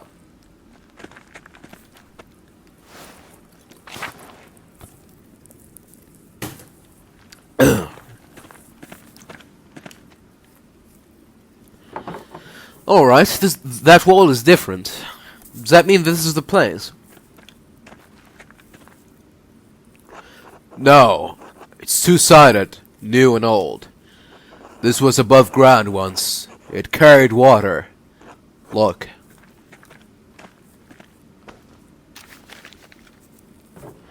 Alright, I think I can make it out.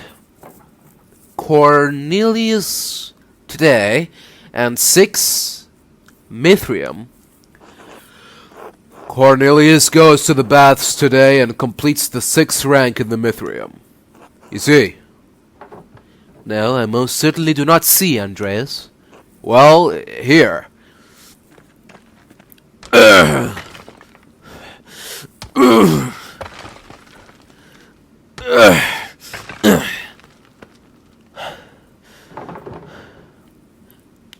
A warning would be nice. Oh, sorry. I'm not used to being around people. This is the aqueduct. Yes, and it'll take us to the baths, then to the Mithrium.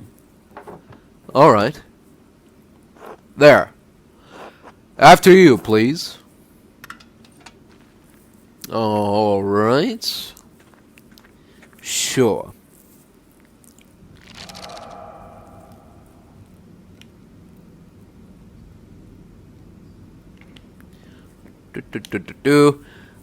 Alright, here we go. The layer of the thread puller. Don't mind if I do.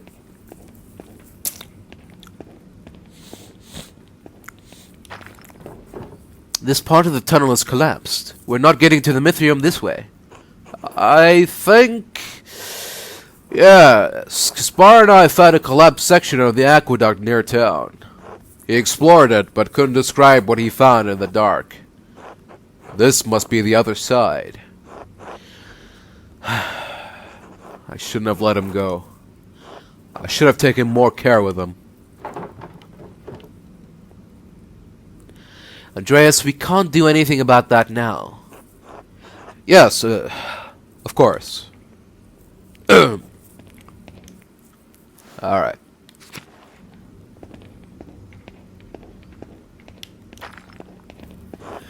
The decoration.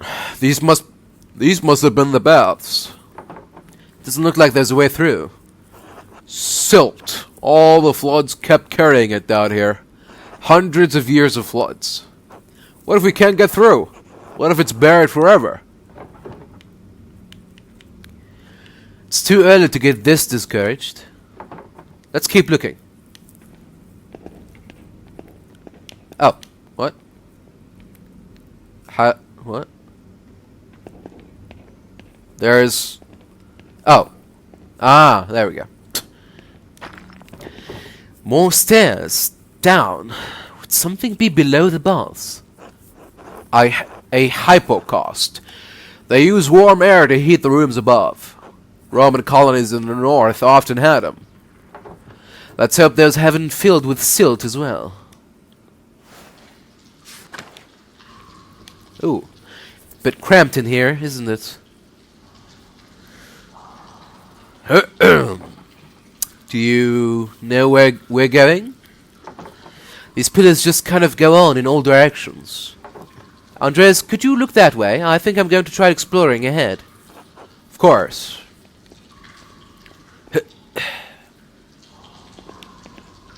Oh.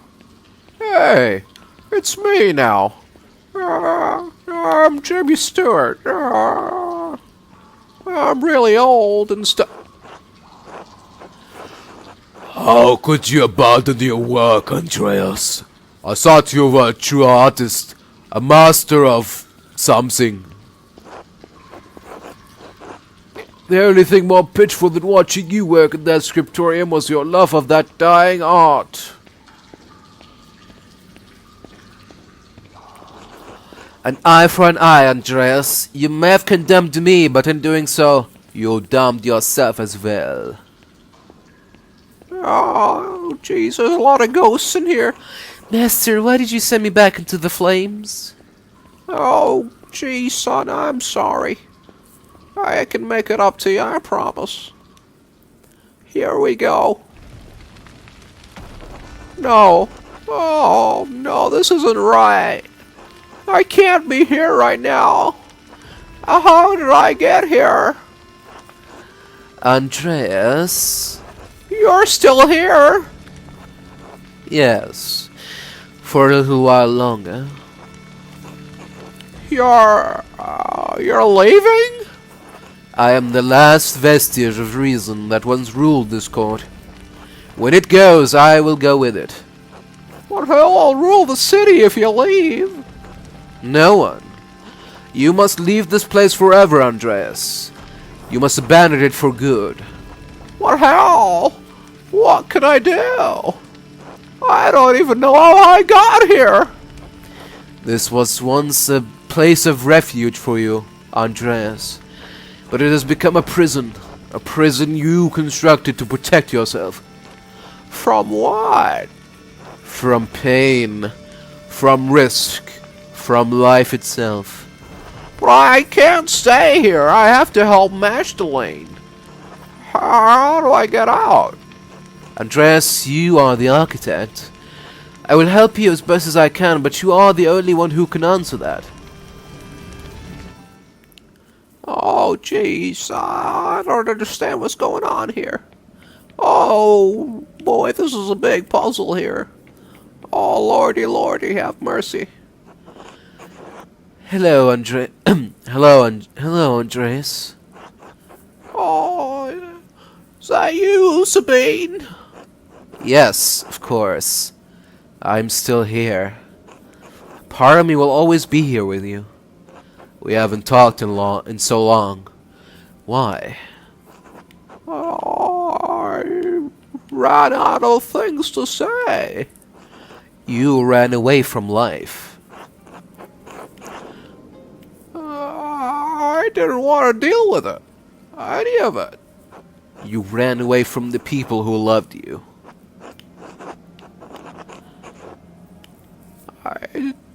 It seemed less painful then, running away. How does it feel now? I don't know. I've locked all of this away for years. But you can't keep it locked away anymore. It may be too late for us, but it's not too late for you, Andreas. It's not too late for Magdalene. Yes. Yes, Magdalene. I have to help her. You can, Andreas, but you have to leave this place behind for good. I know. I can. I will. You will. Thank you, Sabine. Will I ever see you again? Not in this place. But maybe someday. In a better place. In a better dream. Oh, geez, okay. That sounds just delightful. I'll look forward to it.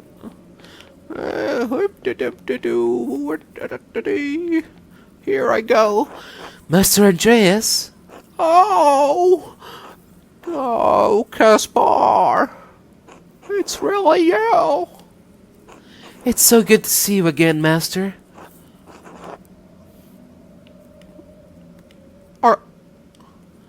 I just wanted to help you, Master Andreas. You couldn't think straight. You shouldn't blame yourself anymore. Oh, well, what should I do? Get back to life, I think. I wish I knew how. Help Magdalene, Master. And she'll help you. All right, Caspar. Thank you. Thank you for everything you taught me. Wait, what happened? This was the way out. Before I started talking to Gaspar, I know this was the way out. Your mind is fighting itself, Andreas. It remembers the pain of life. It's trying to protect you from it. Beatrice? Yes? I thought you were gone. You brought me back. Oh! So, what do I do now? Keep going. Okay, well, I guess I better go this way then, since this other way got closed, and oh geez, I don't know what I'm doing anymore. Oh, I'm just a senile old man, with no purpose in life. Oh, brother. Oh, Lord have mercy. You too! It's been so many nights. So many years without seeing your face. I thought I'd forgotten it.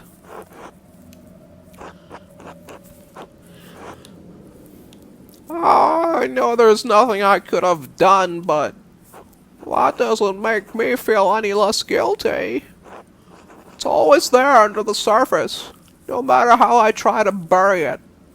And I don't know what I'm supposed to do with this. Alright. It's alright. What? It's alright, Daddy. Yes? You don't have to hide here anymore. But I'm scared, August. I know. But that's why you can't stay. There are people who need you. Well, what if I can't help them? I don't know, Daddy. I'm too little. I think you have to figure that out on your own. Of course. You're right. Thank you. I love you, Daddy. I love you too. Good night, August. Good night. They shifted again. The walls. It's still trying to protect you. No. It's not? No, I mean, no, I don't have to do this. This is my mind. My maze. And I'm leaving. Good. But this next part might be confusing. Whoa. What? I don't understand. I don't understand any of this. Why are you holding the maze? Two things are merging in your mind. You and... There are layers to everything, even our memories. Over time, the foundations become buried. We can no longer recall how we got here, no longer recall what came before. And what came before? Our Lady, watching over the labyrinth, as I watch over you. And even this has roots that reach deep into the past. There was not always a lady to watch over the labyrinth, but there was a labyrinth. Oh, jeez, it's all set on fire. Oh, God, what the fuck is that? What? I don't understand.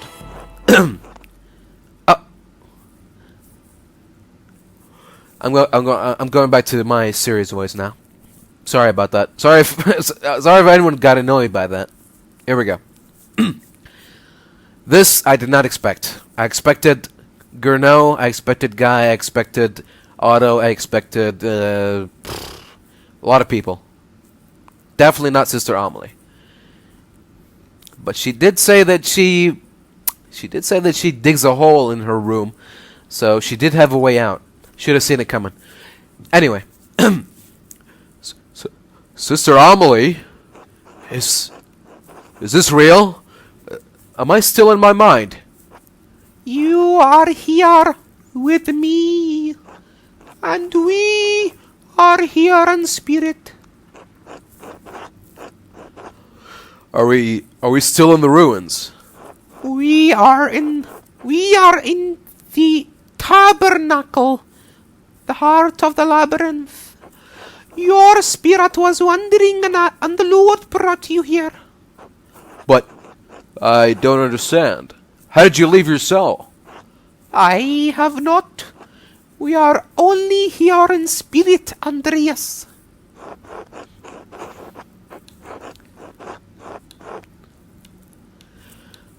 I'm seeing things. This isn't real. It can't be. Realms of the spirit are as real as those of the flesh. Have faith. If you are here with me, it is the Lord's will. Andreas, Sister Amelie. Oh, what are you doing here, sister? This is the center of the labyrinth, the tabernacle. It is where the Lord sends my spirit to do his will. He has also guided your spirits here. There must be a purpose to it. Sister, we're looking for the Mithrium. Is this it? Mithrium?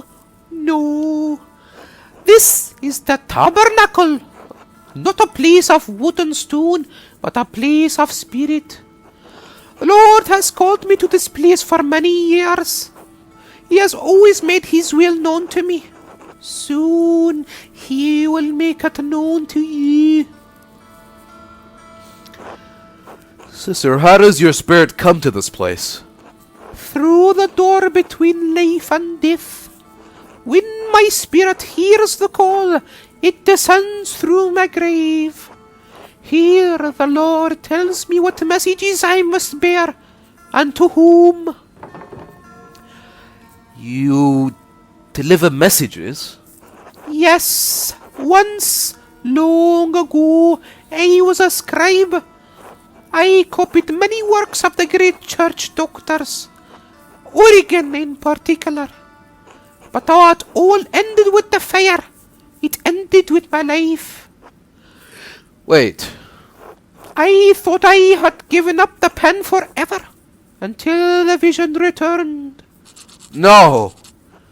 When fire took my abbey, I couldn't save my sisters. Not one. All I could grab was a single book and a bolt of cloth. I couldn't understand why God had spared me alone. But he showed me. God had a higher purpose for me, for my hand. Father Thomas explained it to me. He makes everything clear. He tells me what I must do, what the Lord wills me to do. It was you. This whole time you wrote the notes? I found one by my dad when he was attacked. Sister Amelie, you pushed those people into committing murder. What? No, that can't be true. The Lord would not use me for such a purpose.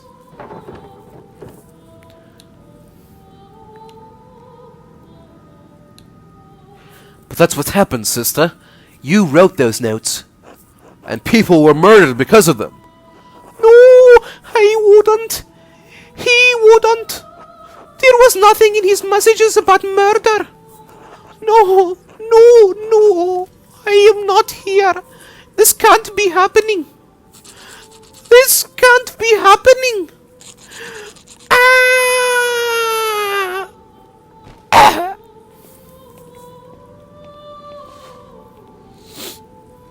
Sister Amelie. Shh. It's all right. Father Thomas, how did you get down here? Tassing is an old place. It's buried many ancient roads and tunnels over the centuries. People walk above the hidden ways every day without even knowing it. Though in truth it was Sister Amelie who rediscovered them first, and found this place. Wait. The dimensions of this room. This is the foundation of the church. Father Thomas, did you... In other circumstances, I would be overjoyed to see you, Andreas. In truth, I am still happy you are alive. Thank God. But I think the occasion of this reunion leaves little to rejoice about. You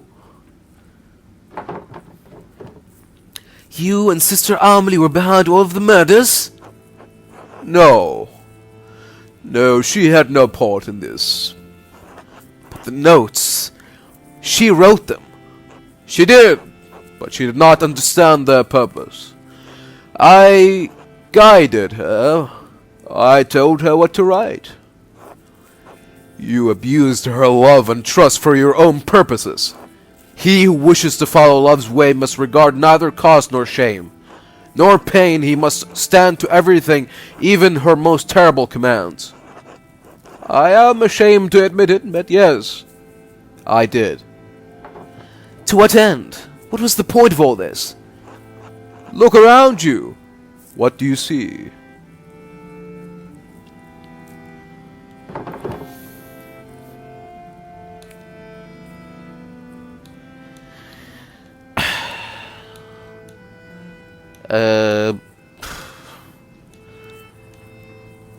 A room in desperate need of some cleaning. Look closer. Looks like the statue of Saint Moritz from the meadow. And the images of Saint Tassiae from the shrine. I don't understand. It is Saint Moritz and Saint Tassiae, and Mars and Diana. How can it be both? When the Romans left Tassing, their buildings, their temples, their statues remained. Christians settled here centuries later. They found time-worn fragments of that imperial grasp. This statue of Mars Pater that once watched over the Roman fields stood there still, headless and nameless. They settlers believed it was Saint Moritz, who was already a legend where they had come from. They found the shrines to Tassiae and, not understanding she was an aspect of Diana, believed she was another local saint. So the people turned them into saints. Sanctity and sainthood exist outside of what people believe, Magdalene. People cannot turn someone into a saint any more than they can unmake the divinity of Christ. But they knew of the saints, and learned local legends of the region, and applied them to the figures they found here. No one knew they were Roman gods because there was no account of what the Romans did and left here. Except for Historia Tassiae. But Historia Tassiae was not known then. Perhaps it had not even been written then. Who knows how long that book had been lost for before it made its ways to Father Matthias. And you killed him for it. Yes, with poison. No one suspected. Wait, what? You killed someone? May God forgive me, I did, yes. When Father Matthias learned that, there was no evidence that Saint Moritz had ever come to Tassing. At the shrine to him in the meadow was a statue of Mars that the Romans had erected hundreds of years ago. But Saint Tassiae was the Roman goddess Diana. He resolved to deal with it. And you resolved to deal with him. Andreas, our people believe in Saint Moritz. They believe in the miracles God has worked through his hand. And they believe in the legend of Saint Tassiae, that she helped Moritz and watches over Tassing still. And that was worth killing the abbot. I believe it was then, yes. If Saint Moritz never came to Tassing, what is the reliquary? What is in the reliquary? What are the pilgrims coming to see? What does it mean for the people who pray to him, to Saint Tassiae, and believe their prayers were answered? What does it mean for the church that has given people hope, fixed like a false star in a dark sky? If the people have reason to doubt the validity of the saints, can they doubt the church? Can they doubt the gospel, the word of God. The saints themselves have doubts, Father. Saint Augustine struggled greatly, as did Saint Flora. Yes, of course. But they are saints. They possess a deep and abiding faith that carries them through that doubt. The people of Tassing are... we are just ordinary. Do you have so little faith in ordinary people, Father Thomas? I have faith in God. And I have seen firsthand what can happen when people become disconnected from our God. When people believe that all just authority is false, that their own education and reason are superior to divine truth. You've always told us that we have to accept Christ with our own free will. Yes, of course, but preserving the legends of our saints doesn't interfere with individual volition. You are preserving a lie. I preserved a lie to illuminate a greater truth. God so loved the world he gave his only Son. If you believe this, if you truly believe this, eternal life is yours. And saints have walked among us, and their relics work miracles, and they hear our prayers and answer them.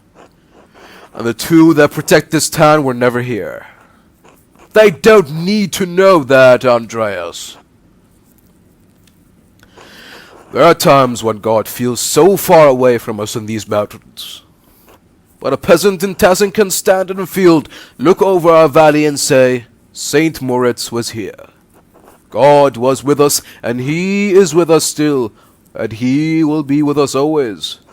And that is the truth, even if the legend of Saint Moritz is a lie.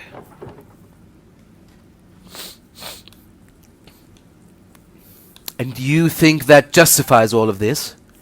In the end, no. But at each step I thought it was right. I was wrong. I know this is hard to believe, but I was trying to save lives, to prevent death. But one murder didn't solve the problem, did it? Because one day Baron Rothvogel rode into town with another copy of Historia Tassiae, a copy he promised to give to the abbot so Kearsarge could come to terms with its past. And if Father Gernot read its contents, you would be facing the same danger you saw in Father Matthias. In retrospect, given how Father Gernot chose to run the abbey, my fears may have been unfounded. That sentiment didn't prevent you from doing it again. You're right. It didn't. But then why Otto? Certainly he didn't have anything to do with Historia Tassiae. He couldn't even read. In the end, his murder provoked Peter and the others into destroying the abbey. I never thought that would happen. I underestimated Peter's anger and the peasants' frustration.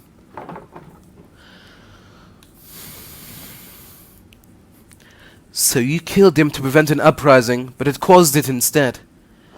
Someone else killed him, as someone else killed Baron Rothvogel.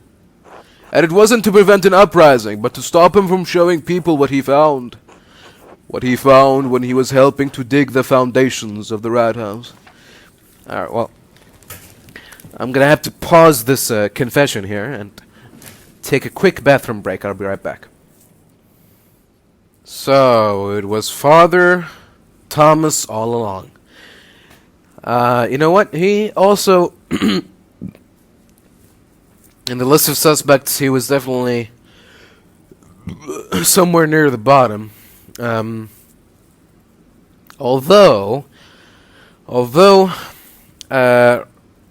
right before the Christmas celebration started, where he was like, guys, remember to go easy on the drinks. You never know what might happen or whatever. That kind of seemed sus a little bit. That's when I sort of went, huh? Could he be the killer? Of course, technically speaking, he didn't kill anyone. He deceives Sister Amelie to write messages to certain vulnerable people to then influence those vulnerable people into taking action against the intended target of murder, the intended victim. So technically his hands are clean, but his conscience certainly isn't. So anyway, he was, I believe he was in the middle of confessing.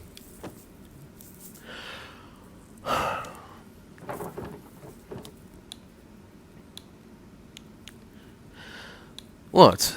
Something from our pagan ancestors? No, not quite so old. What he found was a stone head. The missing head of the statue in the meadow. The statue at the shrine of St. Moritz. How did you end up over here? The most likely culprits are rain, floods, and time. Blacktail told me that farmers find odd tools and pottery in the fields every year. Yes, and this head remained hidden for centuries. It sat in the soil until Otto found it, and he was going to show everyone that God had favored the town with his discovery. Oh. What Otto could not know is that our shrine statue was not of St. Moritz, because Otto could not read the words chiseled across the helmet, Mars Pater. But the man he entrusted with this information, the town priest, could. Yes. And you told him to meet you on St. John's Eve at the Rat House. I could not let him destroy our town's beliefs. And you heard poor Sister Amelie write down what you told her were visions. Visions she couldn't remember. And deliver them in the dead of night to Guy, to Hannah, to Martin. So that one of them would murder Otto, just as someone murdered Lorenz. What about my father? I am sorry, Magdalene.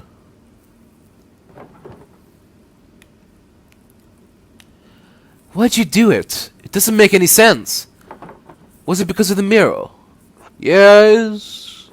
Claus pursued the project with the determination of a guilty man doing penance.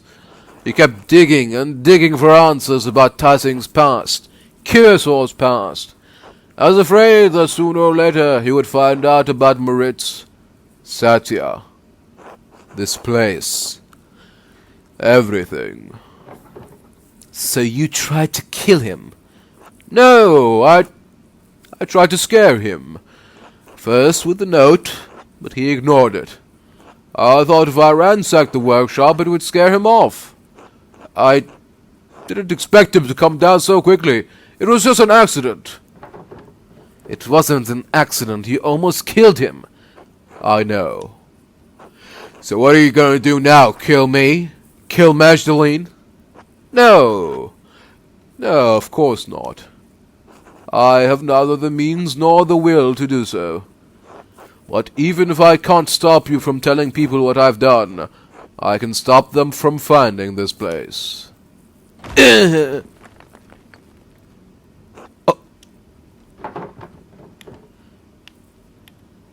What are you doing? Burying the past. Even if it destroys the church above us, I'll make sure no one ever sees this place.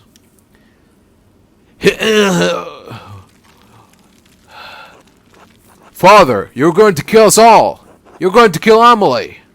Then leave, and take her with you. You can tell the townsfolk what you want, but if you stay here, we'll die together.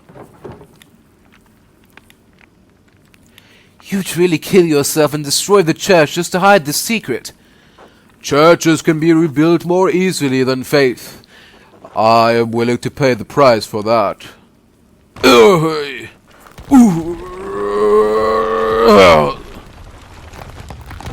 Father, go!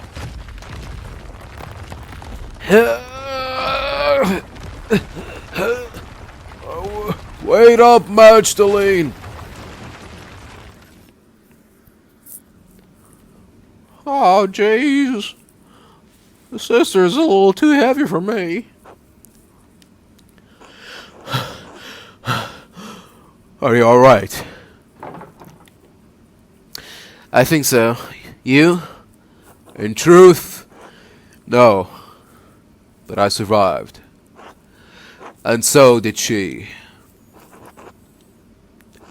They must have heard that at the Golden Hand. The entire church collapsing? I'd hope so. What are we going to tell them? What do you mean? About this? About everything? Why wouldn't we just tell them the truth? For the same reason Father Thomas hid it.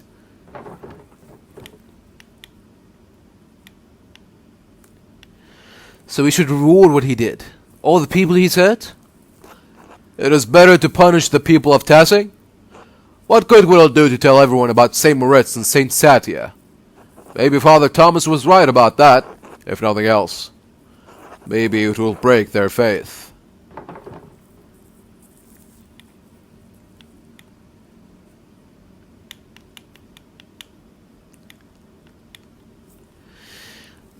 I suppose the people here have had enough things in their lives broken. You included. I'm sorry, Magdalene. It's alright. It's hard to feel like we actually accomplished anything. Are you any better off than we were this morning? Father Thomas won't be able to hurt anyone else. Maybe he never would have. Alright. We don't have to tell them. About the saints, the Romans, any of it. I think it's for the best. For now, at least. Of course. What should we tell them about Father Thomas, then?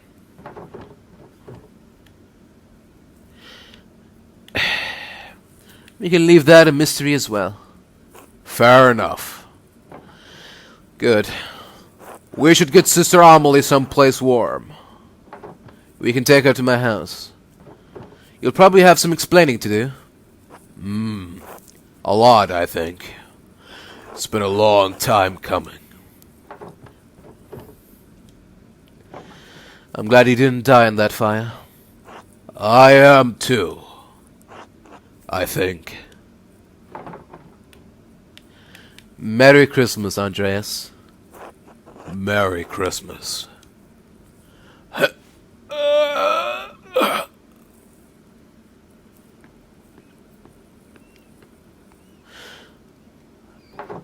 Oh, Magdalene, you made it back. Andreas and Sister Amelie and I all made it back. Sister Amelie? Was she in the church? I heard a terrible din and the house shook. Is everything alright? I don't think so, Father, but it will be.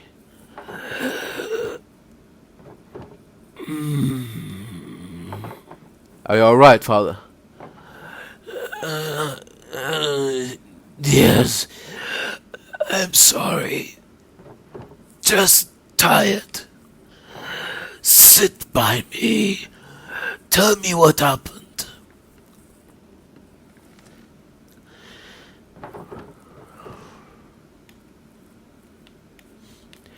It started in the rat house. Well, the rat scaller.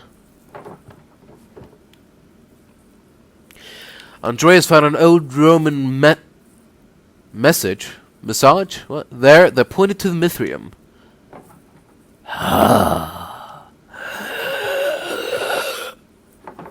So we went into the aqueduct.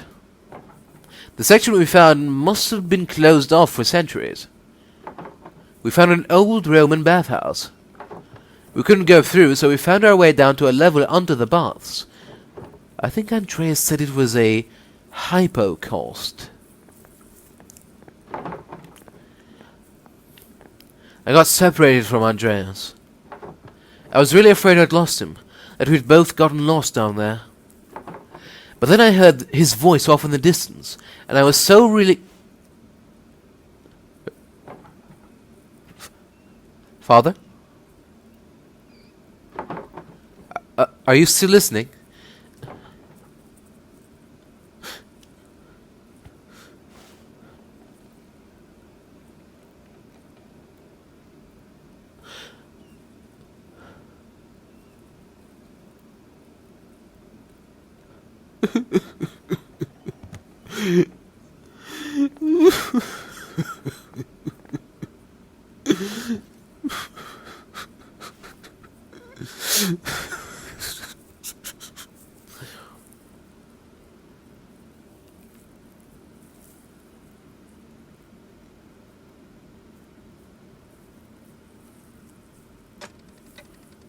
Whoa!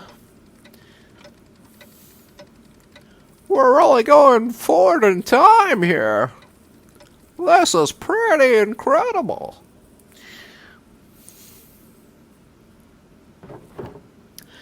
I know it's hard. I mean, I can only imagine how it is. But we will all do our best to make you feel welcome when you get here. It's strange to think that this will probably be the last letter I sent to you.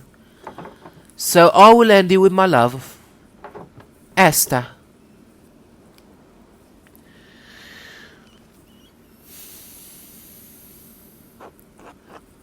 Marceline?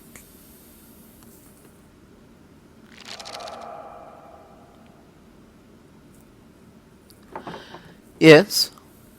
I'm sorry to disturb you, but I wanted to let you know that everything is in order. Butters has ensured that all of the financial matters will be handled. The money will be forwarded to you via the Reichspost as soon as everything is settled. I appreciate it. Please thank him for me. Of course, Mr. Strackrin. I did not know your father well, but I know that he was well regarded by everyone who spoke of him. It seems that Tassing has lost so many things in one man. I am very sorry. Thank you. Good fortune to you. Buona fortuna.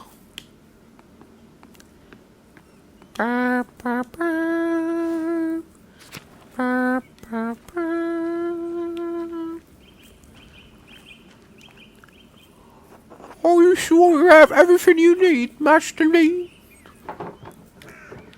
I think so. Thank you.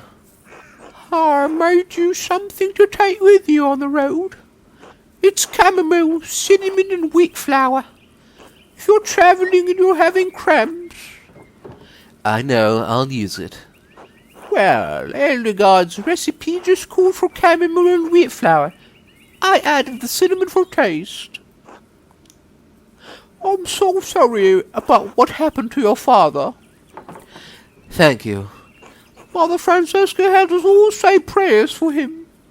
And for you as well, when she heard you were leaving. Really? That's so sweet. Please thank her for me. I will.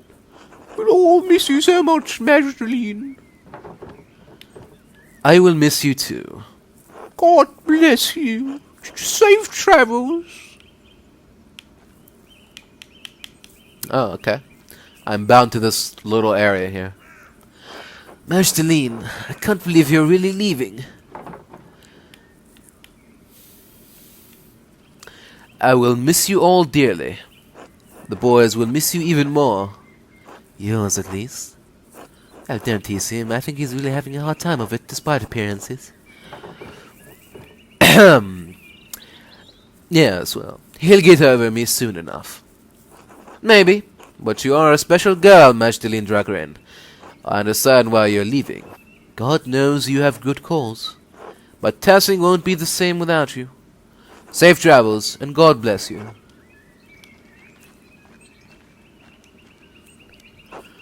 Oh, hey, Bags. Aunts, I am really sorry about your father. He was always nice to me. My mother says he was a good man. My mother says was good man. He was a good father. But, well, thank you. I should get going. Mags. Magdalene. You sure you don't want to marry me?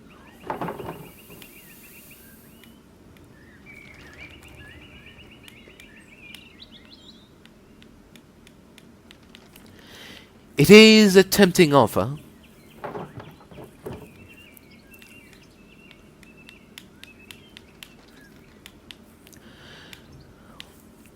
But no. I have to go. Look after your mother, Alts.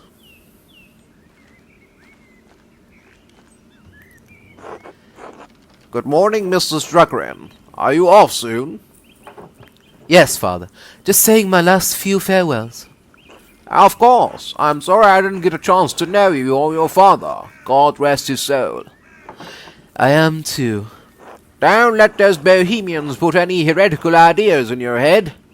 Once their pernicious seeds take root, they can choke the faith right out of you. I will keep my guard up, father. Good, good. Keep the faith. God bless you, Father Elias. God bless you on your travels. God bless you as well, Sister Amelie. Are you leaving today? I am. I'm just heading up to the mill in a bit. I am so sorry for everything that happened. I know. It's all right now. Thank you for helping me. Do you know what you'll do now? Will you become an anchoress again? I don't know, honestly. Father Elias is trying to help me, but I need to learn to rely on my own judgment a little more. It's going to take a long time to atone for my part in what happened. Perhaps the rest of my life. God knows you didn't mean to do harm.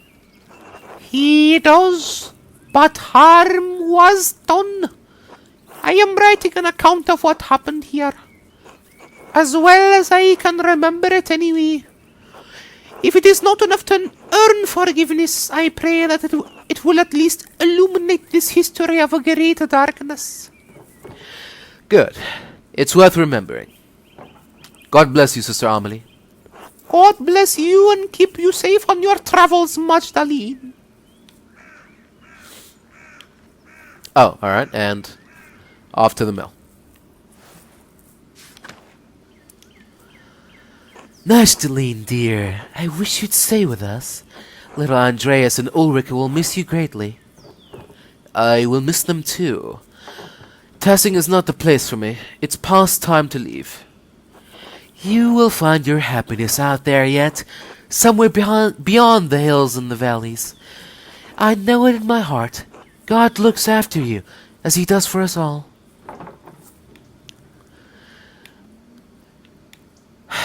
None of us can truly know what lies ahead on the road. God knows. Maybe one day you'll come to visit us again, with your own family in tow. Maybe. If not, please do write of your life out there.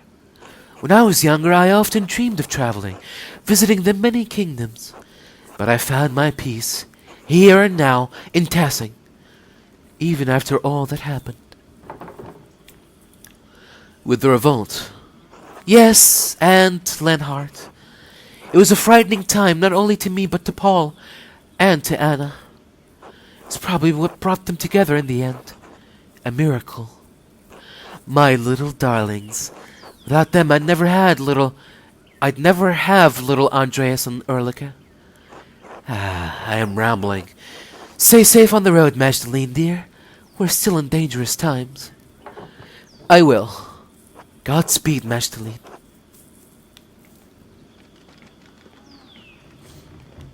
Oh.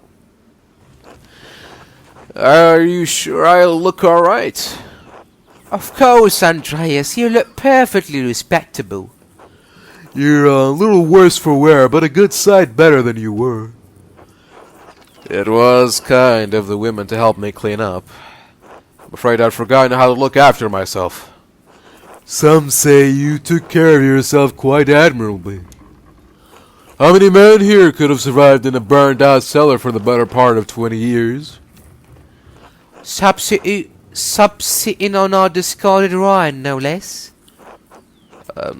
Sorry about that. Andreas, we already told you. It's all right now. Magdalene!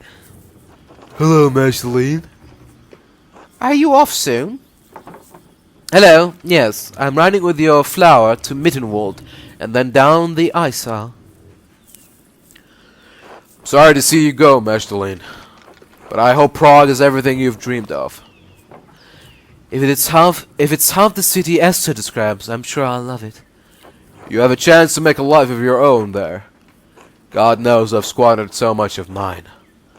Use the time you have and use it well. I will. I don't know how, but I will.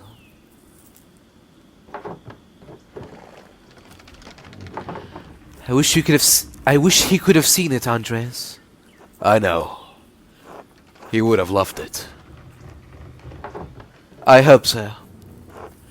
Magdalene, if angels carried him down to bear witness, the heavenly host would have wept at it. You should have become a poet. I don't have the talent for it. Maybe not, but you do have the temperament. Magdalene, I wanted to ask you something about the mural before you go. Yes? I thought it was supposed to cover the whole wall. Why did you leave a section blank? For the future. Unless history is going to stop in Tassing the moment I roll down the road. I think your wagon is about to leave. Oh, it is. It hardly feels like enough time. Thank you for everything you did for me, for my family. God bless you, Andreas Mahler.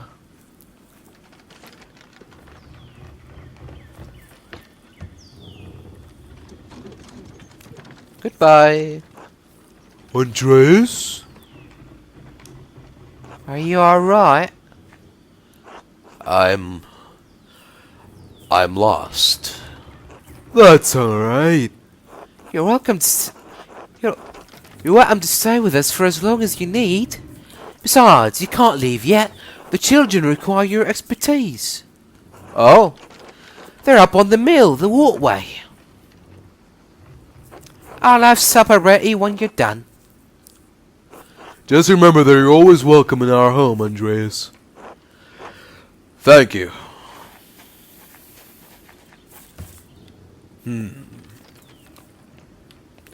Now let me see about those kids. Oh. Pressed X by accident. Oh.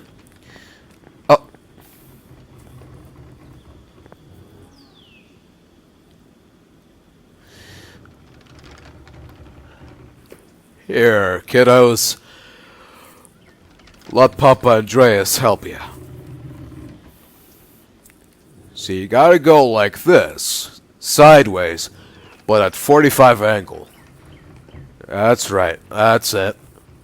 Sideways, back and to the left. Oh.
musste mich auf Deutsch